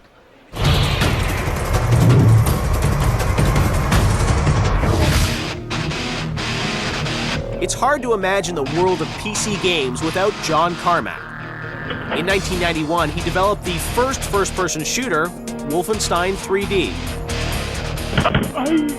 He went on to bring us two of the largest PC game franchises, Quake, one of the first games with competitive online play, and Doom, one of the most controversial games of all time. And John Carmack has some pretty unusual hobbies. He collects exotic sports cars and he builds his own spacecraft. Now Carmack's latest, Quake Wars, a team-based battleground shooter set in the Quake environment.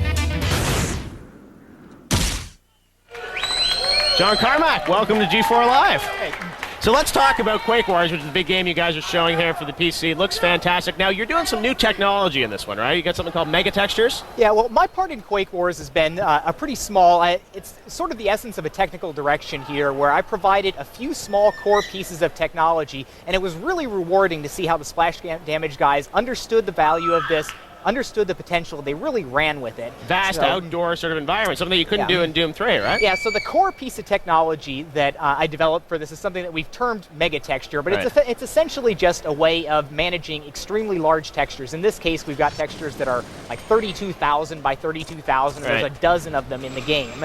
And there's a lot of different ways to manage textures. Every game for the last decade has had some form of texture management on there. And there's always these sets of trade-offs in that. And usually it's a matter of... you create these sort of big, battle swapping things in and out, but this was a way to go about having enormous textures and having them smoothly work between the different levels of detail and everything there. And that's interestingly also turned out to be the basis of an evolution of that technology that's going on in the current development work that we're doing at id Software. Well, let's talk about that too. Now, but first I want to ask you about the sort of the console war, because you're a guy that people always look to for sort of the inside scoop on, PlayStation 3 versus Xbox 360. Now, we're seeing good PS3 games here. A lot of people are saying they don't look like there's a big delta between them and the Xbox 360. Do you think, is PS3 going to be more powerful than 360, or do you think that's what it is? Well, the situation's not something that has the nice, simple answer like that, because the truth is the PS3 has more peak performance on there, and that's what Sony was looking for on there, with the choices that they made in the cell architecture in particular, and to a lesser degree some of the video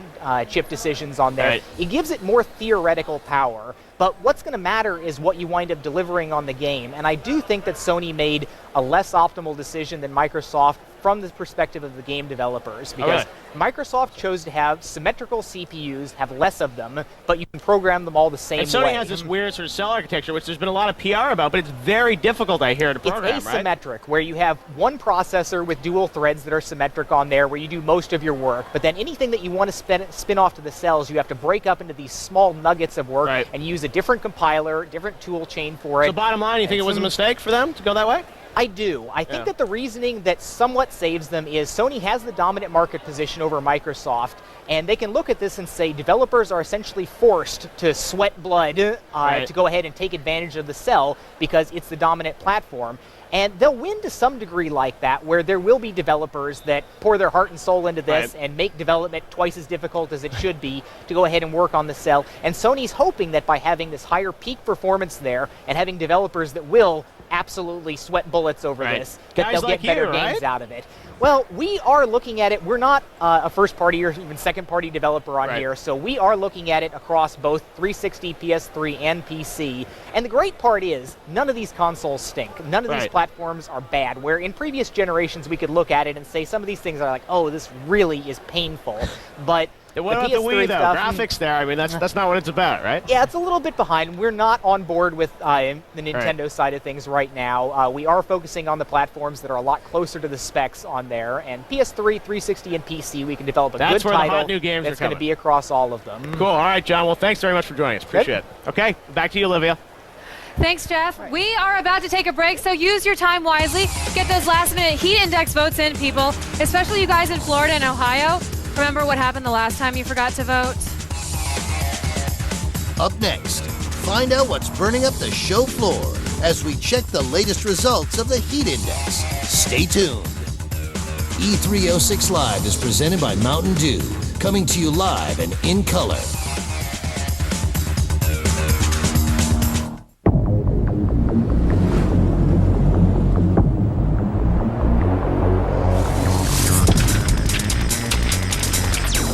We know your world. So we have permission to attack it. It's your life. It's your show. An all-new Attack of the Show. Weeknights at 7 p.m. Only on G4. That's a winner. Yeah! Oh, I'll take code red. That's not a prize. It's mine. But it's with the prizes. Not happening. I'm not looking for trouble. Well, you found it.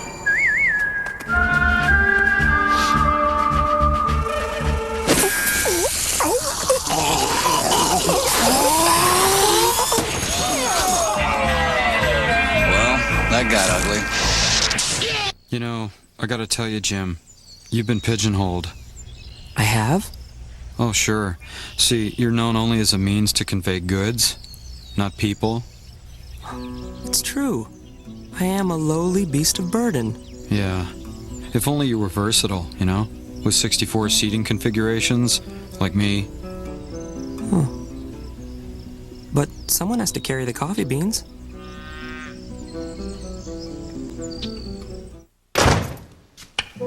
Why, Jimmy? Why are you still not renting your movies from the Netflix? Come here, sit down. It's easy. Make a list of movies you want to see and get your first DVDs in the mail in about 1 business day. Oh, it is easy. Shut up. Keep them as long as you want. Send one back in a prepaid envelope, and they automatically mail another from your list. Late fees? Forget about it. No late fees. Shut up. There's a movie waiting for you at home. Netflix. All the DVDs you want, starting at only $9.99 a month.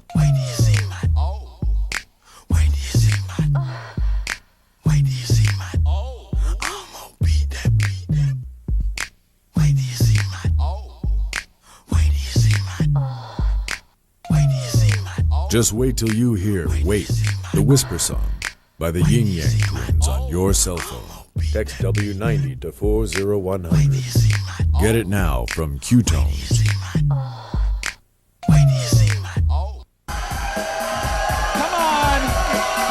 Come on! All right, we are back at E3 06 Live presented by Scion and Mountain Dew. We've seen so much this past hour that it's almost hard to keep up, but hopefully you guys at home did because it's time to check the heat index. That's right. Now, Nintendo talked about their Wii lineup this hour, which included Red Steel, Metroid Prime 3, and Super Mario Galaxy. What did you guys think? Though that's what matters, of course. Volcanic. Good. People are sort of seeing what we've been seeing. Yeah, everyone wants to get the sword. Gotta love it. Love it. Now, John Carmack, the creator of Doom, stopped by to show off his latest game, Enemy Territory Quake Wars. Here's what you said. You said it was scorching. Scorching hot. I'm personally very excited for this game. I mean, the mega texture, yada yada. Look, it just looks like a really fun, awesome game. And it's outdoors. Yep. It's the Doom 3 engine outdoors. All right, we People open. like Quake. Yes. Yes. All right, following that, we also opened up a can of Xbox 360 goodness when we went hands-on with Prey. Did you guys like it? Hot. Wow. Wow, not as exciting. Same technology. I'm gonna go with scorching.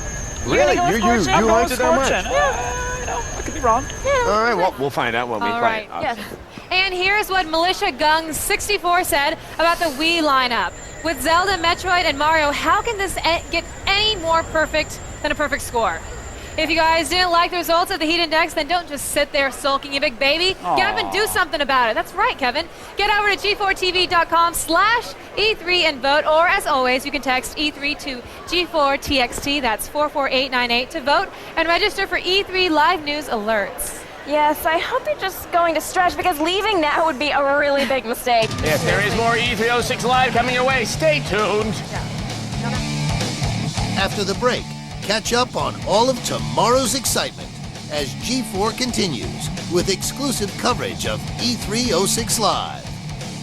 E3 06 Live is presented by Scion and Mountain Dew and also brought to you by Netscape, Art School Confidential, and ITT Technical Institute. Tonight, late night television gets a little bit darker. Introducing Midnight Spank, a new nightly hour dedicated to all things outrageous. Every night, a different show. Midnight Spank, tonight at 12 midnight, only on G4. Who wants to mash? Introducing G4's Video Game Mashup, television's only daily block dedicated to all things video game. Every day, it's 3 hours of the best cheats, tips, and brutally honest reviews. The Video Game Mashup, weekdays at 4, only on G4.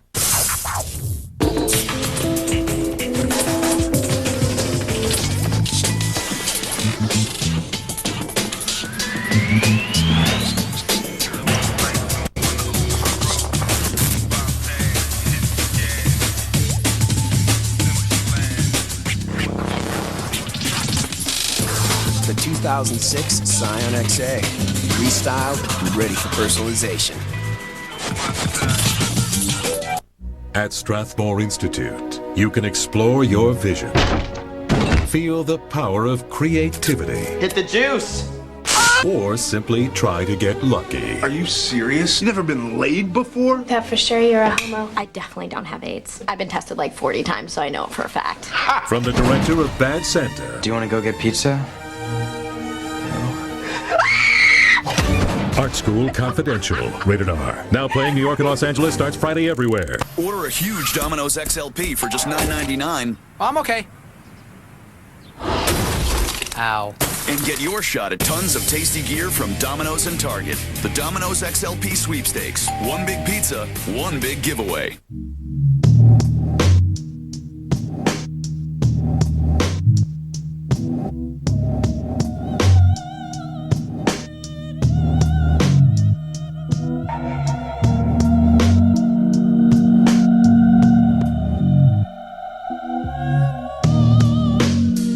The ultimate tools for the ultimate shine. Black Magic.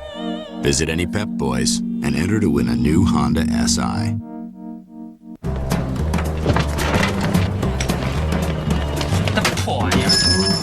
what's gotten into people lately? Introducing Power Bar Triple Threat. It fuels like a power bar and tastes like a candy bar. One bite and you'll feel like you can take on anything. Be great. Check this out. This is what we do for a living. We're video game designers. And we're game programmers. With the training offered at Collins College, you can learn to design, code, and test games like this. And this. Game design is a growing career. For a brochure on a career in game design, call Collins College at 1-888-256-1200 now. That's 1-888-256-1200. Call Collins College now.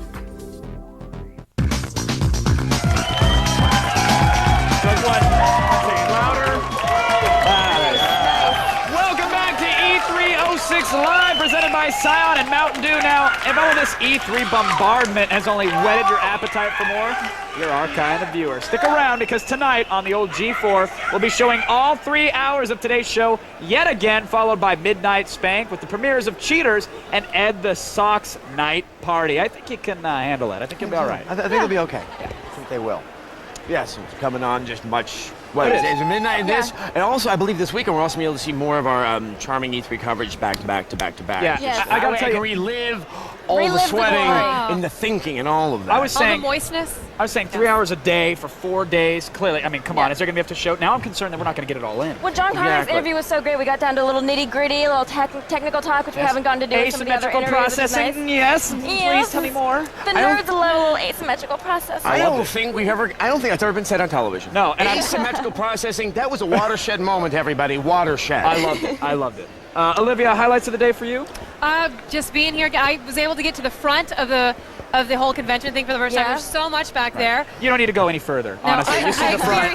You've seen it all. You get the smells. That's all. There's that one guy with the really cheap, food that I don't even know works for the convention center. Oh, I mean every single concession stand here. Yes, that can explain my frequent absences, maybe.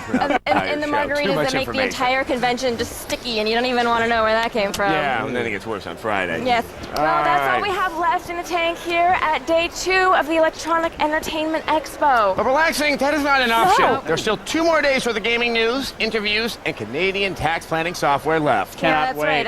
Yeah. It'll be great. Everybody keep it locked right here on G4. We'll be back with more live E3 coverage tomorrow at 6 p.m. Eastern and Pacific. And if you can't wait till then, check out g4tv.com/E3 for all the sights, sounds, and smells of the LA Convention Center right on your computer. Now get some sleep. We've got a lot of work to do tomorrow. Good night. Good night, everybody. Good night. Good night. Oh my God, someone's throwing clothing. More shirts. Anybody? Get out there. Get out there. Chuck it out, dude. Have yourself on a breath.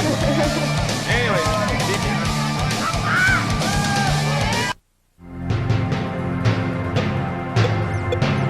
From the day a lonely vector first bleeped across our screens, our lives changed. We saw a glimpse into a new world and immediately wanted more. We made friends, fought enemies, and fell in love along the way. It's about our passion, the desire to win, to conquer, to play. Yeah, not bad. As the technology improved, so did the players. But the same fundamental principle has always applied. Be the best. The journey has not been an easy one, but we always knew it would end here. The stage is set, the course is clear. 70,000 gamers, thousands of new titles. The world's largest video game convention, and only one network brings you inside. G4 presents E306 Live, 1 week from the center of the gaming universe, and it all starts right now. G4 and Attack of the Show present E306 Live.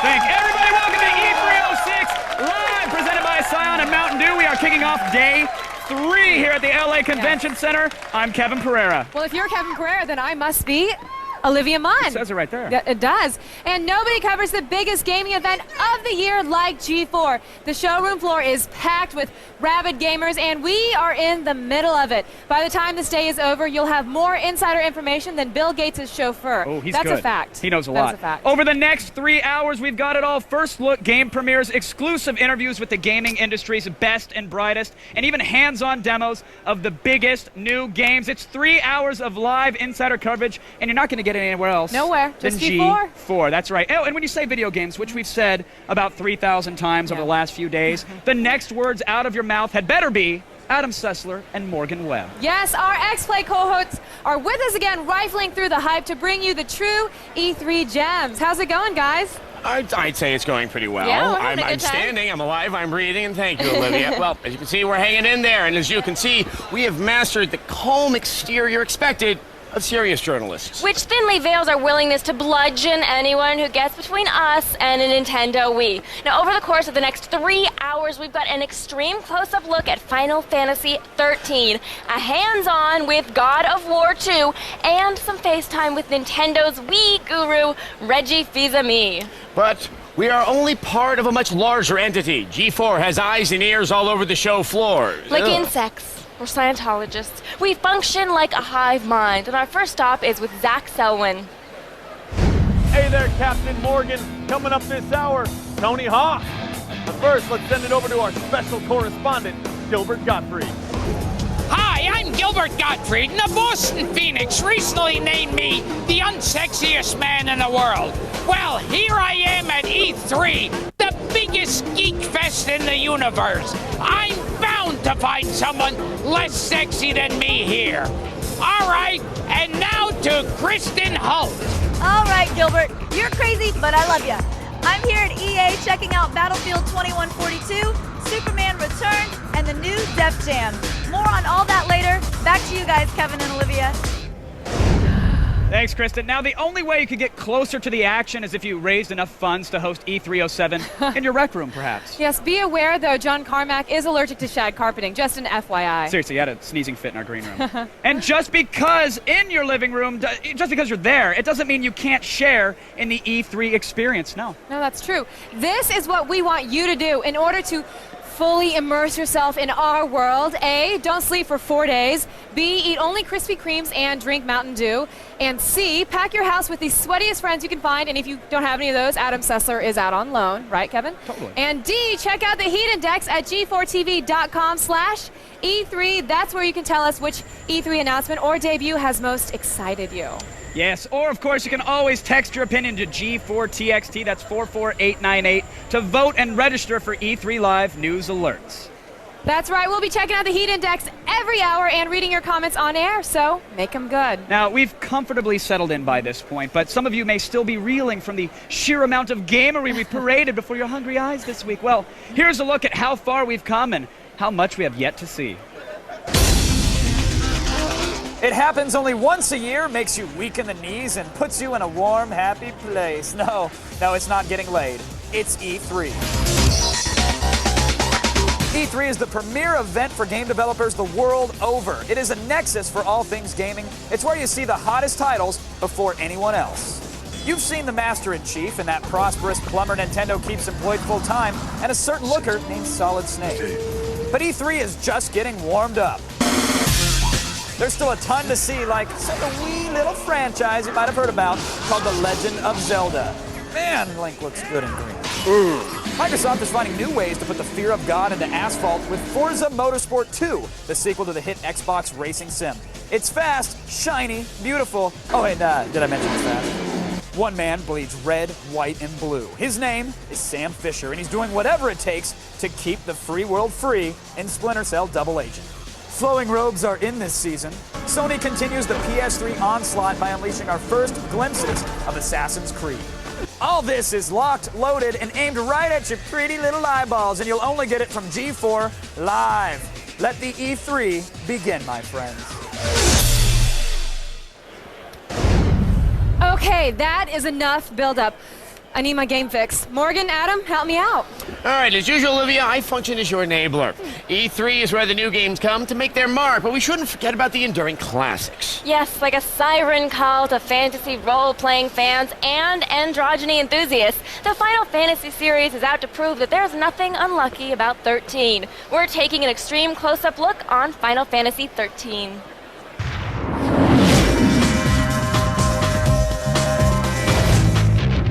You know, they keep saying that it's the Final Fantasy, and yet here we are, 13 chapters in and still going strong. In Final Fantasy 13 for the PS3, it looks like they've upped the action. Watch as this hot anime babe stylishly takes out a train full of bad guys. See what happens when you forget your MPA pass? Not much is known about whether the game uses the same active battle system we glimpsed in Part 12, but we do know that the footage you're seeing now is supposedly rendered in real time by PS3 hardware. Maybe it is almost worth $600. Almost. Square Enix has already announced that they're releasing an action-based spin-off game, which takes place in the same universe called Final Fantasy Versus 13. It's too soon to say exactly what it's all about, but with a name like that, it's safe to say there's plenty more butt-kicking in store. As you can probably tell, the trailer is a bit short on actual information, but here's a recap of what we've learned. It features a pink-haired character who looks a bit like Yuna from Part 10. It has tons of fast-paced action and improbable physics. And it has trains. Lots and lots of futuristic trains. There's no official release date set, but we'll have a lot more info on Final Fantasy 13 for you soon. Now start working on those cosplay outfits, fanboys. Looks good. Do you think does. it looks a little too good? Yeah, I mean, this is very similar to the trailer we saw for 8 Days yesterday for the PS3. When you get the HUD or you get the menu on it, the action in the background doesn't seem to be jiving with what you would actually see when you see, like, the menu options. Yeah, I mean, the thing is, like, they can add a menu, just like they can add anything else in the scene, so... we don't really know until we actually can get to play it on the show floor. I'm not saying that it couldn't look like that, and if anyone could make it look like that, it would be Square, because they have technology, even though they have funny outfits. And we'd love for them to come and show it to us on the stage, and we'd see for ourselves. Bring it on. All right, saying bring it on, we're going to send it back over to Kevin and Olivia now. Because they need constant supervision. This is true. This is true. Funny outfits, yes, but you own all of them, Sessler. Admit it. Now, EA Games, without fail, is one company that knows how to make a gigantic E3 splash. And last year, they hit us with Godfather. And this year, we're getting a face full of Battlefield 2142. I'm just glad I didn't get anything in my eye. No, it's good. It's good for your hair, though. Yeah. Just get it in there. Good. All right, well, we've got Kristin Holt on the floor at the EA booth.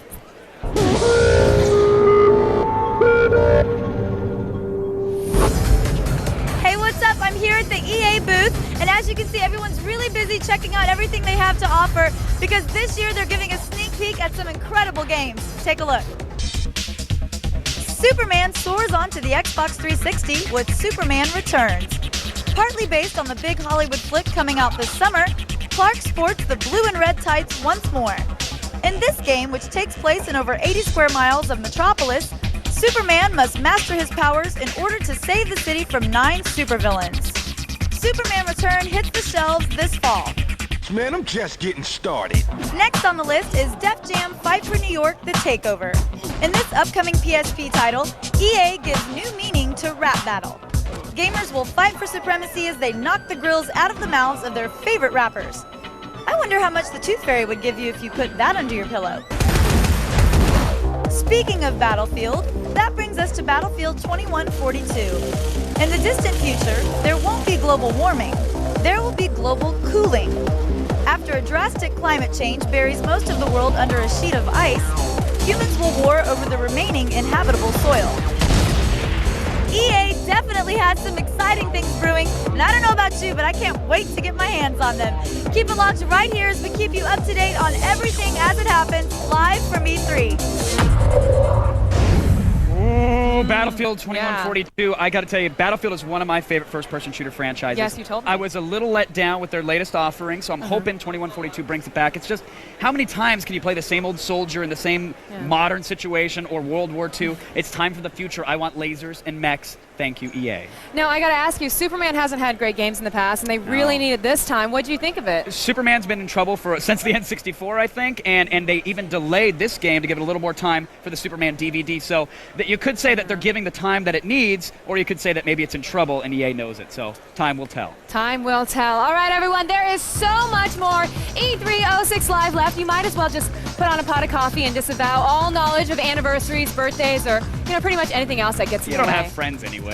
It's been days, actually, since I've pulled MySpace, believe it or not. That's the sacrifice that I'm willing to make. So everybody, stick around. It's going to pay off. Up next, we score some FaceTime with Nintendo's crowd-pleasing Reggie Fils-Ami.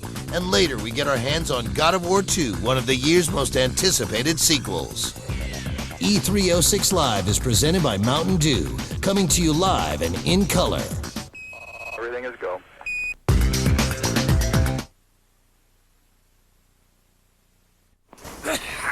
Previously on Circle of Trust. I didn't say anything when Rhonda took my lipstick, ate my peanut butter, and stole my boyfriend. But today, she tried to sign me up for Net Zero. I hate them. My Netscape has unlimited internet access and free web accelerator for just $9.95 a month. You know, Net Zero charges you every time you call for tech support. That's crazy. She's crazy. Get Netscape. Sign up today. Every day, Progressive does something that's, well, progressive. They have this ticker that shows their car insurance rates and their top competitors. Right now on Progressive.com, you can see actual rates that people are getting. Sometimes Progressive is the lowest. Sometimes they're not. Hey, if they're this helpful when you're shopping for car insurance, imagine how they'll be once you're a customer.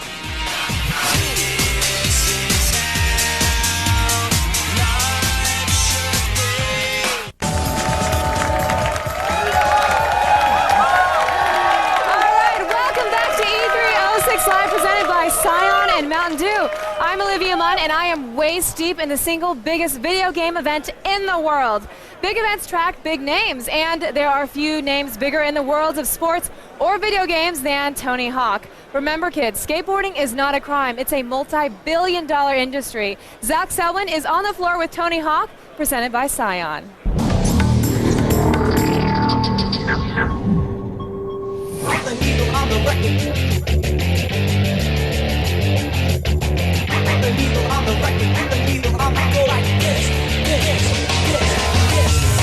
All right, I'm standing here with the Karch Karai of professional skateboarding. Tony Hawk, how you doing today, sir? I feel good. It's exciting here.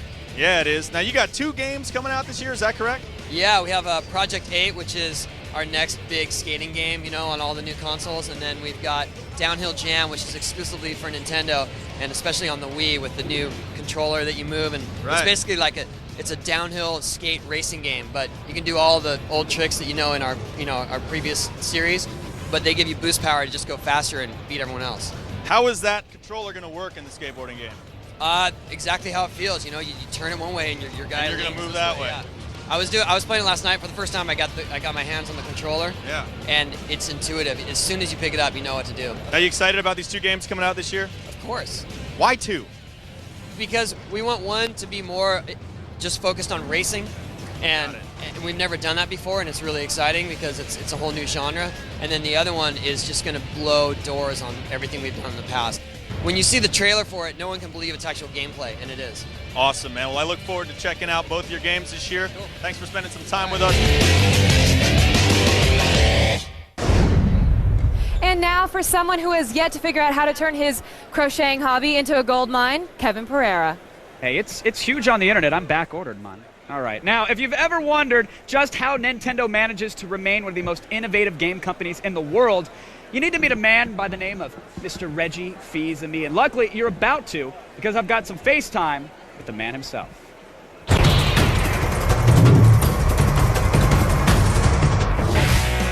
Viva la Regilution! Reginald Reggie Fils-Aimé is head marketing exec for Nintendo of America, and he's one of the biggest personalities in the video game world. Reggie made a name for himself 2 years ago at E3 when he rhymed his Nintendo mission statement. Short and sweet. I'm about kicking ass, I'm about taking names, and we're about making games. Since then, Reginator has gained a cult following on the internet, and he's taking on the Regilution. Fans hope he's helping Nintendo shed its kiddie image by getting down to business with the Nintendo Wii and bringing in some more growing-up fare. Listen to that. They love the Reggie. Everybody's excited for the Wii. They love it. Way to go. He's giving out free Wiis, everybody. Free. Exactly. Reggie, thank you for joining us, man. It's a very different E3 for you this year, my friend. It really is. Last year we had a very strong E3. The year before that, obviously for me, it was a fantastic E3. Sure. But there's nothing like this year. The energy that we have in our booth, we've got 3.5-hour waits. We've got people wrapped around the booth. It's fantastic. You came out a few years ago, as we saw. You're never going to live the soundbite down. You said you were going to kick ass and take names. Last year at E3 when we talked, I'm going to be completely honest, I thought my ass was perfectly safe. This year, I can taste the sweat on your knee, and as such, I just kind of wanted to give you this because you deserve it. I'm already taking names. Please, take it. Already taking names. It's yours because you guys have come out of the box. I mean, you said you were promising a revolution. You delivered a Wii, which we're going to get to. But, I mean, really, Nintendo is going to bring gaming to people that have never gamed before, right? That's the mission. You know, what we're about is bringing gaming not only to people who haven't gamed before or haven't gamed recently, but it's also about satisfying the core as well. We want to do it all. We've said we're an and company, not an or company, and you look at what we're doing on the Wii console, you look at what we're doing on DS, yeah, we're kicking ass and taking names. No, definitely. A long list of them. Now, the problem I have is that I cannot go into an EB Games or Best Buy and ask to pre-order something called the Wii. Why did you do this to me? Why did you make me have to find a girl to pretend she's mine to go in and pre-order something for me? You know, we love the name. The Wii console from Nintendo is huge, and I'll tell you, we know that initially the fans may not have been all that happy, but they've taken it on their own. They're now calling this the Wiimote. Of course. Of course. And we feel very good about it. And the awareness is huge. The acceptance is great. It's good to go. Do you like Wii better than Revolution, though? I have to ask. Because Revolution sounded good. I was ready. I wanted to be part of it. As a marketer, I really do. Revolution captured the essence of what it was that we're trying to do. We're certainly looking to do things differently. But Wii is inclusive. Wii is about taking gaming mass, which it really isn't today. What's funny, you mentioned in your press conference, you said, look, raise your hands if you know somebody who's never watched a movie or television or listened to music. Do you really think that this is going to be the console that gets everybody to play games that has said, hey, I've never tried a video game, they're too difficult or they're too scary? What's the problem and how is Nintendo solving it with the Wiimote? You know, we absolutely believe that this is going to be the way to bring gaming to the masses. Why? Because it's intuitive. It's easy to pick up and play. You saw in our press conference, we pulled a lucky fan out of the audience to come play with us, play some tennis. Sure. And he picked it up. He did a fantastic shot that blew right by me, and the kid had never played before. Right. That's what we're trying to do. And are we confident? Yes. Why do we believe? Because look at the success we've had with Nintendo DS. Sure. You guys have done some innovative stuff there. I've seen people on buses shouting blue at their brain training games, which I never thought I would see in my life. Exactly. And how old was that person? You know, probably maybe 35, 40 years old. Again, it's drove consumers. a minivan, had the kids at soccer, I'm assuming. No. Consumers you've never seen playing games before. Sure. And then, but beyond that, we still have DS Lite. We've got the new Super Mario Brothers. We've got Zelda for DS. It's not just being about a small segment of consumers. It's really going mass. Now, I have to ask about the PlayStation 3, because I was at Sony's press conference, and they said, hey, look, we've got a secret. Here it is. Our controller's motion sensitive, too, and you don't need to put something on your TV. They were clearly talking a little bit of veiled trash. Were you guys, were you shaking in your boots back at home when you were watching this? Or? You know, absolutely not. I've had the opportunity to look at their controller, put it in my hands. It's nothing like what we're doing. We have full range of motion. We have the nunchuck device that is also motion sensitive. It's like apples and oranges, and certainly our friends at Sony like to do that. but we know we've got the true innovation in the category, and the Wii console is going to be fabulous. Now, I've seen this remote. Do you mind if I touch Sure. it? We've talked about it all week, the nunchuck and the wand, but how am I going to play my classic SNES on this? How am I going to play my N64? Because this seems a little unwieldy. You know, Kevin, great question. And I always ask those. And we're going to break some news here for you. This is what we're calling the classic style controller. Oh, look at that. It plugs right into the Wii remote, and then it has all your buttons that you need to play N64 generation games, X, Y, A, B buttons for NES, SNES, shoulder buttons, everything you need. Can I touch it, Reg, please? You can touch my Wii controller. Thank you, yes. So even you understand that there's some fun to be had with the Wii name. There's fun to be had. The final question I have, because we're out of time, is how much is this going to be and when are we getting it? Because you said you're going to break that on the show as well, so please, let's hear it. Well, I did not say I was going to break price and break launch date. We're holding that back. I need another reason for you to invite me back. When people interview me, they say, Kevin, what's the console to get this holiday? I want to be able to tell them, at least give me this. I want to be able to tell them, hold out for the Wii because it's going to at least be the cheapest. It will absolutely be the cheapest. We've gone on record saying that you're going to get more fun for less money on our console, and you will be able to walk in, buy games, buy the console, walk away with cash. Console $199, games $49.99. Can you want to do the $60 thing? Cash still left in your pocket, so it's going to be great. And we've already announced Zelda at launch, Wii Sports at launch. I believe Ubisoft has announced that Red Steel will be there at launch, so we're very excited. That's huge. If they didn't, they just did. I didn't do it. They have to do that. That's their news. Thank you so much for coming on. Again, congratulations. It's going to be a huge year for Nintendo, and probably many more to come as well. Kevin, thank you so much. Appreciate it. Everybody, let's send it back over to Adam and Morgan. I'm going to play with this thing. Time with Reggie. I'm jealous. All right. Common sense tells us to pace ourselves. When have we ever listened to common sense? I don't know. Well, after this brief interlude, we'll be back with more E306 Live, more game premieres, more interviews, more everything, I promise. Don't give me that look. What? Up next, who dares to summon the God of War? We'll find out, and later we go live to Konami's booth. 306 Live is presented by Scion. Cars ready for personalization. Scion, what moves you?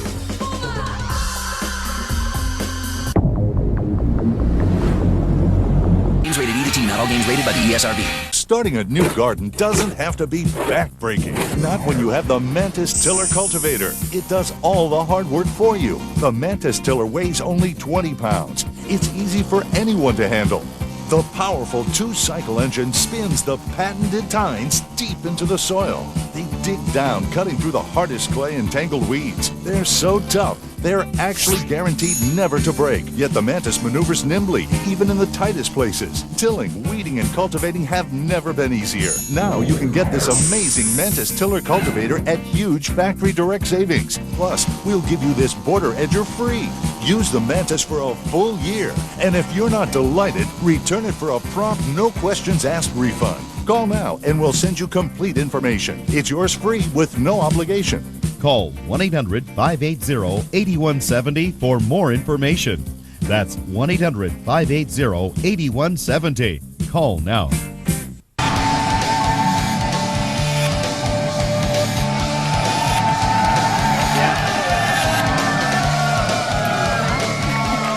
Yeah, it's good to be the king. Hey everybody, welcome back to E306 Live, presented by Scion and Mountain Dew. And trust us, if you were here in the LA Convention Center, you'd be lost in a swarm of costume characters and frazzled game execs and C-list celebrities. Like Kevin, right? Is that what you're going with? Indeed. All right. All right, so just sit back and let us guide you through the largest gaming event in the world. You can just thank us later. Yeah, seriously. Right now, we'll let the guiding begin. X-Play's Morgan Webb is standing by, anxiously awaiting a chance, I'm very jealous, to dive into the sequel to God of War. And Morgan. Yes, anxious is too soft a word, Kevin. I've missed Kratos so much. But he still lives on the disc in my house. But I'm about to get my hands on God of War 2.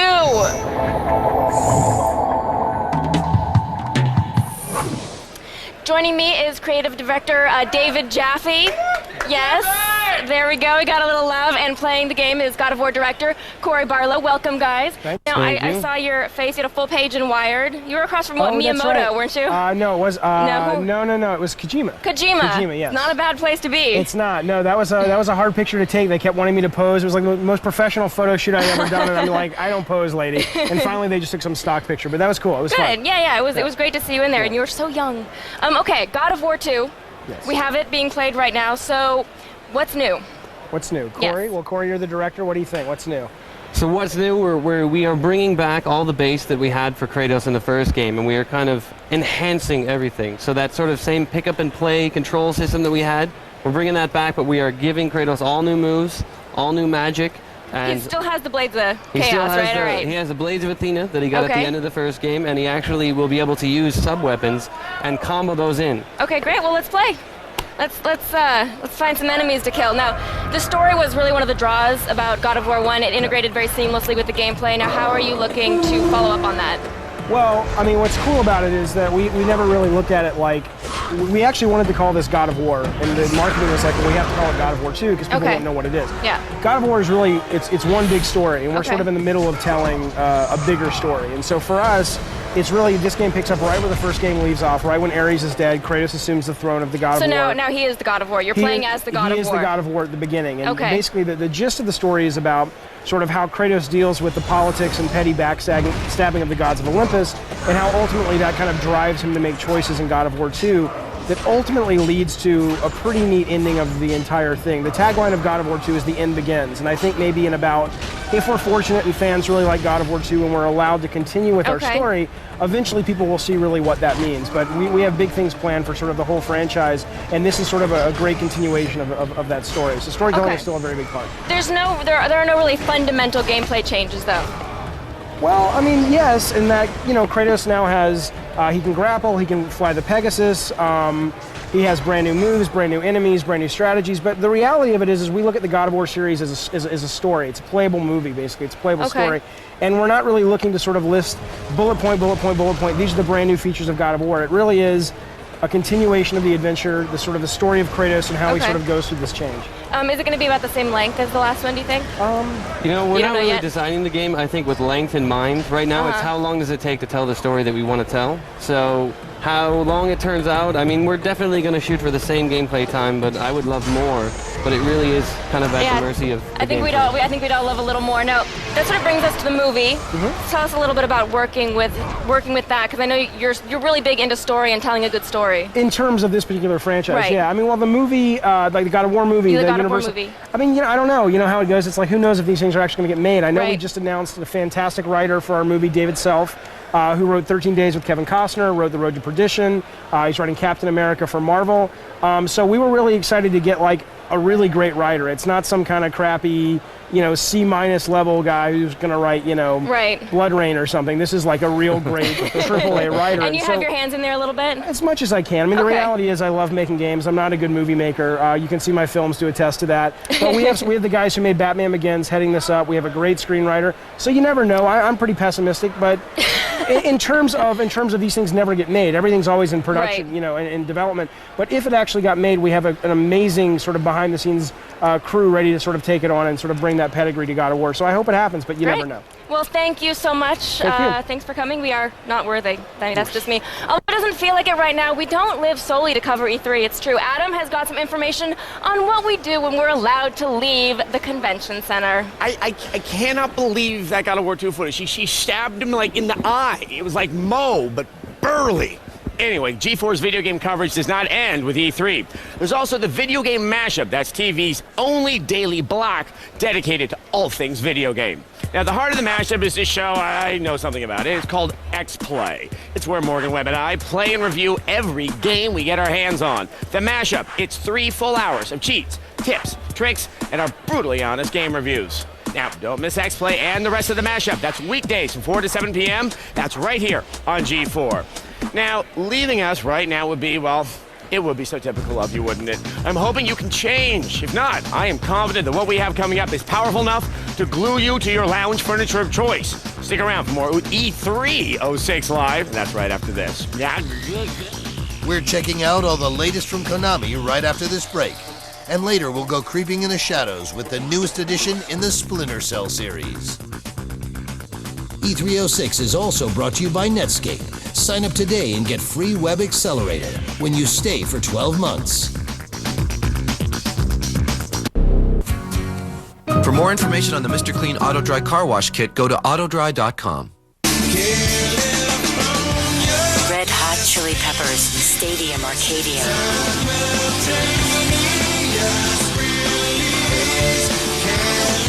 The new double album featuring Danny California.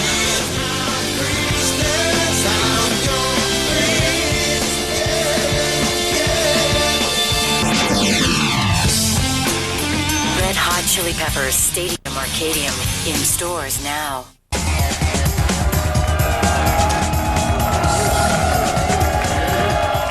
Welcome back to E306 Live, presented by Scion and Mountain Dew. I'm Olivia Munn, the angel on your shoulder. That's right, I'm Kevin Pereira, the angel on your other shoulder. Wow, you're a good person. They're really I am, good. actually. But the real question is, are you impressed with what we've shown you so far? Well, there's only one way to let us know. And no, it's not. Get away from the typewriter. Log on to g4tv.com/E3 and vote in our Heat Index. Yes, just log on to g4tv.com/E3 or text E3 to G4TXT, that's 44898 to vote, and register for your E3 Live news alerts. You've seen a lot of what E3 has to offer this week, so let us know which things you have left in bewilderment and awe. There's a dude in a Mexican wrestler mask back there. Do you see? That's awesome. Sorry, it has me a little bewildered. Anyway, there's so much breaking video game news here at E3. We are racing, literally, in place to bring it all to you. It's just a mask. Don't be scared. I think it's pretty awesome. He's a real person underneath. All right. They're not real people. But don't worry, everyone. The feed is next. Look at me, world. I'm Layla Kayleigh, and I've got the latest E3 news for you. I call it The Feed.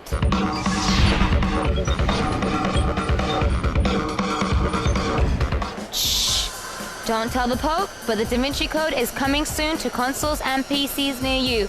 Developed with author Dan Brown, the game covers events not seen in the book or the film and features puzzle solving and stealth combat play. I sure hope it also has a thrilling library research. In other movies to games news, do you feel lucky? Or do you poke? Dirty Harry, and he's dirty, is coming to next-gen consoles from Warner Brothers Interactive. It features the voice and likeness of Clint Eastwood in the title role with a supporting cast that includes Gene Hackman and Lawrence Fishburne. No word yet on a release date. And that's it for all the news for now. Keep it tuned to G4 for hot E3 info throughout the day and visit us on the web at g4tv.com. Until next time, I'm Layla Kayleigh, and you have been feeded.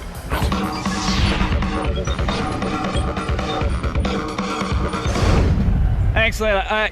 I said to myself, I'm going to single-handedly take down every freak in the crowd. I got the wrestler guy, but then there's something else going on over there. I don't know how you're going to just...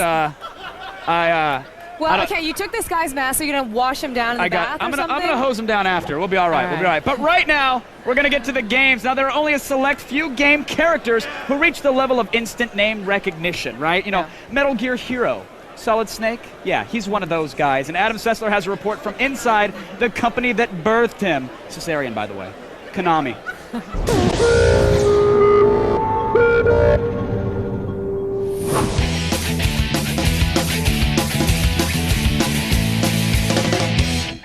So, I'm here at the Konami booth, and yeah, I know I'm a good-looking guy, but these guys, they're not looking at me. We'll get to that later. Hey, if you play Castlevania Dawn of Sorrow, you want to check out Portrait of Ruin. Pretty much the same game, but you have outdoor environments and two players that play cooperatively. And because it's the 20th anniversary, the whip is back.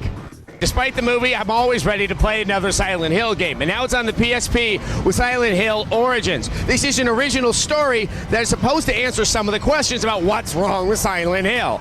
I don't know. I expect to be more confused, but a little creeped out. Hey, if you're scared of the outdoors, rejoice. Lunar Nights is the antecedent to Boktai, but you don't have to go outside. The sun and the moon change in the top screen of your DS, and that affects how you deal with the legions of the cute undead. And then there's Metal Gear Solid 4. This is easily the most anticipated game for the PS3, and it's for such good reason. It looks absolutely awesome. And the story itself seems rather compelling. It's filled with fatalism and, well, hell, there's a gun in Snake's mouth. I don't know. It may have the Lale Lulu Lalo, but I want to be playing this one right now. Hey, I think it's pretty clear that Konami has a very firm grasp on the handheld and are ready for the next gen. Man, I hope it doesn't get naked again. Thanks, Adam. Now, weeknights at midnight just got a little bit darker with Midnight Spank, the new late-night block here on G4. Midnight Spank mixes shows like Bonsai, Brainiac, and Cinematech Nocturnal Emissions with new ones like Ed the Sock's Night Party, Cheaters, and the Late Night Peep Show, all making for a rather outrageous block of shows that could only air in late night. Tonight at midnight, it's back-to-back episodes of Cinematech Nocturnal Emissions. That's Midnight Spank every weeknight at midnight right here on G4. I just think it goes both ways. I don't know how many more ways to say it, but if you remain patient during these commercial breaks, you'll be rewarded with lots more E306 Live. I know, you'd think they would get it by now. I assume nothing, Olivia. There's plenty of playtime left as we check out the most awaited next-gen games. And later, 60 Seconds with Morgan Webb. E306 Live is presented by Scion. Cars ready for personalization. Scion, what moves you?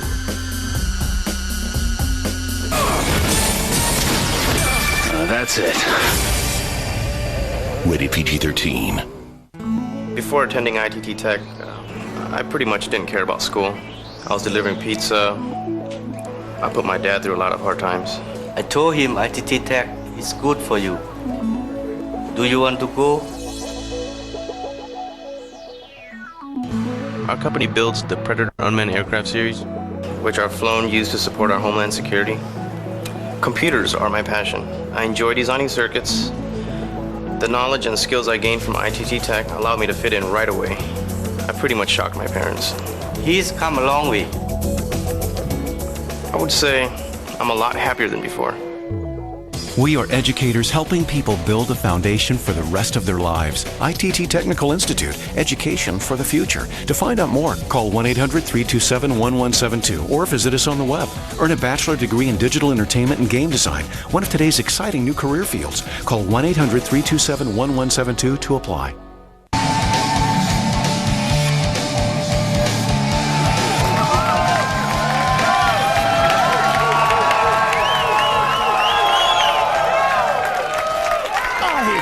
Yes. I'm in Kevin's spot, aren't I? You are. You're my new Kevin Pereira. Hi. Welcome back to E306 Live, presented by Scion and Mountain Dew. I am Adam Sessler. You are? And I've set, yes, I am. Oh. Adam.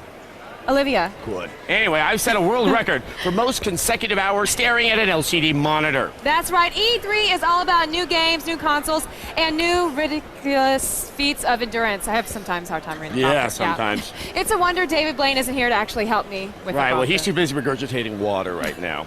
And it's a wonder that we don't collapse under the sheer amount of the exclusive game coverage we're bringing the people at home. We've already brought you closer to the big game titles than anyone else, but we still had to send Kevin Pereira back out into the showroom to make sure we didn't miss any of the rest. It's our floor report, fueled by Mountain Dew.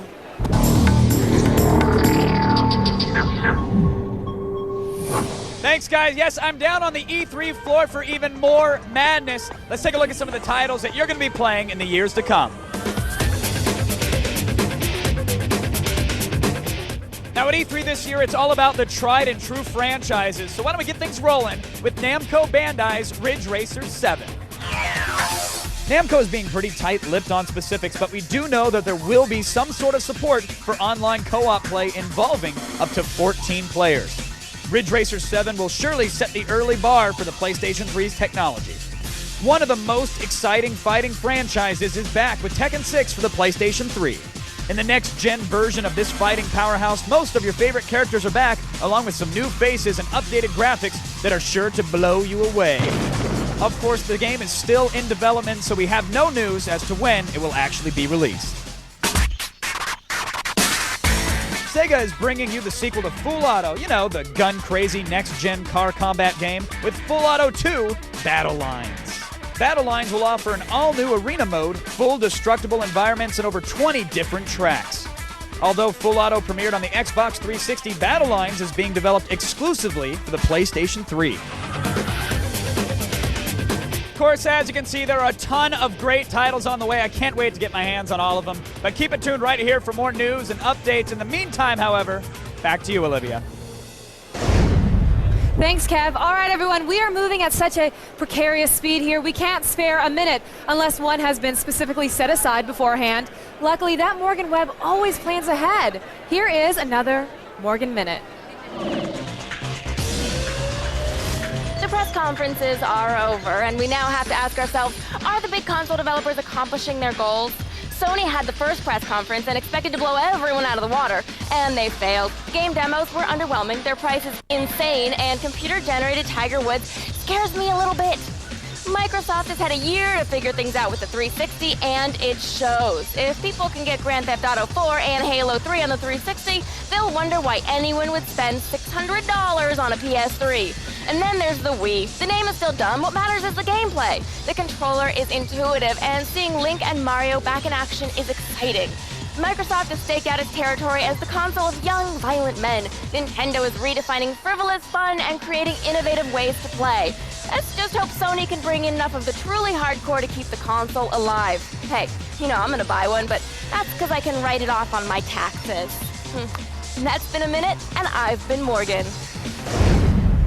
Thanks, Morgan. All right, everyone, now would be a good time to stretch, grab a fresh beverage, and feed any plants, pets, or children that happen to be nearby, close. But don't make a big to-do about it. There is so much more E306 Live coming up. We've got unrestricted access to all the new LucasArts games right after the break. And later, an eye-opening look at E3 Booth Babes. E306 Live is presented by Mountain Dew, coming to you live and in color. Am I Making Money CD? Together, they're over $100 value. This limited time offer is available only on my website below. So go to my website now.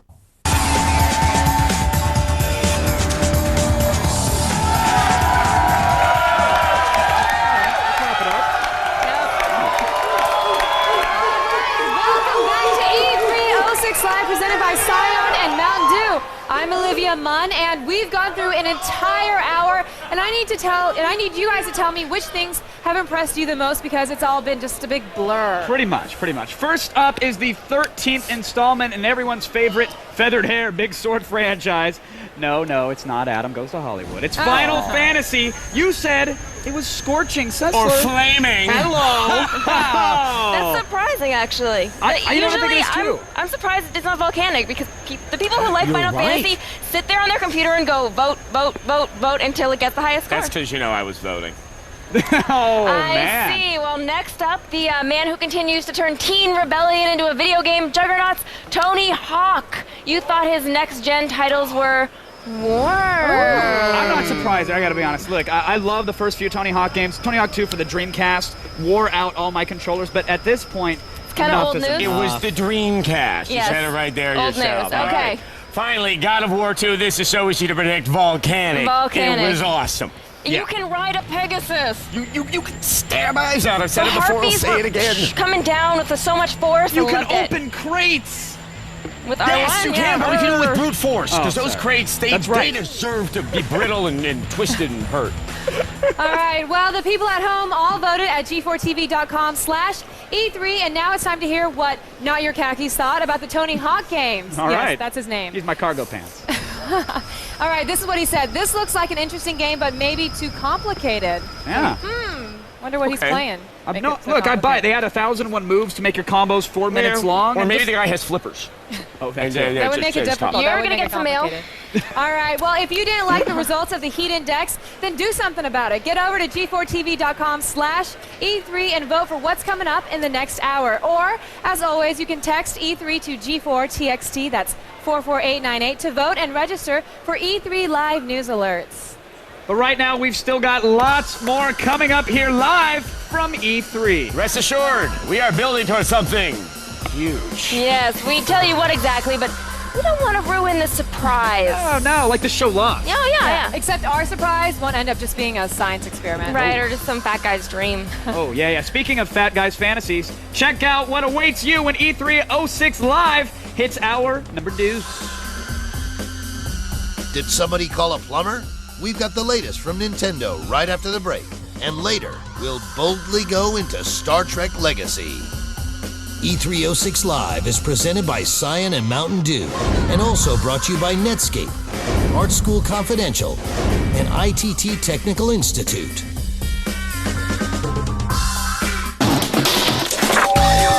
The day. Go to GameTap, where you can play hundreds of the greatest video games from the greatest systems right from your broadband-connected PC. You can play everything from classics like Pac-Man and Sonic to current favorites like Tomb Raider, Splinter Cell, and more. There are over 500 games, and there's no long-term commitment required. Experience the new world of video games. GameTap, expand your playground. Play now and get 2 weeks free at GameTap.com/now. Some games rated E to T, not all games rated by the ESRB.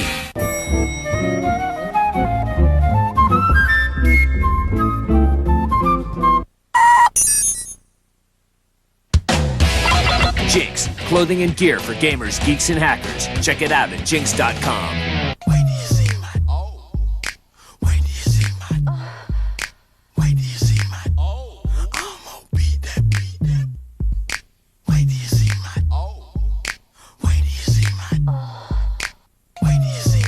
Just wait till you hear Wait, the Whisper Song by the Yin Yang Twins on your cell phone. Text W90 to 40100. Get it now from Q-Tones. Introducing the Daily Nut. It's a daily podcast highlighting the best of the internet every day. Download it now at g4tv.com. Louder. Make him. So much work on our part. Oh, come on, everybody. Welcome back to E306 Live, presented by Silent and Mountain Dew. I'm Kevin Pereira, and I recently threw my shoulder out playing with the Nintendo Wii. Yeah, All right. Hurts. Thanks. If you guys are coming, we are coming to you live from the LA Convention Center, which for this week only has been converted into the largest collection of video game obsessives this side of the Tokyo public school system. Yes, and let's remind our ADD-stricken audience that starting Monday, things are going to look very different on our little program, Attack of the Show. Just take a gander behind me. Well, not those guys there, but these guys here. They're coming with us. These mannequin guys? Yeah. Not the guys making noise back here. Not so much him, more right here. Not back there. They're coming along. More in here. Because we have a new set and some of the new faces, but the same Attack of the Show attitude.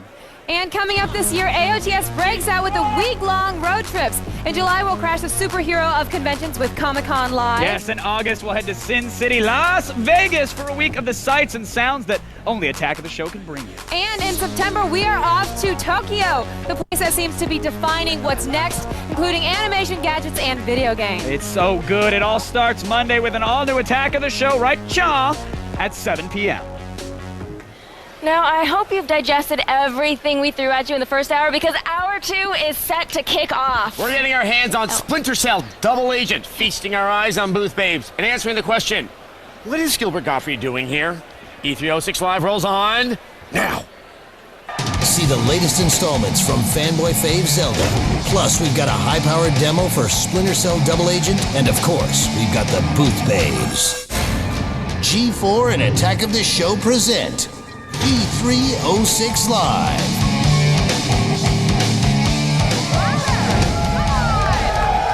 Yes. We are standing here all day and just scream louder. I feed off them. It's good. Welcome back to G4's coverage of E306 Live, presented by Scion and the Mountain Dew. I'm Kevin Pereira, and I haven't slept since the expo doors opened yesterday. Then you're along with me. And I'm Olivia Munn. G4 is the only network getting hands-on with the latest games and giving you FaceTime with the guys who created the games you already love. That's right. Coming up, we're going to talk to Sega head Simon Jeffrey, and later on, we'll take you down to the floor to stare at God's gift to Lycra, the Booth Babes. Yes, and from that to God's gift to sweatpants, Adam Sessler. Now, let's find out what he and his X-Play co-host Morgan Webb have in store for the next hour. Is she saying that kind of pack a lot of back?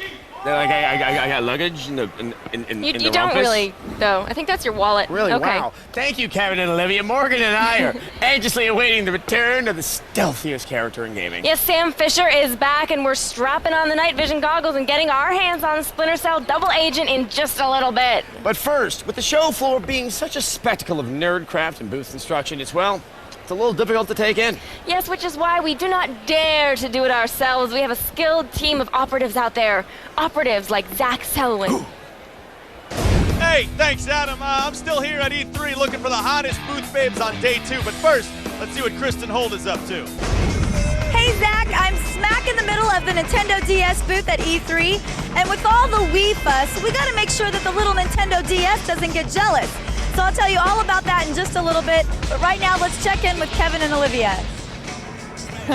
Oh, thank you so much, you brave exposition warriors. Now, we're seeing a lot of stuff today. You got to take it easy, and it's going to be very hard to decide what's really best. Well, then let's just leave it up to the viewers. Oh, I guess that worked last hour. Let's do that. Why not? All right, all you guys have to do is log on to g4tv.com/E3 and vote in our heat index. Just tell us what's on your mind, and if we like what you have to say, we might even read it on the air. We probably will. We'll print it and shred it. Of course, you can also text E3 to G4TXT, that's 44898, to vote and register for E3 Live news alerts. Remember, though, the heat index isn't a competition. That's right, no wagering. We understand that trying to choose between, say, Gears of War or Heavenly Sword is like trying to choose between Adam and Morgan. Yes. Actually, that one's easy. As everyone knows, Morgan and I would never square off in a competition. I've trained with Navy SEALs. And I weep embarrassingly when injured. Yeah.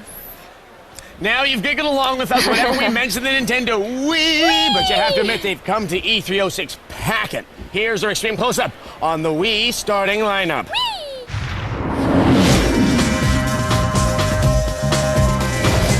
If there's one thing fans at E3 are dying to get their hands on, it's the Wii.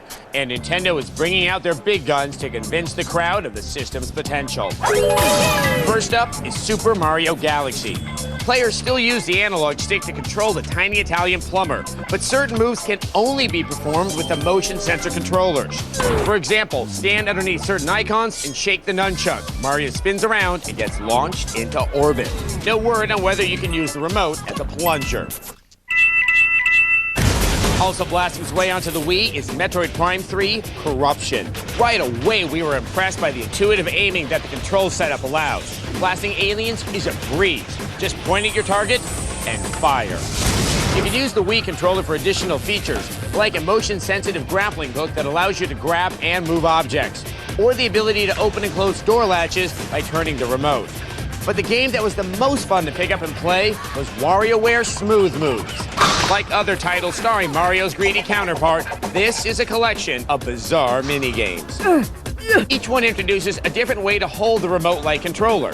Place it in your palm for a balancing minigame, or hold it like a sword to slice up barrels, or even use it as a hula hoop. And this was just a small taste of what's to come. We'll have a lot more info on all things Wii when the system launches later this year. You know, with everyone talking about the Wii and the PlayStation 3 and even the 360, it's easy to forget about that little handheld that's been taking care of our portable gaming needs for the last 2 years. Kristin Holt has been sleuthing around the Nintendo booth learning about what's new on the DS. Let's see what she's found.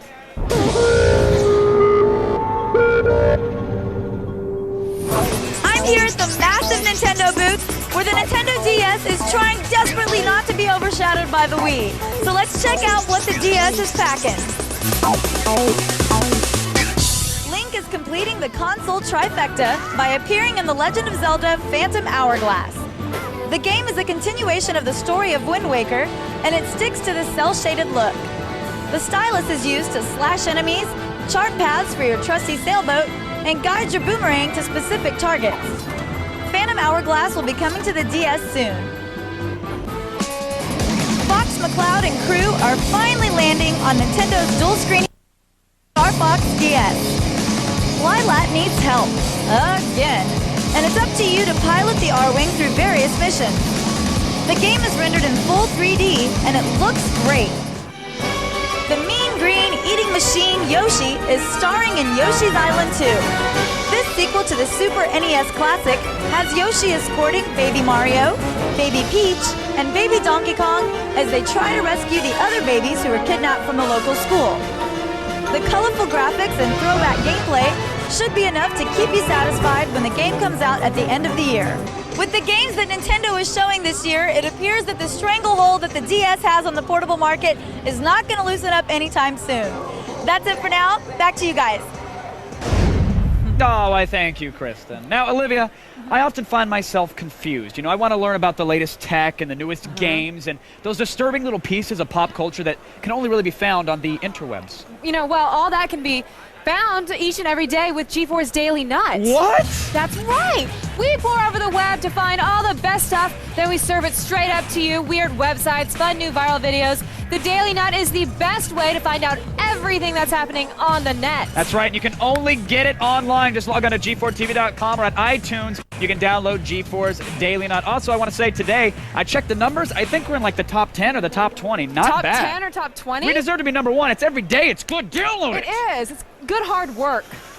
Oh, calm down. Sorry about it's that. Not that Pills, big of a deal. Pills. All right, you know what's really nuts? Leaving during this commercial break. You like that? You know, I'm just willing to forget that was ever said. So am I. I could really use the break though. If we could go to that, and I'll walk this way. All right, don't leave. Do not leave. Up next, we'll sit down with the big dog at Sega. No, not the little blue guy. And later on, we're going deep with Splinter Cell Double Agent. E306 is also brought to you by Netscape. Sign up today and get free Web Accelerator when you stay for 12 months. A new urban war zone. A new breed of cop. Jackie Chan. New police story on DVD May 16th. You're gonna like these guys, though. They're a pretty good crew. Everybody listen up. This is Levon. Hey, Levon, I'm 1 team. You're on the 120 today. How are you? So if there's anything you need, just ask these guys. They'll take care of it, all right? Welcome aboard. Thank you. You ever been around anything this fast before?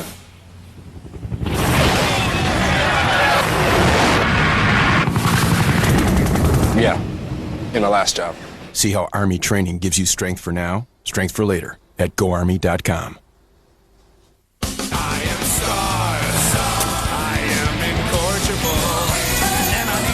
Big burger, beef, bacon, jalapeno, good thing down. I am man. The Texas Double Whopper. Eat like a man, man.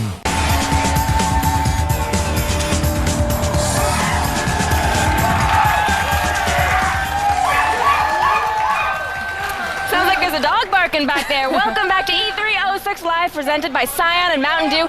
Now, GeForce Insider Report on the largest video game event in the world. Yes, each year the major companies and, well, the minor ones too, converge on Los Angeles for a week of hype that doesn't end until gamers are damp with anticipation. Speaking of being oddly damp, let's check in with Adam Sessler. No, I'm vaguely moist. Well, thank you, Morgan. And to clarify, I am moist. Now, Sega hasn't been a player in the console wars for quite some time, but they continue to feed existing consoles with endlessly addictive games. We've now got FaceTime with the man at the company's helm, Simon Jeffrey.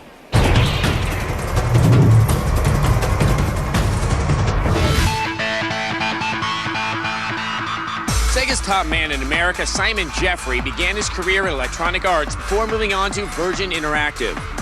Before joining Sega, Simon Jeffrey was president of LucasArts, where he forged new relationships with external developers such as Raven Software, The Collective, and BioWare. Since joining Sega in early 2005, Jeffrey has been actively recruiting Western developers to not only develop new franchises for Sega, but to also work with classic Sega icons. So far, Western developers have paid off for Jeffrey, with both Full Auto and Condemned making a big splash on the Xbox 360. Jeffrey and Sega announced a variety of next-gen titles at E3.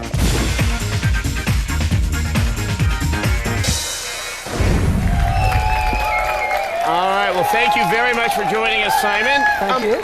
Let's kick things off. As you just saw in the tape there, with Full Auto and Condemned, those are two games that no one, if I went back in the time machine 5 years ago, would believe would actually be coming out of Sega. Are you finding it hard to sort of both maintain the traditional image of Sega with titles that are much more mature and much more Western like that? I think at Sega it's safe to say that we're pretty excited about working on original games, and Sega's always worked on original games. Whilst we've got a big catalogue of back products like Sonic and Super Monkey Ball and things like that, at the same time what makes Sega different from everyone else is doing new stuff. And Condemned and Flordo at that time on the 360 felt like new games, very different from what anyone else was doing, and really fits in with our plans. Now, so how would you say that you're almost trying to refashion the image of Sega? Sega was once the counterpart to Nintendo, a very Japanese company with some very identifiable games. What is Sega's new image? Sega, I guess, is more contemporized now, really fits in with today's gamer, whether that gamer be on Nintendo, on PlayStation, on 360, or on handhelds or PC, really trying to fit in with the whole games for everyone ethic. All right, well, let's talk about some of those games. I remember back in the old days, Peter Moore was the man who declared Sega to be console agnostic when they decided to put down the Dreamcast. Yep.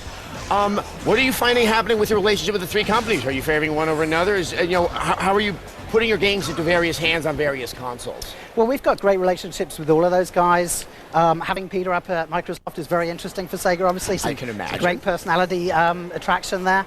But being a Japanese company, we work very well with Sony, very strongly with Nintendo. But we also like to think of ourselves not just as platform agnostic, but also territory agnostic. So we're building games in the West for the West, in Europe for Europe, in America for Europe, and in Japan for the whole world. Well, let's go back to some of the classic Sega franchises, most namely Sonic. Critically, it's had some rough rides with the latest game. Shadow, Sonic Riders didn't really hit home. Are people kind of going back and looking at what can we do with such a powerful piece of intellectual property? Well, this year is Sonic's 15th birthday, and so I think everyone at Sega's really been looking in the mirror, looking at where Sonic came from, what Sonic represents to gamers. Because when people played Sonic on Genesis 15 years ago, that was everyone. That was the hardcore gamers as well as the kids. But Sonic kind of became a kids brand in the last few years. So games like Sonic Riders and Shadow the Hedgehog very much been oriented towards the kids market. Now what we're seeing with the next generation Sonic the Hedgehog, we're going back, reinventing Sonic, bringing back the values that made Sonic cool 15 years ago, doing the same thing over and over again. So I think if you've seen it, everyone who's seen it here will agree with fantastic graphics, real next-gen gameplay, It's a very taking game. it back to where it came from originally. Going back to your previous job over at LucasArts, I mean, if you think about it, you've really worked with a lot of pre-existing intellectual property, especially over there. And you talking about the idea of trying to create new titles, were you yourself becoming a little bit fatigued of having to work with someone else's property and all their rules? Well, I've always been a big Star Wars fanboy. Working at LucasArts was an absolute dream come true for me. And moving to Sega, well, I guess, was the next progression from that because it's a bigger sandbox. What's happening at LucasArts, I think, is fantastic. The Star Wars games that are being built at the moment, the best in the company's history. And now I'm really excited about being able to try and do the same kind of thing at Sega. Yes, definitely, and get a sequel to Nights Out, and I'll love you even more. All right, thank you very much, Simon. Okay. Now I have to hand things back over to Morgan and Olivia because if I don't, we get letters. Yeah. Thanks, Adam. I actually shudder to think about how many of those letters are from our nation's finest correctional institutions. It's best not to. Now, when we come back, we train the giant magnifying glass that is E306 Live back on the show floor. And we try our best to set a booth mascot on fire. It's gonna be fun. Stick around. Can I do that? Yeah. When we come back, more E306 madness, exclusive games, and booth babes. You won't want to miss it. Stay tuned. E306 Live is presented by Mountain Dew, coming to you live and in color.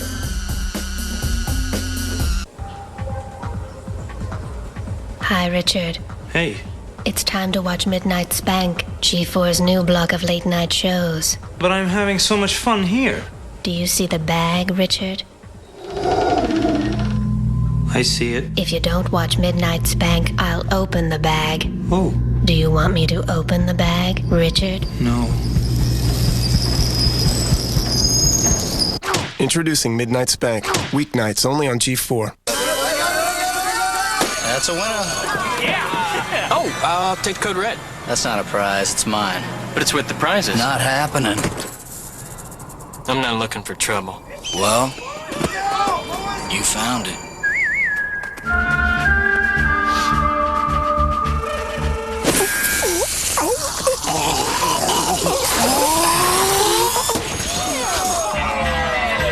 Well, that got ugly.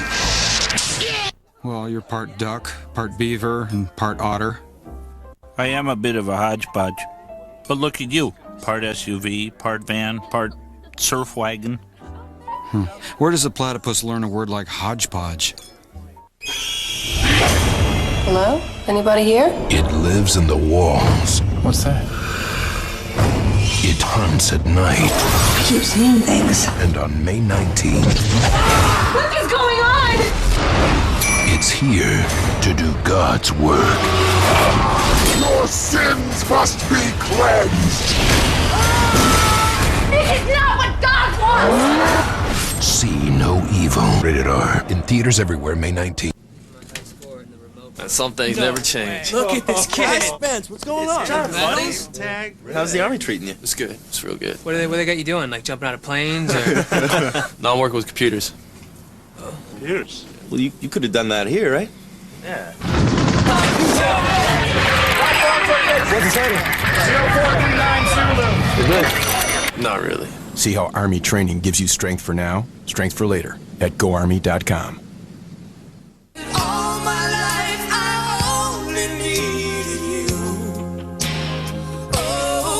M&M's Minis deep inside a chocolate bar. Amazing and crunchy and peanut butter. Yummy. If technology costs are coming down, why did AOL just raise their rates? They keep charging more and more for service that's costing them less and less. Pull the plug on AOL and try People PC Online. You get unlimited internet access for only $10.95 a month. Go to peoplepc.com now to try us free for 30 days and compare us with your current ISP.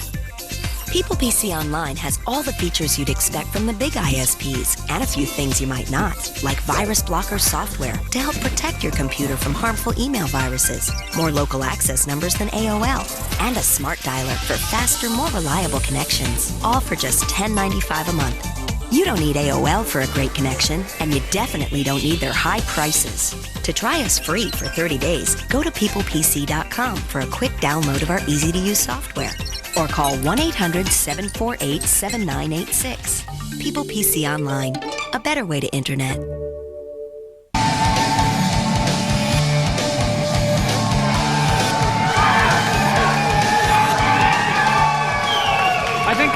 I think they might be a little excited.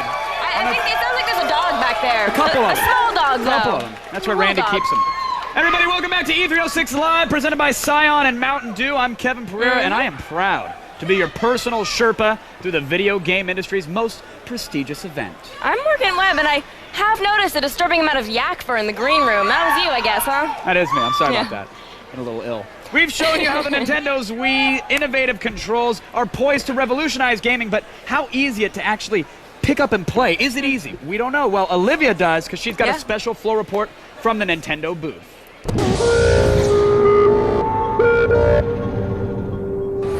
Hey guys, all right, all week long we've heard about the Nintendo Wii and how you have to play it to believe it. Well, I am here at Super Mario Galaxy because I want to believe.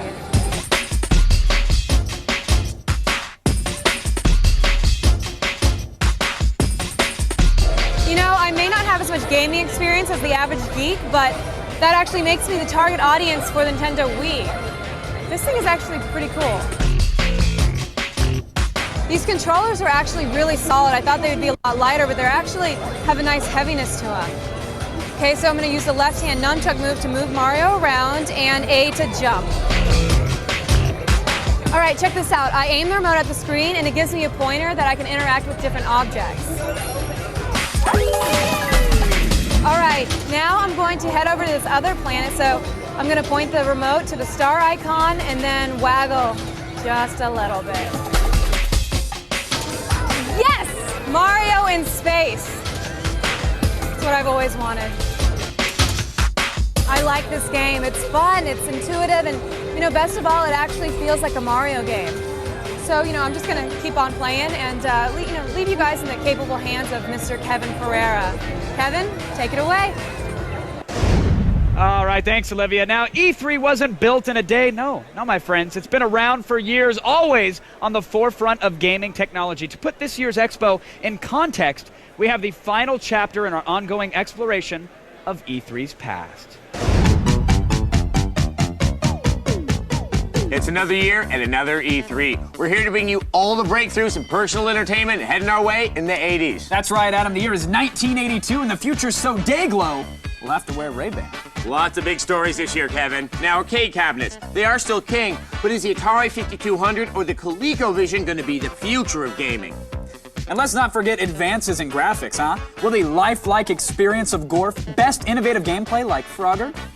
Well, first, let's head to the convention floor where our correspondent Morgan Webb waits to report on a serious affliction. Thanks, Adam. People on the floor have like a fever. Can you guess what kind? Any guesses? Scarlet fever? Okay, it's Pac-Man fever. People cannot seem to get enough of the little yellow guy. I mean, he's so cute, right? Now, as you know, Pac-Man 1 was one of the best things that has ever happened. It was truly one of the most fully realized gaming experiences I've ever had. Then there was Ms. Pac-Man, and she brought the series to new heights of brilliance. And now the original is back with Pac-Man Plus, and everyone down here is going totally insane for it. Fantastic news, Morgan. That's one game that will never stop being great. Now, if Namco gets a new Pac-Man out for the Astrocade, they're going to have a winner on their hands. Yeah, we've also got another report from Morgan Webb with the best graphics 1982 has to offer. That's right, Kevin. Did you just change out of that Pac-Man costume? Hello, it's the 80s. Women are empowered now.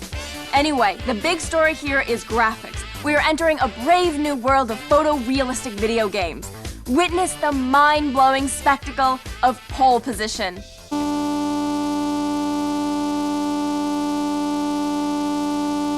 Coming up after the break, E.T. the video game. Yes. It's a fantastic movie, it so is. the game's gotta be great too, right? And get this, Starcade, a TV show about video games. How long is that fad gonna last? All that after this.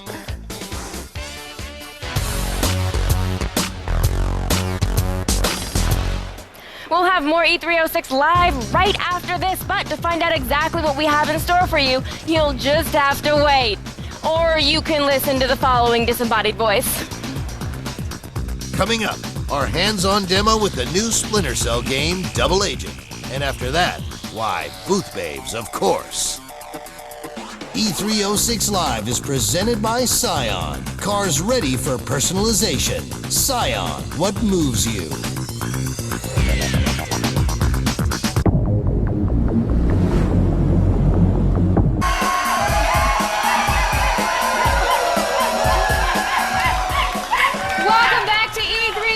Live presented by Scion and Mountain Dew. I'm Olivia Munn on your television set right now. And I am Morgan Webb. Now pace yourselves and breathe deeply because we've got so much more for you. You might get a little bit overwhelmed. Yes, with so much breaking news and information coming out of E3, it would take a superhuman effort to gather it all. Luckily, we took a normal newscast, hit it with gamma radiation, and turned it into all the E3 news you need to know. It's the incredible feed. Hey, you. Yes, you. I'm Layla Kayleigh with all the breaking E3 news you need. Oh, yeah. I call it the feed.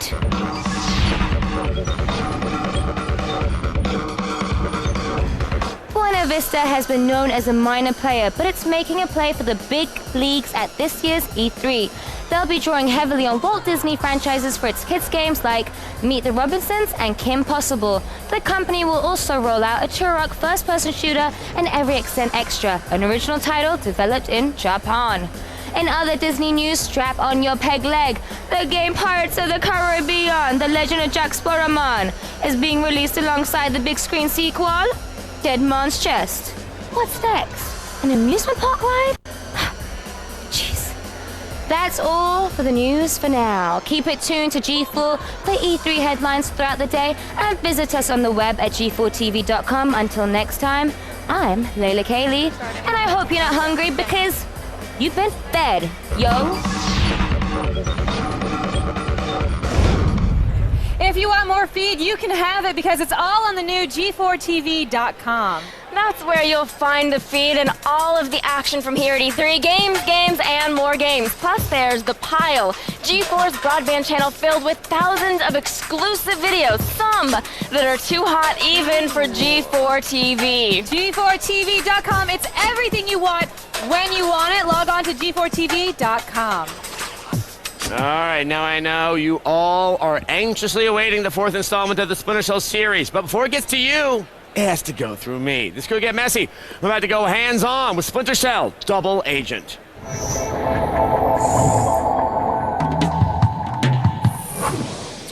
All right, well, joining me now is Julian Garrity. This is Splinter Cell's co-producer and playing the game is senior game designer, and this is Chris Smith. Welcome to the both of you. Chris, get it cracking on this game. Everybody wants to take a look at it.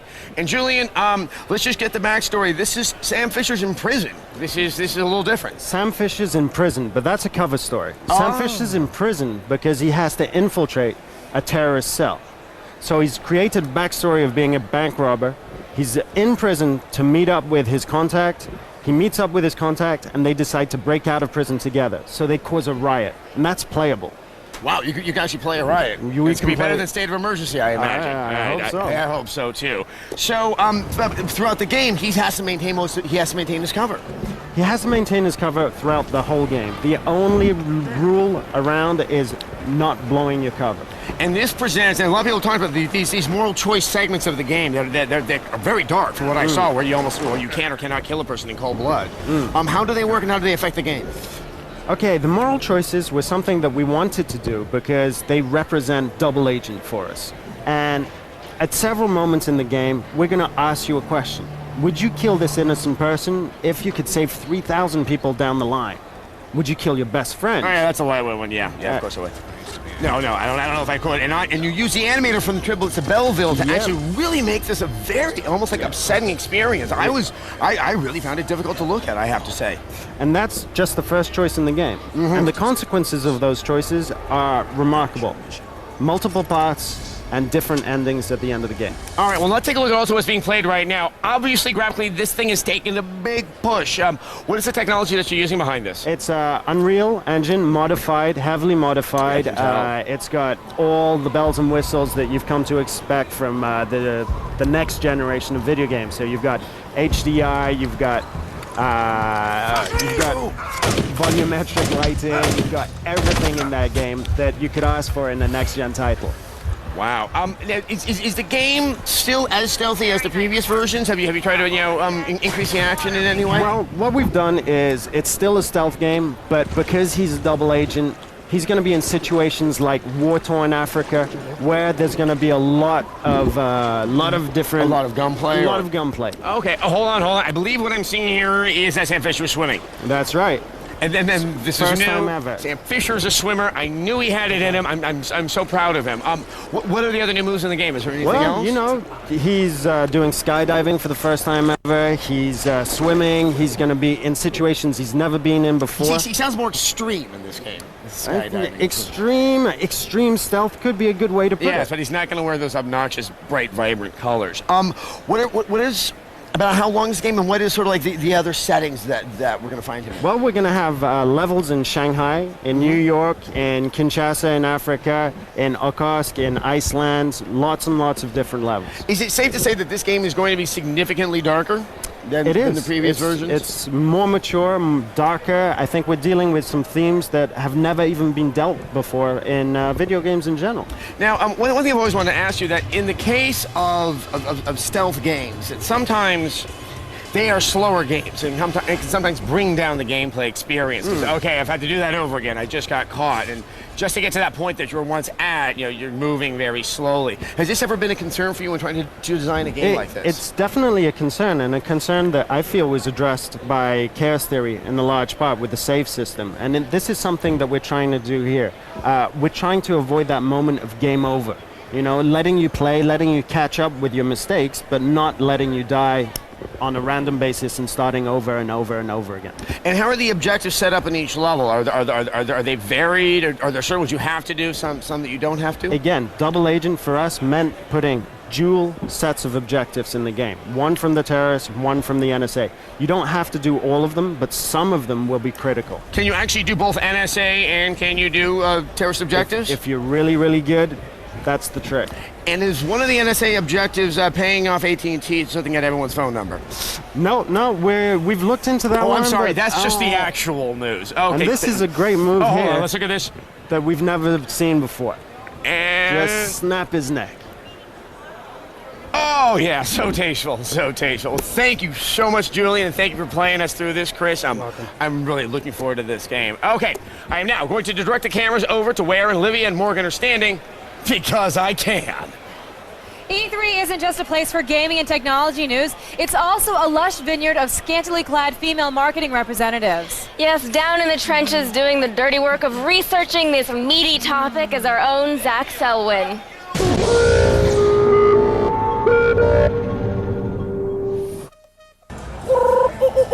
Yes, it's a jungle out here, but like a wolf, I'm always on the prowl to bring you the hottest booth babe of E3. Now, you need to decide if I made the right pick. So log on to g4tv.com/E3 and make your voice heard. In the meantime, hi girls!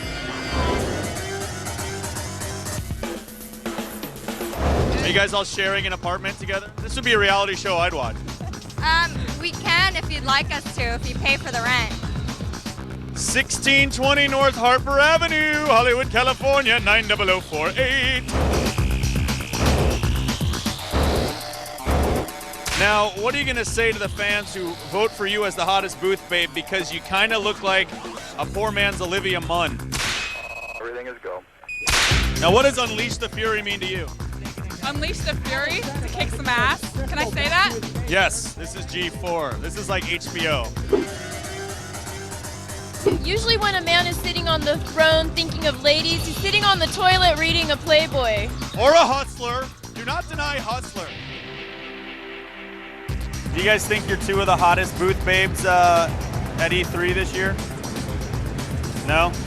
You obviously saw my grandmother over at the PSP booth in the miniskirt. All right, I am standing here with one of the hottest, tastiest booth babes of E3 so far. How you doing? Actually, I'm not a booth babe, and I have to get back to work. Excuse me. Yeah, you know, I've chosen 10. They're online. Log on, vote for your favorite. We'll have the winner tomorrow. g4tv.com/E3. I can get you a job.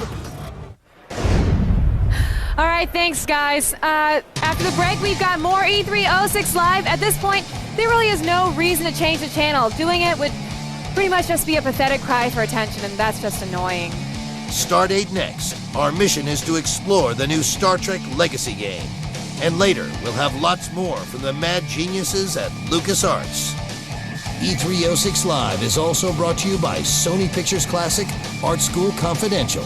In theaters everywhere, May 12th.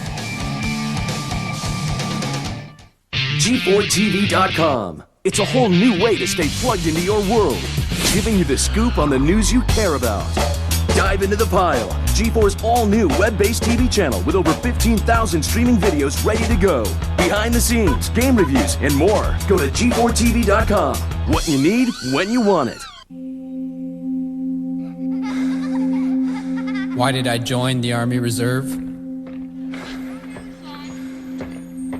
It's not just for the experience or the training I can use as a soldier and as a civilian. It's for them, for my country.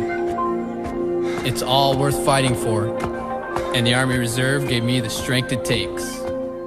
Visit GoArmyReserve.com.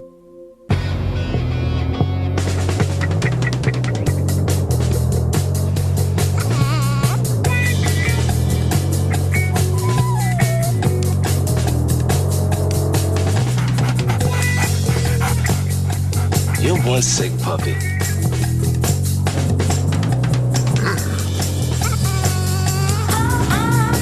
The all-new Dodge Caliber. It's anything but cute. Why live with athlete's foot? Cure the itch and burn of most athlete's foot with Lotrimin Ultra in just 1 week's use. New Lamisil Defense, 4 long weeks. But Lotrimin Ultra is so powerful, nothing cures faster. Lotrimin Ultra, the 1 week killer cure.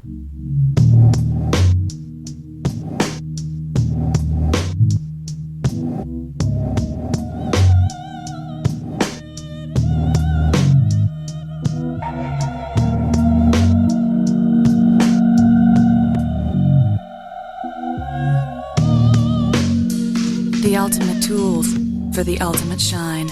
Black Magic. Visit any Pep Boys and enter to win a new Honda SI. This town is not big enough for the two of us. Hold on there, cowboy. I show comparison rates from other insurance companies and... That's great. Esurance has them too. Can you also buy the policy? Does not compute. At Esurance, if we can't give you the best deal, we'll show you where you can and help you buy the policy right away. so it's not tough. Looks like the competition couldn't handle insurance. Need a ride? Sure. Quote and compare. Save on auto insurance at esurance.com today. Dude, don't do it. Introducing the Daily Nut. Welcome, Web Junkies. From the coolest news sites to the latest viral videos, it's a daily podcast highlighting the best of the internet every day. The Daily Nut. Download it now at g4tv.com.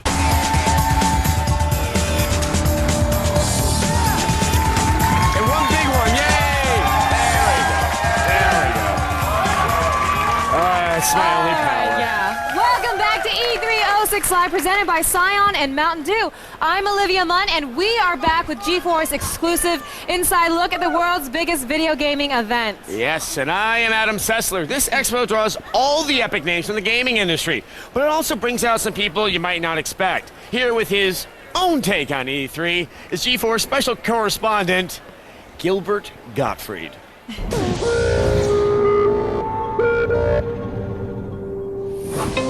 Can you believe the Boston Phoenix named me the unsexiest man in the world? Me, the star of Problem Child 2 and House Party 3. Me! Well, here I am at E3, the geek mecca of the universe. I'm bound to find someone less sexy than me. Now, how do you throw an ensemble like this together? Do you ever think about your life and want to kill yourself? I gotta be more sexy than these guys. You know, I've been told that you and I look alike. Dear God, please say it's not true. I would go out with you. Yeah? The sad thing is I'd say yes.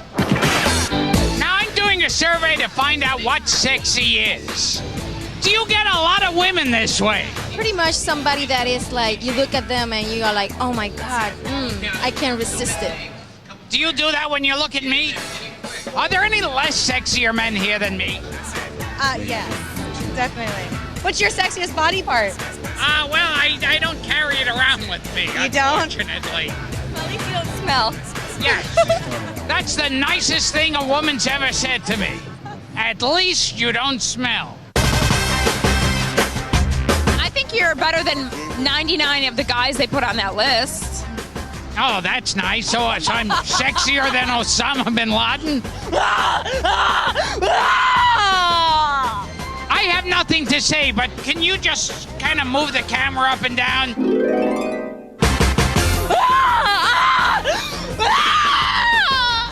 I missed it the first time. Well, we've been looking at nothing but hot-looking, sexy young babes, so I thought I'd do something as a buzzkill. What do you like better, people or video games? I like video games better than people.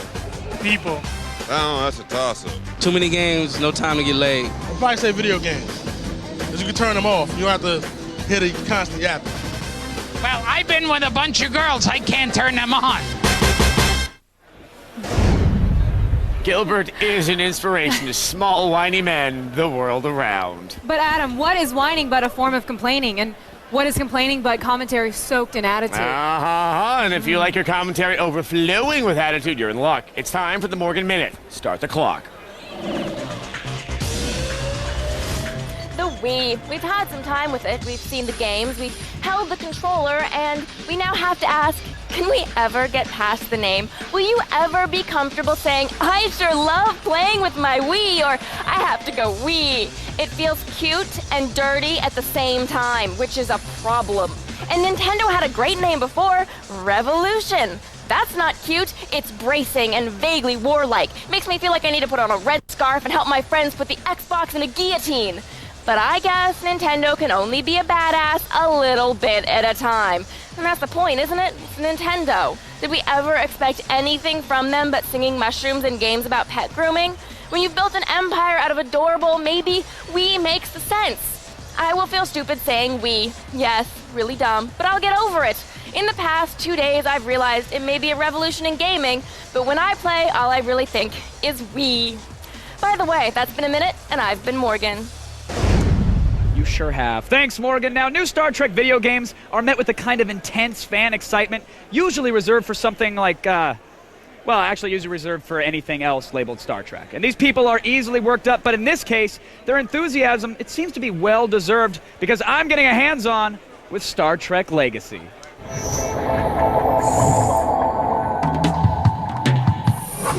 Joining me now is Ian Davis, CEO of Mad Dog Software. Ian, welcome to the show. Thank you very much, Kevin. Star Trek, ships flying around in space. What are you going to do with this game? It's an RTS. Is there going to be space battles? What are we teleporting? What's happening? Well, the thing about Star Trek Legacy is that it's the third Star Trek game I've worked on. And when we set about designing this one, I said, we need to design the ultimate Star Trek experience. So what we did was we didn't say, oh, here's a genre of game and let's put Star Trek on it. We said, let's build combat from the ground up the way you would see it in the TV show and the movies. Ah, okay, all right. So we're seeing a space battle taking place here. If you're saying this is the ultimate Star Trek experience, I'm assuming it has to span all the generations of Star Trek. Oh yeah, this is the first game that's ever done that. We go from the Archer era, the Enterprise era, through original series, and through Next Generation and beyond. We've got every ship of all the major races in the game. So can I pit the Enterprise E-Class versus like the Horizon, or do you have to stick to a specific time? In the single-player campaign, we have a Federation campaign that goes from the beginning to the end, and you take your fleet the whole way through it, upgrading it, replacing ships when you think you want to. But in multiplayer and skirmish, you can have anyone against anyone. Wait, okay, upgrading. So I can actually customize my ships as I'm taking them through battle? Oh yeah, yeah. What you want to do is between battles, you say, you know, I need better phasers. So you go and you spend some of your points you've earned on phasers, and then you stoke up the shields, and then after a couple battles, you're like, oh, but there's the shiny new Constitution class up there. Tell me, can I put racing stripes and spinners on my Galileo 7? Is that going to be possible? Well, for you. We'll okay, put something good. Just give me a mod. Give me something in there. Special mod for Kevin. I love it. Now, resource management is always a big part of these games. Tell me you've eliminated it. What's going on with actually managing resources? Well, we actually have. In this game, it's not as much of a real-time strategy game as a fleet naval combat game. Oh. So your resource management only happens between the battles, where the results of what happened in the previous battles give you command points that you can spend on upgrading your ships. So we wanted to go with the ultimate Star Trek realism. You can't build a Sovereign-class ship in 30 seconds. Sure. Now, what about the online aspect of this? I know it's, we're on Xbox Live. What can we do when we're actually trash-talking with other Trekkies out there? You know, the single-player game is great. We designed it for an amazing campaign, but in the multiplayer, it's where you really start taking off. So, I mean, there's nothing quite like having your friends fighting and then coming up on them in a board cube and assimilating their butts. Right. You're not disappointed that it's not on the Wii, so you can't do the Captain Picard hands and have it be motion sensitive, right? Well, at this point, we haven't committed to that yet. Okay, good to hear. Well, everybody's going to keep an eye out for it. Star Trek Legacy coming out when?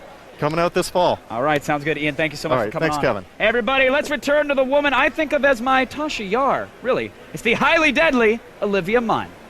Thanks, Kevin. It seems like you've set your phasers to charming. If you guys like to learn more about the Breen or dilithium crystals, you can always watch Star Trek 2.0 on G4. Star Trek 2.0 allows you, the viewer at home, to interact with the classic series. Catch it every weeknight at 11 p.m. right here on G4. Tune in and prosper. Well, you know what? We have so much more E306 Live left to go. Well, you might as well go ahead and call in sick tomorrow with one of those next-gen hangovers. It's a very intense one. It's vibrant. It's got bloom. Bloom. But if you guys do change the channel, you are a baby, just a big diaper baby. What's that? Diaper baby. Stay tuned. We've got new games from Square and FaceTime with Stan Lee when E306 Live returns right after this. E306 Live is presented by Scion. Cars ready for personalization. Scion, what moves you? Tonight.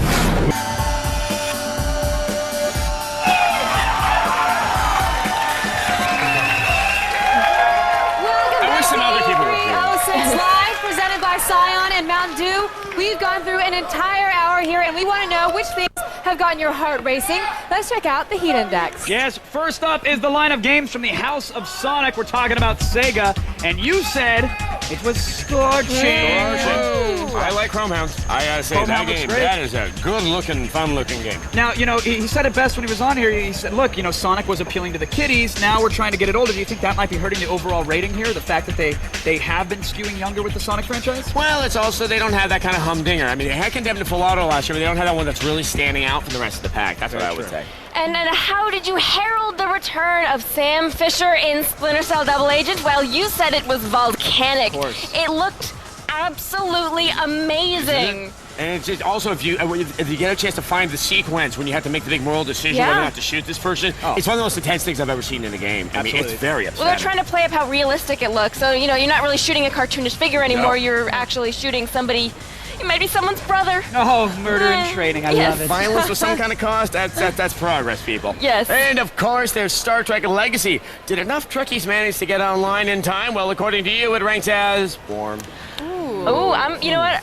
I'm a sucker for this kind of thing. I'm going to play it. Everybody teases me around the office because I grew up on Star Trek Next Generation. I'm sorry, but I know every episode and every character, and Morgan, that's cool, whatever. We tease you for a slew of other reasons. Okay, but I'm to do going with to Star play the Trek. game, so whatever. Maybe he had the Tasha Yar haircut. It was once sexy, but it's now just like, hey, No, practical. thanks. No, thank you. All right.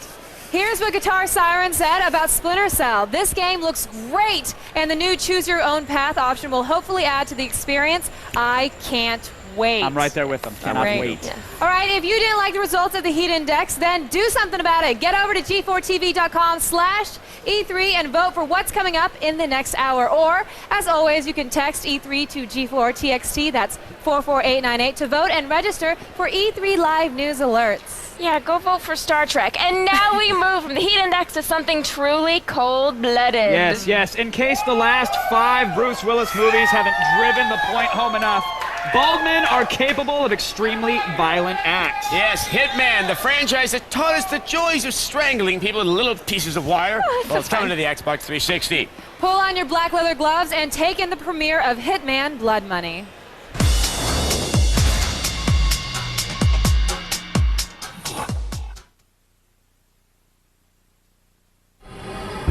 You think he's more than a man? I tell you, he's less. A virus, a pestilence, whose existence we only notice by the death it leaves behind. He kills for money. It's that simple. That grotesque. He's due for a taste of his own medicine. And I'm the man that's gonna shove it down his throat.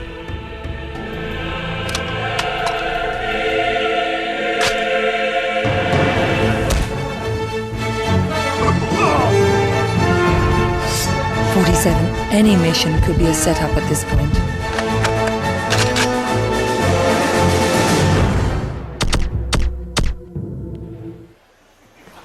All right, we're here in the heart of E3, bringing you exclusive coverage of all the biggest games. We are too kind to you. Yeah, we really are. turning the channel will anger the spirits of your ancestors. Don't do it unless you've got a whole lot of holy water and lip balm at your disposal. We'll have lots more from Sony and that irrepressible Tony Montana in the Scarface game in the next hour. Stay tuned.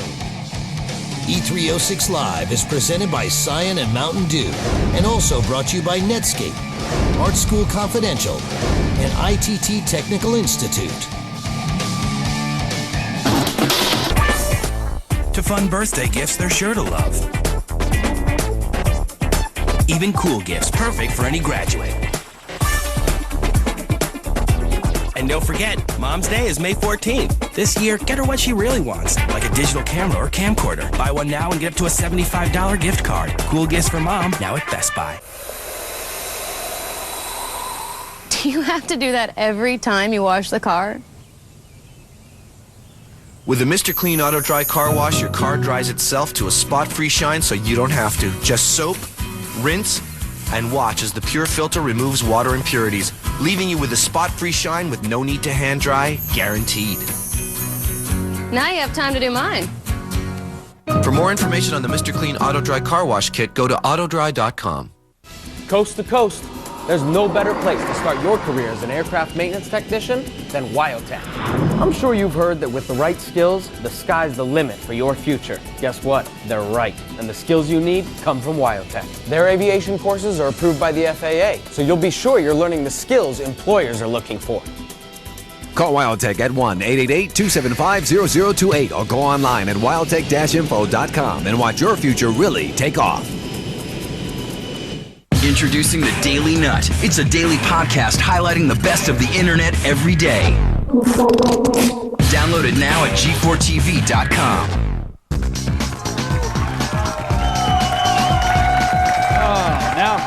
Now the roof is all lopsided. Oh, well, we'll burn it down. Hey, everybody, welcome back to E306 Live, presented by Scion and Mountain Dew and my belt buckle. I'm Kevin Pereira, the illegitimate son you always wanted. Aww, and I'm Olivia Munn, the ex-girlfriend who still hangs out with your mom and all of your friends. Seriously, stop it. It's over. She and I are friends. Continue. All right, E3 isn't the only thing going on at G4. We're also excited about the launch of our show, Filter. Yes, this is great. Filter is hosted by the smoking hot Beth Ostrowski. It's a very own twisted version of a countdown show. It's fast and fun and unpredictable, like me in bed. And it's a little bit off-center. Really, Kevin? Little bit. Little bit. All right, Filter's new season kicks off with the 21 Most Legendary Party, Saturday, June 3rd at 7 p.m., only here on G4. And Betho is here tomorrow, Adam. I'm sorry, I just had to say it. All right, she is here tomorrow. Yes. I think you're chatting with her. I am. Lucky. What's that? What's that, a plea for mercy? I laugh at your inability to handle this much insider information. And we're not stopping. We're gonna plunge our noses into a heaping pile of Scarface, talk to the Grand Moff of LucasArts, and spin webs with Spider-Man's daddy, the one and only Stan Lee. Yes, the actual Stan Lee. Yes. There is no time to prepare yourself for Hour 3 because it starts right now. Get the lowdown on what superpower Sony has up its sleeve. Check out the action-packed new title Scarface and spend some time with comic book genius Stan Lee. G4 and Attack of the Show present E306 Live.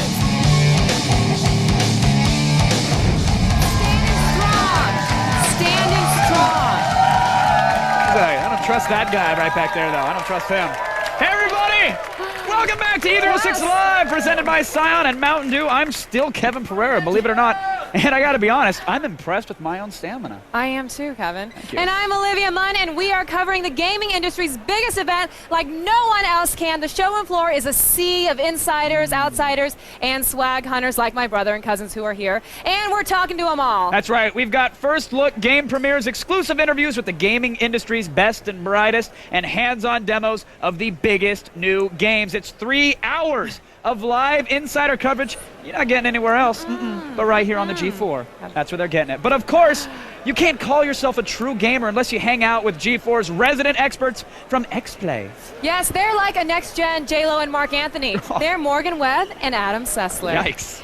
Thanks, guys. Now I will ignore the disturbing analogy. I kind of like that one for me anyway, but we can't ignore all the great games that are literally spilling out of the doors of the LA Convention Center. We still have yet to check out what LucasArts has brought to the table, and later on, Morgan gets her hands on Scarface. But before all that, our field agents are doing what they do best. Standing in front of booths, gesturing at cool things. It's hard. Trust us, it sounds easier than it is. Yeah. Let's find out what Zach Selwyn has for us. Thanks, Adam. In just a second, I'm going to talk to Mr. Blonde himself, Michael Madsen, about the Reservoir Dogs video game. Kristin, what's up? Thanks, Zach. Coming up this hour, I'll be at Square Enix, and we're talking Final Fantasy. But right now, let's go back to the stage and check in with Kevin and Olivia. All right, thanks, Kristin. Now listen, folks, seriously, I understand. I know that we are throwing a lot at you. We know, so it's probably hard to really keep track of it all. Yeah, all right. Let us help you process your feelings about E3. Log on to g4tv.com/E3 and check out the Heat Index. That's where you can tell us which E3 announcement or debut has most excited you. Yes, or you can text your opinion to G4TXT, that's 44898, to vote and register for E3 Live News Alerts. We'll be checking out the Heat Index every hour and reading your comments on air, so make them entertaining. Seriously, she likes to giggle. Go ahead, do it. There it is. All right, now let's check back in with Adam Sessler and Morgan Webb. If you like violence, you'll like what they have in store. If you like violence. Thank you, Olivia. Back in the day when the PlayStation 1 was the pinnacle of gaming, we did a great deal of pixelated damage with a little title called Warhawk. Well, those pixels have been smooth, and it's about to make its triumphant next-gen return. We have an extreme close-up for Warhawk on the PlayStation 3.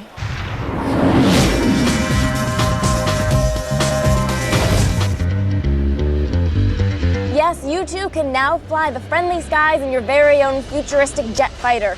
What more could you ask for? When Warhawk for the PS3 made its E3 debut last year, it turned a lot of heads thanks to seriously eye-popping graphics. But unlike a lot of trailers you've seen, the new footage from Warhawk is almost entirely gameplay, and we're loving the view. But of course, we already knew that the game was going to be pretty. The big news this year was the revelation that it would take advantage of Sony's new directional sensing controller. Dylan Job of Incognito Studios came up on stage during Sony's press conference to demonstrate the game's compatibility with the new controller. Now, we have to admit this may look a little silly.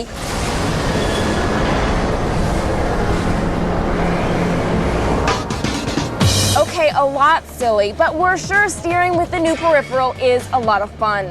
It turns out that this isn't a sequel after all, but a complete reimagining of the original game. We've also learned that there will be tank and jeep combat, although it wasn't shown in the newly released footage at E3. But hey, it just gives us something to look forward to, and we'll be doing a lot of that since Warhawk doesn't have a firm release date yet. Hurry it up, Sony. I need to get my pilot's license. You know, at the press conference, Mr. Job was not very good at it. Yeah, I mean, it may look like it was an exhausting game. It was like... And he didn't really hit any of the ships, and his landing was terrible. Yes, no, it was funny. I played it at the booth, and the motion sensitivity thing it was available, and you could, almost similar to the Wii, you could move it with a lot of, very subtle movements. It because was he was really going for and it I might have imagine been theatrics. Works, but obviously that's the point. I think what's going to really work for this game is that there are other things. There are tanks, there's shooting, there's all that stuff. If you were going to lean that whole game on the motion sensitivity of that controller, I think you get really tired of it really fast. It would do a disservice to the game because it's going to have a lot more going on in there. Yes. Well, okay. I like to see Kevin and Olivia top that for excitement. This isn't a contest, Adam, unless there's money involved, in which case I will taste their blood. Tastes like chocolate. Oh, bring it, woman. You will try and fail, Webb. Seriously. Now, with so much talk about the PlayStation 3, it's easy to forget about Sony's other products. Oh, Blu-ray DVD players? Oh, God, no. I'm not touching that whole debacle. No, I'm talking about the PlayStation 2 and the PSP, Yeah. Zach's got another floor report right from the Sony booth. Oh, and guess when it's happening? Right now? That's it.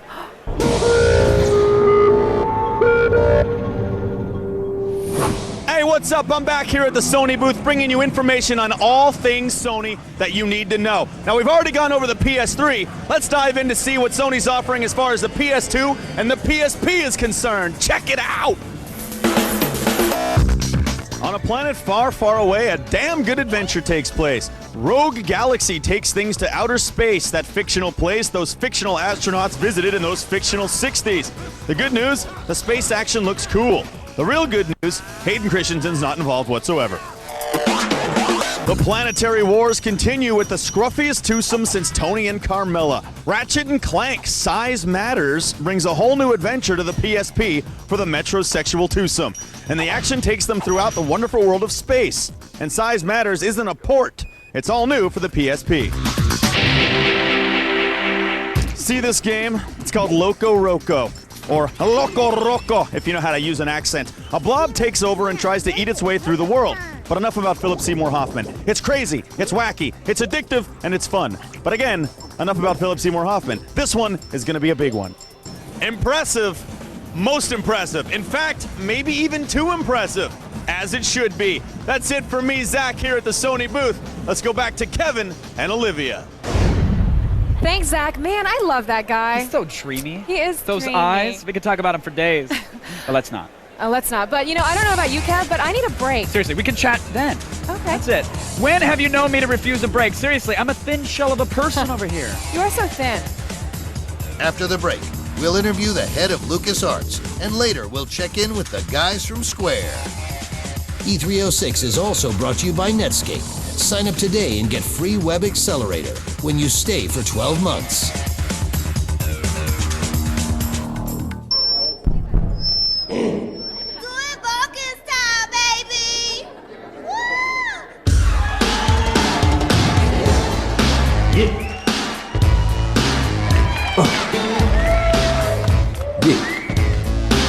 They say I'm crazy, but I really don't care. That's my prerogative. They say I'm nasty, but I don't give a damn. Previously on Circle of Trust. I didn't say anything when Rhonda took my lipstick, ate my peanut butter, and stole my boyfriend. But today, she tried to sign me up for Net Zero. I hate them. My Netscape has unlimited internet access and free web accelerator for just $9.95 a month. You know, Net Zero charges you every time you call for tech support. That's crazy. She's crazy. Get Netscape. Sign up today. What advice would you give to a young artist? That's such a stupid question. What is true art? Self-expression? Hit the juice! Creativity? What the hell was that? Or just plain insanity? Do you want to go get pizza? From the director of Bad Santa comes a comic masterpiece. Hey, Jerome, so you're gonna get a job doing painting somewhere once you're done with school? Art School Confidential. Whatever. Rated R. Now playing New York and Los Angeles. Starts Friday everywhere.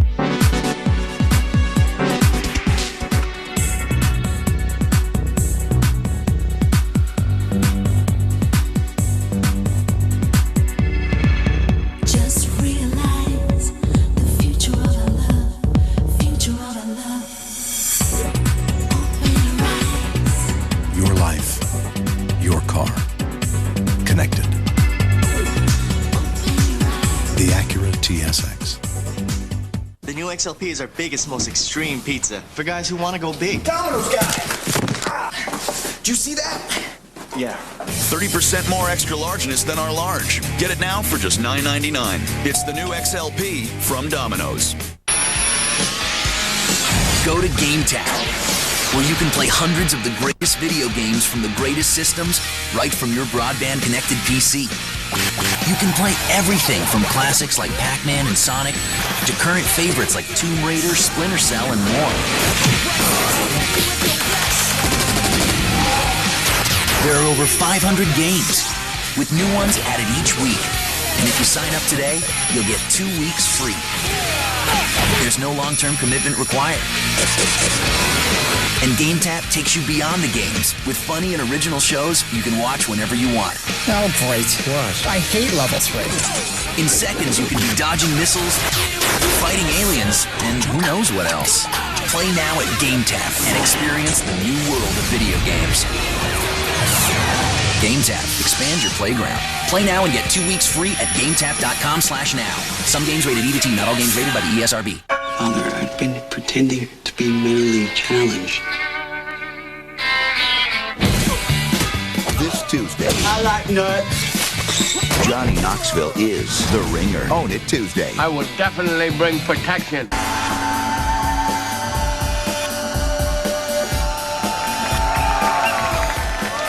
Oh no, cheers.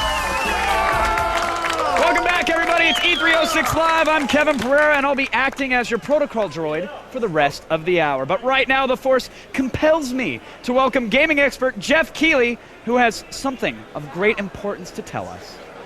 Yes, I do. Thank you, Kevin. Well, you know, when your parent company gave birth to two of the greatest adventure franchises in movie history, Star Wars and Indiana Jones, being given the task to create games out of them is a bit like being handed the keys to a candy store. The president of LucasArts knows that feeling all too well. We've got some FaceTime with Jim Ward.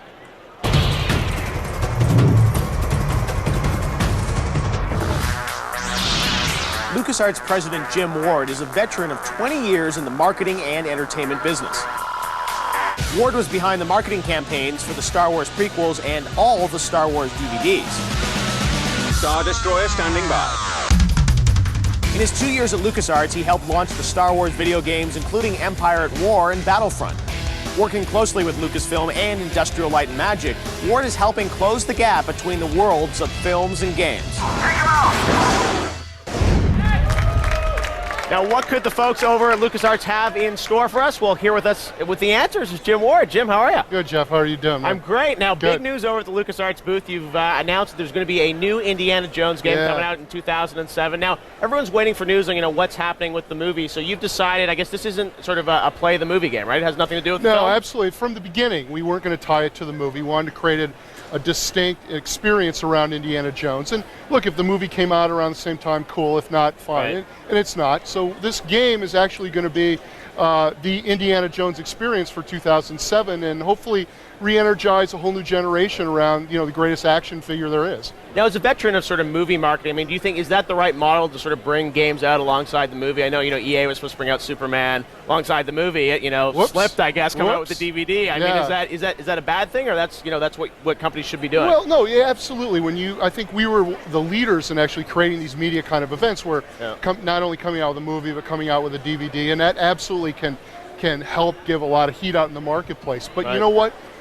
We firmly believe that in the next couple of years, interactive gaming will be the leading edge of all entertainment, and that games themselves will be events in their own right. And certainly, if anyone deserves that, it's Indiana Jones, and we think coming out with a game in the summer of 2007 will be as big an event as any of the other movies that are coming out that summer. That's fantastic. Now, you're not just doing sort of next-gen graphics on this game, you're really focusing on sort of bringing next-gen gameplay to this title. Why don't you tell us about some of the amazing things you're doing with sort of game physics and procedural animation? Yeah, absolutely. We've been working for the past number of years, both with Industrial Light and Magic and with some outside companies on some proprietary technologies that we're launching here today at E3.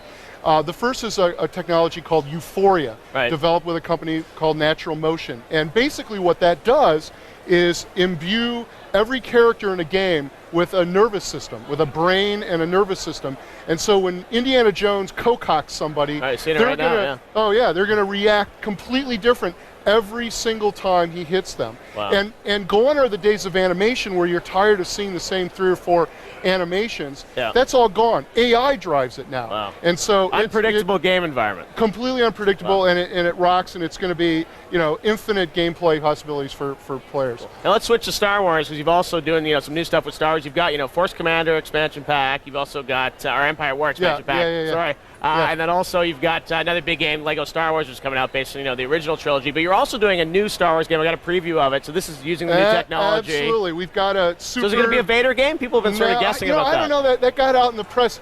Certainly Darth Vader is going to be a part of that because it's hard not to. He is the guy, right? You get to play as Vader, though? No, you don't. But it's cooler than that, because what we're basically doing is taking the concept of the Force and amping that out to things that you've never been able to do for as a player. But we're also introducing with that game as well a new technology called Pixelux, which basically our brilliant guys have created for the first time ever digital molecular matter. So everything that you see is alive as if it were a real world. So, in the old days, you'd break down a piece of wood, it would have one animation, that was it. Now you break it, no matter how you break it, it breaks as if real wood. Glass, metal, carbonite, you name it, it's going to break as if it were in the real world. And you match up this natural motion technology and Pixelux, and all of a sudden, you've got real gameplay changes for next gen. Now, I got to ask you about, humor, though, in games. You guys were sort of on the leading edge of that with, the Monkey Island series, Day of the Tentacle. I grew up and loved those LucasArts adventure games. Are you guys ever going to bring back those series again? Yeah, Jeff, we could do that. But you know what? I've challenged our guys with another thing, and that's, we had the glory days back then, but I said, we will bring those games back in 2015 if we can develop new IP. Because I remind them, you ever remember Let's get some funny games. Well, you remember Dukes of Hazzard and Bewitched last summer for movies? Yeah. Didn't do too well, did they? We got to come up with new ideas and fresh ideas. And once we do that, fine. Then we can bring back some of the old ideas. Because you know what? We can come up with better ideas than those games, and we will. Fantastic. Well, we're looking forward to seeing those. Thanks for joining us, Jim. All right, Jeff. Appreciate it. All right, back to you, Morgan and Olivia. Thanks, Jeff. Now, E306 Live is going to go away for just a few minutes, but it'll be back. Yeah, she's telling the truth. Morgan never lies. Never. When we come back, get a peek at the new Scarface game. And later, it's comic book legend Stan Lee. In the flesh, Excelsior. E306 Live is presented by Mountain Dew, coming to you live and in color.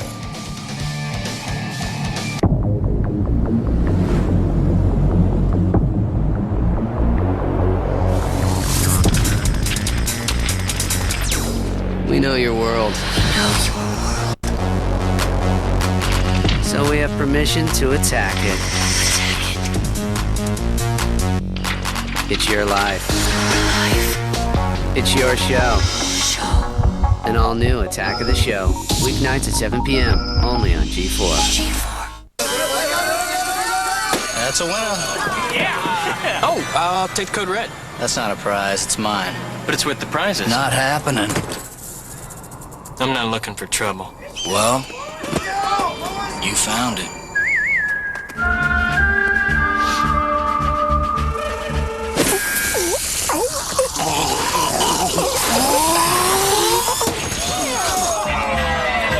Well, that got ugly. I wanna walk up the side of the mountain. I wanna walk down the other side of the mountain. The all-new 50-mile-per-gallon Civic Hybrid from Honda. It'll reverse your thinking.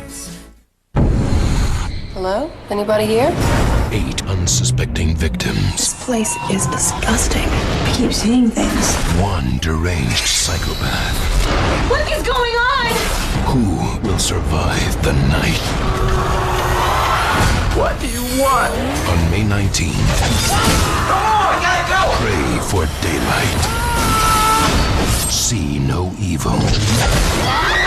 Rated R. In theaters everywhere, May 19th.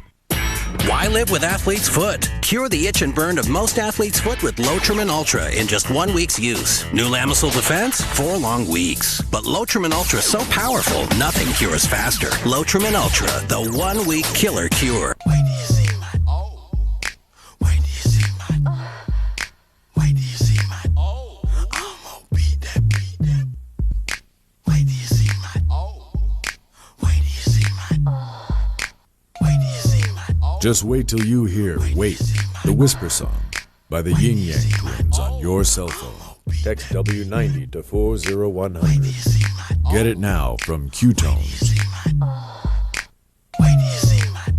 Starting a new garden doesn't have to be back-breaking. Not when you have the Mantis Tiller Cultivator. It does all the hard work for you. The Mantis Tiller weighs only 20 pounds. It's easy for anyone to handle.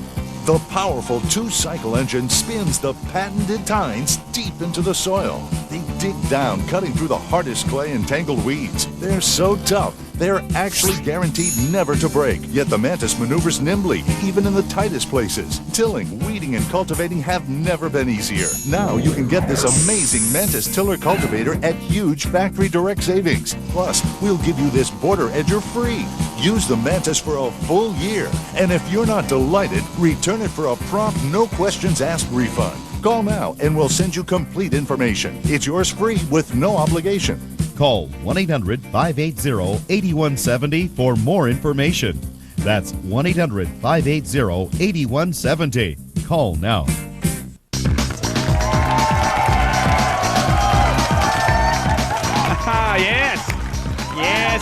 Yes. Welcome back to E306 Live, presented by Scion and Mountain Dew. I'm Kevin Pereira, and I gotta be honest, I haven't been this consistently giddy since I replaced my humidifier with a helium tank. Interesting, Kevin. Probably should have admitted that. No, you shouldn't have. Well, speaking of abusing substances, Morgan Webb would like to introduce us to her little friend.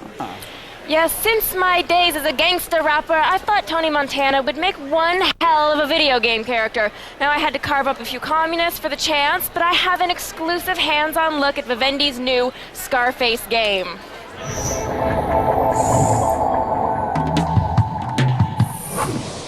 And I do have to say that movie was the first time I learned about Quaaludes.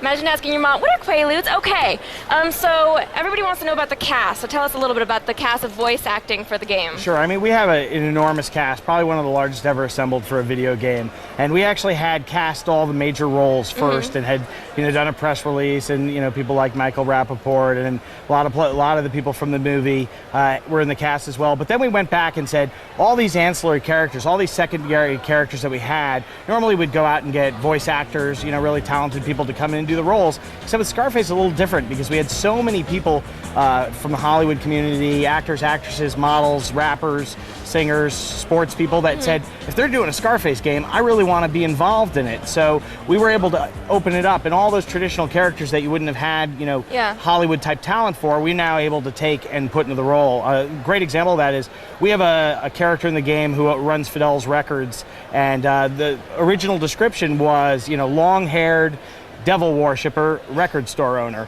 And so we cast Tommy Lee for that. And it was sort of perfect. In each one of those examples, we really felt that the Hollywood person that we were bringing in to do the role, Yeah. Matched up with the character, All and right. that's really what's most important. Yeah, so give me another couple examples. We have Jason Mewes in the game who, our game has a lot of F-bombs in it, and so it's like we were trying to think of who can really deliver some F-bombs with flair, and we had one particular role that called for somebody to drop as many as Tony did, and so we went out and grabbed Jason Mewes, and we have Bam Margera, and we have Jillian Barberie, and the list goes on and on and on. So what about Pacino? We did work directly with Al Pacino. We have his likeness in the game. We have a voice actor who does a great job, handpicked by Al Pacino, and so really, when you look at Tony, he looks like Tony, he sounds like Tony, he moves like Tony. It's Tony. Is he as sadistic as Tony? We should talk maybe a little bit about the story, because the movie is dark and it's violent and it's a little bit sadistic. So and the game is all of that as well. And we view this as almost like a 40-hour Scarface film, and it definitely captures the character. Because didn't Tony Montana die? He does. At the end. He does die at the end. So what we did, what happens in a game when you die? Well, you come right back to life. So if we're going to do a see the movie, play the movie, 1995 license slap, we would have done that. But what we wanted to do in this game was give the player an opportunity to change the fiction, to put him in the role of Tony Montana. We open up the game at the very last scene of the film, in the mansion shootout. The player starts M16 grenade launcher in hand, blow down the door, say hello to my little friend, and then bang, nonstop, cocaine-fueled, violent rage all the way through the mansion until he escapes. So the player changes the fiction, which allows us to tell another story in that universe where we wouldn't have normally been allowed to do that. All right, so people might think Vice City when they see this game. Tell me why it's different. Sure. I mean, if you look at Vice City, and I think all the GTA stuff are really, really great. They're a huge inspiration. Anytime anyone's going to make an open world game, whether it's Scarface or The Godfather, let's hope that they're learning from those games and not some of the lesser open world games. But in terms of Vice City, it's like, I guarantee you, Tony doesn't drown when he falls in the water.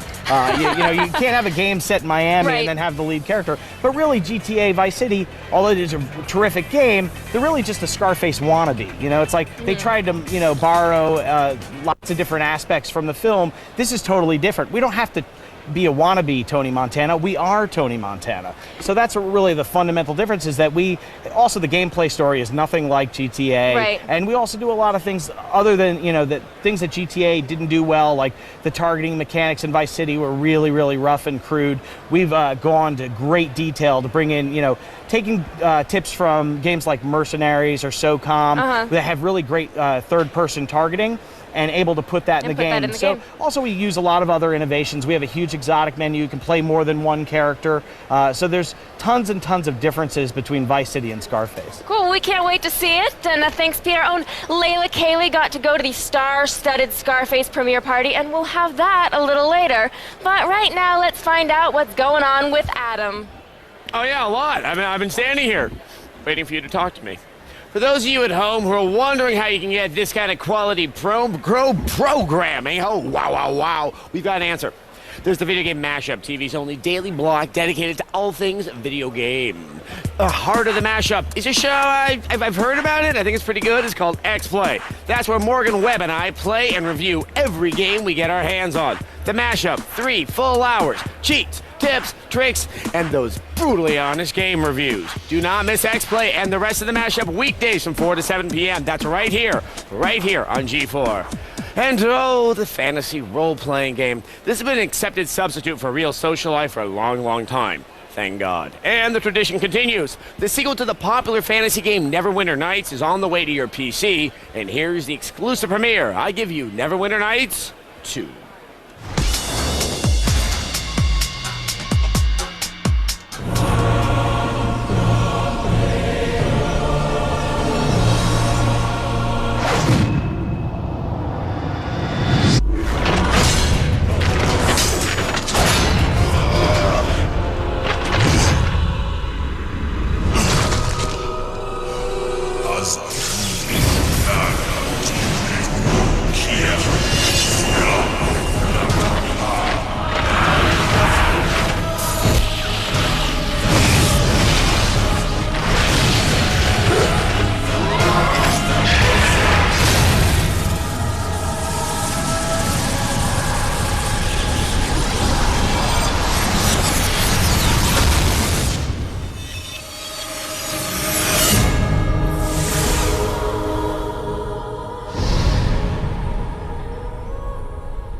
Now, you can't leave now because I told everyone you come back, and they're looking forward to it. Don't make me look bad. E306 Live continues after this. Up next, an exclusive sneak peek at the Reservoir Dogs game. Right after this. E306 Live is presented by Scion. Cars ready for personalization. Scion, what moves you?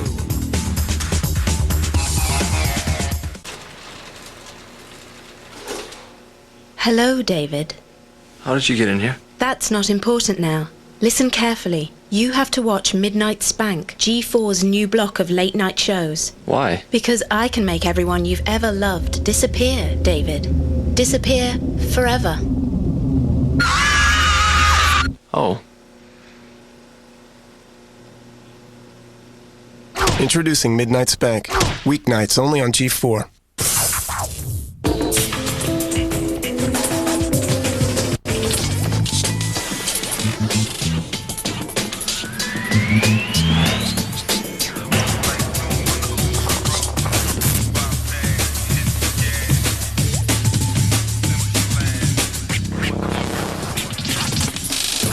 The 2006 Scion XA.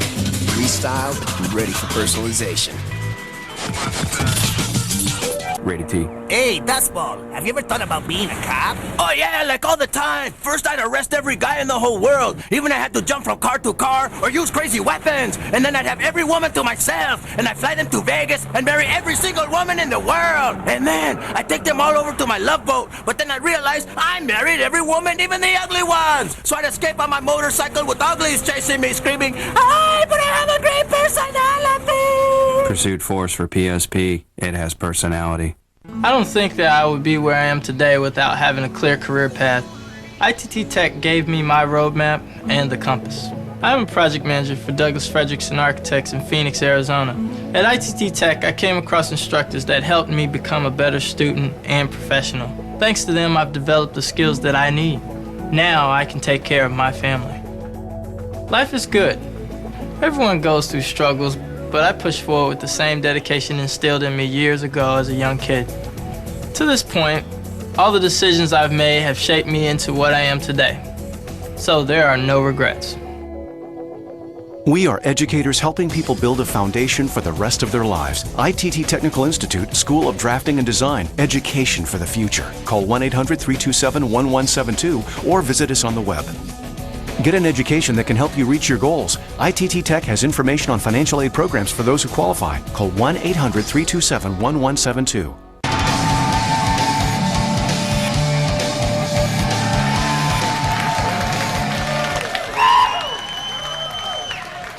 Welcome back to E306 Live. I'm Morgan Webb, and only the faint hope of cocktail hour sustains me. Speaking of cocktails, E3 isn't just about the games. There are also parties, and no E3 party had more celebrities than the bash thrown last night for the Scarface game. We sent the intrepid Layla Kayleigh to check out the A-list red carpet.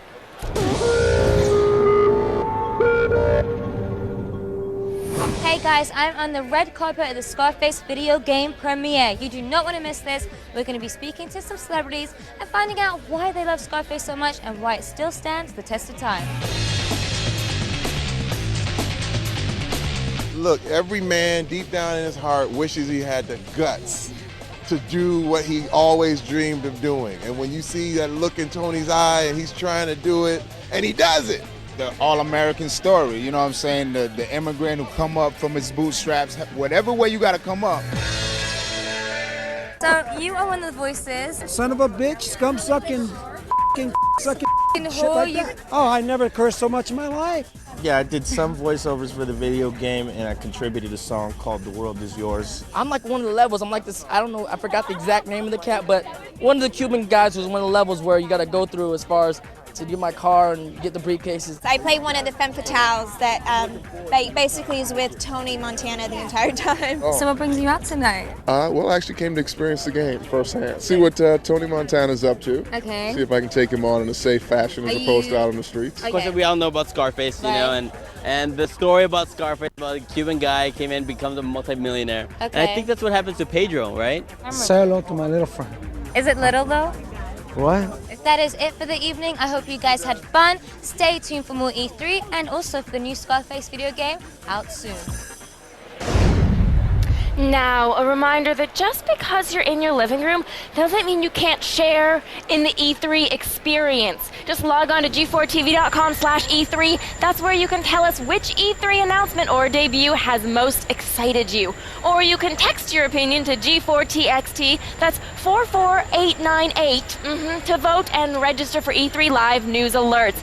Now, let's check in with Adam and Olivia. Now, starting this Monday, things are going to look very different on Attack of the Show. We have a new set, some new faces, but that same Attack of the Show attitude. And coming up this year, Attack breaks out with week-long road trips. In July, they're going to be crashing the superhero conventions with Comic-Con Live. Yes, in August, we'll head to Sin City, Las Vegas for a week of the sight, sounds, and only Attack of the Show can bring you. And in September, we're off to Tokyo, the place that seems to be defining what's next, including animation, gadgets, and video games. Yes, and it all starts this Monday with an all-new Attack of the Show. Right here this Monday at 7 p.m. I'm watching it. You are? I know that. Yeah, I'll be watching it, too. Good. Well, I hope you're there, too. Oh. And part of the new Attack of the Show will be Mr. Zach Selwyn. My favorite guy. He is a good guy. And we sent him onto the expo floor in search of some Reservoir Dogs. And he snagged one. Cover your ear because Zach is about to go one-on-one with Mr. Blonde himself, Michael Madsen, in this floor report.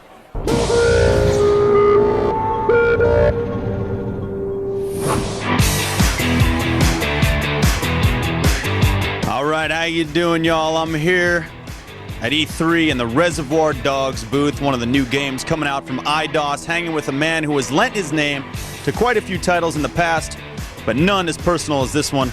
I'm talking about Mr. Blonde himself, Michael Madsen. How you doing, partner?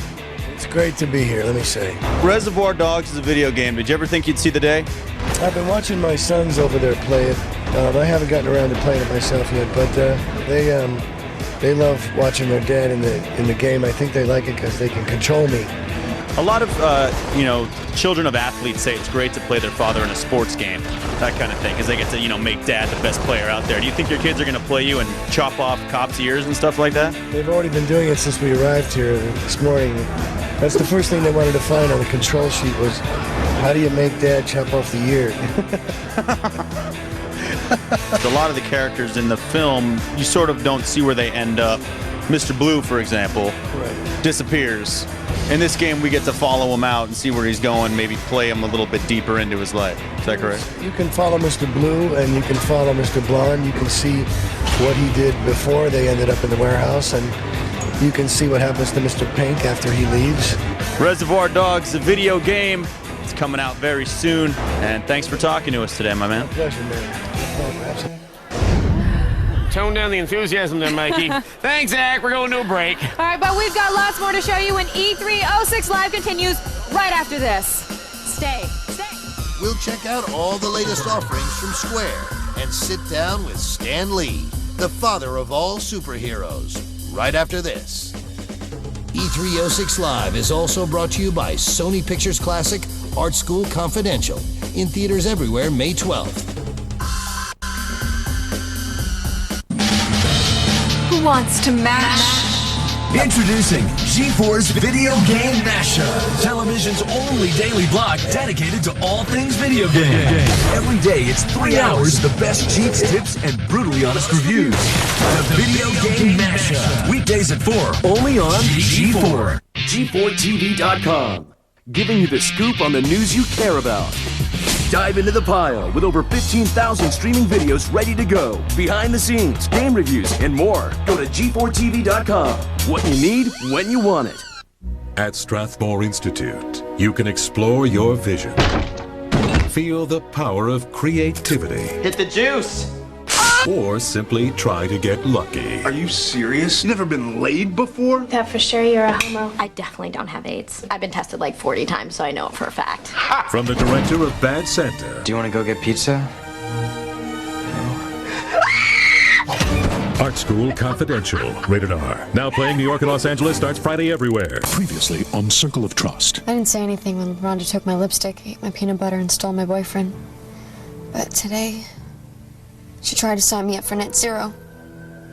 I hate them. My Netscape has unlimited internet access and free web accelerator for just $9.95 a month. You know, NetZero charges you every time you call for tech support. That's crazy. She's crazy. Get Netscape. Sign up today. Bottom of the ninth inning, a tie score. Hard hit to left field. Is it a foul ball? It's your call. Fair foul. Need a moment? I think he signaled home run. Chew it over with Twix. We're a pretty tight group here. It doesn't happen overnight. People have to learn that they can count on you. You know what I mean? All the pass.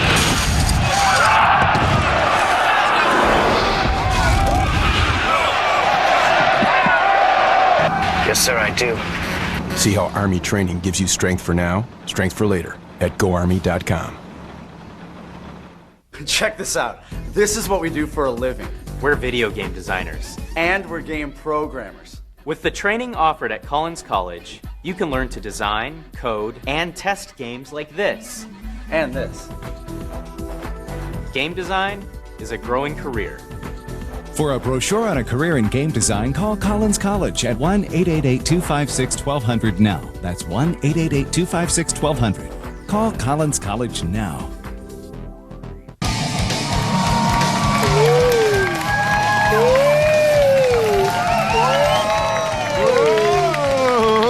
Oh, that's really weird, Kevin. Yeah. Welcome back to E306 Live, presented by Scion and Mountain Dew. I'm Adam Sessler. You are, and I'm Kevin Pereira, and this is G4's exclusive insider coverage of the gaming world's biggest week, and we've spared nothing in bringing it all right to your doorstep. Like a newspaper. Or an abandoned child. Well, let's not get bogged down here. Instead, let's dive into the home of the Final Fantasy series, Square Enix, in this floor report. Take it away, Kristin Holt.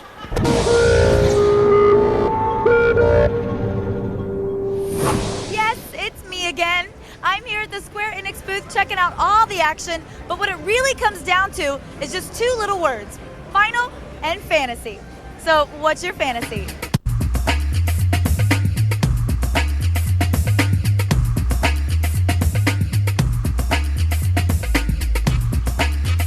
FF fans have been waiting for Final Fantasy XII longer than they've been waiting for social interaction and fresh air. Just kidding, peeps. We're all jonesing for this one. A different battle style, control of your own character, and a dreamer caught between warring kingdoms, like a young James Dean. Or is it Dean Cain? I can't keep up with these things. Continuing that hip trend of Valhalla and video games comes the anticipated Valkyrie Profile 2, Slameria. With lots more combat than the previous game, Slameria just oozes the highbrow mythology. The Dawn of Mana is a prequel to The Secret of Mana, a cultish hit that's getting bigger and bigger. In this long overdue release, we'll learn more about the origins of the world of Mana, and now it's 3D. And the never-ending Final Fantasies continue on and on and on, right here at E3 2006. If you tell me your fantasies, I will tell you mine. If you're good, that is.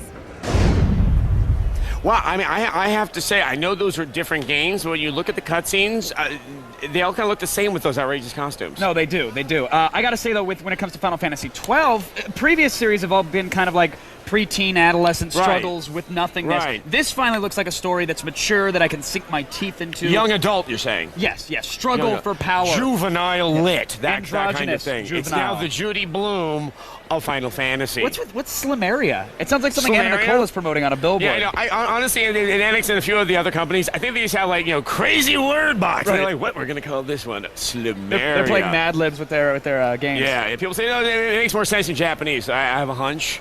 It doesn't. No, all right. They're just laughing at us. They are right now. My X-Play co-host Morgan Webb and I almost never get a chance to chat before the producers lock us back into our hyperbaric oxygen chambers. That's too bad, but maybe it's good, then you can learn so much about her in the Morgan Minute. I can? Yeah, you watch. When you come to E3, there's a lot of noise about the big stuff, but the coolest stories are always the littlest ones. For instance, did you know there is one game for the 360 that doesn't involve guns or balls of any fashion? It's Viva Pinata. Yes, Viva Pinata. It's a game where you build an adorable little garden to attract adorable little papier-mâché creatures.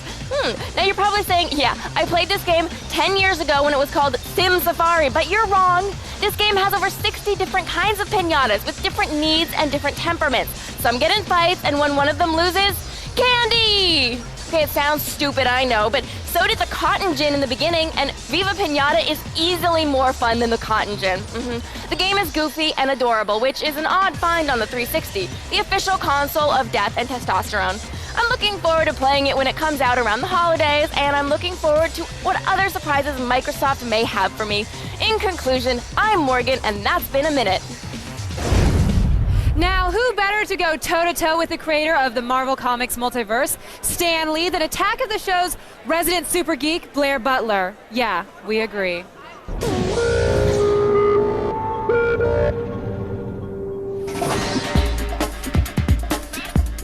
I'm here with legendary comic book creator Stan Lee. Stan, let me get this out of the way. It is a pleasure to meet you. Thank you, dear. It's a great pleasure to be met. So tell us a little bit about Marvel Ultimate Alliance. It's an RPG, and I've heard there are over 140 different Marvel characters in it. 20 of them are playable. Who are some of the faces we're going to see? You just gave away my whole speech. You almost single-handedly created the Marvel Universe. Is it great to see these characters that you created playable on the screen? It is indescribable. These little characters that were one-dimensional, two-dimensional years ago, suddenly they're not only three-dimensional, but you as the player can manipulate them. You're not following a story somebody else did. Oh, I wish I had time to play these games.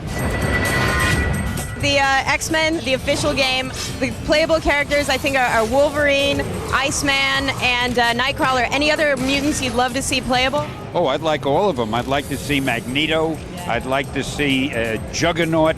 I'd like to see I could go through the whole list because I love them all. I am my own biggest fan.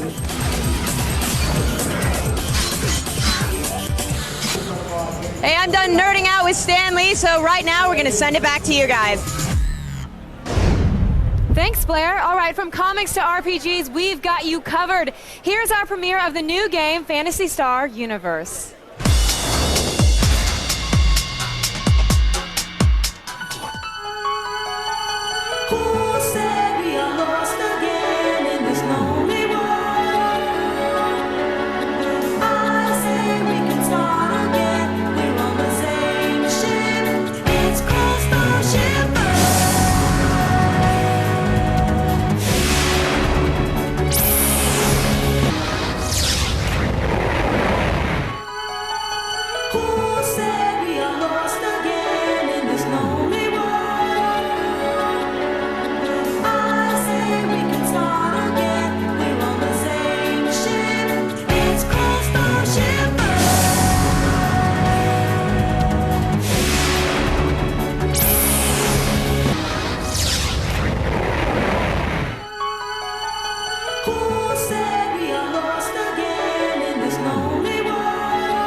We're going to go bond with our sponsors, but don't you get any ideas. We'll be right back with lots more from E306 Live, so your pretty ass better stay tuned, son. Feel the burn as the Heat Index starts to sizzle with the results of our interactive viewer poll. Right after this. E306 Live is presented by Mountain Dew, coming to you live and in color.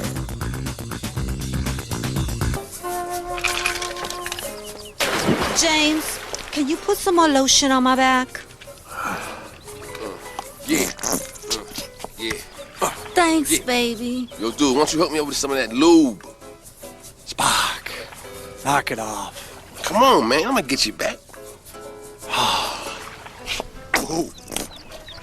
Oh, yeah, Cap. Don't forget my ears. Spot can't be getting the backs of his ears all burnt up and stuff. That's a winner. Yeah! Oh, I'll take the code red. That's not a prize, it's mine. But it's with the prizes. Not happening. I'm not looking for trouble. Well, you found it.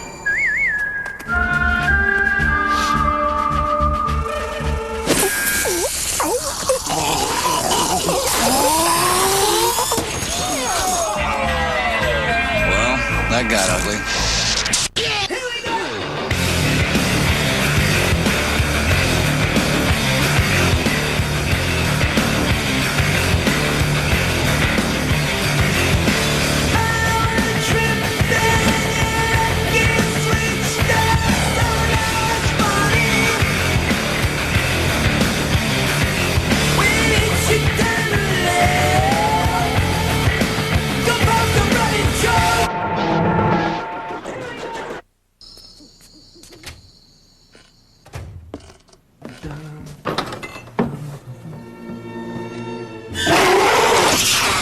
All right, you guys are here already? Yeah, Netflix sent us out. They shipped us for free.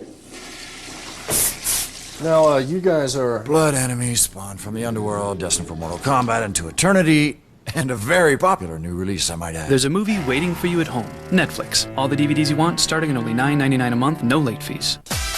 Queue up a free ringtone from Q-Tones. Call right now and get a ringtone at no cost to you. Just text your choice to 40100. Text D90 for Gold Digger. Text E90 for Wait, the Whisper Song. Text M90 for Sweet Home Alabama. Or text J90 for Super Mario Brothers. And remember, text right now for a free ringtone from Q-Tones.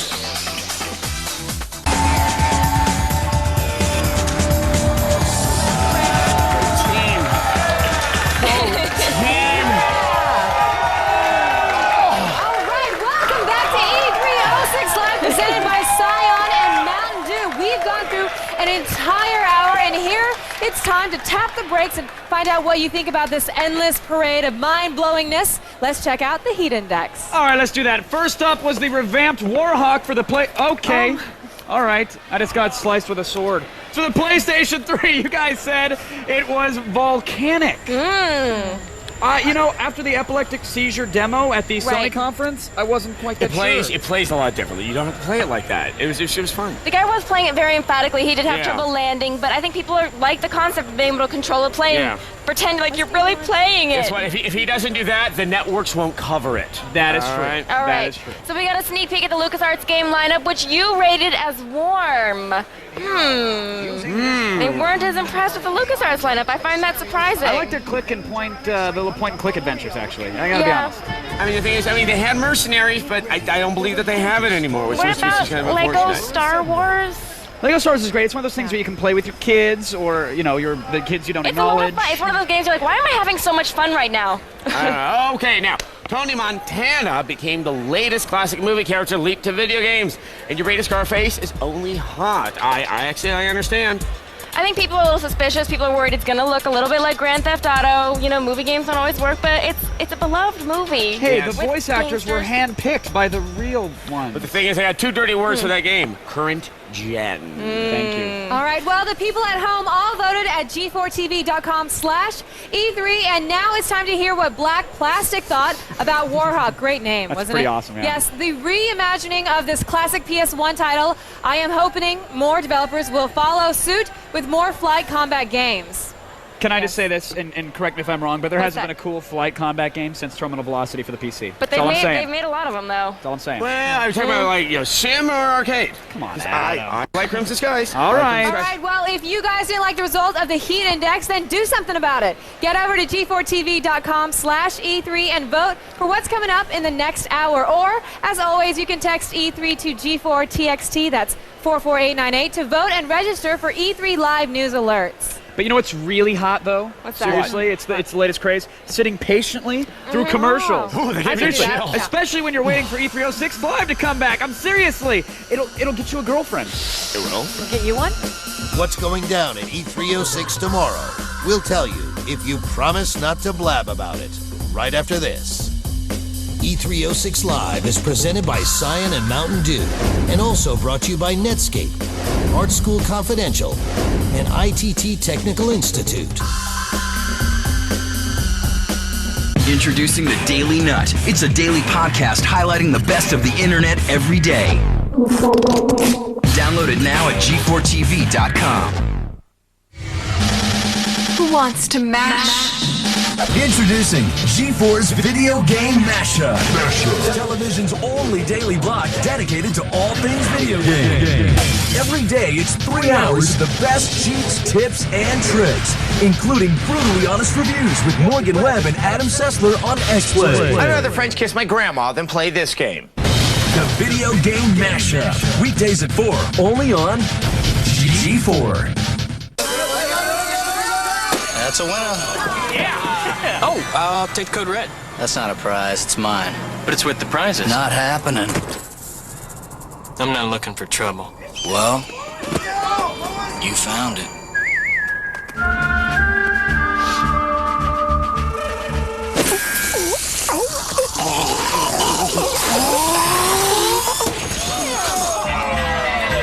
Well, that got ugly.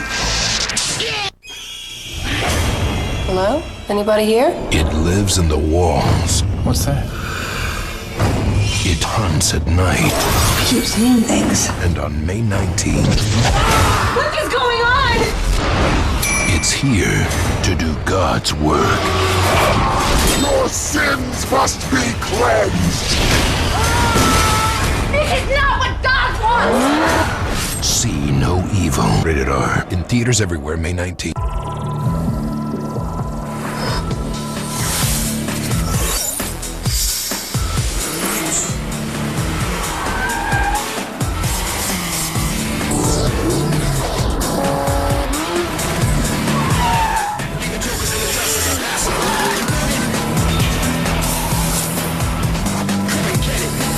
Is ready for personalization at Scion.com with over 30 Scion accessories. Looking for the picture-perfect Mother's Day gift? Circuit City makes it simple. Circuit City's the place to find the perfect digital camera for mom. And this Saturday from 1 to 5, come see how easy digital imaging can be at the Kodak Demo Day. Plus, save up to 10% on digital cameras and camcorders, like this Kodak EasyShare camera with printer dock and free travel bag. Now just $249.99 after a $30 price break before instant savings. At Circuit City. Why live with athlete's foot? Cure the itch and burn of most athlete's foot with Lotrimin Ultra in just 1 week's use. New Lamisil Defense, 4 long weeks. But Lotrimin Ultra is so powerful, nothing cures faster. Lotrimin Ultra, the 1 week killer cure. The side effects from watching this unrated movie may include joint pain, muscle spasm, memory loss, convulsions, shortness of breath, bedwetting, nausea, impaired judgment, increased appetite, diarrhea, irritability, rash, unusual hair growth, and sexual dysfunction. I feel so good! Grandma's Boy Unrated. Own it today.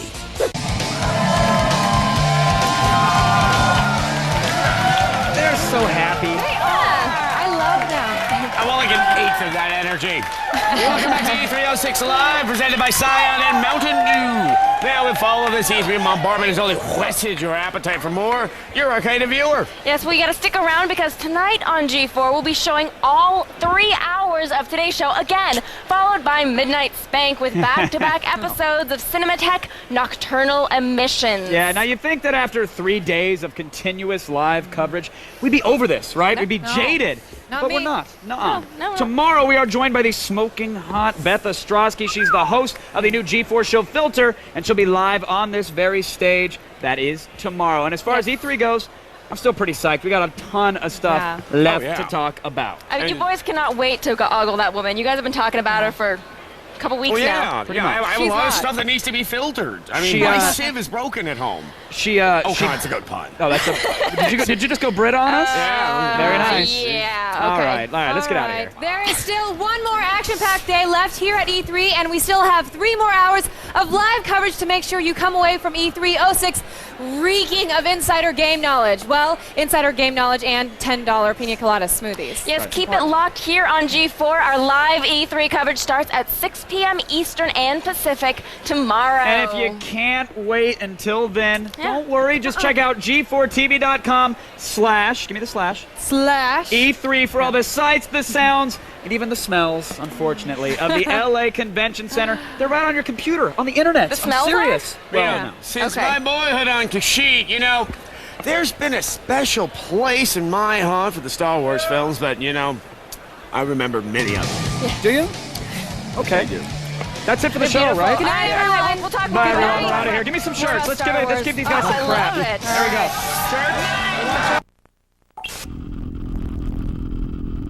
Shirts. And then there was one day left of E306. All the hype, all the games, all the girls will be gone tomorrow.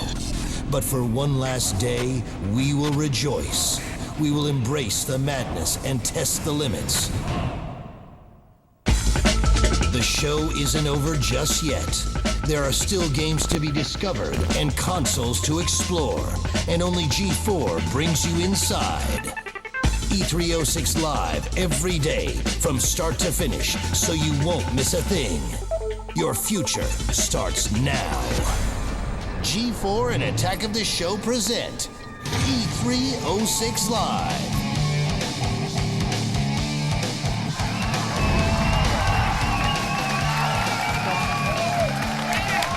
Yes! Yes! Yes! A little bit more! Little bit more to some wonder. Come on, it's Friday. Enjoy it. Welcome to E306 Live, presented by Scion and Mountain Dew. Woo! Yeah. I'm Kevin Pereira, and I cannot believe it. We are here for the last day of the expo. It seems like just 3 reincarnations of the same lifetime since we kicked this week off, really. I know. Well, I'm Olivia Munn, and we have only 3 more hours inside the packed halls of the LA Convention Center. I know it's sad, but we've got plenty of time to bring you the exclusive insider coverage G4 has promised and delivered to you all week long. Oh, that's right. We made good on it, kids. Yeah. Now, the only way you're going to see all of the exclusive game premieres, celebrity interviews, and hands-on demos is really by keeping it right here. Do you know where you are? You're on G4. G4, that's right. And of course, holding back our hair as we vomit information is none other than the host of X-Play, Adam Sessler and Morgan Webb. Woo! Woo!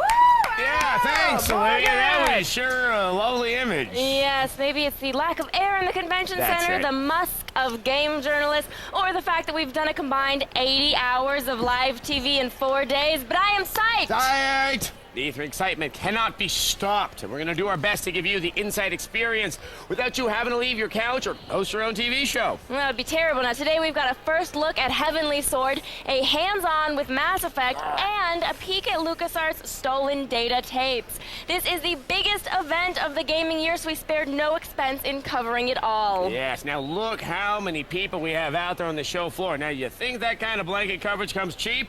Ha, no. Now when you're talking about the likes of, Zach Selwyn. Thanks, Adam. Thanks, Morgan. Zach Selwyn here, still at the Sony booth, bringing you the final word on all things Sony, the PS3, the games, and some love. All in just a little while. You are not going to want to miss this. In the meantime, let's check in with our special correspondent, Gilbert Gottfried. Hi, I'm Gilbert Gottfried, and I'm here at the E3 convention, where all the big shots are showing you everything they have to offer in electronics. And me, I'm showing you all the pathetic crap that you're missing. Anyway, I know what you're thinking. We'd rather be looking at Kristin Holt. All right, get to her. Okay, Gilbert, I have some hidden gems for you. Later on, we're going to dig deeper into some games that might have been overlooked. But right now, let's check in with Kevin and Olivia.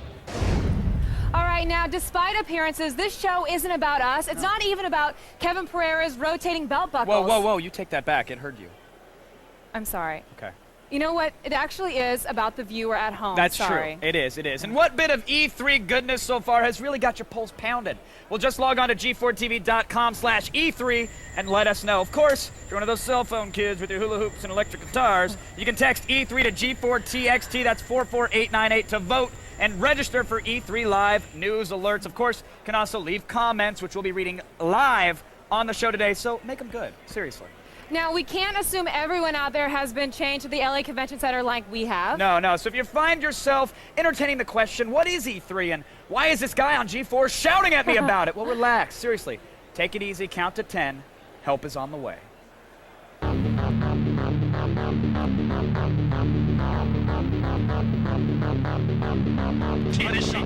E3. Yeah, you may have heard of it. Well, it's the infant scream of 1,000 games being delivered into the world for the first time, and boy, it's kind of loud. E3 is the biggest expo in the world. It's where you see every top-flight gaming product before it's even cleaned off and shown to its mother. So far, we've seen lots of amazing things, vegetation abuse and crisis, The Legend of Zelda, Twilight Princess. We've shown you Metal Gears running rampant and lots and lots of bullets in Gears of War. Oh, and we dare not forget the juggernaut that is Halo 3. But E3 still has one more day and it's not even breaking stride. The PS3 is hot and only getting hotter. Acrobatics and amazing PlayStation 3 graphics are in store. Sony and Ubisoft make sure we all say the Assassin's Creed.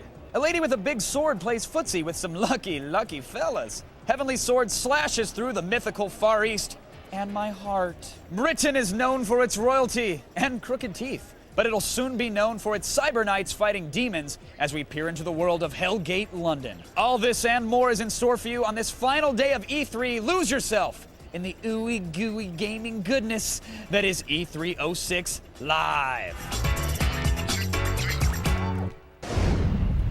Okay, let's say you really want to play God of War, but you have a ninja itch you just need to scratch. Well, what's coming up next might be the answers to your prayers. Thanks to some next-gen martial magic, this title is designed to take full advantage of the PS3's capabilities. Here's an extreme close-up of Heavenly Sword.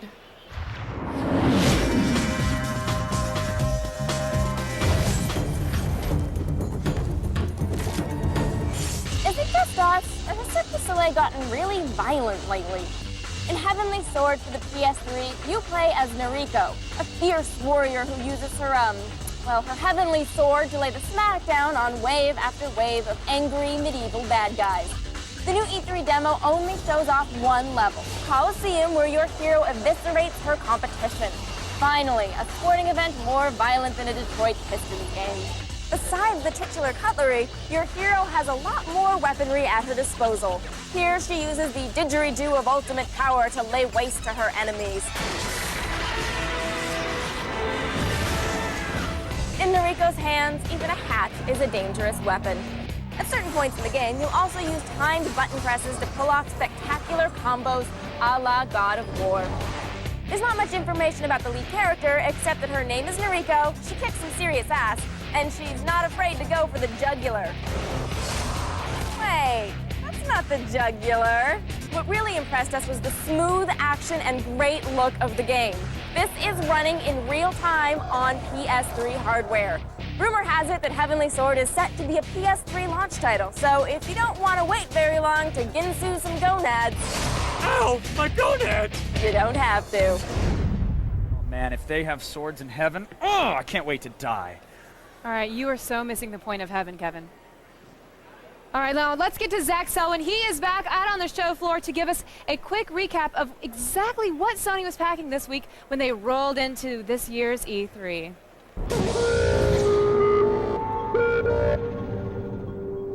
Hey, I'm back here at the Sony booth. Now this week we have seen a lot, we've learned a lot, but most importantly, we have checked out the PS3. Let's take a look back at what a glorious week it was for Sony here at E3. Say hello to our little friend. His name is the PS3, a beautiful little guy who promises to change all of our lives. In a good way, a very good way. The PS3 is going for about $600. That's just chicken scratch, and it's slated for a November release. There'll be no November rain that day, my friends. Or dinner, or breakfast, or sushi. I'm just gonna be playing. But a PS3 without games is like Simon Cowell without his phony accent. What's the point? Which is why there's Warhawk. Those magnificent men and their flying machines always make for a fun trip. Oh, to soar above the clouds without a care in the world like Leonardo DiCaprio in The Aviator. Well, except for all those other bastards out there trying to harsh my ride. Kill them, dude! Kill them all! Now don't forget the PS2. That's where God of War 2 is making an appearance. We love Kratos. He's a man after my own heart. He just likes to hurt people. And he looks good doing it, just like me. Time to talk. Speaking of looking good, have you seen Loco Roco on the PSP? It just might be the most unique game out there. And it's more addictive than anything in Snoop Dogg's medicine cabinet. Is it the new Katamari or something much, much different? Not bad. Not bad at all. The PS3, the PS2, and the PSP. It's all gravy, and it's all Sony. All right, I don't want to scare you, Olivia, but this is only a warm-up, folks. I'm serious. We have so much more E3 06 Live coming at you. I may burst something. Not sure what. No, just hold it in. I will. Suck it in. All right, that's right. The only way to get insider E3 information is to get on the side of G4. Are you okay? I'm bursting my gut. Let's go. All right, come on. Let's get out. After the break, Games Go Hollywood with the head of Warner Interactive as our exclusive E306 Live coverage continues. E306 Live is presented by Scion. Cars ready for personalization. Scion, what moves you? Everything is go.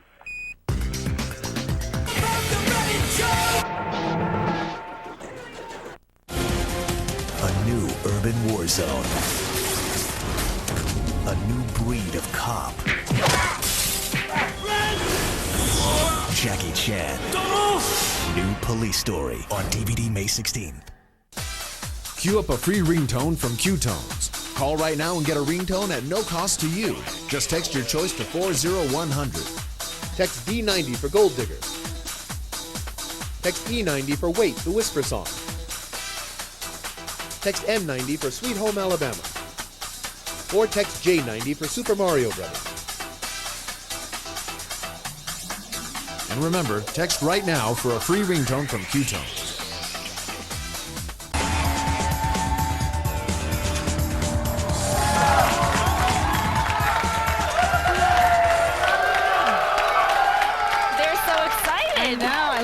Welcome back. I'm Morgan Webb, and this is E306 Live, presented by Scion and Mountain Dew. And we haven't even begun to dazzle you yet, so please take your seats. Take your seats. Yes, take a seat. I'm Olivia Munn, and we've already delivered on our promise of E3 greatness. Yes, we've seen the debut of Heavenly Sword, and we got another peek behind Sony's PlayStation 3 curtain. Only to find that it led us into one of the Westgate parking structures. Who designed this place? It's so confusing. Now, I know of only one man who can help us make some sense out of all of this. Oh, Nintendo Shigeru Miyamoto? No. No. Microsoft's Bill Gates? Keep guessing. I got it. America's Chuck Norris. No, G4's Chuck Norris, Geoff Keighley. Thank you, Morgan. I appreciate that. Well, you know, when Warner Brothers Interactive wants to bring its big-time movie properties to the gaming world, they rely on one man. We've got some FaceTime with him, Jason Hall.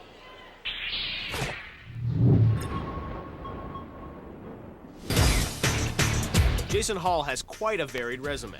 Let's see, he's been a Marine, a stockbroker, a musician, and a sound engineer. But now he's the Senior VP for Warner Brothers Interactive.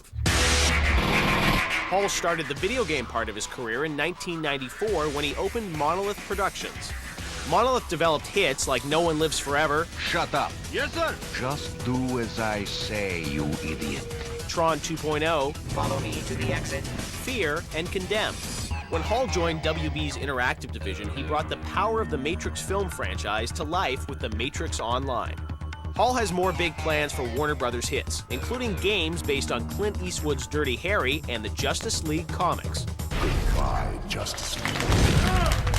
There you go, Jason.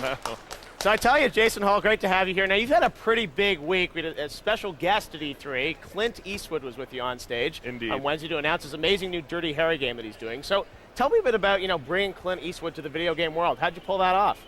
Well, I mean, I would say it was certainly a team effort. Right. And, it starts with Clint's desire to take some of his characters and content into the interactive space. Hollywood talent is really starting to look at the interactive space as a place that they can grow and tell amazing stories in. And, Clint identified that. And so when I went over to go see him to talk about bringing back Dirty Harry and telling an all-new story, he was quite enthusiastic about reprising his role and being involved creatively. And see, what's cool is you're, a guy that came from the game world and is now in Hollywood doing all this stuff at Warner Brothers. You tell me you had to leave a tour. You're going to Katie Seagal to come here and do this interview? As sort of the guy at the studio who really tries to help the studio understand the games, right? Our studio works with the top talent in the world, and they'll have questions about games, and they'll want it. So here we are at E3, and hey, call Jason. He'll be able to show you around the show floor. So periodically we'll take various Hollywood talent and writers and directors around the show floor and show them some cool stuff. Now, around the show floor this year, it's interesting, and there's a lot of sort of old movies being made into games. We've got, Scarface is out there, and, you guys are bringing back Dirty Harry. Why do you think there's this interest in sort of rekindling old games as, old movies as new games? Well, I would say that I'd have two different answers for that. one, there's just a general interest in that publishers will have in terms of identifying what they feel are exciting franchises and trying to capitalize and make a product on that. Right.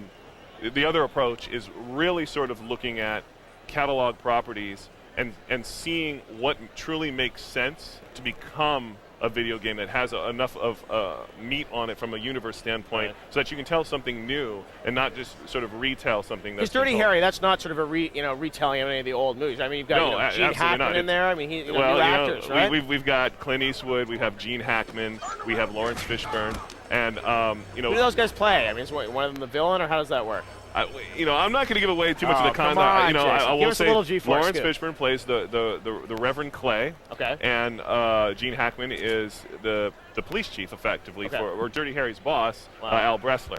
And so we have a really good, we've got Academy Award-winning talent in here, and that's the key thing to really focus on, is forgetting the marquee nature of that talent. They're good. They actually make the game better. They're talented. So we're really excited about that. But the gameplay's got to be good. And I know you've been very focused on that. I mean, you've been controversial in the past for saying, that you want movie games to be good, and you're going to, penalize game developers if they make bad movie games. Where is that at these days? I mean, we heard that, the Superman Returns game, that slipped out. It was supposed to come out with the movie. Now EA's pushed it back to the fall. Is that because of quality?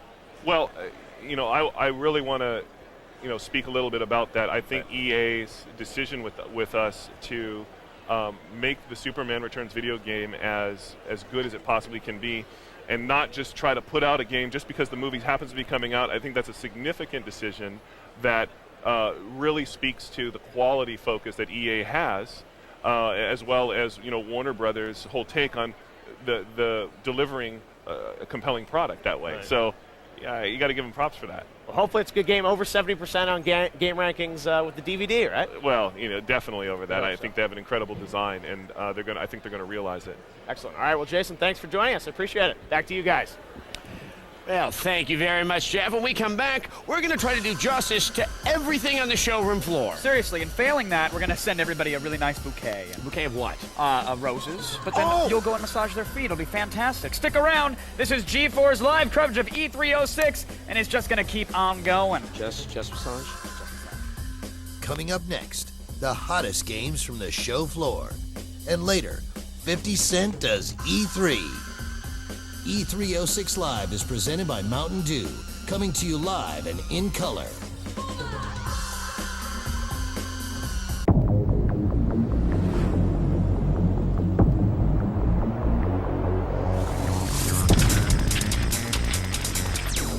We know your world. So we have permission to attack it. It's your life. It's your show. An all-new Attack of the Show. Weeknights at 7 p.m. Only on G4. That's a winner. Yeah! Oh, I'll take the code red. That's not a prize. It's mine. But it's worth the prizes. Not happening. I'm not looking for trouble. Well, you found it.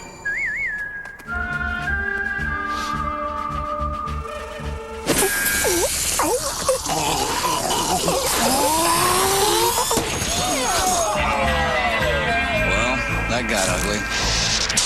Bottom of the ninth inning, a tie score. Hard hit to left field. Is it a foul ball? It's your call. Fair or foul? Need a moment? I think he signaled home run. Chew it over with Twix. MI3 is the #1 movie in America. Rolling Stone says Cruise takes it to the limit. It'll push your pulse rate past the danger zone. Rated PG-13, now playing everywhere. Do you have to do that every time you wash the car? With the Mr. Clean Auto Dry Car Wash, your car dries itself to a spot-free shine so you don't have to. Just soap, rinse, and watch as the pure filter removes water impurities, leaving you with a spot-free shine with no need to hand dry, guaranteed. Now you have time to do mine. For more information on the Mr. Clean Auto Dry Car Wash Kit, go to autodry.com. You're gonna like these guys, though. They're a pretty good crew. Everybody listen up. This is Levon. Hey, LeVon, I'm 1 team. You're on the 120 today. How are you? So if there's anything you need, just ask these guys. They'll take care of it, all right? Welcome aboard. Thank you. You ever been around anything this fast before?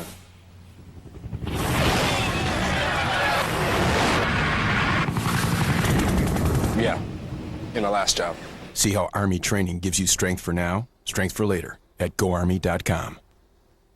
Starting a new garden doesn't have to be back-breaking. Not when you have the Mantis Tiller Cultivator. It does all the hard work for you. The Mantis Tiller weighs only 20 pounds. It's easy for anyone to handle.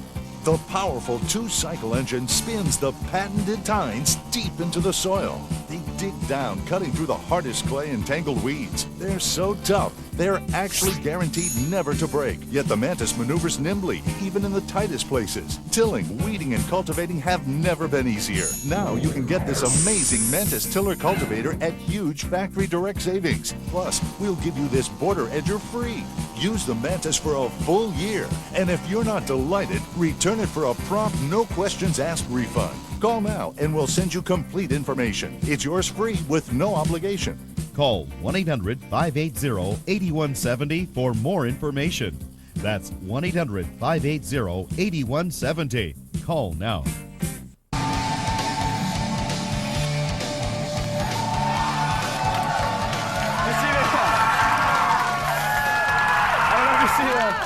It's kind of a cross between like a low-rent chibi robo. There's a giant robot head back there. It's pretty sweet, actually. Not bad. Maybe he'll be on our new AOTS set. I hope so. No, What isn't? Our new AOTS set. All right, welcome back to E306, presented by Scion and Mountain Dew.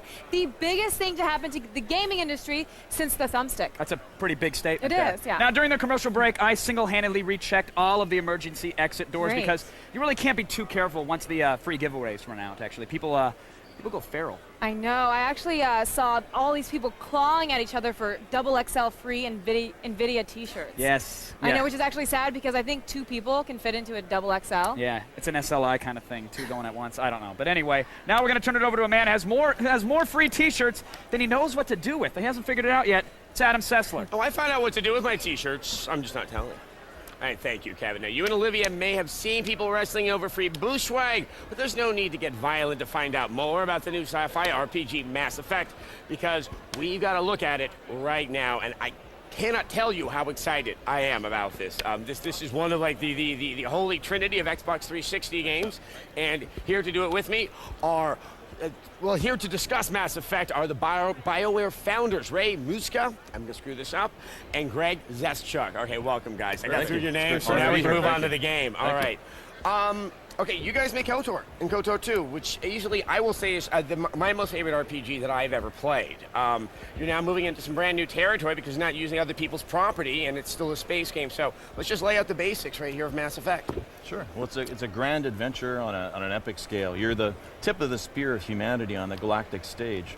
You get to take a party with you in your own personal spaceship, the Normandy, travel around worlds, uncharted worlds, explore brand new places, and basically have the time of your life as you explore the galaxy a couple hundred years in the future. Time of your life while exploring the galaxy. Absolutely. I like this. All right, well, let's get to how it plays. This is more of an action RPG. Obviously, Knights of the Old Republic, KOTOR and KOTOR 2, it was more of sort of a turn-based, even though it looked like it was more action-based. How do you play this game?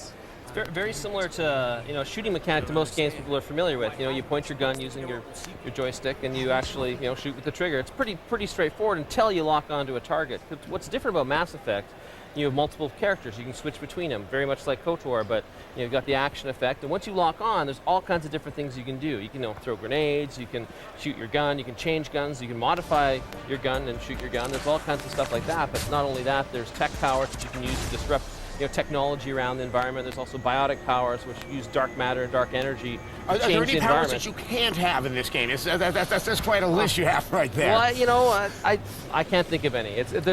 We're just touching the surface. How about that? If you let us know. All right. Oh, definitely. How about one that makes me feel really good about myself all the time? So I'm not sure we can. Well, So what happens sort of in the course of the story? You get to invent your own world. What is the nature of this world, and what's going to happen to the player as they go through it? Well, I mean, basically, what's happening is you're a member of this organization that's a very powerful organization, but you're the first representative of humanity in the greater galactic stage. So you're representing them to all these alien races, and it's really, really cool because what you do actually influences how they're seen. You know, you actually have a huge, epic impact on the fate of humanity going forward. All right, actually, let's start right there. Having that impact on humanity, as some people may not be aware, that was obviously the nature of Knights of the Old Republic. Is that the path that you chose, being good or evil, it definitely changed how the game actually played and the events that happened. Are you following with that same pattern? Well, every 50,000 years, basically, there's this cataclysm, and we don't want to reveal or spoil any secrets, but it's fine. But it's epic. So it's great storyline in the BioWare tradition. We really focus on story and character. That's the kind of games we make. We have great people working on all of them. They're hardworking, passionate, creative. You guys definitely do. Okay, well, let's talk about the role-playing game element. So obviously, through the course of the game, you can improve things, develop new skills. How are you implementing that into this game? So to touch on some of those things, one of the key things is who you are. You know, you're Commander Shepard. You can totally customize Commander Shepard. You can use the iconic version we create and we give you, or you can customize your own. You can be male or female. You can totally customize your face. As you go through the game, you choose what you want to be. You know, you choose your armor. You can actually modify everything in the game. You actually have a vehicle you can drop down on planets which you can modify, just like another character in the game. You modify all your friends. You can even modify your gameplay experience, because not only do you have this great story to explore, you can actually jump in your spaceship and go flying all over the galaxy, exploring planets, dropping down, driving all over them, getting out of your spaceship, getting out of your vehicle, and it's huge. I like the idea of modifying your friends, because in real life there's a few that I would love to have that ability to use. These are like real people too. So you're having a conversation with one of them. You really feel something. The emotion is there. You're actually able to have a conversation in real time. It's really innovative in terms of the way we portray the story and the dialogue. Extremely accessible and really intuitive. All right, you have now got me more excited than I was at the beginning. So I need to let you guys go so you can finish this game so I can start playing it. Greg, Ray, thank you so much for coming here. Thank you. It's an honor. All right. Well, being on the E3 front lines like this makes you feel, well, omnipotent, which is why I so desperately need the grounding influence of Morgan Webb. Thanks, Adam. Now, G4's video game coverage doesn't end with E3. There's also the Video Game Mashup, TV's only daily block dedicated to all things video game. Now, the heart of the mashup is a show I know a little something about. It's called X-Play. It's where Adam Sessler and I play and review every game we can get our hands on. The mashup is 3 full hours of cheats, tips, tricks, and our brutally honest game reviews. Do not miss X-Play and the rest of the mashup. Weeknights from 4 to 7 p.m. right here on G4. Look, I'd like you to come back after this break, but to be honest, E306 Live is going to continue with or without you. No other network is capable of bringing you this deep into E3 or of subsisting solely on Chex Mix and fear. I'll see you on the other side. Filter's Beth O tells us what she learned from E306 right after the break. And later, we'll show you some of the best games you're not playing. E306 is also brought to you by Netscape. Sign up today and get free Web Accelerator when you stay for 12 months. Everything is go.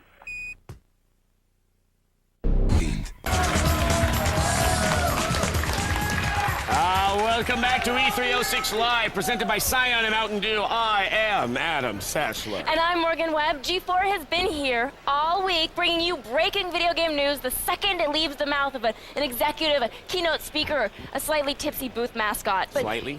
Well, we had a little part in that. But you can look all you want, but you will not find this stuff anywhere else. Morgan? Yeah? During the break, did Olivia grow like several inches and dye her hair or anything like that? I seriously doubt it. All right, then we should find out exactly what Kevin is up to. All right. What is it? Thank you, Adam. Yes, it is my distinct pleasure to welcome the newest and, well, actually, the official measurements are still pending, but I think it's safe to say the tallest member of the new G4 family. Everybody, filter host, Beth Ostrowski. Beth. Hi. Thank you so much for joining us. I'm so excited to be here. This is so much fun. You are too kind to be here at E3. This is a place where having a blast. people will slide tackle their fellow gentlemen for an inflatable sword, and you have just been so nice to everybody here. Have you had a good time? Everyone has been so supportive and welcoming to me, and I can't ask for anything more. I am so excited to be a part of your family, well, so I feel so welcome. Welcome in. I'm sorry, Mom's a little dysfunctional, and Dad's always tipsy, but you'll fit right in. Listen, I know it's your first E3. Was it hectic on the floor? How was it? You know what? It was a bit overwhelming for me. This is all kind of new to me, but exciting. Yeah. And I have to say I've learned quite a few things from being here just today. I was told you compiled a list of things that you learned actually. In honor of my new show coming up, Filter, which is a countdown show, I have made a list of the things I've learned here today at G3. If you E3. don't mind, we're just gonna count down that list. So this is what Beth learned at E3. Everybody, just check it out. You're gonna love it. You could probably name the best video games or could fire off your favorite game characters. But could you name the 10 things I learned during E3? That's what Filter does. We give you the lists you didn't even know you needed. Number 10, nerds, the sexy kind. Number 9, booth babes. Yes! You can have a crush, but it is a fantasy, folks, not reality. Sorry, boys. Number 8, cosplayers. If you're gonna costume up, Sailor Moon is not only creepy, it's so 05. Number 7, brand new games to try. Now you have bragging rights. Put it on your blog that no one reads except you. Are you running from number 6? It's the smell. Look, put 100,000 excited gamers in a convention center and you're gonna get some stink. Ew. My name plus your paper equals number 5, autograph signing. I can't believe all these guys wanted my autograph. Number 4 means stuff we all get, or swag. Even if you don't want one, you'll take one, cause it's free. Headline for number 3, press conferences. The people want to know. We're not sure who, but they're probably like us. And did you know about number 2? There are video games about farming. Only thing is, you have to get up at the crack of dawn to play. And the number 1 thing I learned at E3 is that in Metal Gear Solid 4, Guns of the Patriots for the PlayStation 3, the eye patch on Snake's left eye is called the Solid Eye System. This replaces the thermal vision, night vision, and the Soliton radar systems from the previous games. It's awesome. That is a crash course and a half on Pretty E3 good, there, Beth. huh? Not bad. Pretty good. Definitely good.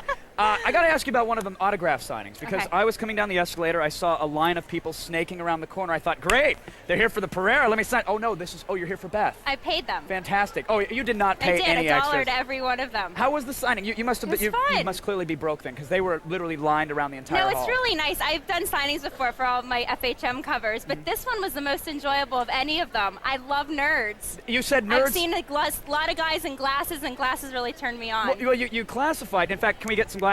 Anybody? Give me An some intern? Anybody? glasses.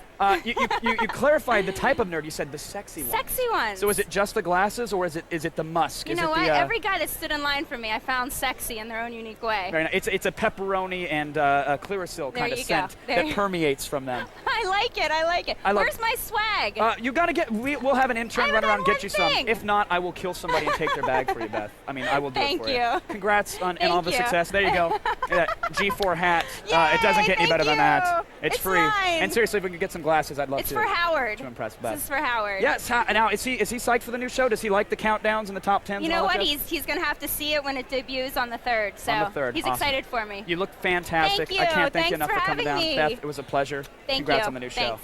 Everybody, don't forget, Filter's new season kicks off with the 21 most legendary parties Saturday, June 3rd at 7 p.m. and it's right here on the G4. Just check it out. Do yourself a favor. Yes, you guys have definitely got to check out Filter because Beth is so down to earth. You guys are definitely going to love that show. And I know that you guys are loving E3 right now. There is no question the big names have shown up here at E3, but some slightly, shall we say, less high-profile games and gadgets also make the pilgrimage. Here's Kristin Holt with her hidden gems on the floor.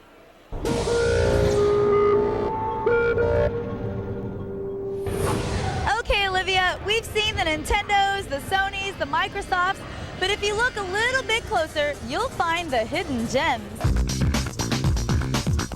First off, from Konami, we have Elebit. In the game, players must move around the world and search for creatures. Don't think that these creatures are just going to be waiting around to be caught by you. Oh, no, no. You'll have to push, pull, lift, and throw anything and everything in the environment to find the little buggers. Look carefully for Elebits on the Wii in 2006. From the creator of Lumines for the PSP is Every Extend Extra.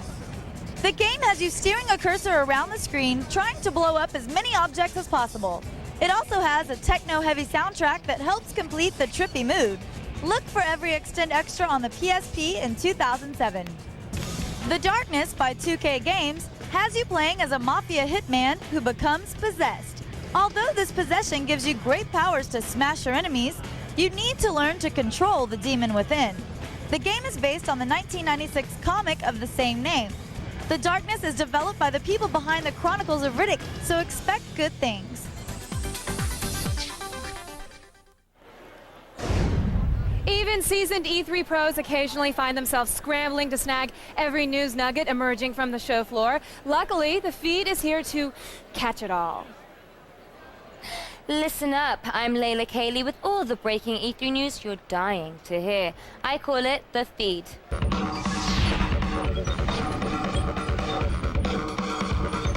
Mario, Kirby, and Pikachu are back in action as Nintendo announces Super Smash Bros. Brawl for the Wii. This time out, the classic characters are joined by Wario and Kirby villain Metal Knight, with Samus from Metroid Prime upping the babe factor in a slinky cat suit. At the closed-door preview, Nintendo hinted that some other classic titles like Kid Icarus could find new life on Nintendo's next-gen system. Watch out for our extreme close-up of Super Smash Bros. Brawl later on today. On the handheld front, Rare is currently at work on its first title for the Nintendo DS. The company that brought us Mr. Pants, and Donkey Kong Country 3 to the Game Boy Advance will release a Diddy Kong Racing follow-up that takes advantage of the DS touchscreen and microphone. That was a mouthful. That's all for the news for now. Stay tuned for G4 for breaking E3 headlines throughout the day, and visit us on the web at g4tv.com. Until next time, I'm Layla Kayleigh, and you have been fed.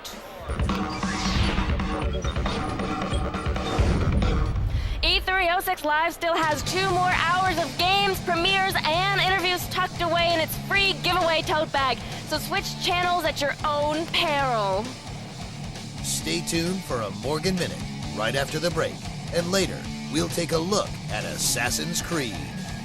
E306 Live is also brought to you by ITT Technical Institute. Education for the future. Protection.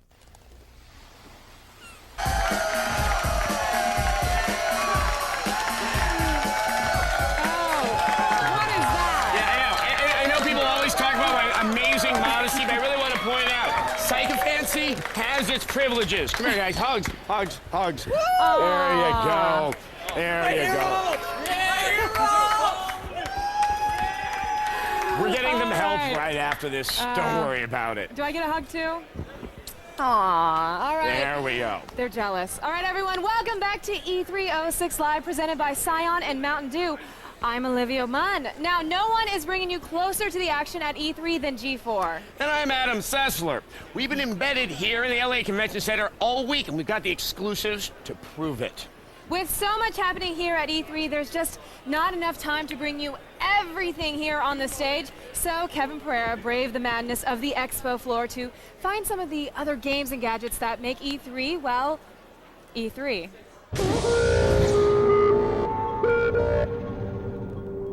All right, thanks, Olivia. You know, all week long, we've been bringing you the most hyped games of E3, but every once in a while, some titles kind of sneak up on you. But don't worry, we've got you covered. Here's some games you need to keep an eye out for.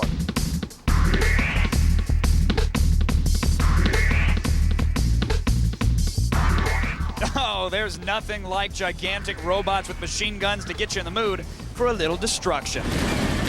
Now, it's been a while since we've seen Chrome Hounds roaming the Earth. The single-player mode offers up more than 40 different missions, or grab some friends and try out the 12-player Xbox Live Network battles. You can customize pretty much everything from weapons right down to your cockpit. Although you might want to buy your Chrome Hound dinner first. Another game turning some heads at E3, Dark Messiah of Might and Magic. It's a fantasy action game that features a complete first-person combat system, which means a lot more action. You know, Dark Messiah takes more of an act now, negotiate later approach. No, this isn't your daddy's Might and Magic game. Hell no. Dark Messiah is a lot more violent. As you can see, it's not just about the major players here at E3. There's a ton of games to see, and if you want to check them all out, you got to stay tuned to G4. But right now, back to you, Adam and Olivia. Thanks, Kevin. Olivia, I'm getting twitchy. Oh, do you want me to send one of the PAs out to fill your prescription? No, I think I need a solid 60 seconds worth of Morgan Webb. Do you think we can pull that off? I think we could do that. One of the big announcements of E3 was that Final Fantasy XIII would be 3 separate games known as Fabula Nova Crystallis Final Fantasy 13. With that many pretend words, you know it's gonna be good. The games are still largely under wraps. All we know is the main game involves an extremely badass lady killing people with a giant gunblade, and that is quality entertainment. Final Fantasy Versus 13 is a fighting game from the guys who made Kingdom Hearts, which means Square is finally learning that involved storylines are nice, but quality action means way more. The third game is for mobile phones, which seems a little bit weird, but is actually an exciting opportunity to see games more interesting than Bejeweled or Solitaire on your phone. But what is Square thinking? Final Fantasy fanboys lose control of their bodily functions at the release of a single game. With 3 games coming out, they will be left husks of men. Use your power wisely, Square Enix. By the way, if you weren't clear, I'm Morgan, and this has been a minute. All right, thank you, Morgan. Now, as you can imagine, E3 is not only a showcase for the gaming industry, it's a breeding ground. A breeding ground for a unique species of geek. We call them Gnerd. G4 on E3 2006 presents Seduced by Science. With Talisker Fernley, GED. Talisker Fernley here. The air is thick with the scent of E306, and we're back to check on the progress of those voluptuous velociraptors known as Gnerds. This year, Tribe Gnerd is faced with their most challenging obstacle yet. Restrictions have made it nearly impossible to gain entrance to E3. For Gnerd, this necessitates a stratagem. Being simple creatures, their first plan was a direct attack on the doors of their beloved E3. This was abject failure. Hobbled but not beaten, the Gnerds followed the ancient instinctual credo: one must die so that others may swag.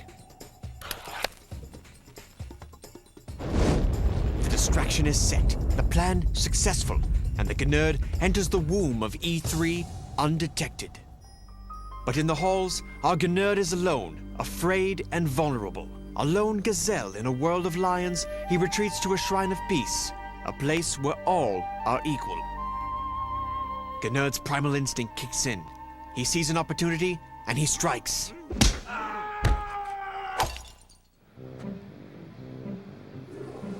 He is victorious. Expectorating in the eye of adversity, our Gnerd has emerged in full camouflage.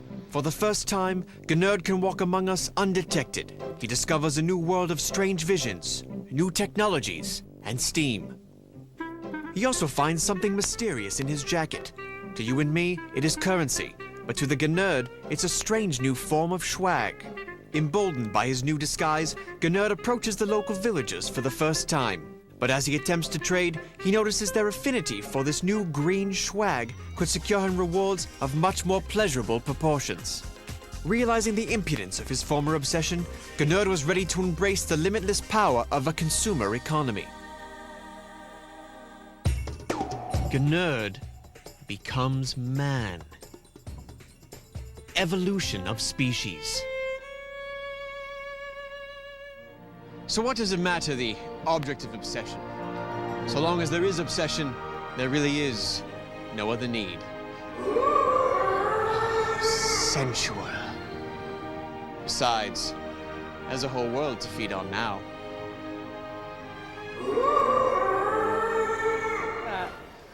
Wow. All right, yeah. Trust me, we need the following commercial break as much as you do. But when we return, we'll catch you up on everything that's gone down so far while girding our loins for the all-out E3 assault to come.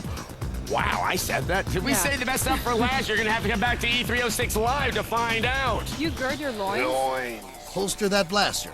We're hitting the show floor with LucasArts when E306 Live on G4 continues. E306 Live is presented by Mountain Dew, coming to you live and in color. Wait, do you see my... Oh.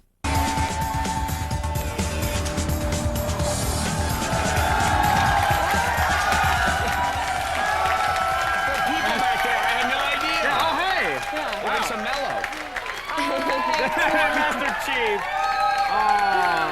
Welcome back back to E306 Live, presented by Scion and Mountain Dew. I'm Olivia Munn. Now, we've gone through an entire hour, and I need you to tell me which things have impressed you the most. I gotta say, personally, what impresses me most is peeking under Master Chief's armor. Apparently, he wears polo shirts and Bermuda shorts. He's so preppy. It's yeah, Master, go! Way to fight for you, buddy. All right, no, heat index, very important. First up, it's Heavenly Sword, and you guys said it was hot. Well, she's hot. That's under Scorching Volcanic. It is, actually, which, you know, I gotta be honest, it looks pretty, but having only the one little arena to play maybe got a little repetitive throughout the week for people. Well, and it is a hack and slash. You know, it's like, you know, when you're showing off new stuff, it's pretty. Sure. But you're not getting a sense of, ooh, this is big, expensive game. Yeah, and maybe the guys were a little hurt by her slash to the nether regions. Yeah, maybe that's it. Any guy would be hurt by that. The old boot to the beanbag, even in next gen. Next up, we went hands-on with Mass Effect, the latest from BioWare, and you gave it a scorching. Wow. This People are one very has me excited. I mean, it's so open. It's open. It's got more of the action. I mean, if there's one thing I really like Knights of the Old Republic, sometimes I wanted to really get in there and just Olivia, with more when of you that. get your hands on Mass Effect, what's the first customization you're going to do to your character? Mutton chops? I'm going to make him look just like you. That is with a the little correct bit answer. of Sessler. Oh, I don't know if I like the thought of wow, that. that's a neurotic giant. character. That's whoa. Okay, finally, we showed you some of the hidden gems out on the show floor. You said they were volcanic. People like hidden gems because they're going to see about all the big games somewhere else, but here we have all the little guys that are just weird, and you're looking for little friends in a house. Remember totally when bizarre. remember when there was a little game, I think it was called Katamari Damacy, and no one really knew quite what it was at E3? Exactly. That turned out to be quite the gem. It was huge. All right, well, the people at home all voted at G4TV.com/E3, and now it's time to hear what Mr. Ponage thought about Mass Effect. I love these names. It's out of my dad, actually. He said combining a first-person shooter with an RPG is a unique idea. This could be the next big thing in MMOs. What do you guys think? Now, of course, it isn't actually much of an MMO, I would Right. say. I mean, there is going to be some online, I believe, but it's. I think this is the whole game. It's BioWare. Sure. When They have BioWare an makes a game, They have an excellent track it's awesome. record. All right. Well, if you didn't like the results of the heat index, then do something about it. Get over to G4TV.com/E3 and vote for what's coming up in the next hour. Or, as always, you can text E3 to G4TXT. That's 44898 to vote and register for E3 Live News Alerts. Okay. I want to think about how impressed you are right now and then imagine that feeling quadruple. Ooh, yeah, a little quad damage, because E306 Live isn't even close to being done with you yet. And it's best to let a live show finish. They can get violent and aggressive otherwise. Sure. Can your heart stand the bouncy awesomeness of E3's booth babes? Probably, but our visit with LucasArts will knock you senseless. E306 Live is presented by Scion and Mountain Dew, and also brought to you by Netscape, Art School Confidential, and ITT Technical Institute.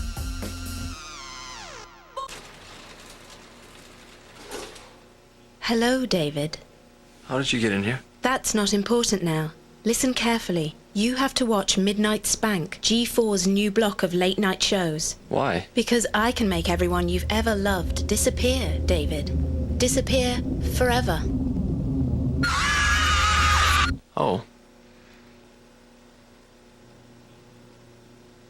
Introducing Midnight Spank. Weeknights only on G4. That's a winner. Yeah! Oh, I'll take code red. That's not a prize, it's mine. But it's with the prizes. Not happening. I'm not looking for trouble. Well, you found it.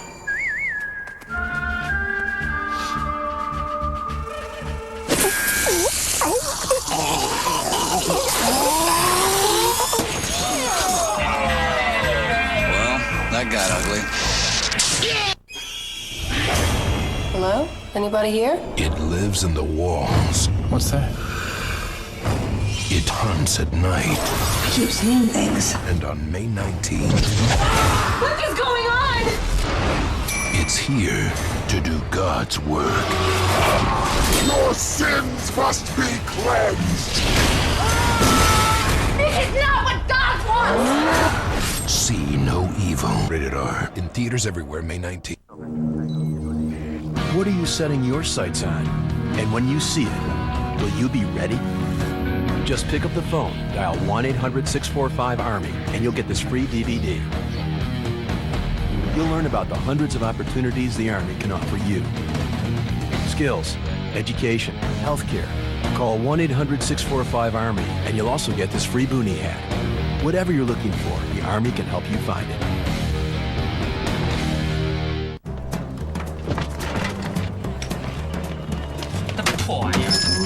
Man, I was cutting into people lately. Introducing Power Bar Triple Threat. It fuels like a power bar and tastes like a candy bar. One bite and you'll feel like you can take on anything. Be great. Go to GameTap, where you can play hundreds of the greatest video games from the greatest systems right from your broadband-connected PC.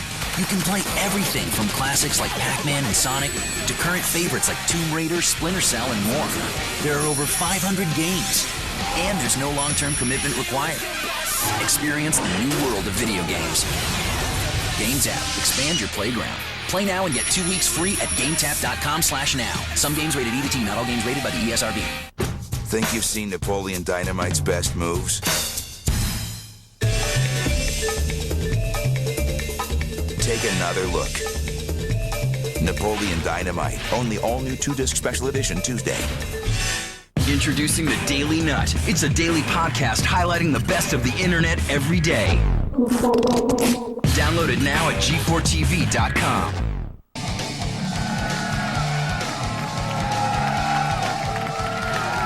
Welcome back to E306, presented by Scion and Mountain Dew. I'm Olivia Munn. And I am still Kevin Pereira, and this is still the video game industry equivalent of the Westminster Dog Show. And personally, gotta be honest, I have fondled more bitches than I can count. Hey, Kev, that's just the dog pound in you. You know? Don't do that. I won't. All right, but not only are you at home getting more access to E3 than a mid-level Sony executive, that's right, you are going to get a brand new Attack of the Show. This is true. Very important. Pay attention. Starting Monday, things are going to look very different on Attack of the Show, as you can actually see behind me, these TV head guys. Now, some people have said, oh, this is your set, this is it. No, no, no, no. We're actually... So much more. It's a piece of the set, and it's going to be awesome. It's all new. We got some new faces, but that same Attack of the Show attitude. Yes, that you love so much. And coming up this year, AOTS breaks out with week-long road trips. In July, we'll crash the superhero of conventions with Comic-Con Live. Yes, then in August, we're going to head to Sin City. Where is that, Olivia? Las Vegas. That's right, for a week of these sights and the sounds that only Attack of the Show can bring you. And in September, we're off to Nippon. That is Tokyo, the place that seems to be defining what's next in animation, gadgets, and video games. I recommend Nippon. Yes. Things kick off Monday, and we are taking Battlestar Galactica's Trisha Helfer and putting her in a chair, and I'm talking to her. It's Kane from the WWE. He'll be there as well, and even a visit with Sir Ian McKellen himself. Big show. I'll be there. Attack of the Show right here on G4 at 7 p.m. Wow.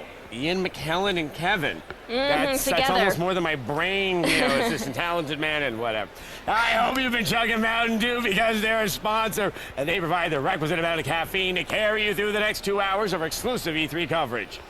Yes, consider what you've already seen, just an appetizer, an enormous deep-fried 30-pound appetizer, because there's a second course of E306 Live coming your way. So wipe your chin and here we go. Get the latest on Star Wars and Indiana Jones from the team at LucasArts. Take a look at what Microsoft has planned for your future and get one last peek at the lovely booth babes of E3. G4 and Attack of the Show present E306 Live.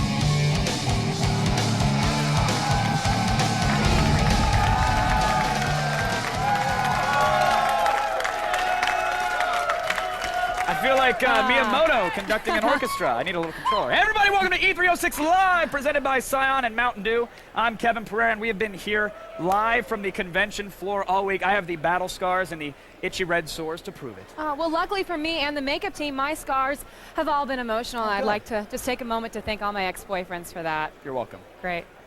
But I'm not about to slow down, Kevin. You can't slow me down because no one else gets you inside the video game industry's biggest event like G4. See all these people? Well, we're cutting lines, muscling fanboys out of the way, and getting right to the heart of the expo until they drag us out just just kicking and screaming. Oh, there's no better way to do it. Yeah. But of course, we can't handle such an all-out assault on your senses alone. No, joining us in the trenches are X-Play's Adam Sessler and Morgan Webb.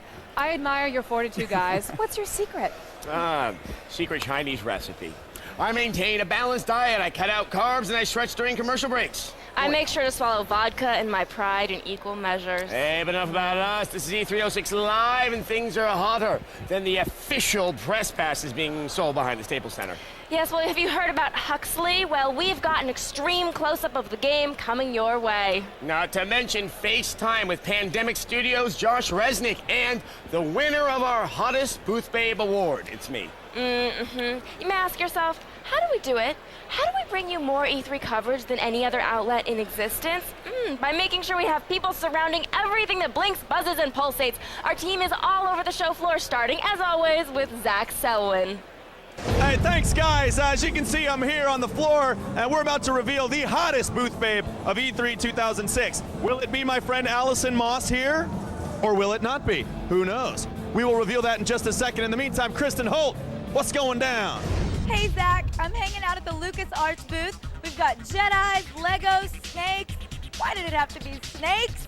We've got all that and more coming up later. But right now, let's check in with our special correspondent, Gilbert Gottfried. Yes, Gilbert Gottfried here again.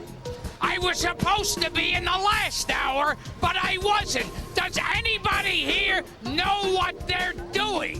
What's up, you guys? I'm going to be hanging out with 50 Cent. You do not want to miss this. He's making out with me. Sending it back to you guys. Wow.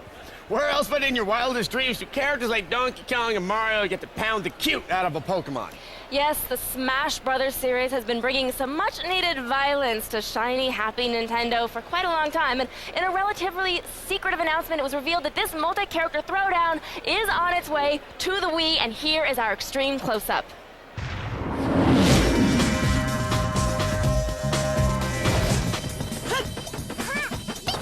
If you haven't already heard the news, Nintendo surprised everyone when it unveiled Super Smash Bros. Brawl for the Wii behind closed doors at this year's E3. All your favorites are back, along with some characters who have never appeared in a Smash Bros. Game. The footage we saw contains all kinds of Nintendo fan service, from Kid Icarus's Pit to Metroid Zero Suit Samus.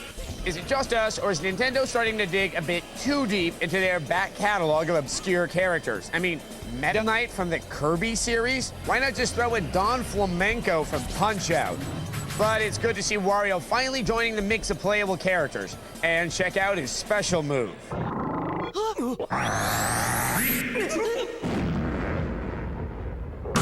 Best of all, just when you think the trailer is over, you get a call from an old friend. スネーク、忙しいところすまないが、ビッグニュースだ。 That sneaky bastard. Yes, it looks like Solid Snake will be a playable character in the latest Smash Bros. Game. Rumor has it that you don't need to use the Wii's fancy new remote to play Super Smash Bros. Brawl, so don't throw away those GameCube controllers just yet.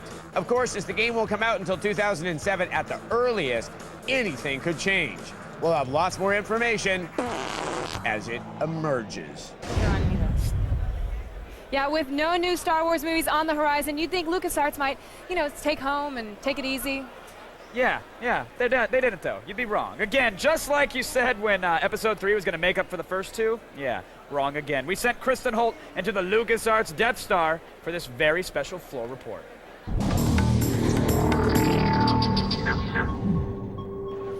We're here at LucasArts, and every year we count on them to deliver the goods, and yes, this year is no exception. From old friends to new surprises, LucasArts has got it going on. Grab your fedora and whip, because Indiana Jones is back, and he's never looked better. In an original story by George Lucas, Dr. Jones is sporting a cutting-edge graphic system called Euphoria, which is exactly what players will be feeling after seeing this game in action when it's expected to hit shelves next summer. Not so far away, on the other end of the LucasArts galaxy, is LEGO Star Wars 2: The Original Trilogy, a sequel to last year's record-breaking surprise hit.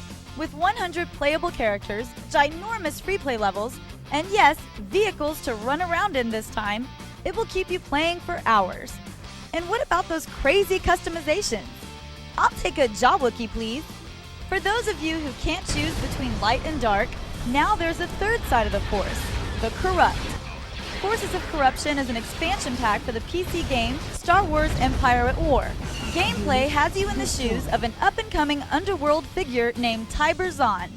A simple thug just trying to get by in this crazy galaxy by stealing, spying, and using a little sabotage. It's how you end up bigger than Jabba and not a Rancor's lunch. So there's all your heroes and villains for the playing. Which do you want to be? Well, before you decide, there's still more to come, so keep watching. All right, thanks, Kristin. Olivia, as you know, or at least you should know by now, your weeknights at midnight, it's got a little bit darker. Yeah, with the Midnight Spank, the new late-night block here on G4. Huh. Midnight Spank. That's an interesting name. Yeah, we'll leave it at that. Midnight Spank mixes favorites like Bonsai, Brainiac, and Cinematech Nocturnal Emissions with new shows like Ed the Sock's Night Party, Cheaters, and even the Late Night Peep Show. It all makes for a rather outrageous block of shows that could only air in late G4 nights. That's right. Tonight at midnight, it's Ed the Sock's Night Party, followed by Cheaters, the show that catches people in the act. That's Midnight Spank every weeknight at midnight right here on G4. Now, we need to take a break here. We need to. But only because we're afraid that you might not be able to handle what's next without a bit of a breather. Look, that's not a dig at your manhood. We know you've been working out. We just want you to not want to pull anything. No, not a hand. No, just don't pull anything. Did you? Find out who's the hottest booth babe of E306. Plus, we get our hands on Hellgate London as our live coverage continues. E306 Live is presented by Scion. Cars ready for personalization. Scion, what moves you?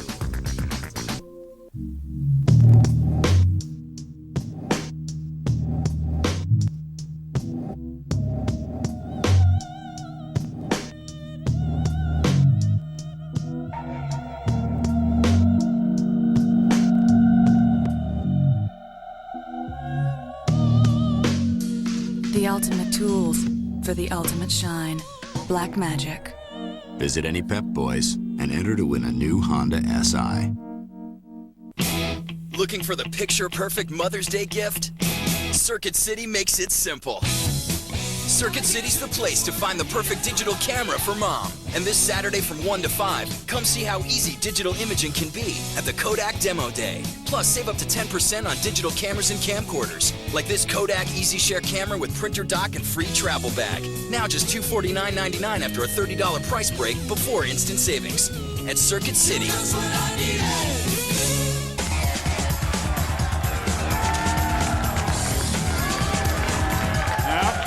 I like the one guy on his phone and the sea of people screaming. He's like, yeah, no, 6:30 or so. I don't know what it is.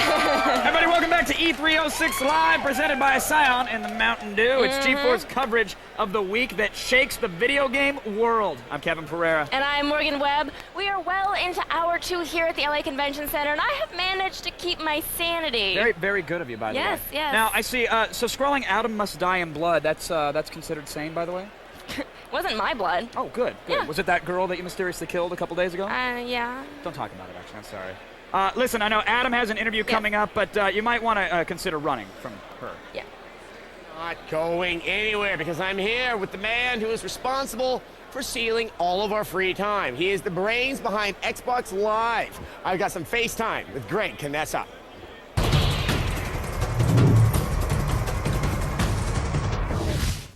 All right, Greg. See? I believe they are cheering for the same thing that I was so stunned with. When I first heard about Xbox Live Arcade, I'm thinking, oh, that's nice. Maybe I'll dip into it every once in a while if I don't have another game. And then there was Geometry Wars. Yes. Were you guys ready for that? Just like really making Xbox Live Arcade such a hit right out of the box? Well, we'd actually always hoped for it to be this big of a hit eventually, but I think we internally were surprised with the level of support we got so quickly. Yes, I mean, it is compulsive on on that beautiful old school level. Yeah. Now, you've really been rolling out more and more games. I must say, one of the biggest surprises was the announcement on Tuesday. You have Luminous, the game that's currently been residing on the PSP. Yes. How did that come about? It's been kind of hard to keep the secret this long. Actually, we've been working for months with Q Entertainment and Mizuguchi-san to bring the evolution of Luminous to Luminous Live to exclusively to Xbox Live Arcade. leveraging the features that only Xbox 360 can deliver. Full multiplayer play over Xbox Live, and through a partnership with Warner Music, we have downloadable musical artists that you'll be able to use with Luminous. So you'll be able to play the video in the background while you're playing Luminous. And we have Madonna. We're showcasing Madonna's new video, Sorry. Yeah, so Madonna's doing a good job of showcasing herself as well. Now, first I just have to ask you, do you ever get like kind of complaints from the guys making the big games, like the dudes over at Bethesda or like the Call of Duty team going, don't take away, you're taking people away from these games? No, we're actually not.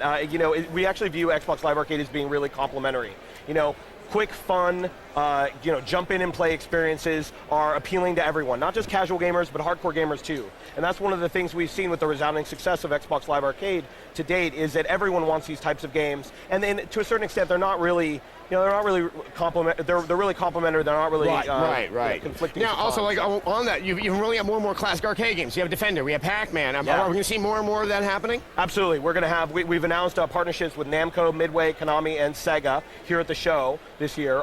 We're bringing Sonic the Hedgehog, Defender, Ultimate Mortal Kombat. Of course, you already know about Street Fighter. Yeah. Whole bunch of titles. That Sega stuff has me really excited. Also, you're getting some good indie developers to be able to put their games in Xbox Live Arcade too. Do you think, have you noticed, is this starting to really create the indie market as something more burgeoning? Absolutely. That's one of the key tenets behind the vision behind Xbox Live Arcade, has really been about opening up the console to small indie developers with innovative, creative content that will seed the marketplace. And we've announced we're working with over 100 small and independent developers and medium-sized developers to develop games for Xbox Live Arcade. See, and never say Microsoft has never been grassroots. Greg, thank you so much for joining us.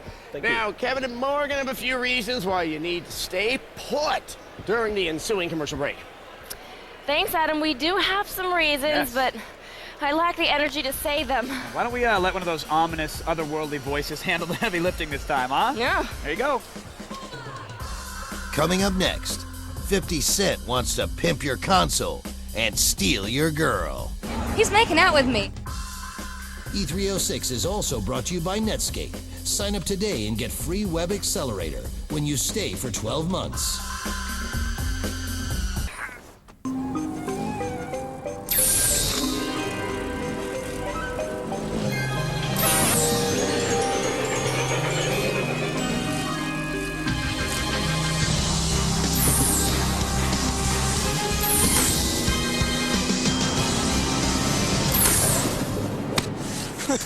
Silly little fairy.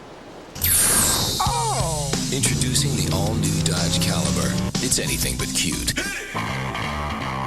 New G.I. Joe Sigma 6 is here. Kamakura, Ninja Bat, Tunnel Rat, Long Range, Cobra Commander. The evil Cobra Commander strikes from his secret base. Can Tunnel Rat and Long Range blast him out? You're in command. G.I. Joe Sigma 6. Figures sold separately. Multi-State Insurance Company. Hello, I'd like a car insurance quote, please. Yeah, hi. Hello? Yeah, I'd like a quote, please. Can I have a car insurance quote? Need a quote. Yeah, I'm looking for a car insurance quote, please. Quote, please. Just need a quote. Hey, think easier. Think Progressive. We give you our direct rate for car insurance plus the rates of other top companies instantly. Go to Progressive.com.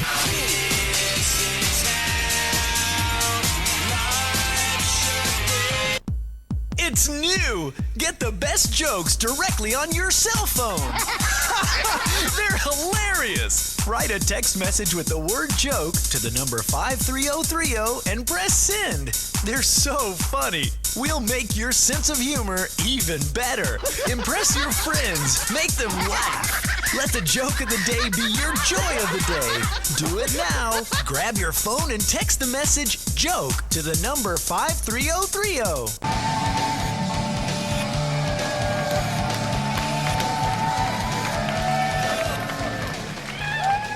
Yeah, welcome back to E306 Live, presented, today we have more foliage. We do. I actually tried to mow that guy earlier, but really? Yeah, he's pretty awesome. Yeah, I think he actually could probably mow us even better with the large armaments he has. Anyway, our wonderful coverage of E3 is brought to you by Scion and Mountain Dew, and they're letting you see the year's most prestigious event in gaming. I'm Adam Sessler. The most prestigious man in gaming, by the way. Oh, right stop there. Right there. You're I'm the Kevin most prestigious Pereira. man there. Well, what they don't know is that together, we actually form Master Blaster. Yes, we run Bartertown, but when we aren't entering the Thunderdome, we're checking in with the lovely Layla Kayleigh. Yes, she managed to track down the modern-day Renaissance man that is Mr. 50 Cent.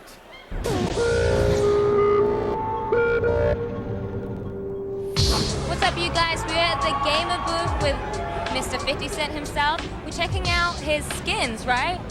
What brings you to E3 this year? Oh man, gamer graphics. So these are like the skins, right? Oh yeah, she got the hottest skins. You see the Marvel characters, a lot of different guys. You see Superman up under there. What kind of games do you like to play? I mean, it's a lot of different games, man. Bulletproof is one of my favorite games. It's got me and it got my music in it. Can we be expecting like a second game that you're gonna put out? Absolutely, Bulletproof 2. What can we expect from it? Oh, more excitement, man. I mean, the video game, we'll take it to the next level with the things we could do. Our Attack of the Show viewers really like you. She hitting on me. You see her hitting on me?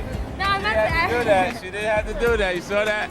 Our viewers really want you on the show. Would you come for me and like hang out? I'll come to the show, hang out. Look them in the eye and say, I'm 50 Cent and I'm gonna come on the show. Please. I'm 50 Cent, and I'm gonna come in. You see her hitting on me, right? Are you gonna come on the show? I didn't wonder why I can't stay focused. Hey, what's up? I'm 50 Cent. You're watching G4 TV. Keep it locked. He's making out with me, sending it back to you guys. I think he blushed. Wow, yeah. I've never made out with anyone in an interview I've done. Thank God. Thanks, Layla. Before we dive into the next game in our on-deck circle, we're going to visit Morgan Webb in fun-sized Snicker bar form. That's true. It's time for another Morgan Minute. There are some things I would love to do, but just can't, due to the terms of my parole. So it's always nice to play a game that indulges your baser instincts and just lets you cut a wide swath of damage. God Hand is such a game. The game feels meaty. Your opponents are big, but your attacks are bigger, sometimes comically big. But that's the cool part. The game indulges in hardcore action, but with a sense of humor. You kick a guy into the horizon, the game will cheer for you. It's a kind of overblown action that's reminiscent of Kung Fu Hustle. Now, God Hand was made by Capcom's Hotshot team, the guys who made Beautiful Joe and Okami, and it shows. 3D brawlers have long been a cesspit of useless titles, but God Hand may just take a place with God of War and Ninja Gaiden in rehabilitating the genre. Plus, it's a PS2 game, and it's good to know there are still quality titles coming out for the platforms you already own. Yep, it's Morgan, and that has been a minute. All right, from that we move on to the one thing that, the one thing about X-Men that Brett Ratner hasn't screwed up. I'm sorry, I have to say it. It's the video game. Yes, hopefully. And I can't wait to get my adamantium claws into it. Here now is the first look at X-Men, the official game.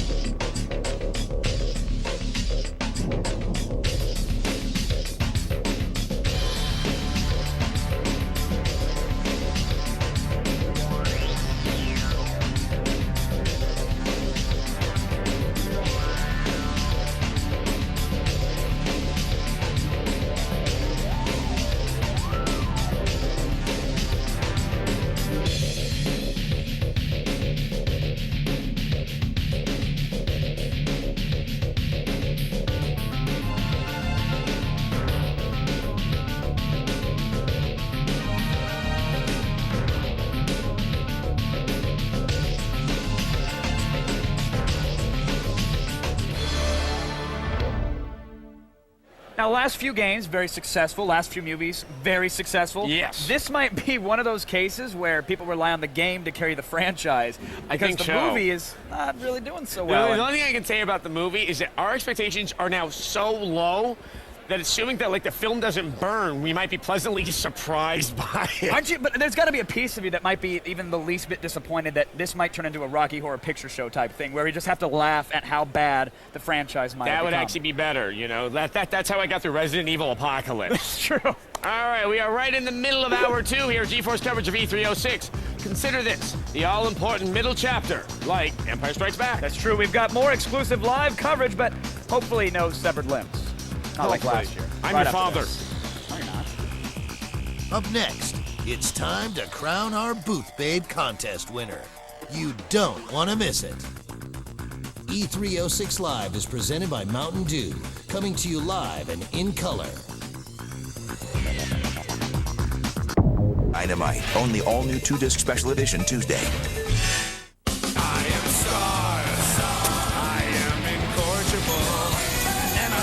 a big burger, beef, bacon, jalapeno, good thing down.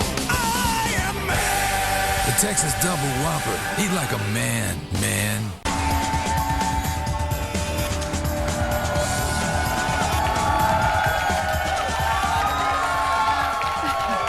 Welcome back to E306 Live, presented by Scion and Mountain Dew. I'm Morgan Webb. That voice in your head that tells you to avoid sticking metal objects and electrical outlets. That's me. Yeah, and I'm Olivia Munn, the voice that laughs when you do it anyway.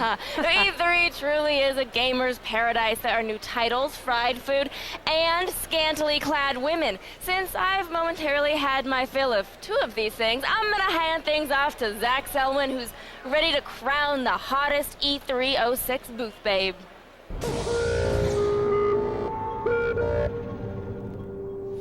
Thanks, guys. I've been searching high and low, short and tall, front and back, and my grueling hunt has finally come to an end.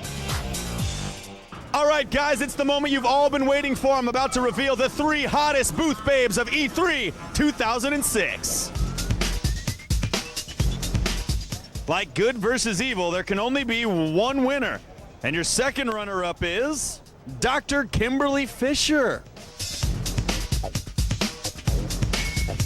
To be one of the top 3 hottest booth babes at E306, it's got to make you feel good. I am so honored, let me tell you. This is going right up there next to my Nobel Prize in biomedical ethics. Wow, she finished 3rd, huh? This can only get better. Your runner-up for E3 2006 is Allison Moss. It was a tough one. Do you feel robbed? Definite heartbreaker. For all you guys out there that voted for the latex girl, you are not my friend. And now, folks, it is my privilege to announce to you the winner of the Hottest Booth Babe Award of E3 2006, Ms. Bianca Bouchon. What 2 main assets do you think made you win this contest?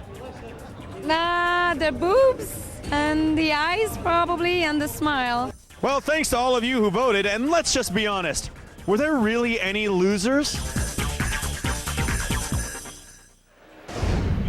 Thanks, Zach. Well, it's the last day of E3, but things have not even begun to slow down on the showroom floor, especially over near Microsoft. Yes, for a company that's already dipped a toe into the next-gen console waters, they didn't get lazy this year. And here's Kevin Pereira with a floor report from the house that Gates built.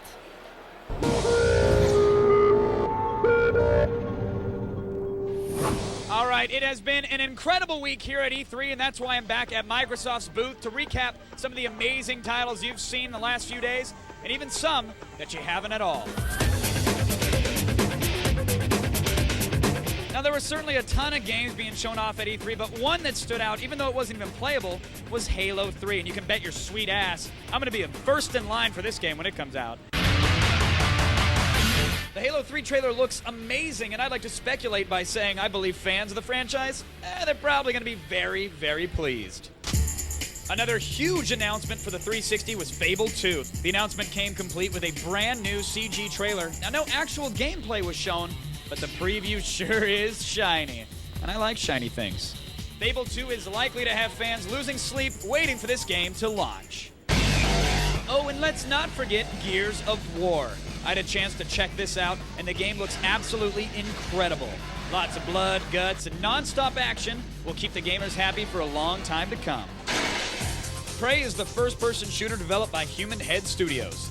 In this future world, you must fight the race of aliens hell-bent on eating the flesh clean from your bones. Prey will offer a unique twist on the first-person shooter genre by allowing players to manipulate gravity and the spirit walk, where you can actually leave your body. And finally, we have the action fantasy title 99 Nights, or N3. In N3, you play as the sexy character Infi, hacking and slashing your way through countless enemies to build up special attacks. With huge environments and breakneck combos, N3 is sure to keep you busy, and of course the hack and slash fans will marvel at how many baddies can be thrown around on screen at once. Yeah!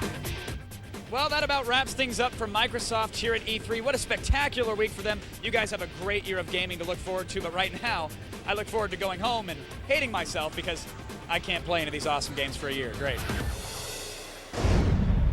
Thanks, Kevin. Now with all the excitement surrounding the technical power of the next generation systems, it's easy to forget the unsung heroes who bring these games to life. Well, now we're going to give you an inside look at the greatest motion capture actor of all time, Peter Sirkis. Peter, I think, is one of the least known icons in the industry. Not only did he contribute to the motion in the game, but he also contributed to the storyline, and so few people know about him. The first time I saw his work, it just made me weep. You know, this guy could capture motion in a way to where all you had to see was his data points, and you understood the pathos of humanity. Without me, it would just be motion. Motion less, minus the capturing.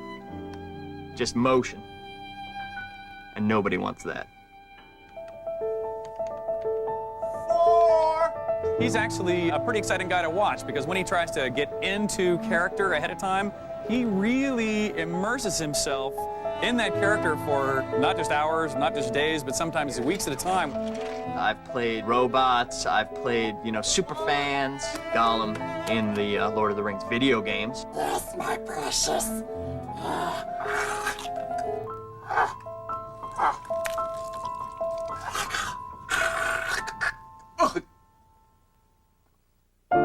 It's really sad to see now a character as just so creative, with such creative potential, has just been, abused by our industry. It's just heartbreaking. There's nothing wrong with doing a hot coffee mod. We ready to go? All right, let's do this. Oh, girl, you should be getting paid for this. I actually played both characters. I was the guy and the girl. I f***ed myself. Was that good? You guys want another take on that one? He's redefined what motion capture means in America and really all over the world. It's a struggle, but if you believe in what you're doing, it'll pay off. Because there's one motion they can't capture. That's emotion. Oh, and hands. Hands are really hard.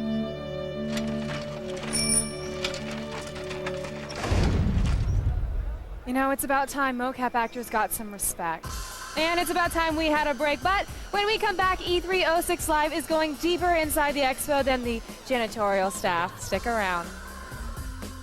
We're walking through Hellgate, London right after the break, and later, we're all over the Assassin's Creed. E306 Live is presented by Scion. Cars ready for personalization. Scion, what moves you?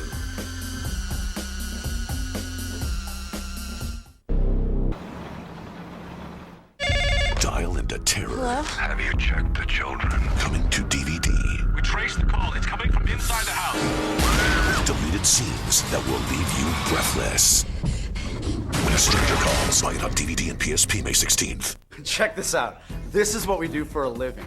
We're video game designers. And we're game programmers. With the training offered at Collins College, you can learn to design, code, and test games like this.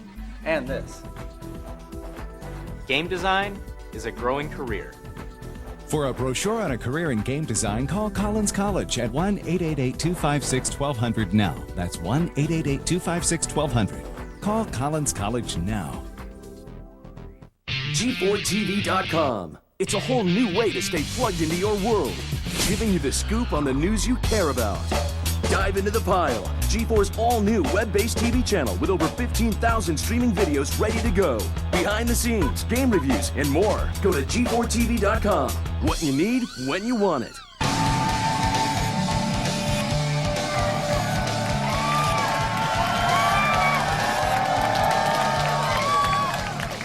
Yes, it's about me. Welcome back to E306 Live, presented by Scion and Mountain Dew. I am Adam Sessler, and we're here on the floor of the LA Convention Center, where the tiles are sticky with gamer anticipation. Woo-hoo.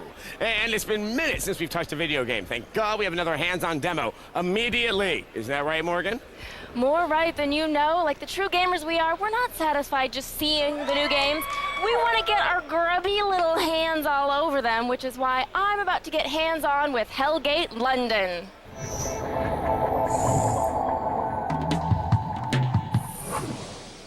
Now, joining me to show off Hellgate London is Bill Roper, CEO of Flagship Studios. Welcome, Bill. Thanks a lot. And I'm also really we happy have to be here. Christopher Lambert from Nice to be here. Highlander. He's the one and only playing for us. Okay, now you've said this game's like Diablo 2 meets Half-Life 2, so Definitely. why? Okay. Why? Because it's Why? two fantastic games. I think one of the biggest things about the Diablo series that really we have missed is that massive amount of randomization. What it really does is allows people to go through, play the game over and over and over again, never see anything the same twice. And the Half-Life 2 elements are really us trying to bring in that sense of life, that immersion. You play the game first person, third person. You can play with all these different character classes, massive amounts of the randomization. It's a game that you just can't ever stop playing. Okay, how much action, how much RPG? It is an RPG, but it's an action RPG. Okay. So if you play D2, you know where we're coming from on Yep. that. Definitely role-playing elements. You've got the character you're building up, skills, spells, items you're trading back and forth, and best of all, it's both a single-player game that you can get out of the box and Right. play at home, and it's an MMO. Okay, so tell me a little bit more about the multiplayer plan. Well, the multiplayer plans really are to give players what we really believe they expect from an online RPG. That's when they go on, they want the security of the client service situation where they've got their characters that are safe, their gameplay Right. is safe. They also want customer support. They want ongoing content. They want all those things that when they make that investment in a world and a Right. character, they just keep getting more and more. People want a lot, don't they? They do, and we like giving it to them. Is there anything brand new that you've got coming out in this game? Like There's so much new that's coming out. I mean, really, when we look at the show floor and talk to people, it's Okay. almost hard to describe it because there's so much about our game that's unique. And I think that it's really maybe more so than anything is the fact that we give the players so many choices, how they can play, Right. how they can customize, and then do that within this world that's ever-changing and is always different when they play. Okay, well, let's talk about some of those choices. Now, you've announced so far only 2 character classes, the Templars and the Kabbalists. Right. I don't know how directly to... Kabbalist, Kabbalist, either way. And you can play man and woman in both Right, of those classes exactly. so far.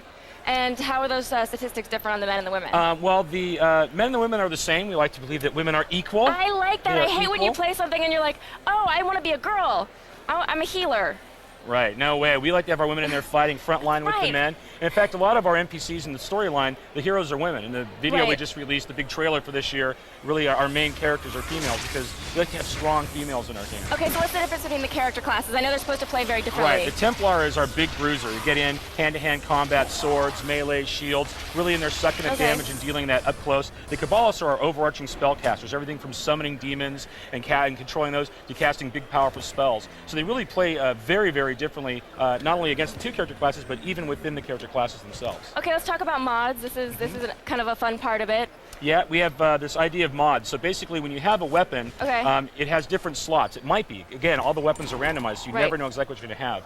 And what you can do is then, in fact, put mods into the weapons. Chris right now on the big Yep. screen is going to modify one of the weapons. It takes some fuel cells. You can go and grab those, drop them in. It not only adds different powers and abilities to the weapons, but changes the geometry as well. Mhm. So not only do you see it when you're using the weapon, but when other players see you in the world, they see all the work you put into it and can see how awesome your character is. And that's a lot. That's a big part of these That's a things. You want to huge see everybody see how awesome. Okay, so tell me about the storyline.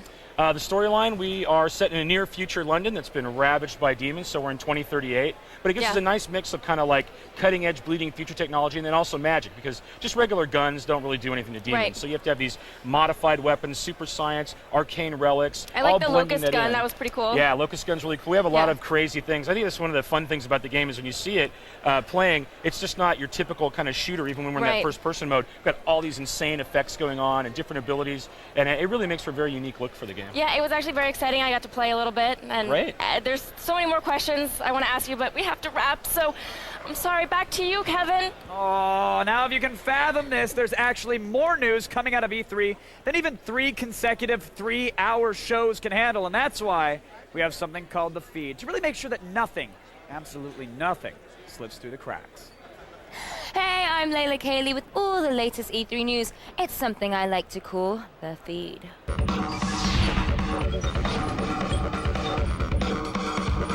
You won't see any Wii games at the LucasArts booth, but that doesn't mean the company isn't thinking about Nintendo's next-gen console. The company announced interest in a lightsaber battle game taking advantage of the Wii's motion sensor controller. May the Force be with them. In other news, Dance Dance! Okay, that's why I'm not a dancer. Dance Dance Revolution just got a little less active. Konami has just announced production of a new Saturday morning TV series based on their popular dancing game. Competing tweens and teens will bust their moves as part of CBS's Saturday morning Secret Slumber Party this fall. That's all for now. I know you'll miss me, but keep it tuned to G4 for breaking E3 news throughout the day and visit us on the web at g4tv.com. Until next time, I am Layla Kayleigh, and I have given you the feed. Listen, if you want to see more of the feed every day, you're in luck. You can, because it's part of the new G4TV.com. That's where you'll find the feed and all of the action from here at E3. Games, and more games. Nice. And there's The Pile, G4's broadband channel, filled with thousands of exclusive videos, some that are even too hot for G4 TV. Dare I say volcanic, Olivia. Ooh. G4TV.com is everything you want when you want it, but right now, I want me some Adam Sessler. Really? That's okay. Here I am, Kevin. It's good to be wanted. While we've done our best to highlight the biggest events this show has to offer, there just aren't enough hours in the day to cover everything in exhaustive detail. Thankfully, these game design flow reports do a good job of making sure no man gets left behind. Take it away, Kristin Holt.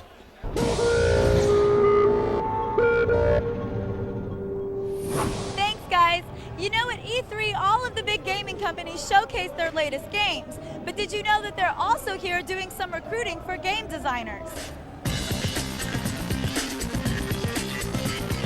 So, game designing has become a serious business. What do you think about that? Oh, it's definitely become a serious business. It's made its own market share. It's bigger than movies. It's only going to get bigger. Fred, have you ever thought about being a game designer? Yes, daily. No, I haven't. It looks like too much work to me. And if I could be a character in your Fable game, what would I be? Probably the hottest chick in the game. Yes! You'd be far more voluptuous, first off. Well, thanks! I don't know. I guess you could be a TV host and giving me missions. And you'd kill things. Yes! I would love that! So the next time your mom tells you to stop playing your video games, just tell her, Mom, seriously, it's cool. I'm just doing my homework. Guys, back to you. All right, unless you're 100% confident that you won't get lost between your television and your bathroom, I'd recommend staying put. You probably have a cup nearby. We've got more E306 Live after this. Gilbert Gottfried gets his geek on after the break. Plus, we sweat the hot new sports games. E306 Live is also brought to you by ITT Technical Institute. Education for the future.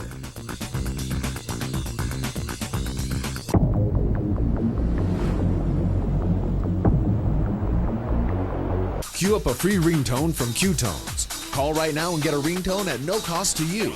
Just text your choice to 40100. Text D90 for Gold Digger. Text E90 for Wait, the Whisper Song. Text M90 for Sweet Home Alabama. Or text J90 for Super Mario Brothers. And remember, text right now for a free ringtone from Q-Tones.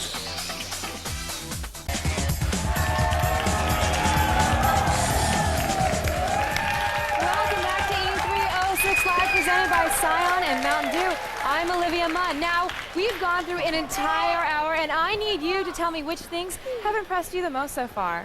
This little guy, by the way, the most impressive thing at the show, G4 Happy Tree Friends swag. He's adorable. Awesome. You don't mind if I keep this, right, buddy? Oh, all right, awesome. His silence spoke volumes. First First up, everybody, it's the latest Indiana Jones from LucasArts. You said it was... Ooh, I think people are suspicious of movie games. Nice. I like the new physics in this. I like that the punches. You know, and also of movies that could make a good game, indie is a lot about action and doing fun, cool things. It's also a lot about 20 years ago. People are very attached to this series, though. They don't want to see it ruined, well, potentially. The youngin' here may not remember. Raiders of the Lost Ark is the greatest movie ever I remember the sound clearly when I was in the womb. It was phenomenal. Okay, next up, Nintendo revealed Super Smash Bros. Brawl, which you rated as volcanic. Of course. I was hoping this. I was wondering, are people gonna have the same warm feelings for Smash Brothers as I do? And they did. You came through for me. As I said in the piece, they really got some weird characters. And that's all I'm saying. But the guy from the Kirby thing, it's like, whoa, okay. They don't want to leave Kirby out. No, not Kirby, but I take care of the enemy. Oh, man. Kirby's accessories, they had to get them in too. And finally, we got hands-on time with the PC game Hellgate London. You said it was scorching. It looks awesome. I got my hands on it personally, and the more I played it, the more interested in fun it was. I can't wait for that one to come out. I think the other thing is that, you know, when you see only a little bit of it, you don't get the full taste. But I mean, this is Bill Roper. This man has been behind some of the most addictive games, StarCraft, Diablo. I have faith. And it's absolutely beautiful. Every weapon is beautifully detailed. It's gorgeous. Excited.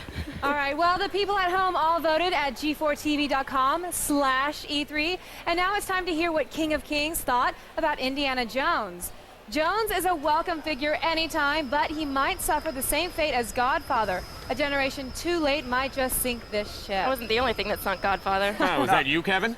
No, listen. I logged on back there and typed under my own name, but he said it better than I did. I mean, current gen games are just not cutting it for people right now. Oh, no, that I absolutely do agree with. All right, well, if you didn't like the results of the heat index, then do something about it. Get over to g4tv.com/E3 and vote for what's coming up next in the hour. Or, as always, you can text E3 to G4TXT. That's 44898 to vote and register for E3 Live News Alerts. Yes, and from the co-developers of Kingdom Under Fire comes 99 Nights, a fantasy action game inspired by Asian history. With a vast armies of opponents and really detailed kimonos, 99 Nights should satisfy anyone who's ever dreamed of carving out a niche for themselves in a fictionalized alternate Asia. I have that dream every day. Here's our premiere, everybody, of 99 Nights.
With so much E3 still to come, we need to appreciate the breaks when we get them. Seriously, a mind can only be blown so many times, friends.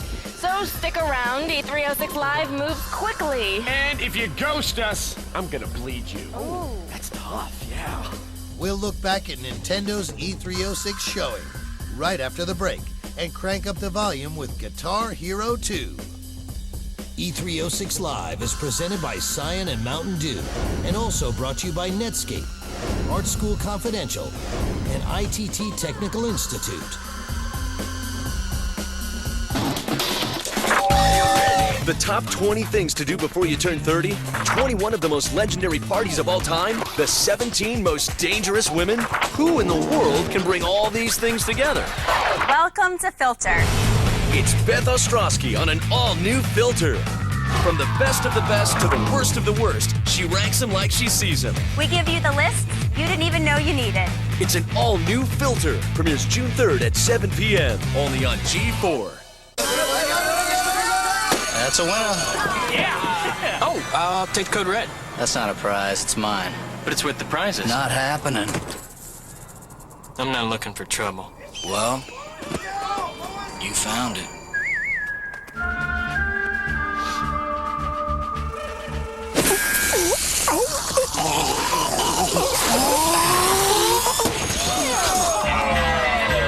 Well, that got ugly.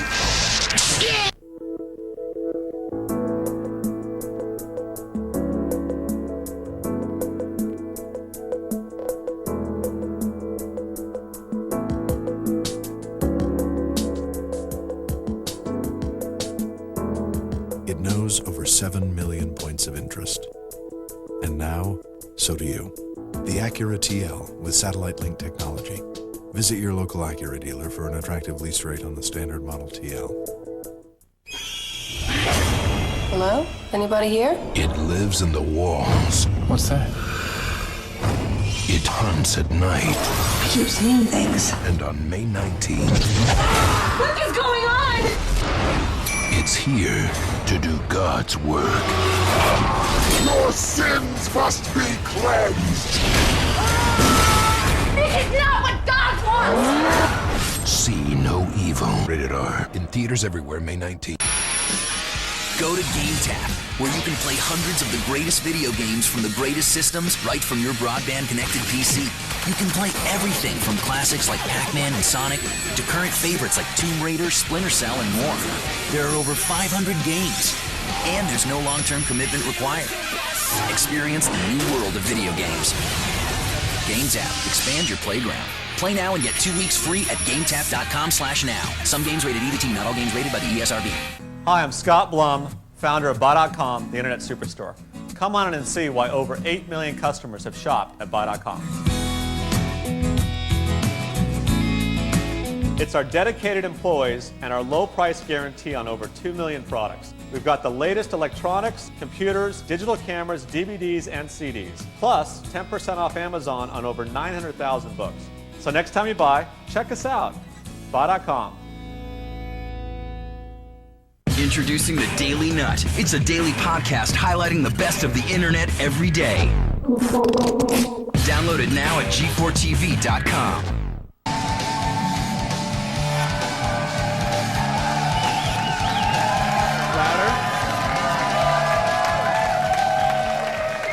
All right, now let's hear it for Morgan. All right, everybody, welcome back to E306 Live, presented by Scion and Mountain Dew. I'm Kevin Pereira, and I don't know how much more myself I can give you people. You take and you take and you take. Take a moment, Pereira. I'm Morgan Webb, and we are here right in the heart of the world's most impressive collection of gaming nerds. It's where industry giants flex their muscles and give away plastic toys. Yay. Yeah, I love toys. And not only is G4 on top of E3, we're on top of everything you can download or stream. This is right. We are the best of the internet. We bring it to you as well, and it can be found every day online with G4's Daily Nut. It sure can. See, we pour over the web to find all the best stuff, then we serve it to you straight up. Weird websites, fun new videos. The Daily Nut is the way to find out everything happening on the net. Seriously, be the cool kid that's seen it 5 days ago. You can only get it online. Just log on to g4tv.com or even iTunes. Just download the sucker. It's the Daily Nut. And by the way, it's like top 10 now, I think. I just got word we're #1. Done. That's it. I have no idea, actually. Yeah, these are just the voices in his head. Okay, now more importantly, do Adam and Olivia know about the Daily Nut? Yeah, indeed we do. Morgan, yes. The image of a young girl face planting is, it's seared into my memory, and actually I pushed her. All right, but now it's time to slurp down that last gulp of cold coffee, splash a handful of ice water on your face, and for God's sakes, change that undershirt. My family's here, and they actually smell really bad because they've been hanging out at E3, because the final hour of E306 Live is about to kick off.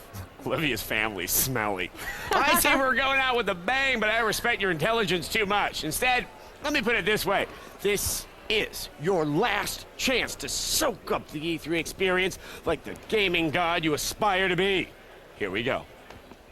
In this hour, one final look at the Nintendo Wii. Party like a rock star with Guitar Hero 2 and find out what's new in the world of sports games. G4 and Attack of the Show present E306 Live.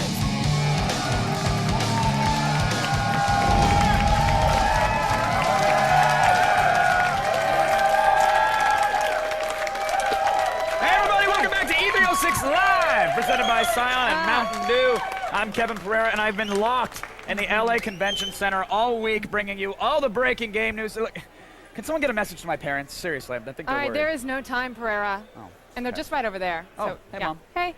All right, well, I'm Olivia Munn, if you're Kevin Pereira, and this is the video game industry's biggest event. The corridors are packed with gamers, game makers, and game gods, all vying for respect, domination, and keychains. G4 has been here all week and will be here till the bitter, bitter end. Yes, and helping us dig through all of this are G4's gaming experts, X-Play's Adam Sessler and Morgan Webb. How's it going, guys? I think it's going well. I still have my voice, and that's surprising me because I am a very fragile person. He is, but if we slow up for even a second, we'll collapse out of sheer exhaustion. Yes, the only thing keeping me going is the thought that we're gonna get our hands on Assassin's Creed in the next hour. Not to mention the triumphant return of Guitar Hero. This one goes to 11. Actually, it goes to 2. Guitar Hero 11 should premiere around E3, 2015 or so. That's good math for this late in the game. Thanks. But luckily for us, we're not trying to tackle E3 all alone. No, our crack correspondent team has covered the show floor even since before the doors opened. So let's check in with them one more time. Start us off, Zach Selwyn. Thanks, guys. I'm down here at the Rockstar Games Table Tennis Launch Party for Xbox 360. Let's see what else is going on. Yep, Gilbert Gottfried's still here. Are you going to show my segment or not? How much longer do I have to wait around for? Okay, Gilbert. Right now I'm at the Nintendo booth checking out how Nintendo fared this year at E3 and how fans are responding to the Wii. But right now, let's check in with Kevin and Olivia. All right, thanks, guys. Now listen, you guys at home, you could just sit there and absorb more E3 goodness than anyone else at your circle of friends, but we encourage you to get up, be a little bit more active. Yes, that's why you should log on to g4tv.com/E3 and check out the Heat Index. That's where you tell us what has most impressed you so far. Or, of course, you can text E3 to G4TXT, that's 44898, thank you, Ms. Olivia, to vote and register for E3 live news alerts. And if all of this web talk makes you yearn for senseless violence and beautiful women, we know someone who can actually help you people out. Their names, Adam Sessler and Morgan Webb. Thank you, Kevin, and Olivia, but I gotta tell you, I've never helped anybody, really. Yes, whenever you feel like ogling scantily clad women who can kick your ass, nothing fits the bill like a Dead or Alive game. And now you can ogle them all in their full high-def next-gen console glory. Here's an extreme close-up or Dead or Alive Extreme 2.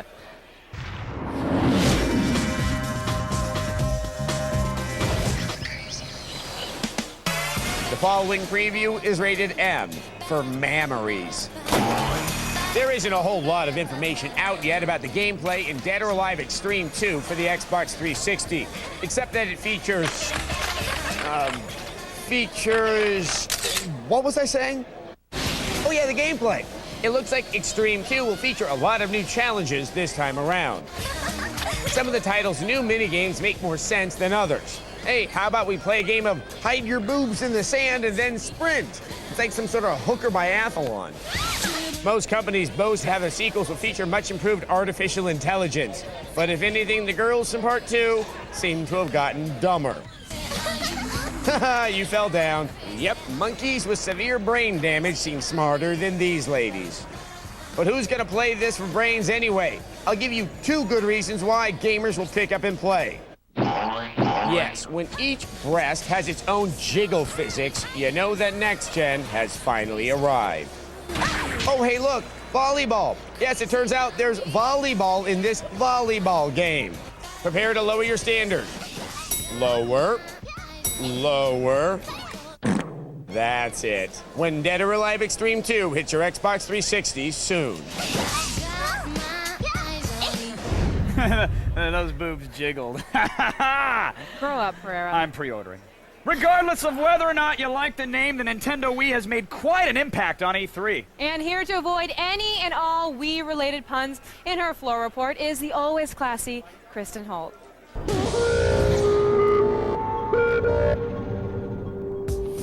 Well, Nintendo had a lot to prove this week. Will the controller be more than just a gimmick? Will the games appeal to all types of people?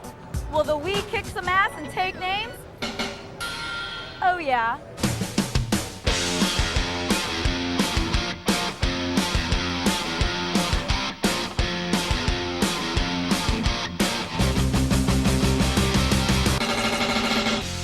We learned that the Wii Remote has full awareness of where it is in relation to your TV, and that it can further immerse you with depth of sound via a speaker embedded within the remote. Woohoo, it's me, Mario! Not only did we see the Marios, the Zeldas, and the Metroids, but we were also treated to the simple and addictive Wii Sports game, which solidifies your resolve to never go outside again by offering tennis, golf, and baseball, all from the comfort of your couch. The virtual console side of the Wii was relatively low-key this year, but they did offer a glimpse into what the future holds by showing an old-school controller and a light gun shell. On the DS side, we saw that the depth of Nintendo's main franchises, from Star Fox to Yoshi, can live on forever. And we learned that you can learn with your DS with games like Sudoku Gridmaster and Big Brain Academy. Well, this has been one of the most exciting years that Nintendo has ever had at E3. They're really changing the way that we're playing video games, and in my opinion, Nintendo rocks. Back to you, Kevin and Olivia. All right, thanks for that, Kristin. Look, we've got a lot more E306 live for you, my bug-eyed little gamer friends. Really, there is no tomorrow. This is it for us. If we don't show you this stuff now, we'll never get a chance to. So stick around. Wait, are you leaving? Get out. No. Get off me, Pereira. Assassin's Creed is coming up next. And later, we'll play some table tennis Rockstar style. E306 Live is presented by Mountain Dew, coming to you live and in color. Tall latte Captain Kirk. Non-fat? Yeah, white boy's non-fat. Kirk here. Go. Uh-huh. No damn signal. Uh-huh. What is up? Listen, gotta go. Yeah, hold that thought. Why can't I get no signal? Okay. Huh? Yeah. They got Wi-Fi here, right? I got business to attend, and I can't attend my business without no damn signal. That's a winner. Yeah! Oh, I'll take the code red.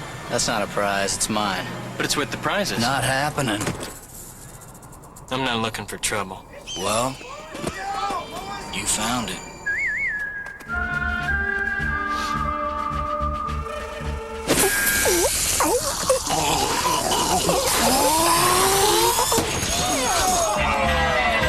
Well, that got ugly. The new XLP is our biggest, most extreme pizza for guys who want to go big. Domino's guy! Do you see that? Yeah. 30% more extra largeness than our large. Get it now for just $9.99. It's the new XLP from Domino's.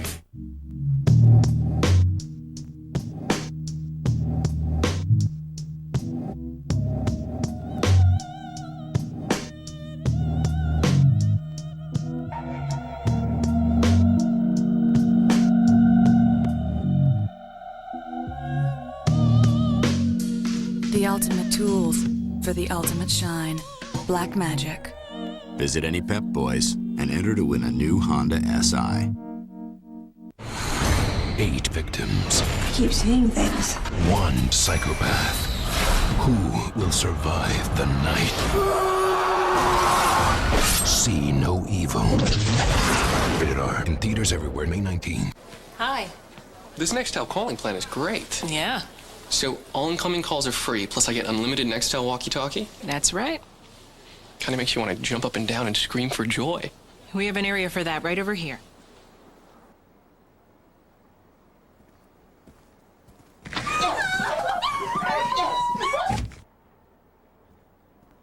Free incoming calls from anyone, anywhere, plus unlimited walkie-talkie, just $39.99. Available on Sprint or Nextel products.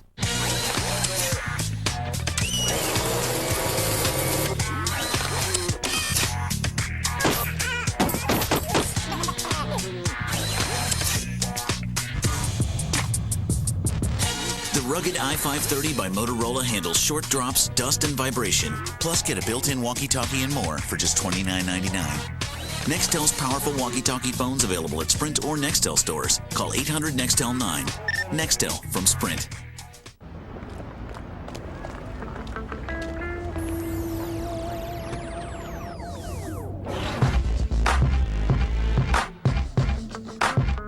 The bold style, the confidence, even the way it moves, all expected.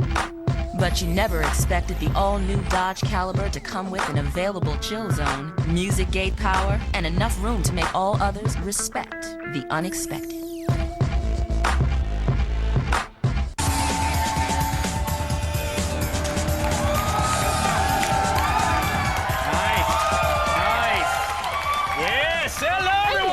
To E306 Live, presented by Scion and Mountain Dew. Yes, that's true. I'm Kevin Pereira. Also and true. No, it's not camera trickery. It's not an illusion. I look this attractive in real life. And I'm Morgan Webb. E3 is the gaming industry's biggest event, and we have spent the last week of our lives bringing all the insider information straight to you. And what do we ask in return? I think we only ask for your unquestioning devotion. Yeah, that's all we ask. Oh, and also that you momentarily tolerate Adam Sessler. How's it going, Adam? Oh, much better after that. Thank you so much, Morgan and Kevin. You know, your sarcasm has not weakened my enthusiasm for Assassin's Creed, for the PlayStation 3, and we're so happy to have Jade Raymond, producer of the game. We're about to get our hands on it. Theoretically. Okay, well, Jade, I have to say first, Morgan and I got a chance to see this played in front of us, and this game is absolutely amazing. It's not even done yet, and I have a multitude of questions. Let's first start off.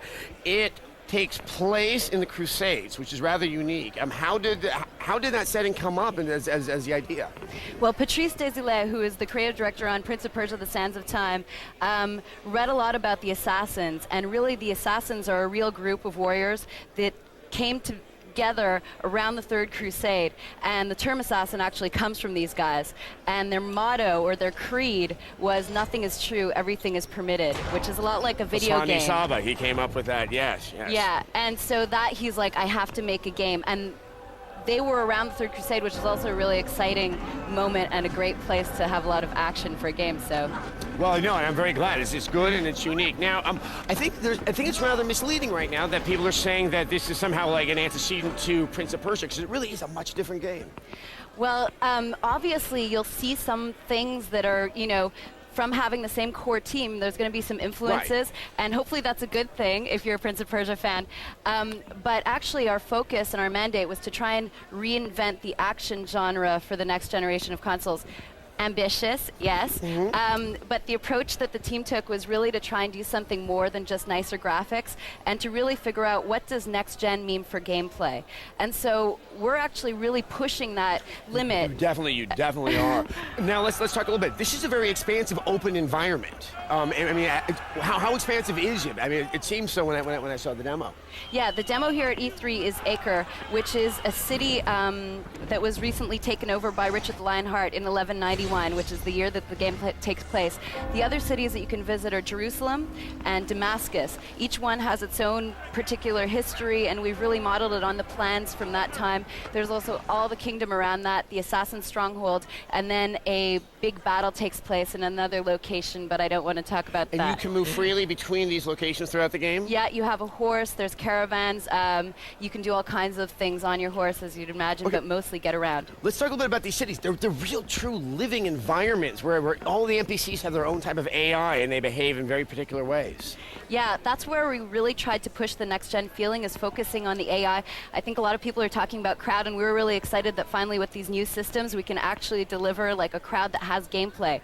And the inspiration was, well, you know, there are a whole bunch of rules in the crowd that, being a human living in real life, you kind of know you have to these. do things. You gotta go to the bathroom. You have to do things a certain way, and there's a certain way that, you know, for example, a crowd walks in a certain flow, and if you get in the wrong lane, then you kind of end up in this situation trying to get out of the way. It's too bad that we're just grazing the surface of this game. I can't wait to see more about it. Thank you for stopping by, Jade, and hopefully we'll get to talk about this very soon. Thank you, Adam. All right, Olivia, tell our audience what they've won. At this point, just my respect, but that is more than my last ex-boyfriend can say. If not, there is still plenty more E306 Live after this. Coming up next, spend some E3 QT with Gilbert Godfrey as we unleash him on the show floor. Can you just kind of move the camera up and down? E306 Live is presented by Scion. Cars ready for personalization. Scion, what moves you?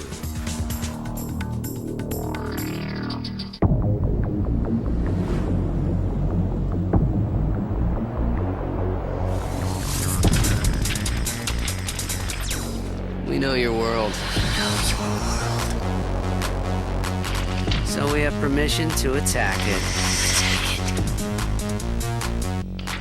It's your life. It's your show. An all-new Attack of the Show. Weeknights at 7 p.m. only on G4.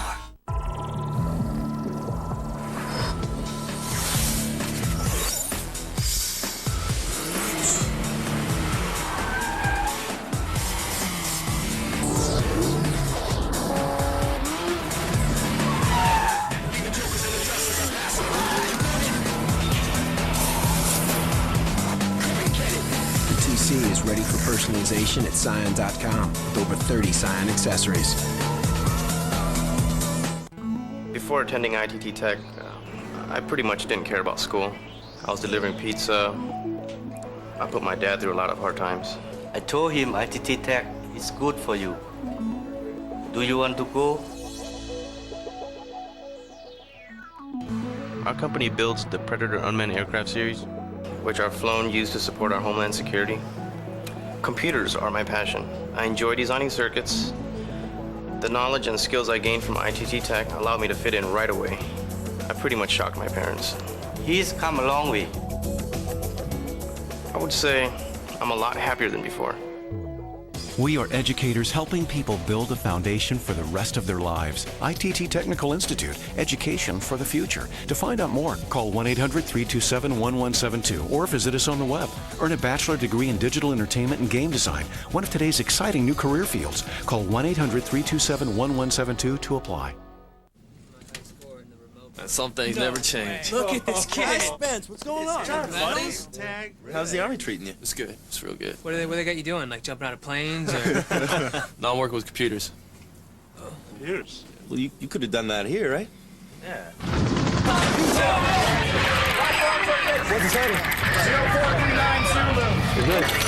Not really. See how Army training gives you strength for now, strength for later at GoArmy.com.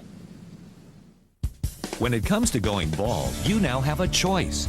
Advances in medical science have resulted in the world's first and only permanent solution to hair loss. It is your real hair. It's your natural hair.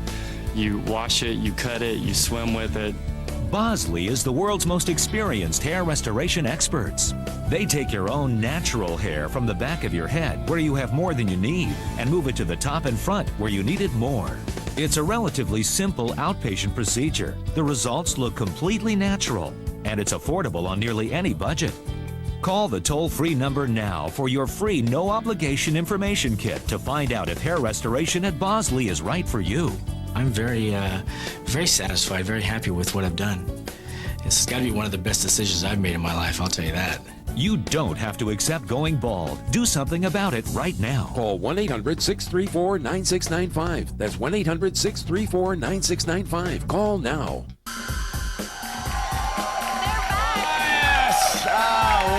Welcome back to E306 Live, presented by Scion and Mountain Dew. I'm Adam Sessler, dangling before you like the TV equivalent of that kitten in the Hang In There poster. Except I let go. It's very cute, kitten. And I'm Morgan Webb. We are deep into the last hour of the last day here at E3, and yet we still have more to show you. Not possible, you say? I merely smirk at your naivete. Yes, we have so much more, and to give us a deeper look at the show floor, we do a return to a man who, well, he makes me look like Brad Pitt. Here's our special floor report from correspondent Gilbert Gottfried. I'm here at E3, where everything's top of the line, state of the art. But who cares about that? Let's look at the crap. Okay, what exactly does this thing do? It's a disc repair machine. Actually, it resurfaces discs. Now, does this crappy disco ball come with it? I'm here with some crazy foreigner in his pajamas who might just kick the crap out of me. So the polishing pads right now are just pulling a piece of the plastic off the bottom of the disc. Between you and me, you know this thing doesn't work, right? Now, can you demonstrate this for me? Basically, you match the arrows to your feet. Just dance. Yes, that's good. Can you jump up and down more? Yeah, flex the leg. Flex the leg. Exactly, great. Yes, yes, jump up and down more. Thanks. Is that good? It was good for me. Okay, now what are these things? That's the newest technology with fortune ball. Now whatever happened to just the fortune cookies? I have no idea what this game is, but it's my favorite one at the whole exhibit. Why don't you show me how that thing operates? Oh, I'm sorry. See, if my balls would light up, maybe I would have luck. Or at least I could find my way to the bathroom in the dark. Hey, can we use this booth for a while?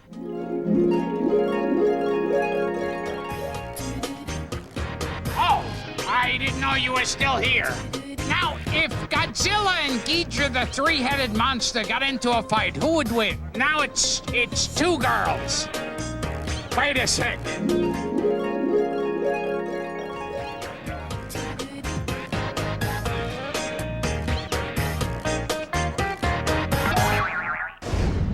Yes, we have fortune balls too, and thank you, Mr. Gottfried. I never knew there was so much crap at E3. I really have one of Gottfried's glass balls.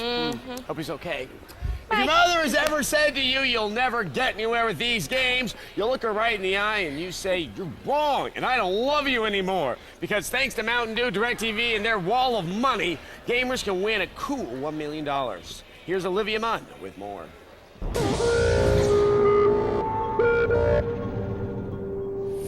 Today, E3 attendees have been seeing everything from crazy video games to really hot booth babes and some green, as in a whole lot of money. I'm here with Andrew Katz from Mountain Dew. Now, he's going to explain this huge pile of cash called the Wall of Cash. This is prize money that we're going to give away to professional gamers who compete to be the best in the world. How much money is actually in there? About $1 million. I'm here with Stephen Roberts from DirecTV. Stephen, how can the gamers at home watch this competition? Only on DirecTV. All right, now when can we expect to see some of this action? First week of August, so look for it in the guide. There it is. Mountain Dew and DirecTV are about to open their very own online Thunderdome. Everyone is invited, but in, 234 days, 14 hours, 1 minute, and 30 seconds. Someone will walk away with all of these Benjamins, maybe me. Good luck with that. And now making sure that no E3 news goes unreported, it's the feed. I'm Layla Kayleigh, and I don't mean to brag, but I've got all the E3 news you're dying to hear. I call it the feed.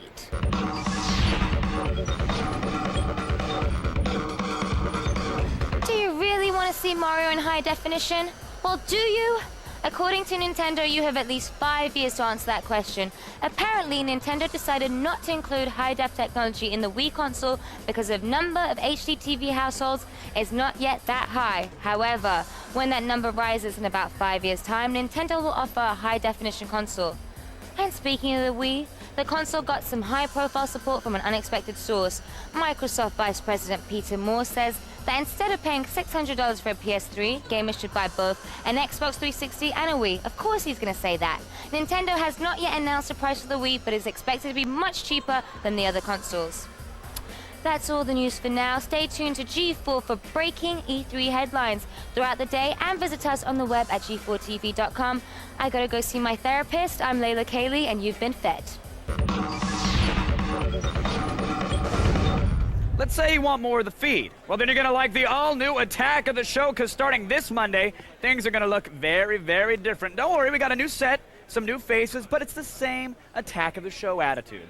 Seriously. Coming up this year, AOTS breaks out with some week-long road trips in July. We're going to crash the superhero of conventions. It's Comic-Con in San Diego. Then in August, we'll head to Sin City, Las Vegas for a week of the sights and the sounds that only I can bring you. Oh, and everybody else too, don't worry. And in September, it's off to Tokyo, the hub of pop culture, bright lights, and video games. All done Attack of the Show style. Things kick off on Monday, and while E3 ends today, we've got even more show floor coverage all week long on Attack of the Show. More games, more breaking news, more E3 right here at 7 p.m. But do not go away. We've got more E306 Live coming at you next. Think you got game? See the hottest new sports games right after this. E306 Live is presented by Mountain Dew, coming to you live and in color.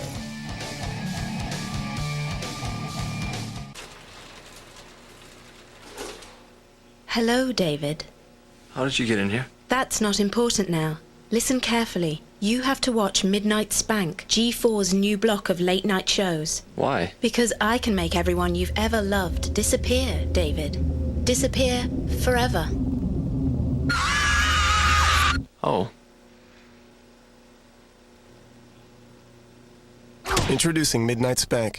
Weeknights only on G4. That's a winner. Yeah! Oh, I'll take code red. That's not a prize, it's mine. But it's with the prizes. Not happening. I'm not looking for trouble. Well, you found it.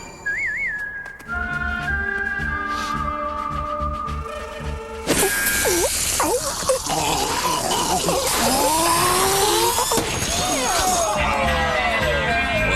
that got ugly. A new urban war zone. A new breed of cop. Jackie Chan. New police story on DVD May 16th. Looking for the picture-perfect Mother's Day gift? Circuit City makes it simple. Circuit City's the place to find the perfect digital camera for mom. And this Saturday from 1 to 5, come see how easy digital imaging can be at the Kodak Demo Day. Plus, save up to 10% on digital cameras and camcorders, like this Kodak EasyShare camera with printer dock and free travel bag. Now just $249.99 after a $30 price break before instant savings. At Circuit City. Check this out. This is what we do for a living. We're video game designers. And we're game programmers. With the training offered at Collins College, you can learn to design, code, and test games like this. And this. Game design is a growing career. For a brochure on a career in game design, call Collins College at 1-888-256-1200 now. That's 1-888-256-1200. Call Collins College now. The side effects from watching this unrated movie may include joint pain, muscle spasm, memory loss, convulsion, shortness of breath, bedwetting, nausea, impaired judgment, increased appetite, diarrhea, irritability, rash, unusual hair growth, and sexual dysfunction. I feel so good! Grandma's Boy Unrated. Own it today.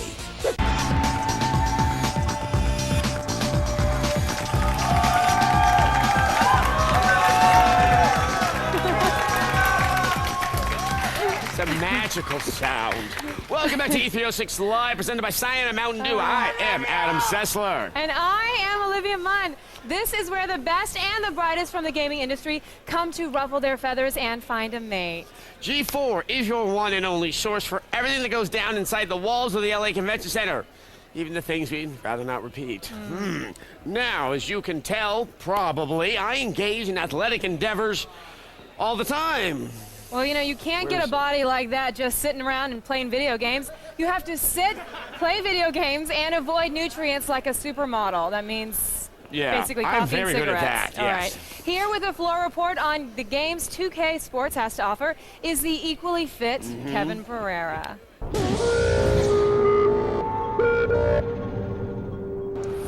If you're talking about sports titles, you have to talk about 2K Sports, and that's why I'm here on the E3 floor to give you a sneak peek at 2K's upcoming drafts. In the first round, we have NBA 2K7. Not only is this game's shot stick refined, but the developers also put an emphasis on signature styles.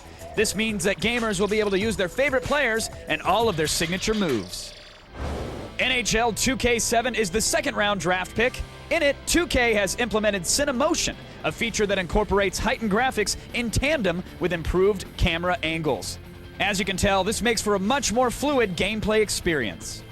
In the final round, we have College Hoops 2K7. Now, although some mechanics are similar to those found in NBA 2K7, the emphasis here is more on capturing the essence of college basketball. Therefore, elements like team chemistry play a much larger role in winning the game. So there you have it. 2K definitely has a very strong roster of sports titles for the upcoming season. But hey, if you want more late breaking news right from the E3 show floor, you got to keep it tuned to G4. All right, once again, let's hand things over to my X-Play counterpart, Morgan Webb, and her Morgan Minute. E3 is coming to a close, and I'm experiencing that kind of vague sadness I always imagine Willie Nelson feels when he sings to all the girls I've loved before. Or I could just be delirious. I'm very, very tired. But back to E3. Probably the coolest thing I saw was the giant Optimus Prime with the Activision booth. This is what a booth should be. The realization of every dream I had when I was 8 years old. And the saddest thing I saw? The Medusa booth babe from the Gods and Heroes booth. Because there's nothing sadder than a booth babe in a costume that makes it impossible for her to escape. And swag this year was very sad. Most year swag is a cornucopia of riches pouring, mouse pads and t-shirts. This year only stinginess poured, and the finest swag this year, the stuffed sheep from the folks at Natsume. I'm from Harvest Moon. Can it really be a bad expo if you get to go home with a fluffy, adorable sheep? No. I'm Morgan, and that's been my E3. Huh. Morgan talks to the animals. Thanks, Morgan. Olivia, when I say the word Rockstar Games, what comes to mind? Car theft, the theme from the Warriors, the notion that you can get a refund from a prostitute by killing her. Well, get ready to add ping pong to that list. The hookers launch ping pong balls now? Only in Bangkok. I think we should just let Zach Selwyn handle this. He's got a floor report direct from the Rockstar booth.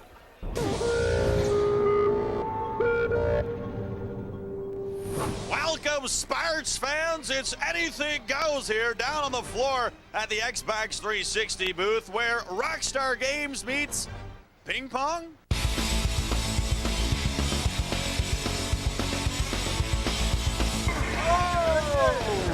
That's correct. Rockstar is hosting a tournament to show off their latest creation. Rockstar Games presents table tennis. It's ping pong Rockstar style. And check out the prize for the champ.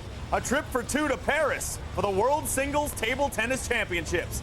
Voulez-vous coucher à mes croix? How did I not get it on that one, huh? I missed something. Cross table shot from Luke over to Gomez. He drops one in there again. Luke cannot do it, folks. He shaved his head to become a little more aerodynamic at table tennis, but obviously tonight it's just not working. As the battle rages on, it's clear to see Rockstar hasn't forgotten the two most important weapons of table tennis, raw power and killer spin. Well, it's all over here at Rockstar Table Tennis 1. Your champion has already been crowned. They're out signing shoe deals with Nike. They're getting a paddle deal with Killer Spin. There's apparently a hair product deal in the works. Me, I'm just trying to go to Paris with them. Come on, buddy. It's not like you have a girlfriend. Thank you, Zach. Wait, you see it? I can see the light at the end of the tunnel. Do you see your great-grandfather Tobias Sessler? No, is that who it is? Oh. All right, then that's not the light you're thinking of. Stay with us, Adam. Stay with us. Stay out of the light. We're almost there. I love you. All right, you guys, stay at home, too. There's more E306 live after this. Carol Ann! Up next, we raise our goblet of rock for Guitar Hero 2 and more madness from the show floor. E306 Live is also brought to you by Sony Pictures Classic Art School Confidential, in theaters everywhere May 12th. Who wants to mash? Introducing GeForce Video Game Mashup, television's only daily block dedicated to all things video game. Every day it's 3 hours of the best cheats, tips, and brutally honest reviews. The Video Game Mashup, weekdays at 4, only on G4. At Strathmore Institute, you can explore your vision. Feel the power of creativity. Hit the juice! Or simply try to get lucky. Are you serious? You never been laid before? That for sure you're a homo. I definitely don't have AIDS. I've been tested like 40 times, so I know it for a fact. From the director of Bad Santa. Do you want to go get pizza? Art School Confidential, rated R. Now playing everywhere. You know, I gotta tell you, Jim, you've been pigeonholed. I have? Oh, sure. See, you're known only as a means to convey goods, not people. It's true. I am a lowly beast of burden. Yeah. If only you were versatile, you know? With 64 seating configurations, like me. Huh. But someone has to carry the coffee beans.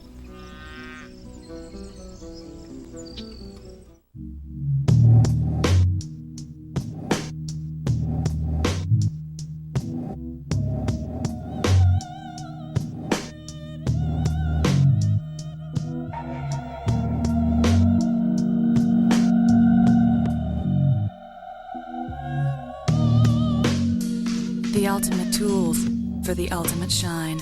Black Magic. Visit any Pep Boys and enter to win a new Honda SI. Father, I've been pretending to be mentally challenged. This Tuesday, I like nuts. Johnny Knoxville is the Ringer. Own It Tuesday. I will definitely bring protection. Go to GameTap, where you can play hundreds of the greatest video games from the greatest systems right from your broadband-connected PC. You can play everything from classics like Pac-Man and Sonic to current favorites like Tomb Raider, Splinter Cell, and more. There are over 500 games, and there's no long-term commitment required. Experience the new world of video games. GameTap. Expand your playground. Play now and get 2 weeks free at GameTap.com/now. Some games rated E to T, not all games rated by the ESRB. G4TV.com, giving you the scoop on the news you care about.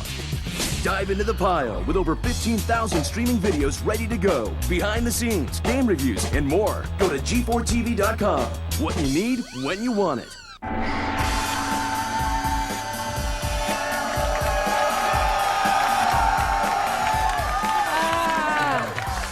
Welcome back to E306 Live, presented by Scion and Mountain Dew. I'm Olivia Munn, and I've managed to remain afloat in a sea of video game insanity, but just barely. Now, we all have heroes. Mine is teen-sploitation novelist Judy Blume. Oh, Ramona Quimby. My sister actually gets that joke. But I also have a guitar hero, and that's Kevin Pereira.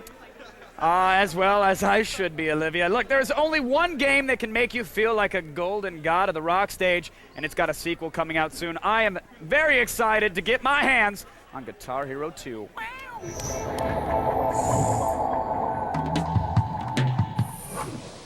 Joining me for the Rockage is Daniel Sussman, director of Guitar Hero 2, and playing the game right now, senior designer Rob K. I hear he's okay at the game, actually. Daniel. Hello. Guitar Hero.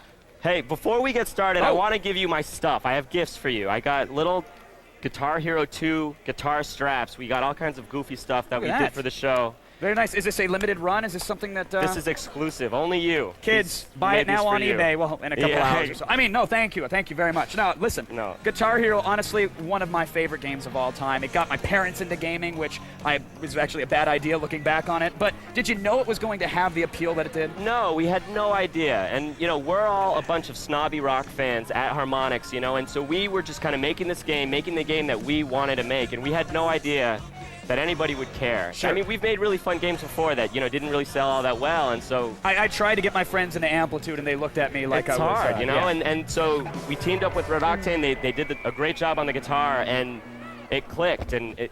Now we've got a sequel. Yep, we got a sequel. Everybody wants to know, what are the songs? Let's hear it. Give me some songs that haven't been announced yet. Come on, buddy. We don't have anything. We didn't hold anything back for E3. We gave you guys everything. What, have you just not locked down the licenses yet? Or? No, we don't have we're still working on it. Really? Yeah, we're working on the game. Okay, give me some licenses that you're working on. Give me some pie in the sky. What do you want in Guitar Hero 2? Everybody asked me that question, and I'm going to get myself and you're going to answer it right now live. Here we go, Dan. No. Name a song. All right, we got to get AC/DC. We need AC/DC. We need Metallica. We need Aerosmith. We need, come on. I mean, like... You do. Yeah, we need Led Zeppelin. We need, like, the classic stuff. And good stuff. We're not going to get it, and it sucks. No, come on. Now, coming off the success of the first game, can't you leverage that to maybe get a couple better licenses in here? Or? That's actually happening, and it's cool to, like, you know, just see respect from the music world coming, you know, to us. And, sure. and I'm psyched about that. And so, yeah, it's opened a bunch of doors, and it's an easier sell than it was the first time around. Now, lots of unlockables in the first one, but I played it on Insane to the point where I had blisters and I was bleeding, and all I got was the battle axe. When do I get the unlockable groupies? Tell me they're in there, and tell me I can customize them. We are working on that. Yes? No. Can I bruise them? No, come on. I need customiz. I need to be able to customize. We want a groupie mode, but come on, we're trying to keep this a T game. What modes do we have? I know you had a quick turnaround for the first game, so you're trying to get some new features into Guitar Hero 2. We're doing a lot to kind of make the game more playable and to make the game more fun. We're adding a practice mode that was actually cut from Guitar Hero 1. Right. We just kind of dusted off the spec and threw it in this time, but you're going to be able to basically dial up specific sections of the song, like on a set list, and play, oh, I want to play that, you know, first part of the chorus, first part of the solo, right. first part of whatever. So now I'm not going to want to kick my dog in the face every time I lose at Bark at the Moon. On 99%, yeah. Yes, thank you for that, by the way. No, so that's going in. You'll be able to slow those sections down, like really get good at it. Rob, can we fire a multiplayer? Can we get it going? Yeah. I see you're doing very well. I hate to cancel your rockage, but I have a bone to pick about the multiplayer, and I think the rest of the country does as well, because I'm sitting there, I'm rocking. Clearly, I'm a Guitar Hero god. My buddy, when he's listening to me play, has to stand there. I thought there were songs that had maybe a rhythm and a lead guitar. Even bass, can't they play something? Yes. Yes, they can. They can play bass. They can play dual lead on songs that have dual lead. Thank you. No, we're hooking Stairway everybody up. No stairway, man. No stairway. No stairway. No Did stairway. you try, or do you just say no stairway? It's a rule of rock. You don't do it. All right, cool. All right, we're so switching up guitars here. Yeah. So we're going to demo multiplayer mode. So what's new aside from the different, playing different instruments? Can they still abuse the whammy? My friends are kind of autistic when it comes to the whammy bar. Whammy use. The other big thing is that we actually put in handicapping. So now we don't need to play on the same difficulty level, which means that you can play with people who are not as good as you. All right, well, let's get to it here. So what should I I'll go for the expert. You can go to the medium, because I know you have to chit-chat and whatnot and really sell the game to the kids. I'm not that good. Can we use, I'm assuming we can use the original Guitar Hero controller on this game. No, everything is super backwards compatible. The game is actually going to ship unbundled as well as bundled for people who already have their 2 guitars, who sprung for the cherry or whatever. Now, what about customizing? Because we came with a couple stickers the first time around. We're totally into that, and like it's such a weird phenomenon that like people have actually painted their own guitars. They're taking them apart. They're kind of it's awesome. I see you change even the meters a little bit, not too much, but so all right, you're playing here. What do I get to play? You get to play the rhythm guitar when it comes in. Oh, you're sticking me on rhythm? I think you should start on the rhythm. All right. Just remember, folks, I'm on expert. I'm a trained cable television darling. Don't worry. So we're on the same team in this multiplayer mode. We're totally cooperative. Now I got a headset. Oh, come on, I'm trying to talk now. Is there any mode, like a karaoke mode coming out now? Anything like that going on? Nope, it's guitar only, because guitar is where it's at. Now, next-gen Guitar Hero, am I going to be able to download songs and play them? There's nothing really in the works. You know, we're not talking about that at the show, but yeah, obviously that's like the future of this whole thing. All right, so here, we should trigger start power. We have to do it together. It's like very, ready? Ready? Let's go. And a tilt. Oh, baby! You didn't put the tongue out. Neither did I, actually. When's this shipping? When are we getting our hands on this? November this year. All right, and what's one new song that's going to be there that hasn't been announced? No, I need a song, because I don't know if you know how crazy I get over Guitar Hero, but if I don't get a new song, I'm sorry. I'm going to get angry. Well, you're going to have to get mad. Just give me one song. Just give me one song. I don't want to do it to your precious game. I will get do mad. it. Get mad. Yes! That's rock and roll! All right, who wants it? Come on, let's hand these bad boys out. Who wants it? I'm sorry to get angry on you, America. I just needed one song. Just one song, man. That's all you had to do. I can't do it. What's going on here? Let's see. We got a neck to hand out over there. Come on, I'll trade you. You guys fight for the chord. I'm angry, but I'm also blessed to play the Guitar Hero 2. Adam Sessler, take me away from the madness. You know what? You are a Pete Townsend, but without the child porn. Okay, I'm not that comfortable with being in charge, so how about I just let Morgan tell you guys about the video game mashup? And GeForce video game coverage does not end with E3. There's also the Video Game Mashup, TV's only daily vlog dedicated to all things video game. The heart of the mashup is a show I know a little something about. It's called X-Play. It's where Adam and I play and review every game we get our hands on. Yep, that mashup. Oh, look, you have pieces of it. Yep, the mashup is 3 full hours of cheats, tips, tricks, and our brutally honest game reviews. Do not miss X-Play and the rest of the mashup weekdays from 4 to 7 p.m., and that is right here on G4. All right, in a second, your TV is going to be filled with unfamiliar faces. These are just commercial actors, so don't panic. Yes, my comforting countenance will return, along with more E3 06 Live, right after this. You have your say right after the break as we check in on our viewer-voted Heat Index one last time. E306 Live is presented by Scion. Cars ready for personalization. Scion, what moves you?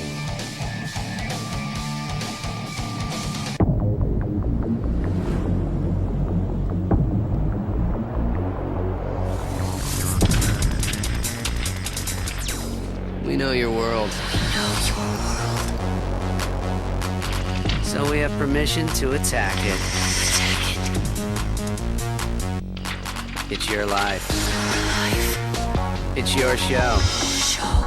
An all-new Attack of the Show. Weeknights at 7 p.m. Only on G4.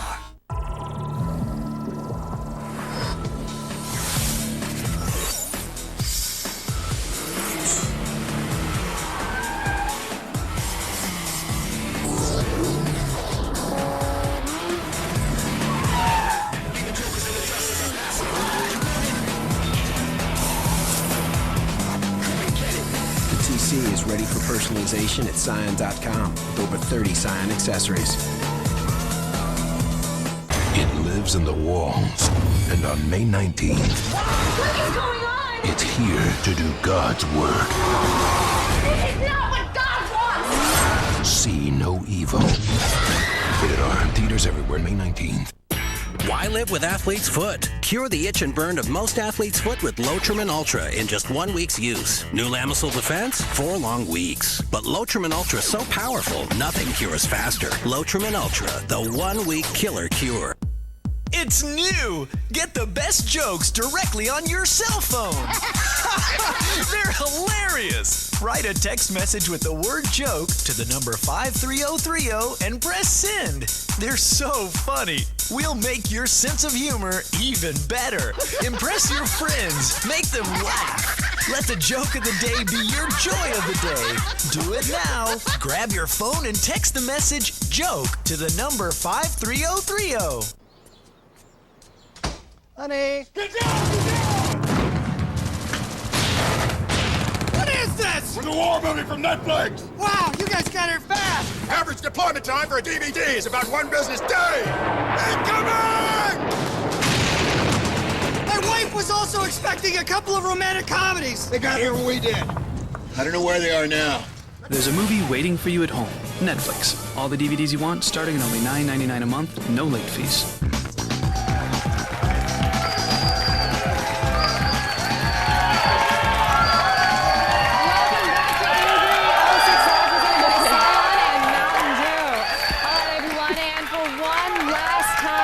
Let's check out the heat index. Dude's got a chunk of my guitar. That's awesome. First up, Guitar Hero 2. You just saw it. I shattered it. You said it was volcanic. Of course. Love the Guitar Hero. You are really good at that game, Really, I know you are. I'm being honest. You played on expert and you were still talking at the same time. Listen, you know, it's an acquired taste. What's amazing is that it's just as detailed as playing the regular guitar, yet more people would rather play that. It truly is. I love a game that can give non-musicians the feeling that you get when you're actually there performing. Because you really do feel like you're playing. You do. And it's horrible when you show up to a club and you're like, can I sit in on this one? And you realize there's no red and orange It buttons. gives me a lot of self-esteem when I play it, and it freaks me out because I don't know what that's like. Right. Well, enjoy it when you have it. Okay, good. All right, next up, we got a closer look at Assassin's Creed. You rated it as scorching. Wow. Absolutely beautiful. We watched people play it today. This game beautiful is. game. I almost think it's too bad that we really only see this trailer for it. Right. Because So you saw gameplay, right? It is. You feel like you're in a living city. It was unreal, and then there was the part where at the end the assassin had to escape, and it was well described as like you wanted him to move. I wasn't playing it, but I was amazed as if it was a movie because I cared about it. Yeah. It was amazing. Awesome. All right, and finally, we wanted to know what you thought of this year's E3. Overall, you gave it a, wait for it, volcanic.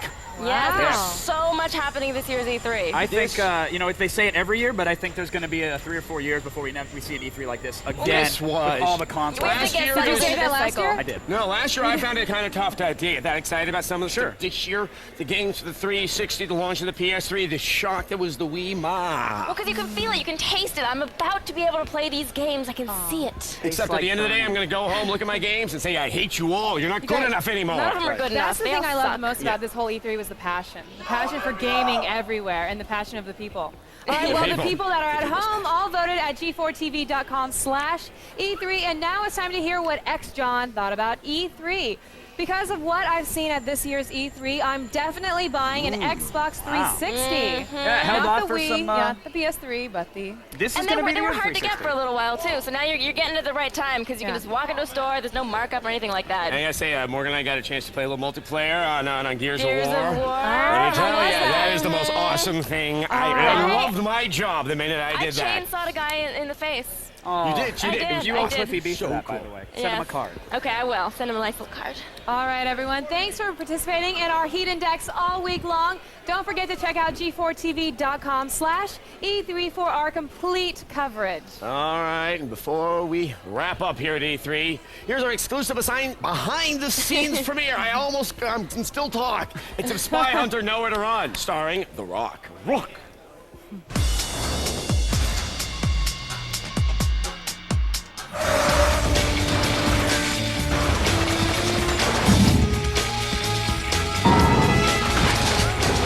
Do you guys believe I'm just here to rotate the tires? The Interceptor is amazing. It's got the strength of a tank, speed faster than a Ferrari, and then when it changes into a boat, it's a speedboat. It's the fastest speedboat on water. How many creative ways can you kill somebody?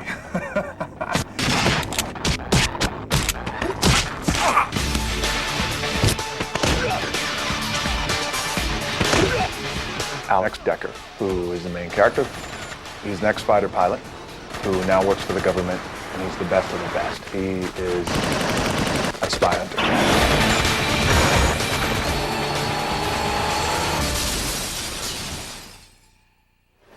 everyone. After this brief little break, you'll get our final E306 live analysis and some teary goodbyes. If that's not enough, Adam's going to learn the moral of E3. Ooh, never sleep with your publicist. Adam?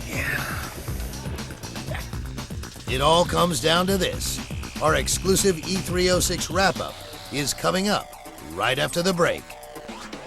E306 Live is presented by Cyan and Mountain Dew and also brought to you by Netscape, Art School Confidential, and ITT Technical Institute.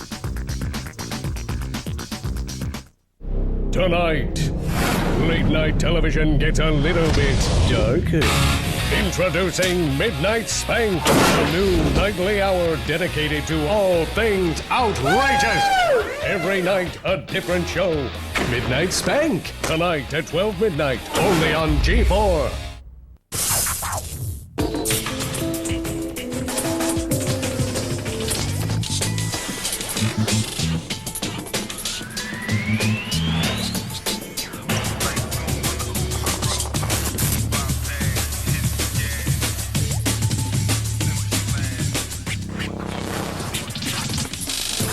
The 2006 Scion XA. Restyled and ready for personalization.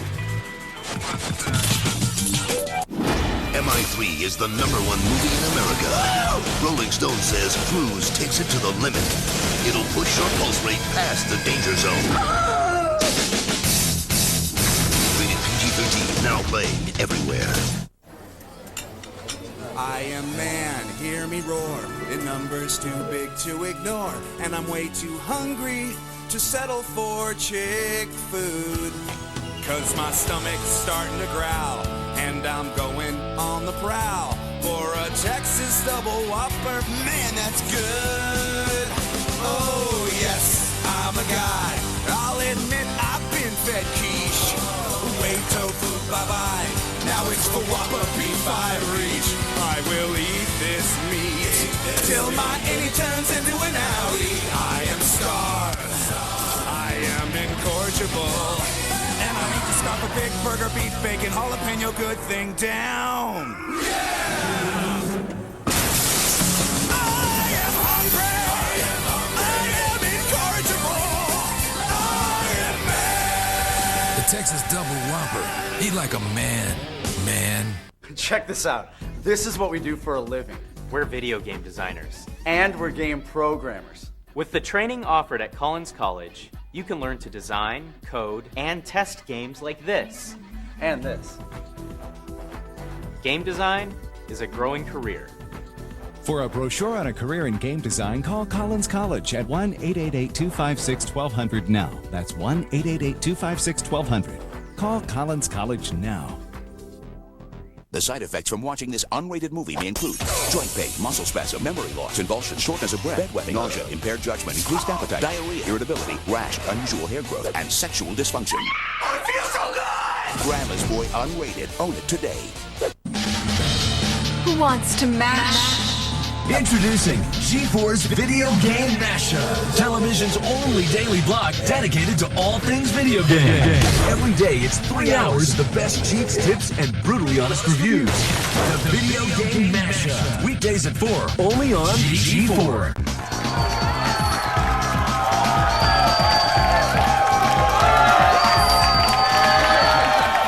I've never seen Adam more animated. That's incredible. Wow. Oh my God, Adam. Everybody, welcome back to E306 Live, presented by Cyan and Mountain Dew. Oh, man, how we've loved our time with you, our TV friends, but we don't need to part ways here. No, stick around because tonight on G4 we'll be showing all 3 hours of today's show again, followed by Midnight Spank with Add the Socks Night Party and Cheaters. All right, well, wow, that's I it. can't believe it's over, you guys. I think I slightly can because I think I'm about to Hang in there, hang in there. Yeah, Before we go, let's one thing. What's the that? best of the show? Let's hear it, Adam. You know what? Gears of War. Gears of War. I love the Wii, but that game really just makes me hungry. Miss All Morgan? right, he stole mine because I enjoyed Chainsaw. Gotta pick another, you gotta pick another. Okay, sports on the Nintendo Wii. Ooh, nice, nice. Miss I Olivia? was really impressed with Spore. Oh! Ah, What's Kevin gonna say? Come on. I'm gonna say right now, honestly, Crackdown. Loved Crackdown. it. Wow. Loved it. Listen, I played Saints Row, and I felt it was a little Crackdown is shaping up to be very good. They still have some work to do, obviously, but I already can't wait till next year. I know we've been going at this 3 hours a day, every day, with all the up-to-date information that anyone can get, but I just can't wait till next year. Well, because then we're going to see some real PS3 games. Maybe we'll see Killzone. Oh, come on now. We're never seeing Killzone. Yeah, Killzone was, conspicuously missing. Everybody, we have done it. G4, Attack of the Show, X-Play, all of these guys, we've successfully delivered more E3 news, notes, and exclusive than any other outlet on the planet. That is it for our E306 coverage, but we are still giving you the finest in programming about video games, pop culture, and the stuff you guys love. It's G4, everybody. A good night. Now Take we care. do. Drive Good safely. night. Oh, yeah.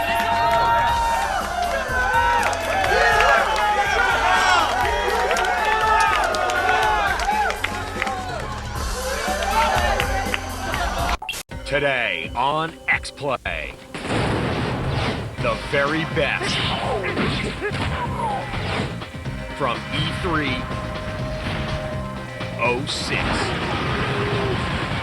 Play with your Wii.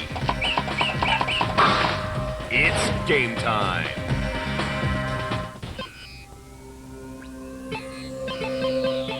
Prepare to be reviewed.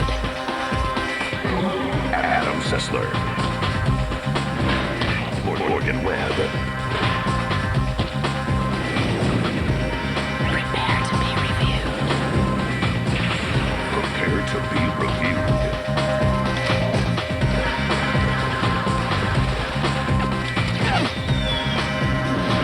This is X-Play. They just won't leave the convention center. It's Adam Sessler and Morgan Webb.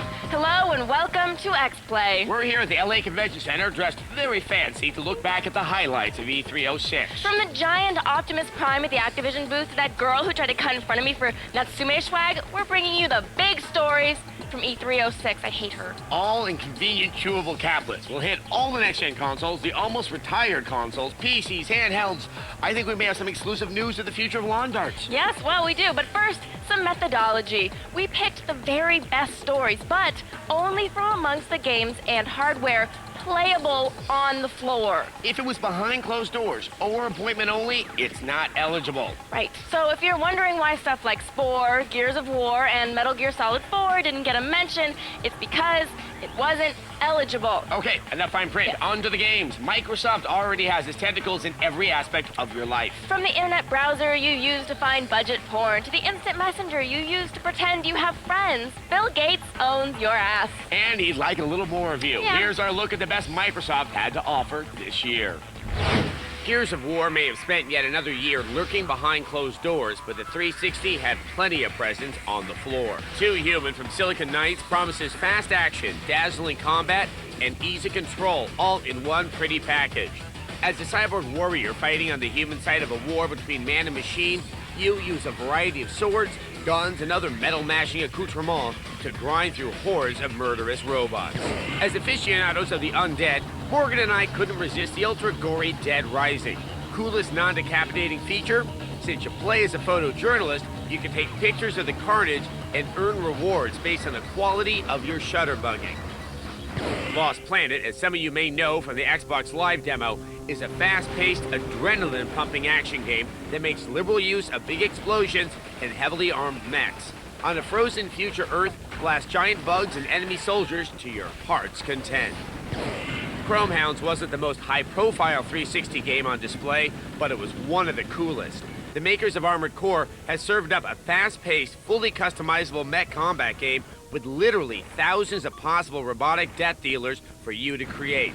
The persistent online territory control system makes every Xbox Live battle count. And innovative team-based gameplay makes every battle interesting. And the winner is Lost Planet. You don't need to feel the stinging frost against your face to know that Lost Planet prides itself on atmosphere. A variety of weapons, ugly enemies, and fast action can take any game far in this world. The best games, however, put you into the action with every blast and barrage of insect monsters flying at your face. Lost Planet delivers not only a solid game, but an experience that keeps you coming back. Find your mittens now before you get lost in this ice world. With Grand Theft Auto 4 launching on the 360, I'm comfortable with Bill Gates owning my soul. You know, I'm only willing to lease it. I need to retain ownership in case I ever decide to sell my soul to Satan later. Okay. Yeah. Speaking of grossly unfair commercial transactions, let's talk about the PS3. With a fully equipped unit costing $600 before taxes, peripherals, or software, you've got to be asking yourself whether it's worth it. Yeah, but the PS3 looks a lot better up close than it did at the press conference, and Sony still has a bunch of quality games left to launch on the PS2. And here's our look at the best from Sony. Resistance Fall of Man continues Insomniac Games' tradition of over-the-top weaponry and fast-paced action. This time in an alternate timeline beset by mysterious militant monsters with a mad-on for humanity. Incredibly detailed visuals and excellent controls make Resistance a joy to play. God of War 2 is coming hot on the heels of the first game, but that's okay. I'm comfortable with instant gratification. Kratos may be the official God of War, but he's not too toity to get his hands dirty making some carnage himself. God of War 2 promises to be a refinement of its tremendously satisfying predecessor. If you prefer your hand-to-hand ass-kicking with a feminine touch, Heavenly Sword must be on your to-do list. No-nonsense Blade Mistress Noriko clearly has no problem with 100-to-1 odds. Packed full of outlandish wire-foo and boasting smooth controls, Heavenly Sword is one of the standout PS3 games on the floor. God Hand may look like your standard PS2 beat-em-up, but how can you not love a game with a built-in audience? Whether unleashing entirely unreasonable combos or knocking thugs into the stratosphere, God Hand was one of the most entertaining games at E3 this year. Yeah!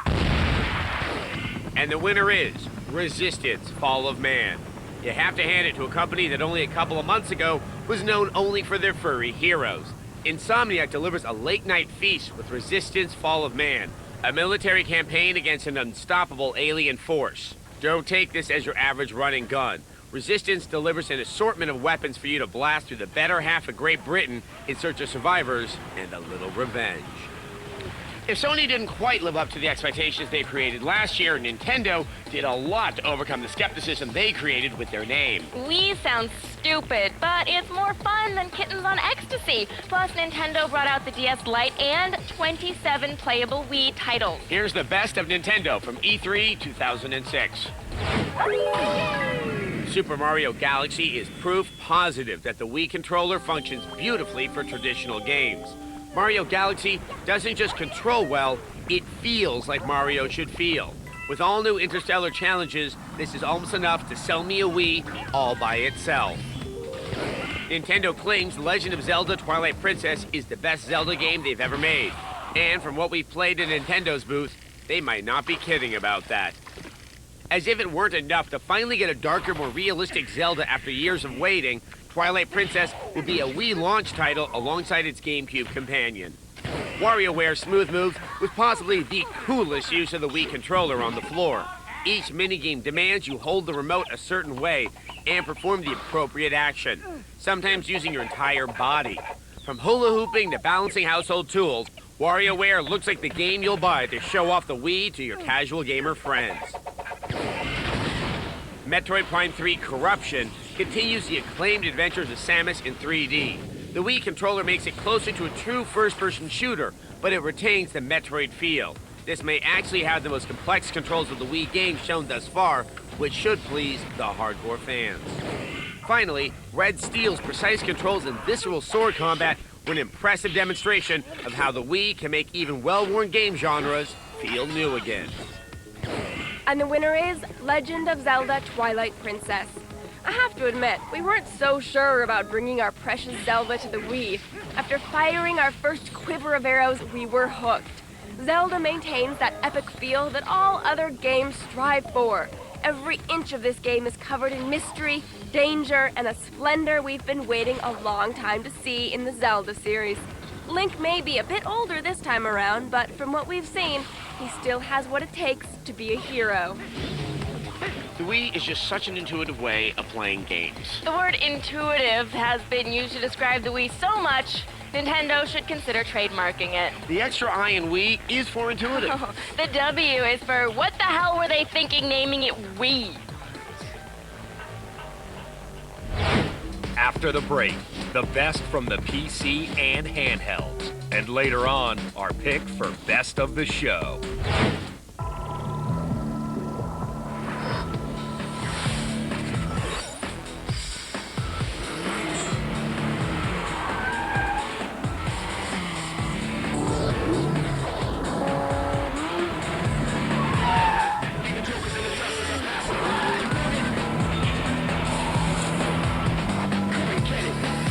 Is ready for personalization at Scion.com with over 30 Scion accessories.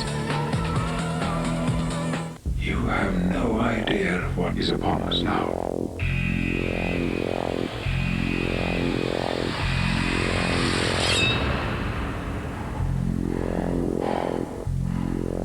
Rated PG-13. You paid for 300 horses. Are you sure you're getting all of them? Choose heat-activated Q to help maximize power. And let all your horses come out. Q. Unleash all your horses. Hi, I'm Scott Blum, founder of Buy.com, the internet superstore. Come on in and see why over 8 million customers have shopped at Buy.com. It's our dedicated employees and our low price guarantee on over 2 million products. We've got the latest electronics, computers, digital cameras, DVDs, and CDs. Plus, 10% off Amazon on over 900,000 books. So next time you buy, check us out. Buy.com. Who's going to create the cool video games of tomorrow? How about you? Learn video game design and development at the International Academy of Design and Technology. You can get the specialized, hands-on training you'll need to create interactive 2D and 3D games. You could have a career as a game designer working in an exciting and evolving industry. But you better make your move fast. Call now and receive more information in this free interactive CD from IADT. Call 800-391-8890. Classes are starting soon. That's 800-391-8890. Call now. Introducing Midnight Spank, a new nightly hour dedicated to all things outrageous. Midnight Spank, tonight at 12 midnight, only on G4. They left their hearts in Kensha Hall. It's Adam Sessler and Morgan Webb. Welcome back to X-Play at E3. See, we're like that rich girl who got to go to Europe over the summer and talks about it all the time just to make you jealous. Oh, instead of Europe, we got to go to a tech expo. A really bitchin' tech expo. Now, we've seen the best from the major console developers, but what about the forgotten gaming platform, the home of the nerdiest, the dorkiest of players? Here's the very best for the PC this year. Crysis just might be the best-looking game on any platform at E3 2006. It backs up its jaw-dropping foliage abuse with a unique ability-boosting biosuit and reactive AI that makes every firefight different. Crysis is the best argument for upgrading to Windows Vista we've seen so far. Dark Messiah of Might and Magic is sort of like Oblivion crossed with God of War. You get first-person RPG-style presentation and stat building, but with the gore and kickassery from a fantasy hack-em-up. Top-notch physics and multiple ways to approach every challenge had us hooked from the start. Battlefield 2142 is everything we love from the past Battlefields, plus a technological upgrade. Pilot your battle walker through enemy lines or launch yourself towards the flying air fortress, the Titan. Medieval 2 Total War takes this award-winning RTS series out of Rome and back into the Dark Ages. Total War rips another page out of the history books in this title. Try fighting fire with faith as you send bishops to convert those raving heathens. World of Warcraft: The Burning Crusade proves that Blizzard isn't resting on its laurels. Sure, they're raising level caps and introducing new races, but this expansion looks like it's adding to the beauty and mythos of the game. And the winner is Dark Messiah of Might and Magic. A great man once said that we do nothing alone, but stand on the shoulders of greatness. It takes a lot to follow in the footsteps of a great game. It takes more to then find your own path. Dark Messiah of Might and Magic picks up where other first-person RPGs left off and builds its own path with a new physics engine. Bridges collapse, barrels fall, enemies fly with the flip of the hand. Dark Messiah may just make you forget about those other games. Thanks to those games, men in dorm rooms will be bathing a little less in the coming year. We now move to the other end of the gaming spectrum, the most casual to play. Yeah, free cell? No. Oh. Then handhelds, I'm guessing. Good, yes, there we go. Neat. Here's a look at the outstanding handheld games from E3 2006. Loco Roco has the potential to become the next Katamari Damacy-style niche game. Adorable blobs of something called Loco Rocos are in danger of extinction, and you play their home planet, attempting to guide them to safety. Ultimate Ghosts and Goblins is not only one of the best-looking games on the PSP, it's one of the most brutally difficult. Old school challenge plus a perfect replication of the original game's look in 3D equals Happy Adam. The Legend of Zelda Phantom Hourglass brings the Link of Wind Waker back for more adventures, this time at the mercy of your DS stylus. It's a brand new way to play a Zelda title, but it still manages to feel as natural as the original NES game.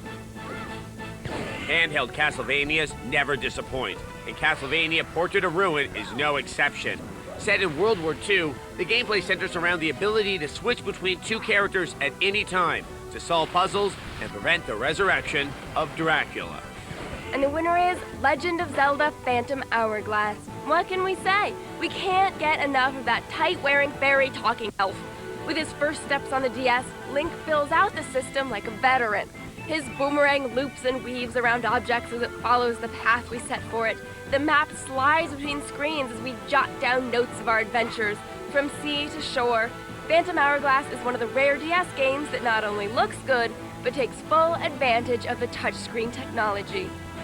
Without the flashy graphics of the consoles, handhelds have had to compensate by focusing on the fundamentals of gameplay. It's sort of like the way Jessica Simpson is the prettier sister, so Ashley Simpson has to focus on being a better lip syncer / fake rocker. Essentially. Up next, the best multi-platform games, most original game, and our pick for the best of E3.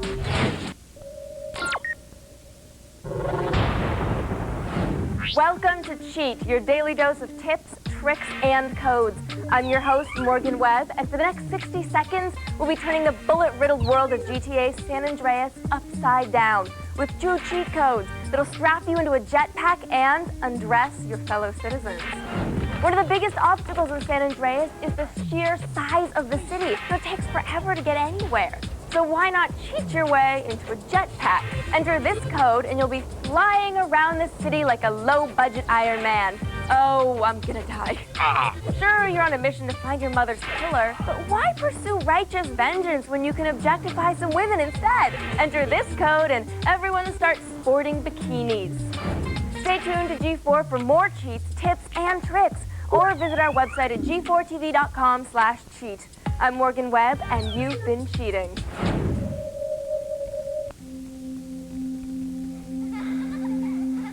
Why did I join the Army Reserve? It's not just for the experience or the training I can use as a soldier and as a civilian. It's for them, for my country. It's all worth fighting for, and the Army Reserve gave me the strength it takes. Visit GoArmyReserve.com. My family is amazed with what I've done, going to school and taking care of them. They always tell me how proud they are. My name is Mark Dong. I'm a senior engineering technician for a civil engineering consulting firm. I help the engineers with the graphics of their designs. I love my job because there's such good teamwork. When I went to China to get married, I made the decision to go back to school. I know that without my education, I wouldn't be where I am right now. The faculty and staff at ITT Tech were very helpful in my development. In fact, I still maintain contact with some of my instructors. I just love to watch my two boys grow up, and I want to give them the best that I can. We are educators helping people build a foundation for the rest of their lives. ITT Technical Institute, School of Drafting and Design, education for the future. Call 1-800-327-1172 or visit us on the web. Get an education that can help you reach your goals. ITT Tech has information on financial aid programs for those who qualify. Call 1-800-327-1172. Go to GameTap, where you can play hundreds of the greatest video games from the greatest systems right from your broadband-connected PC. You can play everything from classics like Pac-Man and Sonic to current favorites like Tomb Raider, Splinter Cell, and more. There are over 500 games, and there's no long-term commitment required. Experience the new world of video games. GameTap, expand your playground. Play now and get 2 weeks free at GameTap.com/now. Some games rated E to T, not all games rated by the ESRB. Why, Jimmy? Why are you still not renting your movies from the Netflix? Come here, sit down. It's easy. Make a list of movies you want to see and get your first DVDs in the mail in about 1 business day. Oh, it is easy. Shut up. Keep them as long as you want. Send one back in a prepaid envelope, and they automatically mail another from your list. Late fees? Forget about it. No late fees. Shut up. There's a movie waiting for you at home. Netflix. All the DVDs you want, starting at only $9.99 a month.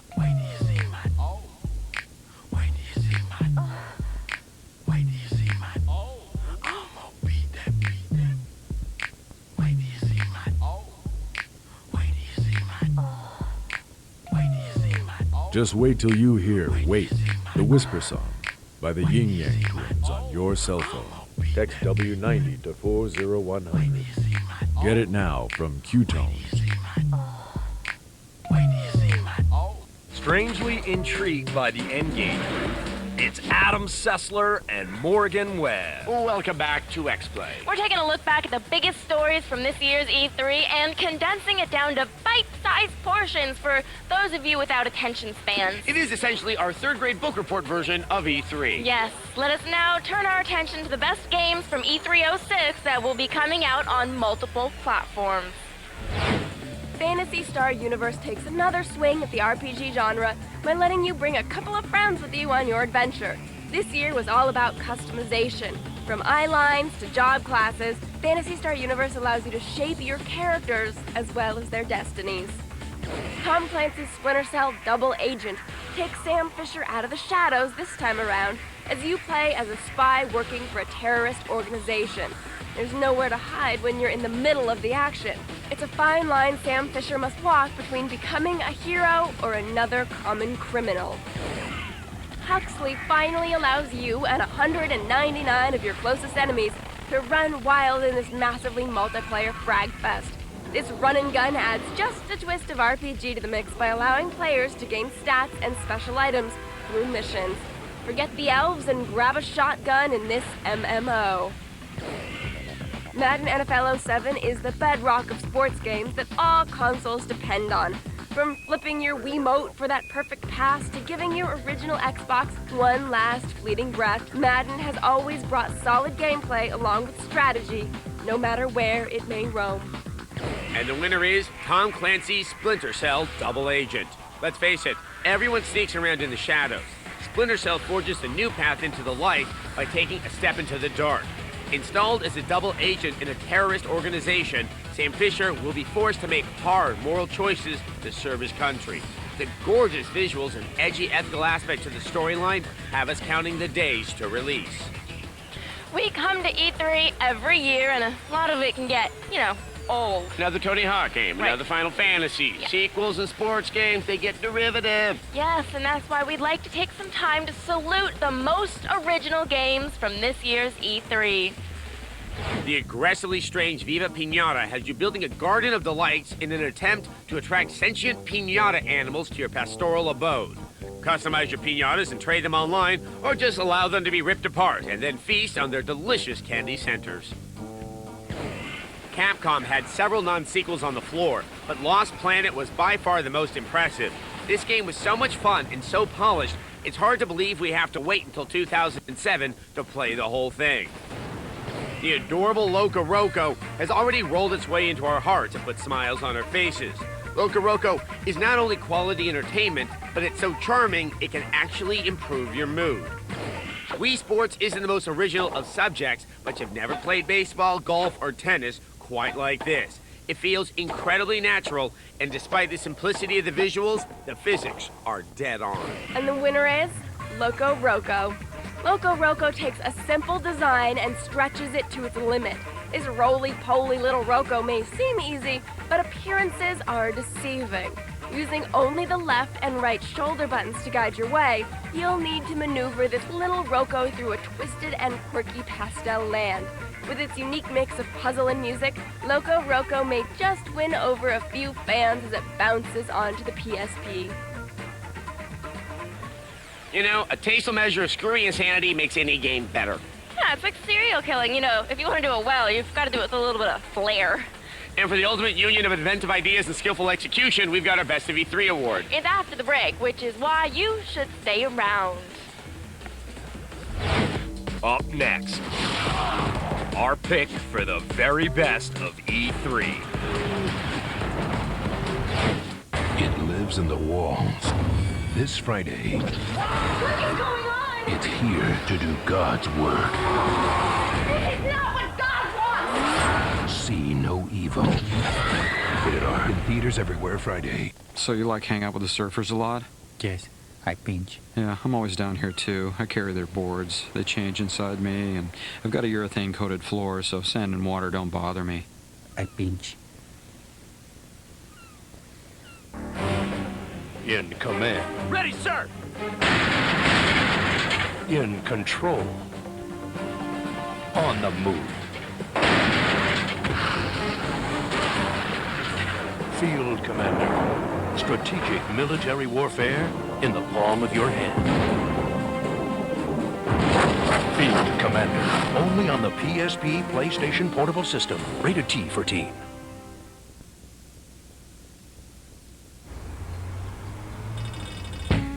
How you doing, young lady? The feeling that you're giving really drives me crazy. You're looking for a girl that'll treat you right. You'll be looking for in the daytime with a light. You might be the type if I play my cards right. I'm out of this world. Turn your Verizon wireless phone into a music player. Download songs straight from Vcast. Find them online. Or even transfer music from your own collection. So your music's always with you. Buy a Vcast music phone by LG for just $49.99 and get a second one free from Verizon Wireless.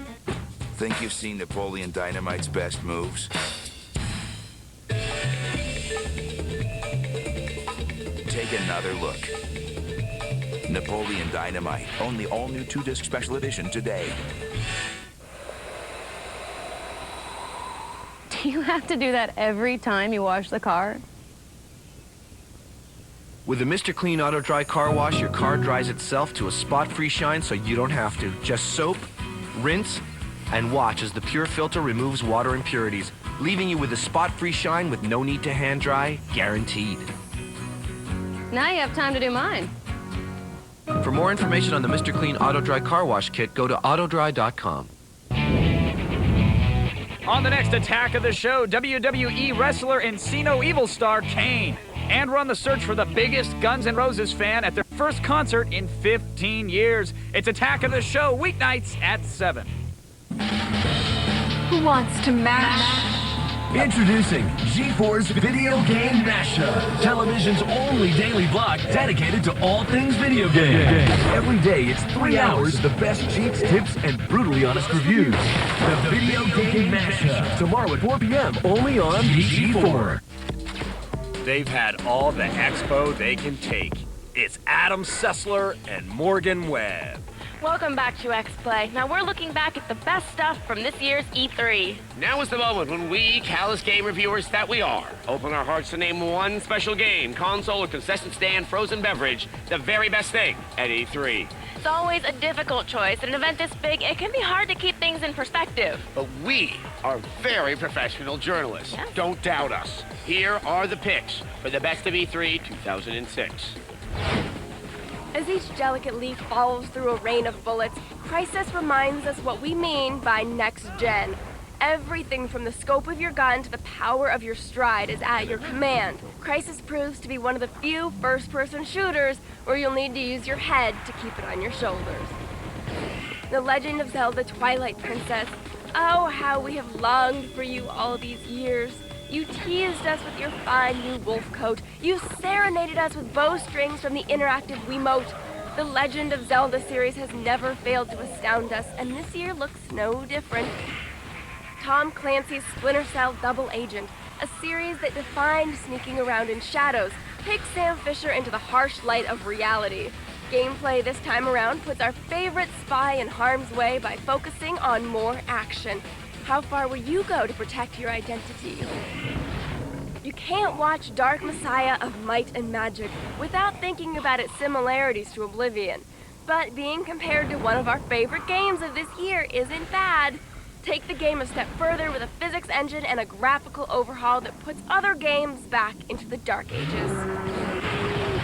Resistance Fall of Man may be Sony's last stand against the rising tide of other consoles, but they couldn't have picked a better soldier to lean on. As you race through the ruined remains of humanity, you'll pick up survivors while squeezing off shots from a variety of weapons. Resistance Fall of Man may save humanity from aliens, but can it save the PS3 from its own price point? And the winner is The Legend of Zelda, Twilight Princess. If you feel about a deja vu coming on, that might be because Twilight Princess won this award last year, too. But you don't two-peat on X-Play for nothing, and the advent of the Wii brought a lot to the Zelda table at E3 2006. The Wii controller pulls you further into Link's world than ever before. The game looks better than ever, and the dungeon on display at the show was a tantalizing taste of the treat in store for us this fall. It's all over. Now we will sleep the sleep of the weary E3 attendee. Sure, next week we have to go back to reviewing Mega Man games and World War II shooters, but the quality stuff we've seen over the past week makes it all worth it. We can't be certain how great these titles are until we get a chance to review the final versions. Right, so keep watching, because if they end up sucking, we'll need someone to complain to. That's you. Yeah. Wow.